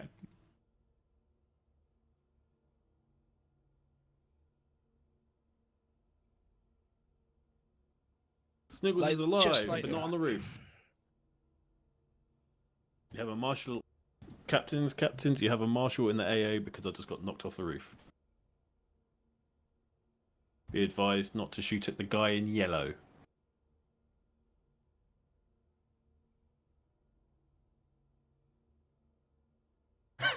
Ravnak, if you're rooting for box delivery guy, I'm afraid to say I'm a little bit further ahead in time than you. Doesn't go so well for him. He tried to shoot Sniggy and knocked him off his perch. He's a sad Sniggles.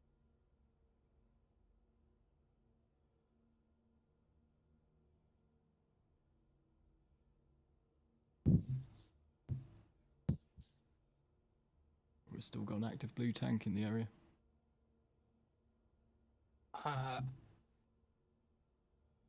Diggy, do we still have Kegels in the AO? Can confirm tank is still in the AO. Oh, I see it now. Yep. Great. What time is we on? 17 minutes 20 seconds on blue.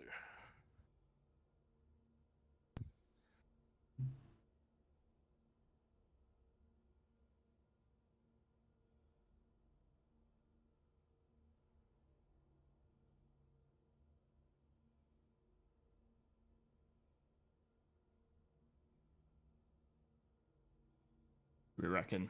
I reckon Ben's planning a proper counter-offensive. You better get a move on. To be clear, that wasn't griefing. We left him alone until he started shooting at our marshals. He probably thought he was helping. He probably thought he was helping. He was probably like, you know, I see. There's one guy who's not in the same armor as the rest of them. He must be planning something mischievous.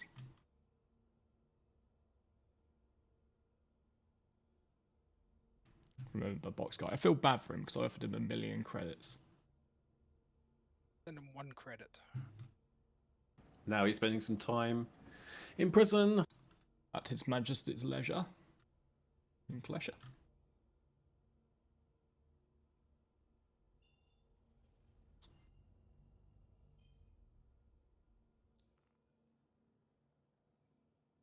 I'd better actually get Brio's Breakyard locked in while there's not so many people to try and pick around. Yeah, that was a good plan. Oh, I think we might have a small red counterattack happening here. Have a look. Ego's seen him.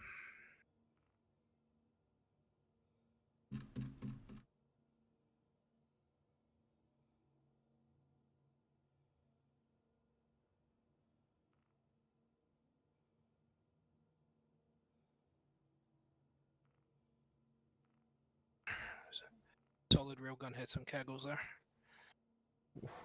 Second. Oh, he's taking some hits. That was a miss. So's the crane.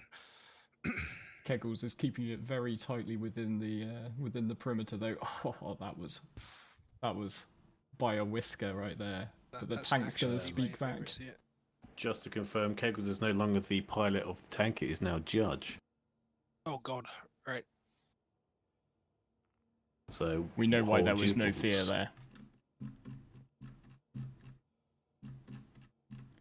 From what I can see from the map, Blues have got a solid 6 or so in there. Oh, red M2 inbound.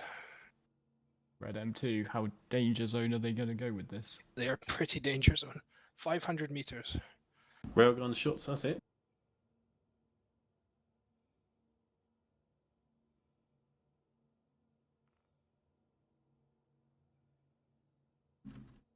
Got railguns going for the M2. I'm not too sure that's fine. Yeah, that's okay. It's an enemy dropship. Is it? Yeah, it's fine. Okay. If you want to put them off landing, you can put them off landing.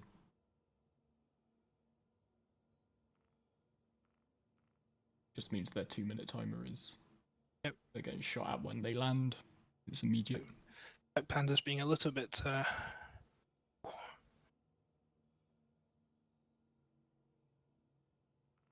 Just a little bit of strafe in here. Ooh, taking a shot.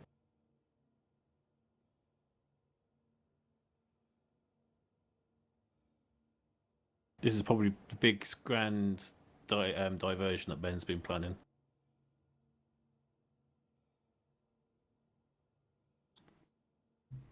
Ben's just letting them build some confidence, I reckon.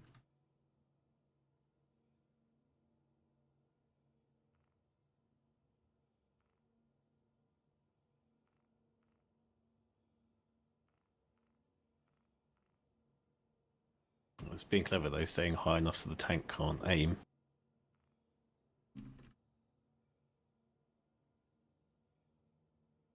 Is he just trying to draw the fire though, do you reckon? To let the to help spot for the infantry?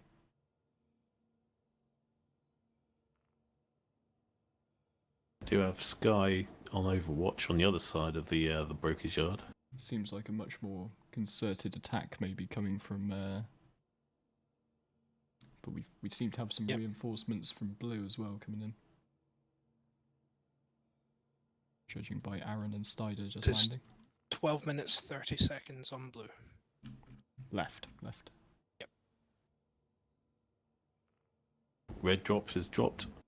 Or is setting down. Nope. Oh. He's under fire, he's got 2 minutes. Oh, and they're ready to go, look at that. Brilliant.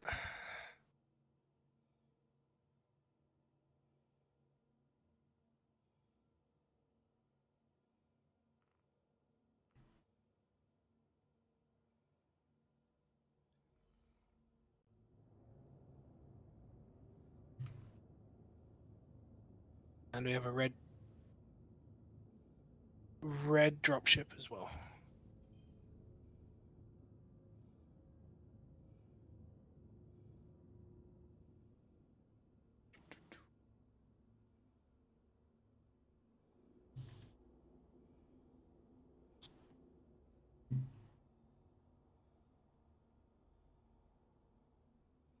Yeah, I'm gonna start moving in. I Just can't. There is no way I can jump to this. No, never mind. Cancel that red. My drop off has taken off. Time for the charge of the light brigade from red. Yep. Would be a wise time for Judge to play dead.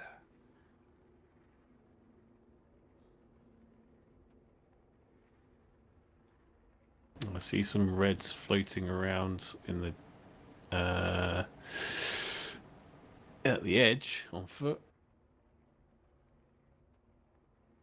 The main force is coming in.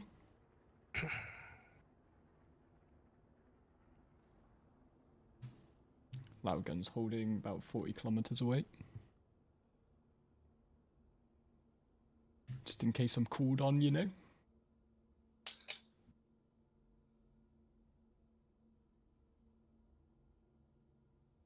Astro's dropship seems to be taken off, ready to drop in by the looks of it. Astro's blue, right? That's correct. Confirm that is 10 minutes remaining for blue. Red leader, red leader. Blue have 10 minutes remaining.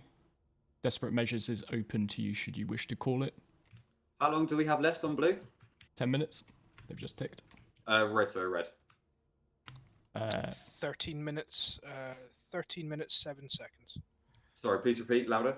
13 minutes 7 seconds. Copy that, thank you. Not using the option just yet. How long do I have to keep using it? Until the end. Wonderful, thank you. If blue calls it, no, it's the first person to call it. Blue team's reinforcements and foot are incoming. Judge still has armor. Yeah, confirm the armor is now out of AO, but you have players closest to the plug, so it still counts. Blue team still holding, but with infantry. That's correct.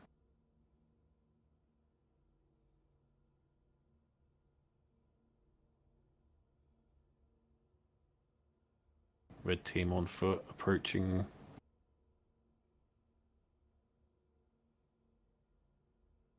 Confirming red dominance. Red have armor dominance. in the AA. Red have dominance through armor.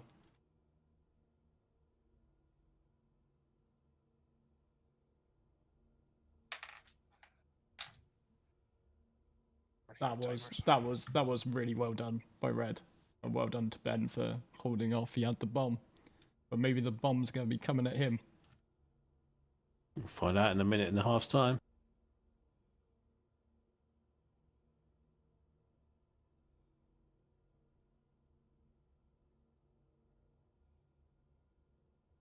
That was Railguns still hitting tanks.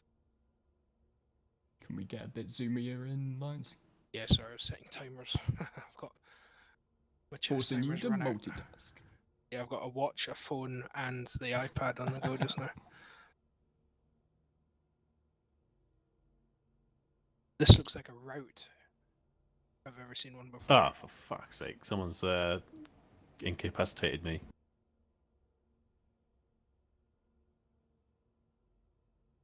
Yeah, can we zoom a bit more? Where? Where? Don't worry, don't worry.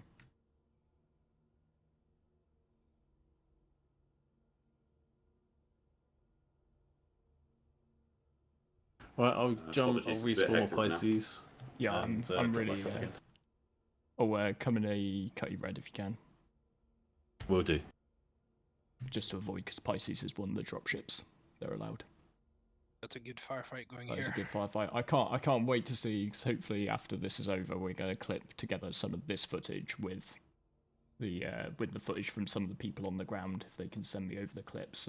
So we'll put this together into a rather nice video.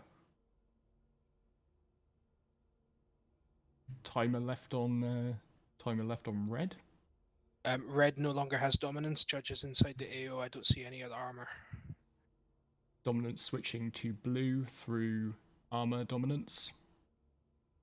8 minutes 26 remaining on blue.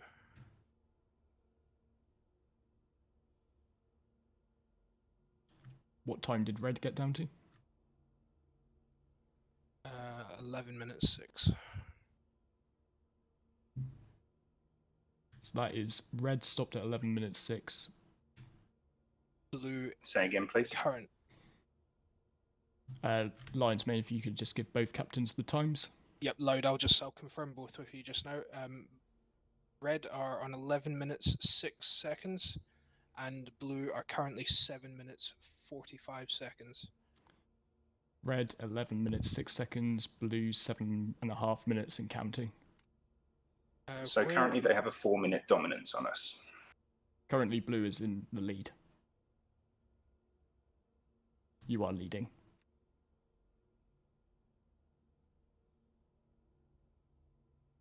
Okay, switch for dominance. Dominance is switching to red. Red have the dominance.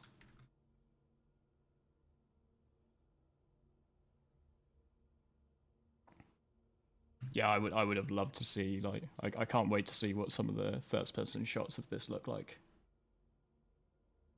That little firefight on the edge looked beautiful.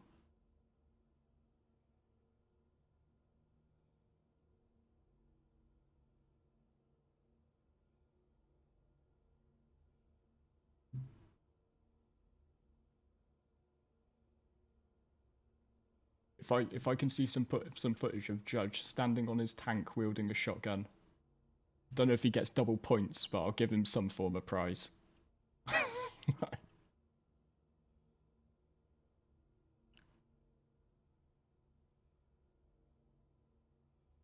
Judge looks to be the only member of blue alive down there, from what I can see.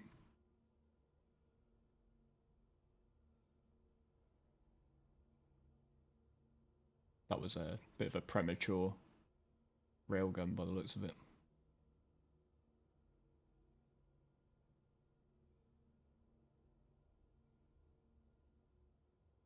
Right, what's Red's time? We need to watch for them ticking over 10 minutes.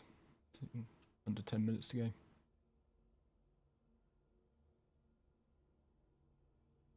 Sorry, 9 minutes 38 for red. Man, my mic muted. Okay. Blue leader, you now have desperate measures available. Red have dominance, 9 minutes 30.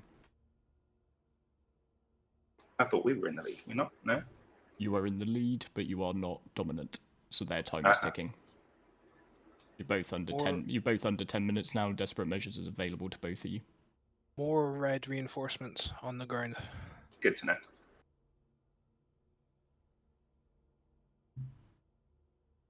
I really hope someone calls in this fucking AT.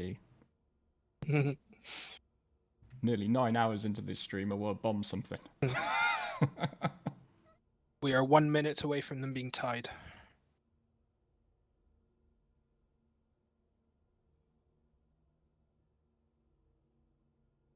Where is the closest red armor? On the plug. Oh, right, bang on the plug. They're taking no risks. Yeah, they're in. They're locked in. Question there.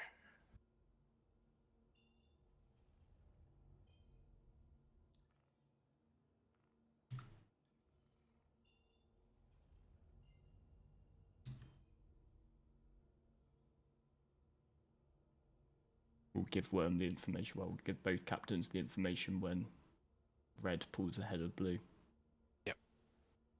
Looks like chat was right to call this within a 1% margin. I'd say so. Impressive, really impressive. Also great footage. Sure. Now, if I were blue, I'd be making a pretty unanimous decision right now. I think I'd be getting the reinforcements out get as many people out of Career 1 because you can't call them afterwards. Yeah. Judges still hold up down there, though. Okay, that is officially a tie at the moment. 7 minutes, 25 seconds remaining. Red have just gone into the lead with 7 minutes 25 seconds remaining. Please repeat times. Both captains. Red have taken the lead. 7 minutes 25 was the point you ticked over. It's probably about 7 minutes 15 now. Copy, thank you. You can hear the tension in Ben's voice. I love it. I've got excessive tiredness, but think about it. Ben and Worm have got this level of tiredness. They've been going for the same amount of time, but while commanding firefights the whole way. This is what we wanted to see, though. We didn't want to see a stomp, did we?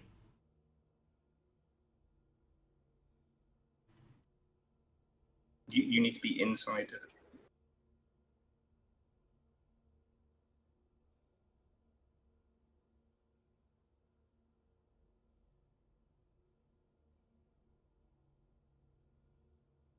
Yeah, well, we got a little bit of a... We would like to call in desperate measures. Desperate measures, please.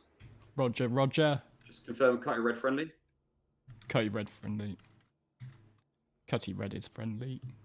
Thank you. A2 you need is to give not. me a warning when you're kind of inbound.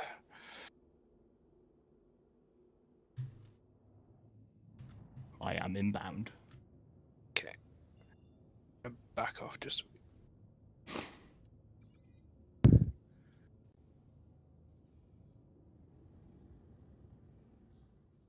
Sniggy, back off a wee bit there, fella. This might hurt.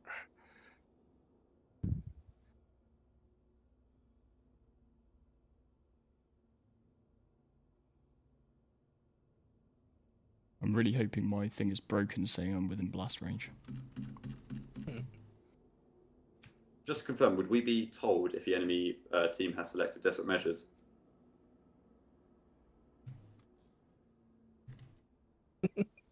That's a good question. You'll find out soon enough. Have you seen any ships fly away from the AO recently? Maybe that's a sign. Can I just confirm, this Spider Pace, is that friendly or enemy? ETA I think it's enemy.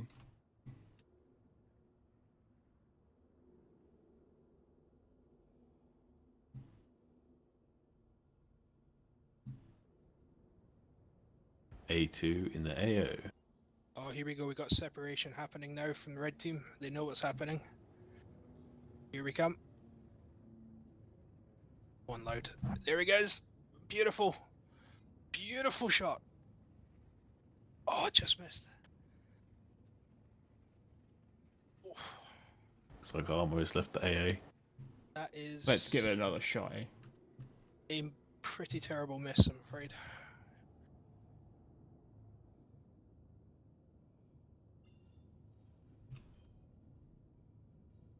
Zero blue in the AO.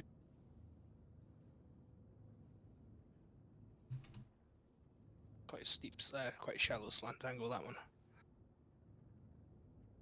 Yep. I can confirm that we still have bodies in. Or do we? Nope. We have no bodies. Do you have any blue Clocks off, in clocks the AO? off. Stop.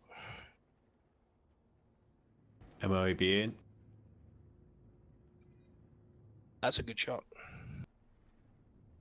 Confirming that nobody has dominance at the current time. Nobody has dominance. Both clocks. Nobody to shoot at. Bomber out.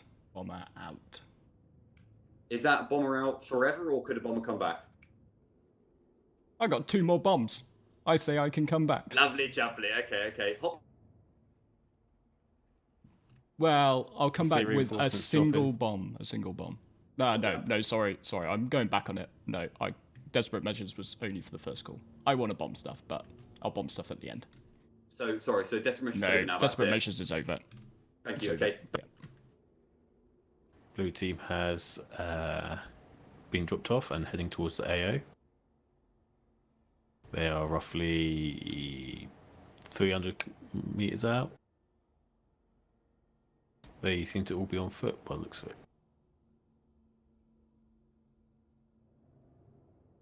Demon Knight 7 is in the AO. Timer started.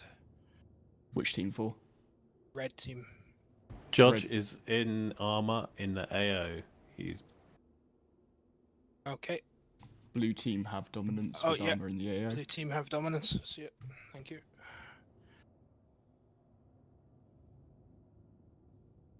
At least I managed to get the shot on the second one, right? That's Okay, we have red armor inbound, so if they get close enough, they might be able to sense us. red armor in the AO contested. I would say that red armor is closer. I would say so as well. Red armor Agreed. is closer to 3 the minutes, central 30 point. seconds. Timer on for red. 3 minutes 30 seconds remaining on red.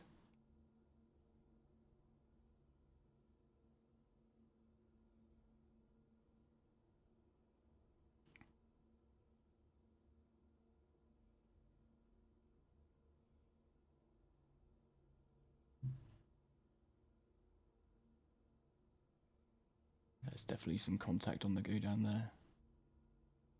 Where are those shots coming from? Is that from Judge? Ah, there, you see him. Got some rail gunners. Oh, a tank's just run over Star Destroyer. Red team playing like out of the book. Can I get current time, please? Current timelines? Yes, currently 2 minutes 50 seconds on the red team. And blue?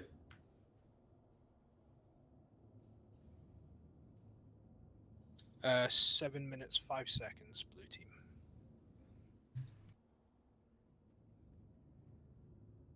Judge seems to be completely disinterested in what's going on and just looking around. Shoot. Yeah. He's waiting for his reinforcements. He's waiting for them to take out here that we go. tank. Yeah. With the less, it's a sensible strat. They're holding back. Here we the go. tank. We got more blue we got tanks. a lot more blue tanks. A lot more blue tanks. It's the final push. Blue army in for Blue armor. army, yeah. Blue army incoming. They must have the shot on that red tank. Here we go. Oh, there it is. Oh, has he seen him? Has he seen him yet? Oh. Calling it.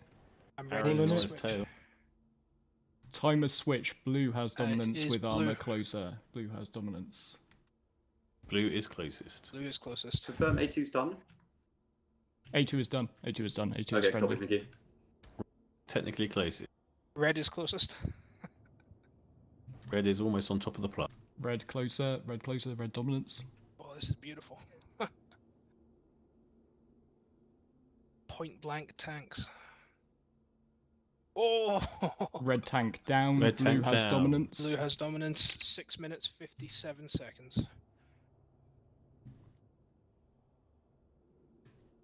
That's more blue tanks coming in as well. They're going to reinforce. I think Reds might have a chance. One last push for a chance for one. Currently 3 red tanks, 3 blue tanks in the AO. Oh, this is going to be the wire. What time did that red timer stop on? 1 minute 45 seconds.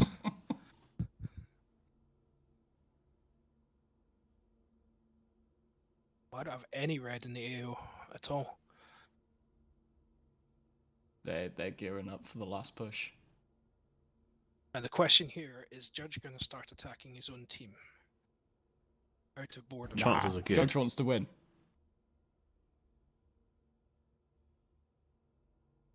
That is the blue reinforcements. Throwing everything at it. It's going to be tight. Tac Panda needs his logistics game on fleek to be able to get this squared away. Looks like red reinforcements are in the inbound.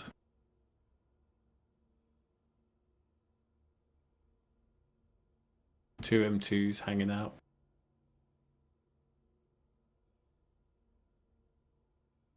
They know it's push. They know it's push with everything. 5 minutes, respect 30 it. seconds. We'll let everybody know at 5 minutes if you give me that warning. Just say now in Marshall's chat and I'll announce it.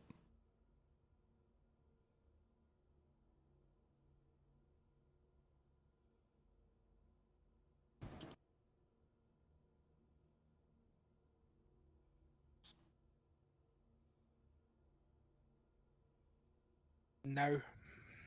Blue team are dominant and have 5 minutes remaining on the clock. Red team's clock is stopped at 1 minute and 45 seconds. Attack Panda's come in there for his final drop, but it looks. Red team's drop is under attack, so they have 2 minutes at touchdown. Docking contact received. Oh, not Sniggy.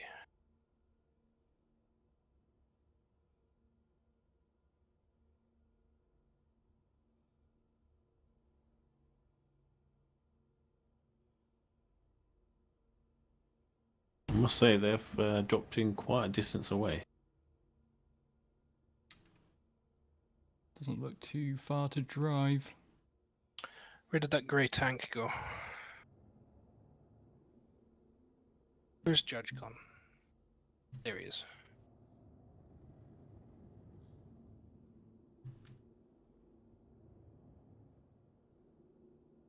The KGRF seems to be putting this M2 off. Oh, Armory's on the ground. Do we have any bodies in the AO just now? Miggy. We have bodies. Lots of blue almost ones. the entire body. Just the checking entire team. KGRF isn't attacking with a ship, is he? Is he attacking with a ship? It's not 100% clear, but I can't see any shield hits, so I don't think he's hitting. Hey, Sniggy, I need to see if you got any player markers inside the AO. Just Oh, now. there's plenty. There's loads of blues. Yeah, pretty much the entire Loads. blue team. The is entire inside. blue team is Okay. on the point. Yeah, yeah. We can switch. Okay, 3 minutes. We just switch to my view. You'll see. Blue's completely holding the spot. It's on lockdown. The Red's armor just seems to be sitting outside. Yeah, they need to hurry They're up. loading up. This is going to be bad. Sly is dropping in. What's the timer? supplies. What's the timer? 2 minutes 40 seconds. 2 minutes 40 seconds remain on blue team's timer. 4-0. 2 minutes 40. Oh, thank you. You just keep an eye out on KGRF there, Sniggy, just to make sure he's not using ship weapons. What do I do? Reminder Using to KGRF that he cannot use ship weapons. He hasn't, but just a reminder. He's and aware. he can be shot at. I'd be doing the same, just fuck it, just like, you know, even if you get shot, if they waste time shooting you, fair. If not, then you've got intel at least. Or hover, jump into the minigun and just rattle off some rounds.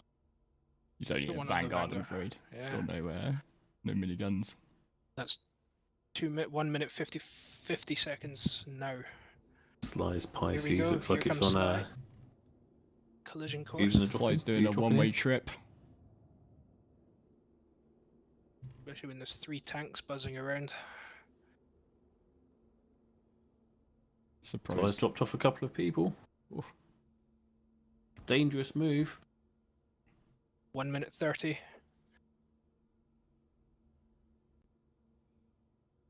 Three Reds just attempting on foot.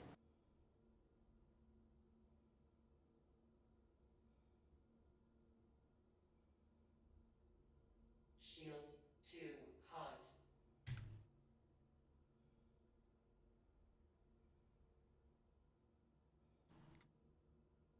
When's the 1 minute warning? There's engagement. 1 minute warning. 1 minute warning. Blue, 1 minute. Red team really need to get Where are some those armor in red there. tanks? Where are those red tanks? They're rolling in. One is anyway. It's not going to be enough. Not going to be enough. Red in the AO. But they're only foot soldiers. 30 right? seconds. Or is that a red tank coming in? Red tank. Judge is still technically closest.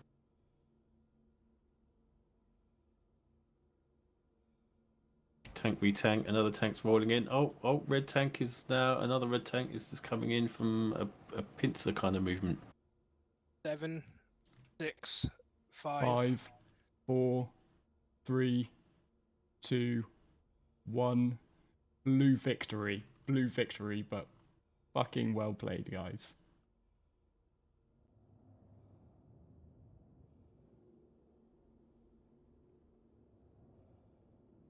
Contact. Feel free to still take the last of that fight out on each other, though. Damn, that got really intense at the end there.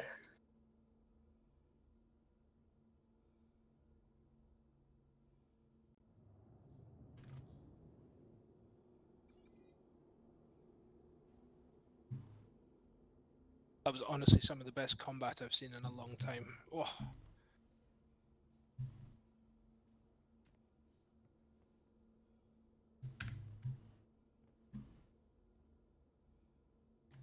They're gonna slug it out.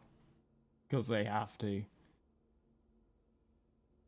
But Jesus, that was close. You couldn't have asked for closer than that. Shields off. Shields on.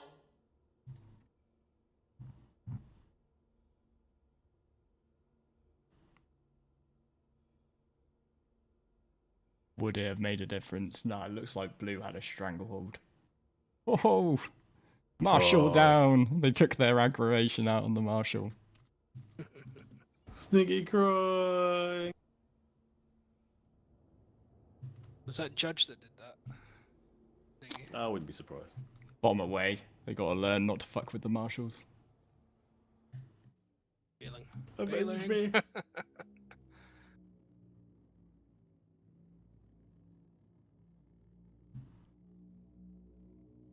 Here we go.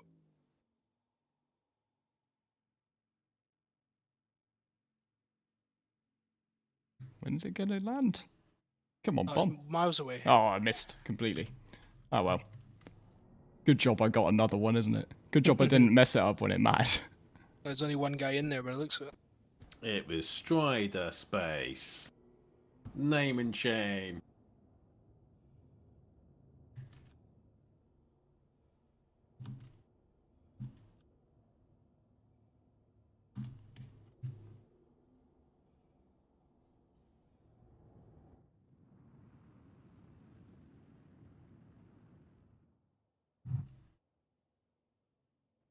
yeah, that wasn't too good there.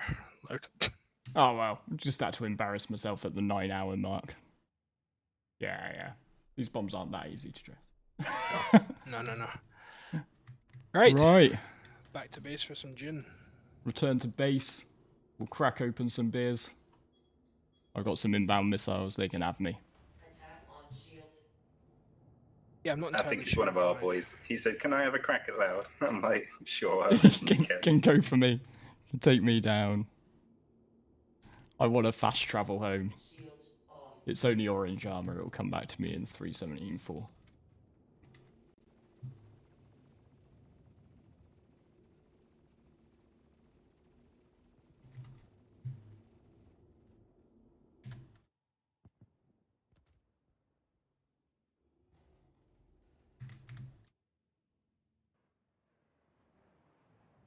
Oh, missed. That was Oh, literally my another last Marshal set of death. blue armor as well when I Another died Marshal at the end death. Oh. There we go. There we go. They finally did it.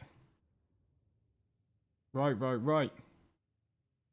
Well, first I would like to say a huge thank you to everybody who played on both teams. That was an amazing final fight.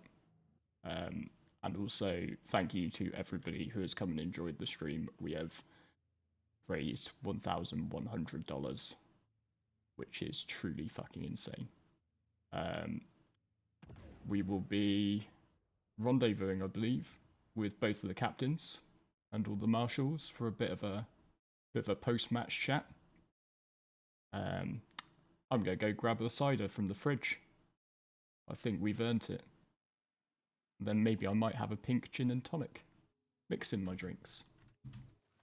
Which, considering my diet today, has consisted of microwave pizzas and jelly babies. might be best to like curtail the drinking and not let this go on too long. So right, I'm gonna slap some orange armor on, and then yeah, we'll get the Phoenix out. We'll get situated. We'll get some drinks in.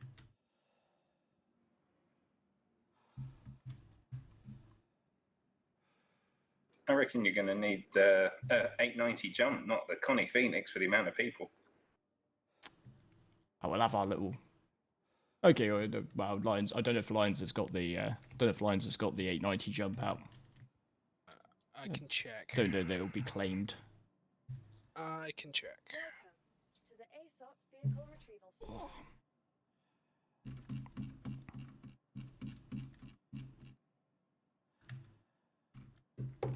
Just for the avoidance of doubt as well, you can hand it to Astro Wraith. He was the one who took me down finally.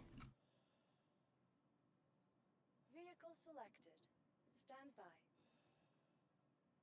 Your vehicle has been delivered to the following location. Please visit us again. Goodbye. Retrieval system. Definitely don't have the 890 jump. Right, if we could get Marshall's to the TeamSpeak channel. The Marshall's TeamSpeak channel. Everybody in there, and I will User call joined your out channel. the Phoenix. And we'll just do a quick debrief. And I would invite anybody who, if captains, if they could just maybe let their teams know, everybody's just invited to maybe watch the last little bit on the stream. And if they slap some armor on, we might get a nice screenshot. We'll just do a quick debrief and we'll grab a cider.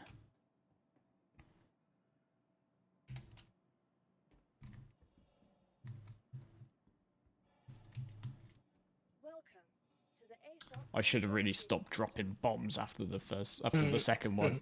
The second one was a goodie. I embarrassed myself with those last two. Are you wearing a noob suit, Loud? I am wearing a noob suit underneath armor.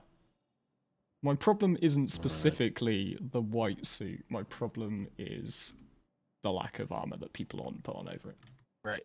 Hangar 6. Hangar 6 for the Phoenix. Yeah, let's disband the parties as well, just so we don't have player tags.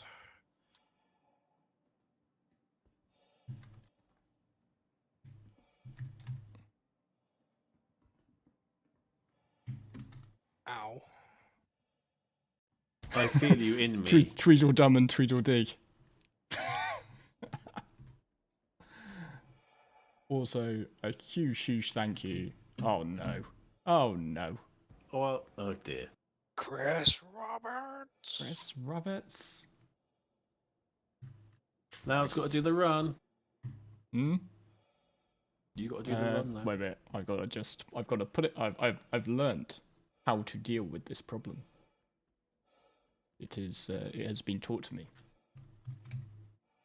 You got to put the ship away, and then you've got to take the power plant out of it. Then it doesn't have any power to float in the air. Then you got to put it back in again. And then you got to put it back in again. Well, you got to get it in it and turn off the power. Oh, we can do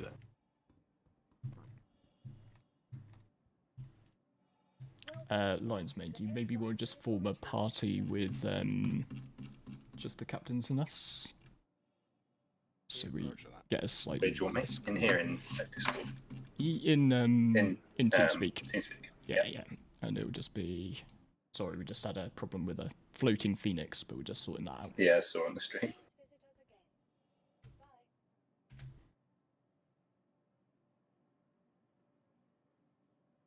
Okay. Remember to go to the right menu. That would help.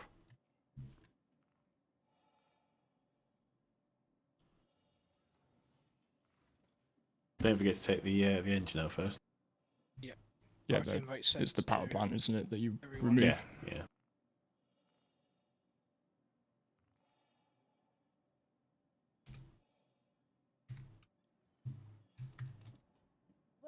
Oh. I mean, I'm tired. But I'm tired in a good way.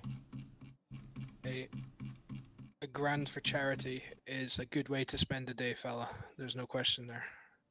Oh, yeah. It's worth the time. And also a big shout out to the invisible moderator, the invisible Marshal Ravnak for marshalling chat. The third person. Stellar job. Right, Lions is heading to your cockpit now. I'm pretty sure I removed both power plants. We'll find out in a second. Yeah, it's on the ground. It's on the ground. But we need to... Maybe it's low power. Yeah, Lions just getting in there. If you could just get in there and power it down for me, Lions, that would be great. Where's Ben gone? He just DC'd from TeamSpeak. It's probably just giving a quick debrief to his team. Oh, okay. Fine. Nobody on either team, nobody on red, should feel an ounce of shame over that. No, fucking hell. Not They at all. pushed us. That Sorry, was I'm talking the wrong place. the game. You're talking in the right place. Perfect. That was an amazing game. Yeah, but I was also still talking in the main Discord. Okay, ship's powered down loud. Yeah, Right, man. thank you. Okay, if you just let me know when you're out of it. fucking scared me shitless. Just claim it, because I'll just go back to the lobby. Yeah, just We let me know don't when have you're out of Master it. Ben in here, by the way. What was Nah, that? that's what I said. Ben's debriefing. We'll try and Thank try again. Your insurance claim has been sent. Your insurance Red win. It was a blue win. It was a blue win. Okay. Right. I got him out. Storing. Welcome to the ASOP vehicle retrieval system. All I can hear is welcome to the ASOP vehicle retrieval system. I'm certainly happy, certainly at this stage as well, but I was earlier to succeed a win of the second round to red team because they had all of our fighters down. We literally just had the 2 bombers and the hammerhead with just a pilot in it. Well, now you know. Ben's going to say that it was that 500 meters. Well, if it helps as well, we started 5,200 out. Oh, you started a bit closer than you should have. I thought it was 5,000 that we were supposed to be. 7. Oh no. No, contentious. Is it a draw? Yeah. Is it a draw? Well, to be fair, thankfully they were in Red the zone still, before us, Red so- still got armor to it before you guys somehow, Yeah. so you must have had a harder route. But technically, disqualification, we've got to do it again. Oh yeah, it's a start again. No, this stream time has just ticked 9 hours and 15 minutes, and oh my god, I gotta put the fucking power plant back in, haven't I? Oh. I did ask. Oh god. Oh.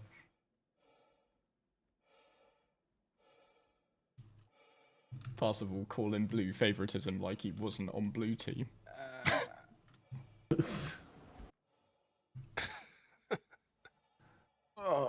I had to have a Picard moment, okay? Those 2 bombs were minor Picard moments. So we're taking the Connie out with 40 people, 35 people? It's gonna be the captains. It's just gonna be marshals and captains for a debrief. Oh, okay, I see. Have a chat. Right, store the Connie, put the fucking power plant back in. What an idiot. Wonder if I can get a refund on my chess app.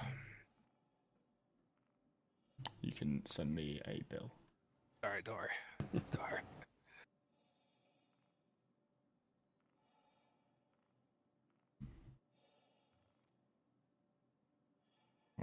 There were 3 power plants. I didn't know the Connie had 3 power plants.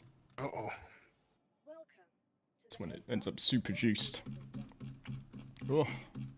Then you realise the power comes from the Merlin as well. No. Oh god, yeah. That's where it is, isn't it? It's because of the mix.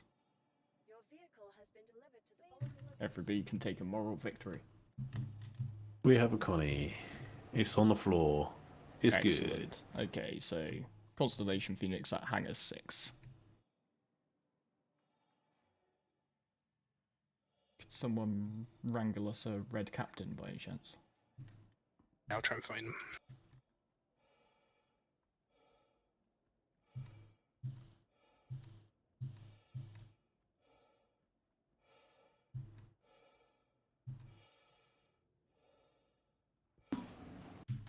let's get a board before our guests arrive.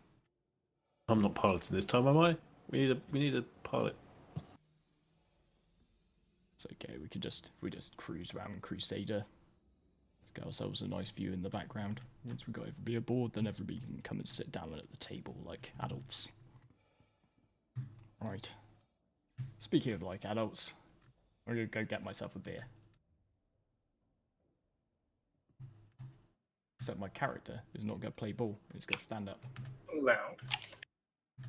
Before you grab a beer, I really can't choose between two people I want to name MVP. Can I top up your prize fund and do 2 MVPs? It's alright. We'll do. Right. We'll do 2 to 2. Okay. So we'll have a Master Ben 10 on TeamSpeak, but he's already logged out the game. User joined your channel. Oh, that's okay. Don't worry. Hello, Mr. Ben. Right. I'll just pull this thing out and just let it float somewhere. Have we got Worm aboard? No, which hanger? Negative. 6. Hanger 6. Hanger 6. Right. I'm gonna go get a bottle of cider out of the fridge. Be right back. Ben, man, that was carnage. You guys pushed us so hard, especially on that last one. We nearly lost the center zone at the end there. I'm like, it'll pucker up. Oh, sorry, 2 seconds. I'm just going to take off this push talk because I'm bored of pressing this key. 2 seconds. Yeah, I probably need to do so. But I'm not in their VIP party, so someone will need to open the door for the Connie. Oh. Cider is required. There we go. I think I'm... Oh, now I'm continuously transmitting that. No, that's too far. No, not continuous. Voice detection. There we go. Hopefully that's... Nope, now my computer's frozen. Oh, I love this game. We can hear you. That's the important bit. Okay, great. You can. Don't worry. Professionalism is out the window at this point. Are we live right now? We are live. We are live. This is Very well officially done, very well the done. best cider I've ever tasted. Huge well done to everybody. Huge well done. That was excellent to watch. Like really, truly excellent. Right. That was freaking intense. If you want to go ahead and open the door loud for me, that'd be great. I'm reeling here. Float us somewhere. That last push scared us fucking shitless as well. Yeah, the last push was heavily flawed. Really? Who were the 3 that took the front scrap heap, murdered 3 of us? That was me. I had 2 FS9s on my back and I unloaded each one into both of you. I literally, my finger was planted on my key. In my head, I was saying some very polite things, I'm sure.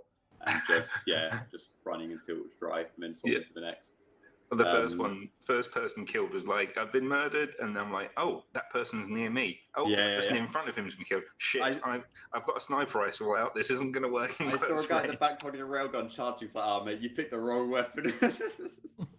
Yeah, brought a railgun to an assault rifle fight. Yeah, unlike machine gun fight.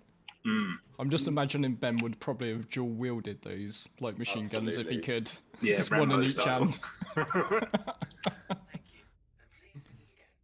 Oh man, all throughout today, like your 3 pushes on the first round, Ben. Every time it was a nail biter. I don't know. The second one was garbage. The first and third, I'll take. I feel like they're pretty strong.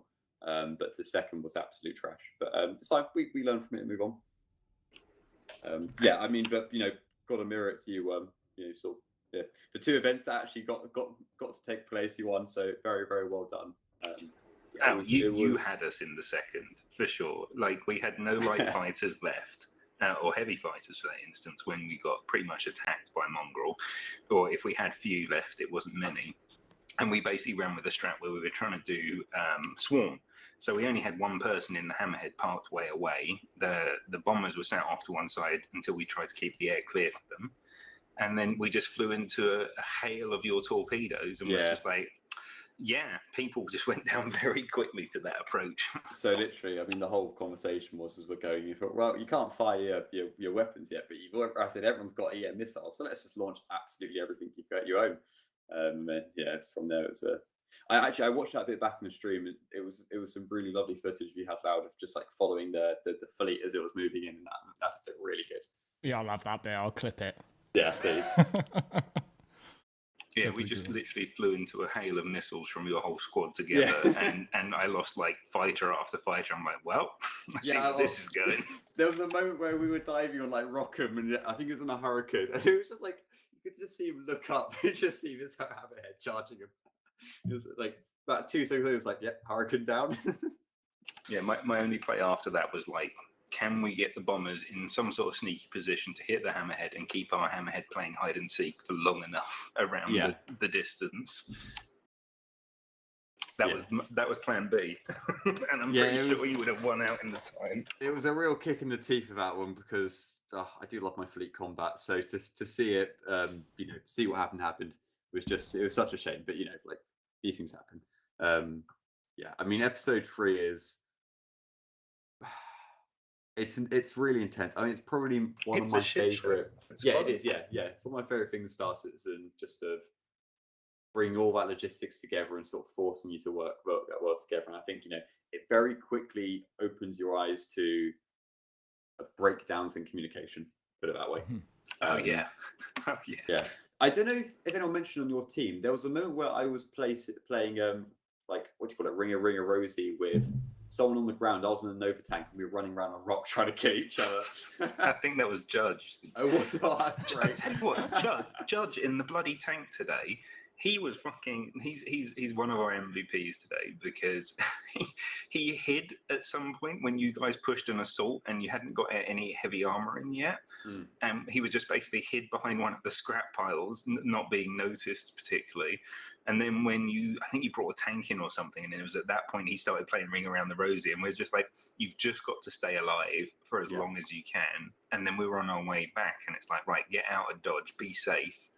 And we had to call in the bomber. Unfortunately, we knew we couldn't take it back from you just with skill alone. And we're like, soft victory it is. Let's try and time the bomber with our approach, and it worked fairly well by the looks of things. I thought Ben had called it when he was really calculating like whether to use because he got the A2 available earlier, and it was then that he chose not to use it, and then it was like that was the fucking push of the day.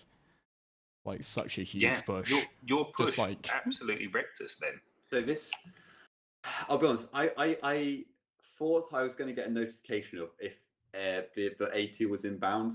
So that caught us a bit off guard. So I thought in episode last time at least, I thought we were going to get told. So there was a moment, and I got it recorded where I'm just happened to be talking. I was like, right, guys, they could have taken the A2 by now, so we should be told.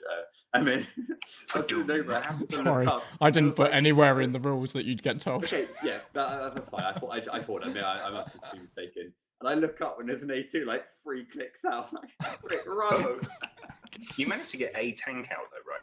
Yeah, when we came in on our push, there was a tank that I did not expect, and I was like, oh. We actually got both tanks out. Unfortunately, the shockwave flipped mine onto its head, so I had to disembark an upside down Nova. Yeah, we saw that go flying. Yeah, cheers for that. Hey, it was the one good bomb I dropped out of 4. Okay, let me have it. Yeah, But yeah, that was a cracking match. That was just like, oh man, you can't really ask for more than like one team to win it with the other team with less than 2 minutes to go. Like that is as close as they come. But the same was true so much throughout the day. It was really tight. It definitely, as Loud said earlier, it's like Team Red did a smashing job and scared us shitless. We had to work real hard. It was no walk in the park, let's be sure. Right, the other thing that we do need to call a little bit of attention to is so far we've been going for 9.5 hours, and obviously all of us have been going for a bit longer than that. I think we got together at 11 a.m. this morning, right? So we're coming up on 11.5 hours. But for every hour we've raised $100 for Doctors Without Borders. So we're at $1,103, which is absolutely incredible. Yeah, so thank you very much to everybody who took part, everybody who watched. It's been a long day, but it's been a very worthwhile day. We got to we got to make that sort of money for playing Star Citizen and having fun. You can't complain about that, right? That is amazing. So, and yeah, sorry, I've just seen a couple of messages in the chat. We will cut this together into a video. So we'll be mixing up. So obviously today we just got to see the Marshall's viewpoints, which were really good to have. But hopefully I'll ask any of the people who were recording from the ground, and we'll slice and dice this into hopefully a quite nice looking video. So yeah, that was very well played. What I will ask also, yeah, sorry, final call. We've got a spreadsheet open for 2 people to win an STV and a soft copy of the Legion calendar. That was a promise made. Promise made is a promise kept around here. So yeah, if you would like to get yourself into the draw for 2 STVs, just pop your name into the Google sheet, which Lions Made has kindly just linked in chat. Can I clarify what's in the Legion calendar?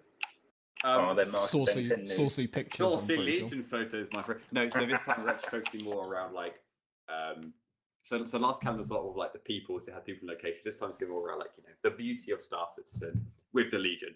So a lot of guns. so you in briefs holding a FS9 in certain positions. Absolutely, mate. That's going to be the whole thing. Is there going to be a competing industry calendar though? That's what everybody yeah, wants to know. I think there probably has to be. There's a box innuendo there. There's a lot of people around here like Big Boy Lasers 2023. No, that was really excellent. So I asked the captains before to keep in mind that we'd have a little extra bit for 2 potential MVPs. I'm going to give them 2 each. So you can pick to highlight 2 people. This is always the way with this sort of thing. It's not to take anything away from anybody else, because I think everybody did amazingly today. But just if the captains have got 2 MVPs from their teams that they would like to name, then I've got a little prize for those 4 people. I've got mine ready. Worm, you've got yours ready, so we'll let you go through yours first. I've got 2 today. One I've mentioned already, which is Judge Grimm, for some amazing tank work in the 3rd section of today. And he basically soloed when everyone else was dead and managed to keep some time off the red team. Did a great job there.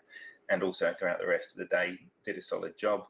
And my second one is, it's a little selfishly done. It's Granar, because he res me at least 7 times in that first event and the first push. Oh man, the boy kept me alive, and I think that we owe a lot of his resurrecting skills to that, keeping the grenade launcher in action.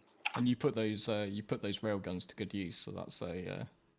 Oh yeah, those railguns were very, and we were desperately trying to find all the bodies that had railguns every time we had some dominance in the area and strip loot. And honestly, everyone on our team today, I said to them in chat, I'll say again now, it was really hard to pick MVPs today, because everyone at some point really, really, really shone and did a great job.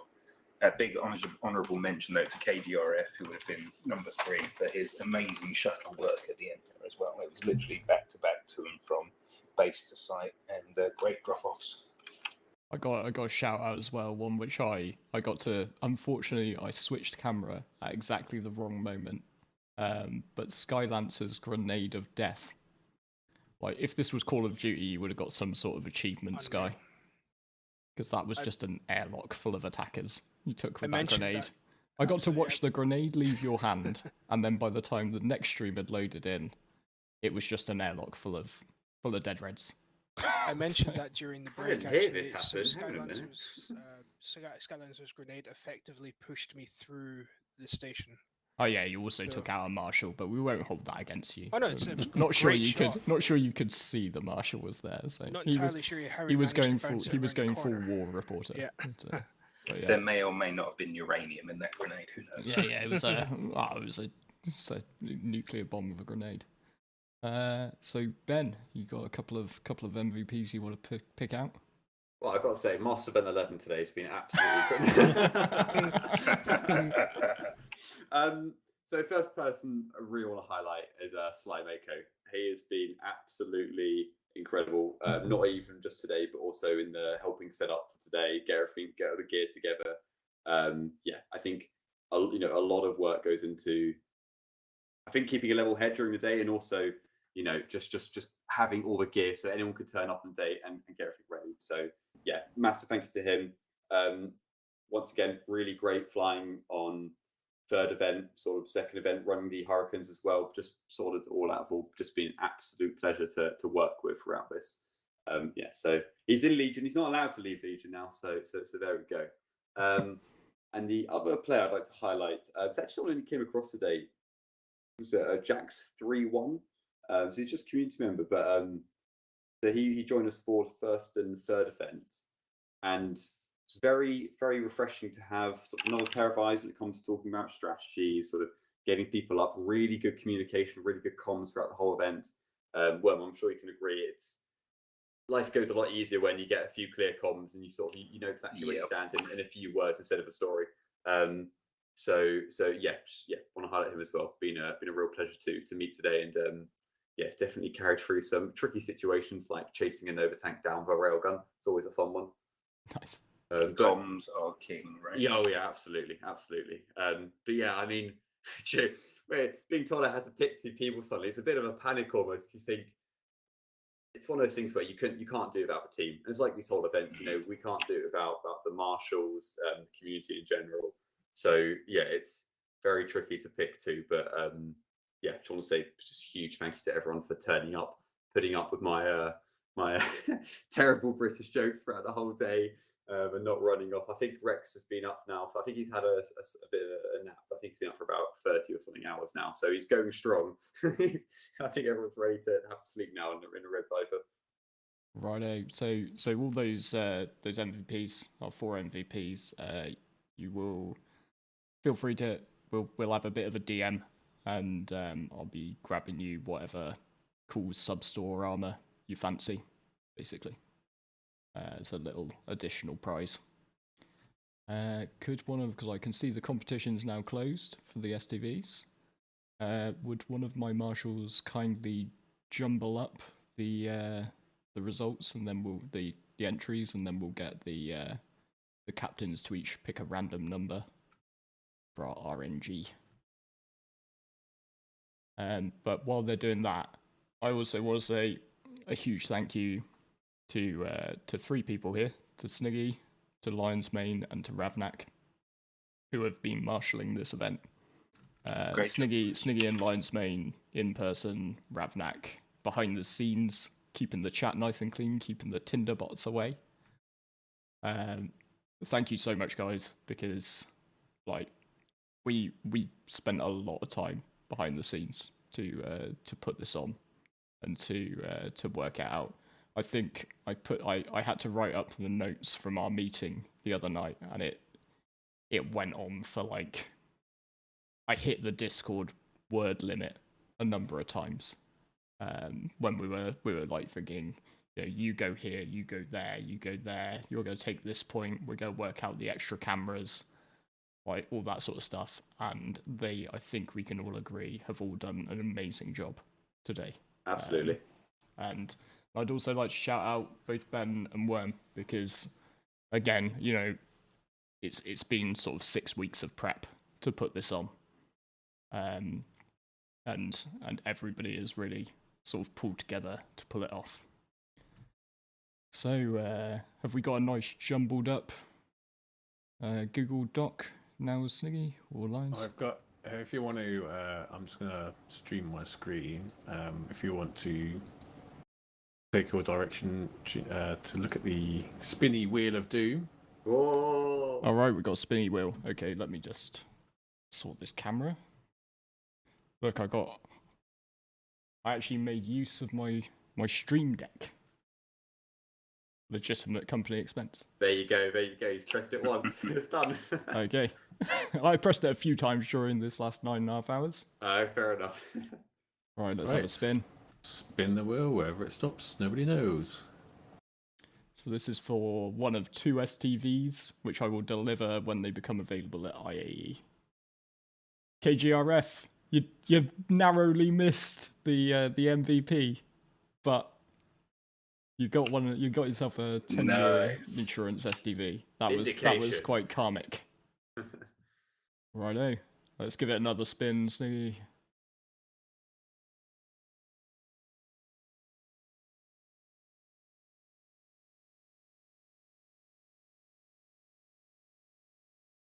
And Jetia. Excellent, mate. Right. So yeah, both of you will get a Steve, which I highly recommend. You just keep as a Steve. You don't view as an LTI token, because we all know how I feel about LTI tokens. Yeah, agreed. Congratulations, both of you guys, and thank you very much to everybody for their time today, for their donations. I'm sorry to Chris Roberts. I've probably taken $1,103 away from the IAE pool. So sorry if we've personally played a little part in ruining CIG's numbers. But yeah, I think it was well done all round. I also want to say amazing job in your briefing documents, because they look phenomenal. They read well, they give all the concise information, and it made working out what to do in each of the events so much easier than just being told things and forgetting them. I had them up on my second screen a lot of the time for reference, and they just look gorgeous. Love them. Thank you very much. End up running the trailer. We've run the trailer. We haven't run the trailer. I'll link to the trailer. I'm tired. Yeah, watch the trailer. But yeah, we put together a little machinima for this as well. Although, as I like to call it, machinima when I do it. It's somewhat low effort. Oh, great! It's a dad joke. It's a very much. It's a space dad joke. Oh, I sat there so long, I timed out. That's pretty much summarizes how I'm feeling right now. Did wonder where you'd gone. Sorry, I'll take your seat. On the trailer again. Right. Okay, we'll give ourselves a 2-minute break while we watch the trailer. I have to load it up though. This sounds like work. Well, if you need other content to watch. Yeah, now we're just gonna sit here and watch 2 hours of mine and Master Ben's videos. We can react to them. Oh great. Yeah, absolutely. 2 hours. Master Ben learns how to mine. One of these days. Yeah, I'll do it. At some point, we'll make it a goal. That should have been the bet. Yeah. That'd have been a good idea. Yeah, next time. There you go. That's all right. You can teach me how to fly a fighter better, and I'll teach you how to mine. Yeah, you can teach me how to defend SBK while you're at it as well. Yeah, honestly, we definitely need some Remember Korea merch. yeah, that's gonna have to feature. Right, I'm just gonna mute our TeamSpeak for a while I hit play on this trailer. You guys could carry on talking. I'm just gonna mute it my end. So yeah, everybody, please enjoy the little trailer we put together. We'll be back in 2 minutes.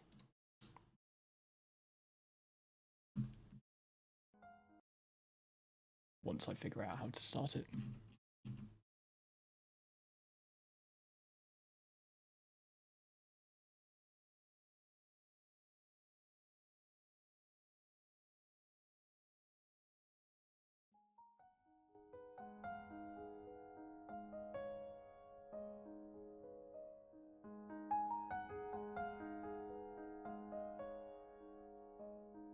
Mr. Clean, I trust that if you're calling me on this line, that it is important. My apologies, but I didn't think you'd want this to wait. Very well. What is it that you have for me? An old comrade of mine from my past, sir. He had an interesting story to tell. For the right price, of course. Naturally. He told me about a gang of rockhopper scavs on a backwater moon called Daedalus. Familiar story. Desperate people trying to scrape the last few credits out of a dead mine long after the corporations left town. They take risks sane people won't. For every one of these guys that strike it rich, 20 die under 100 tons of rubble on a rock 1,000,000 miles from home. But this lot struck it very rich. Too rich, you might say. Not gems, but something else. Something that I think you might be interested in. I see. And tell me, Mr. Klein, this comrade of yours, how likely is it that his secrets only fell on our ears? Highly unlikely, I'm afraid. His sense of loyalty is not what it once was. Disappointing, but hardly surprising. Hardly surprising indeed. Well, I trust that you know some capable people who might recover these items for us. I do, sir. Very good, Mr. Klein. Well, spare no expense and proceed without delay. I get the sense that Daedalus may be a name on a few too many people's lips as we speak.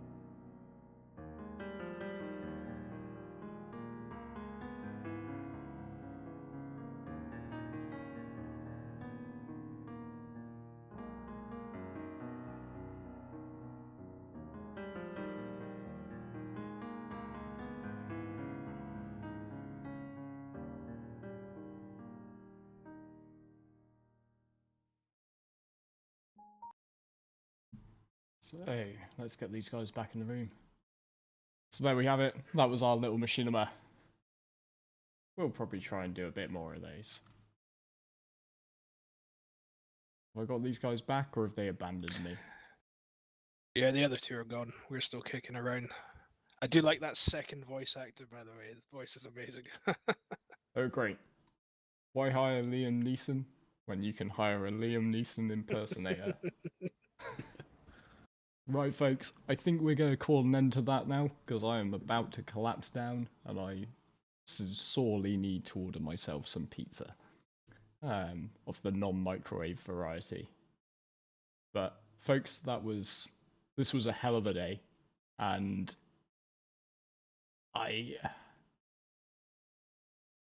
this community really means a shit ton to me. I met a guy in the game Parsifal sort of nearly 2 years ago. We were just hanging out, and I think he got hit by like some pirates. We were both doing some rock mining. I heard in chat that he was taken by some pirates.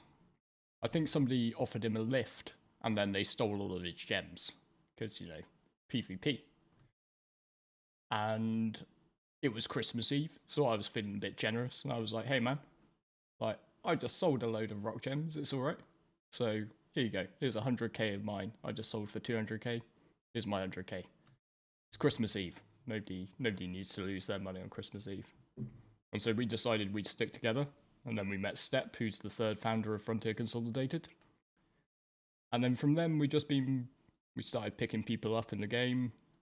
I started doing some YouTube videos because there started being too many people to teach. And I thought sort of making some YouTube videos, even with my at that time completely awful microphone, teaching people how to Quantanium mine would be a good way to like get around, because our Discord had grown to like 30 people, and I was like, I'm struggling to teach all these people how to quant mine, so I'll make a YouTube video. And after a little while, one person suggested that maybe I stuck the link to Frontier in the description of the videos. And here we are, not 2 years later. And we have a Discord of 3,000 people, nearly. We have an amazing community. We have taught a lot of people how to play Star Citizen.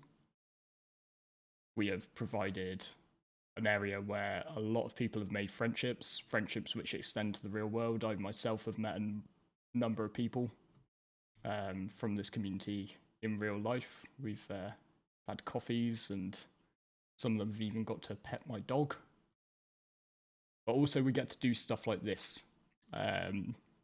We get to enjoy sandbox play in Star Citizen, and we get to raise truly insane amounts of money for charity. And this is something I will make the promise now that we will always keep doing as part of this, because even though it is hard work, it's nowhere near the hard work that the people that we're supporting do. So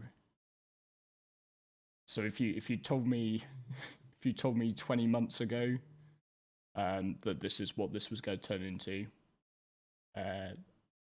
I would have said you were mad. I would have wished that you could have been telling the truth. So thank you all so much for watching. Thank you all so much for playing. Thank you all so much for being part of Frontier. And I will see you soon. Okay.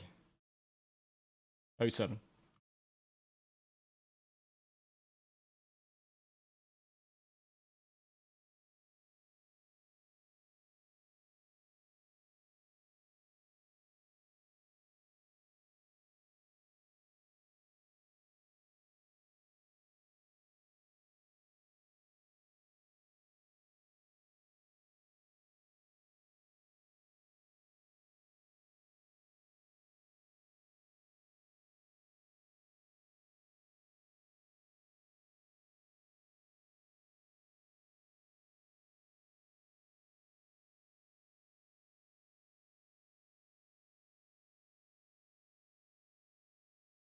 Well done, fella.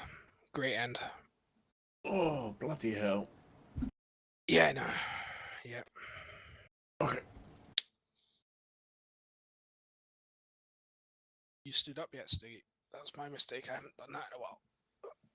No, my well, spinal no, column. I've not stood up just yet. Although I'm going to need to soon.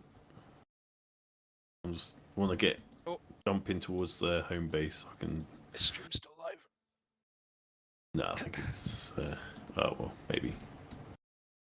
Who knows? You stood up yet, Stiggy? That was my mistake. I haven't done that in a while.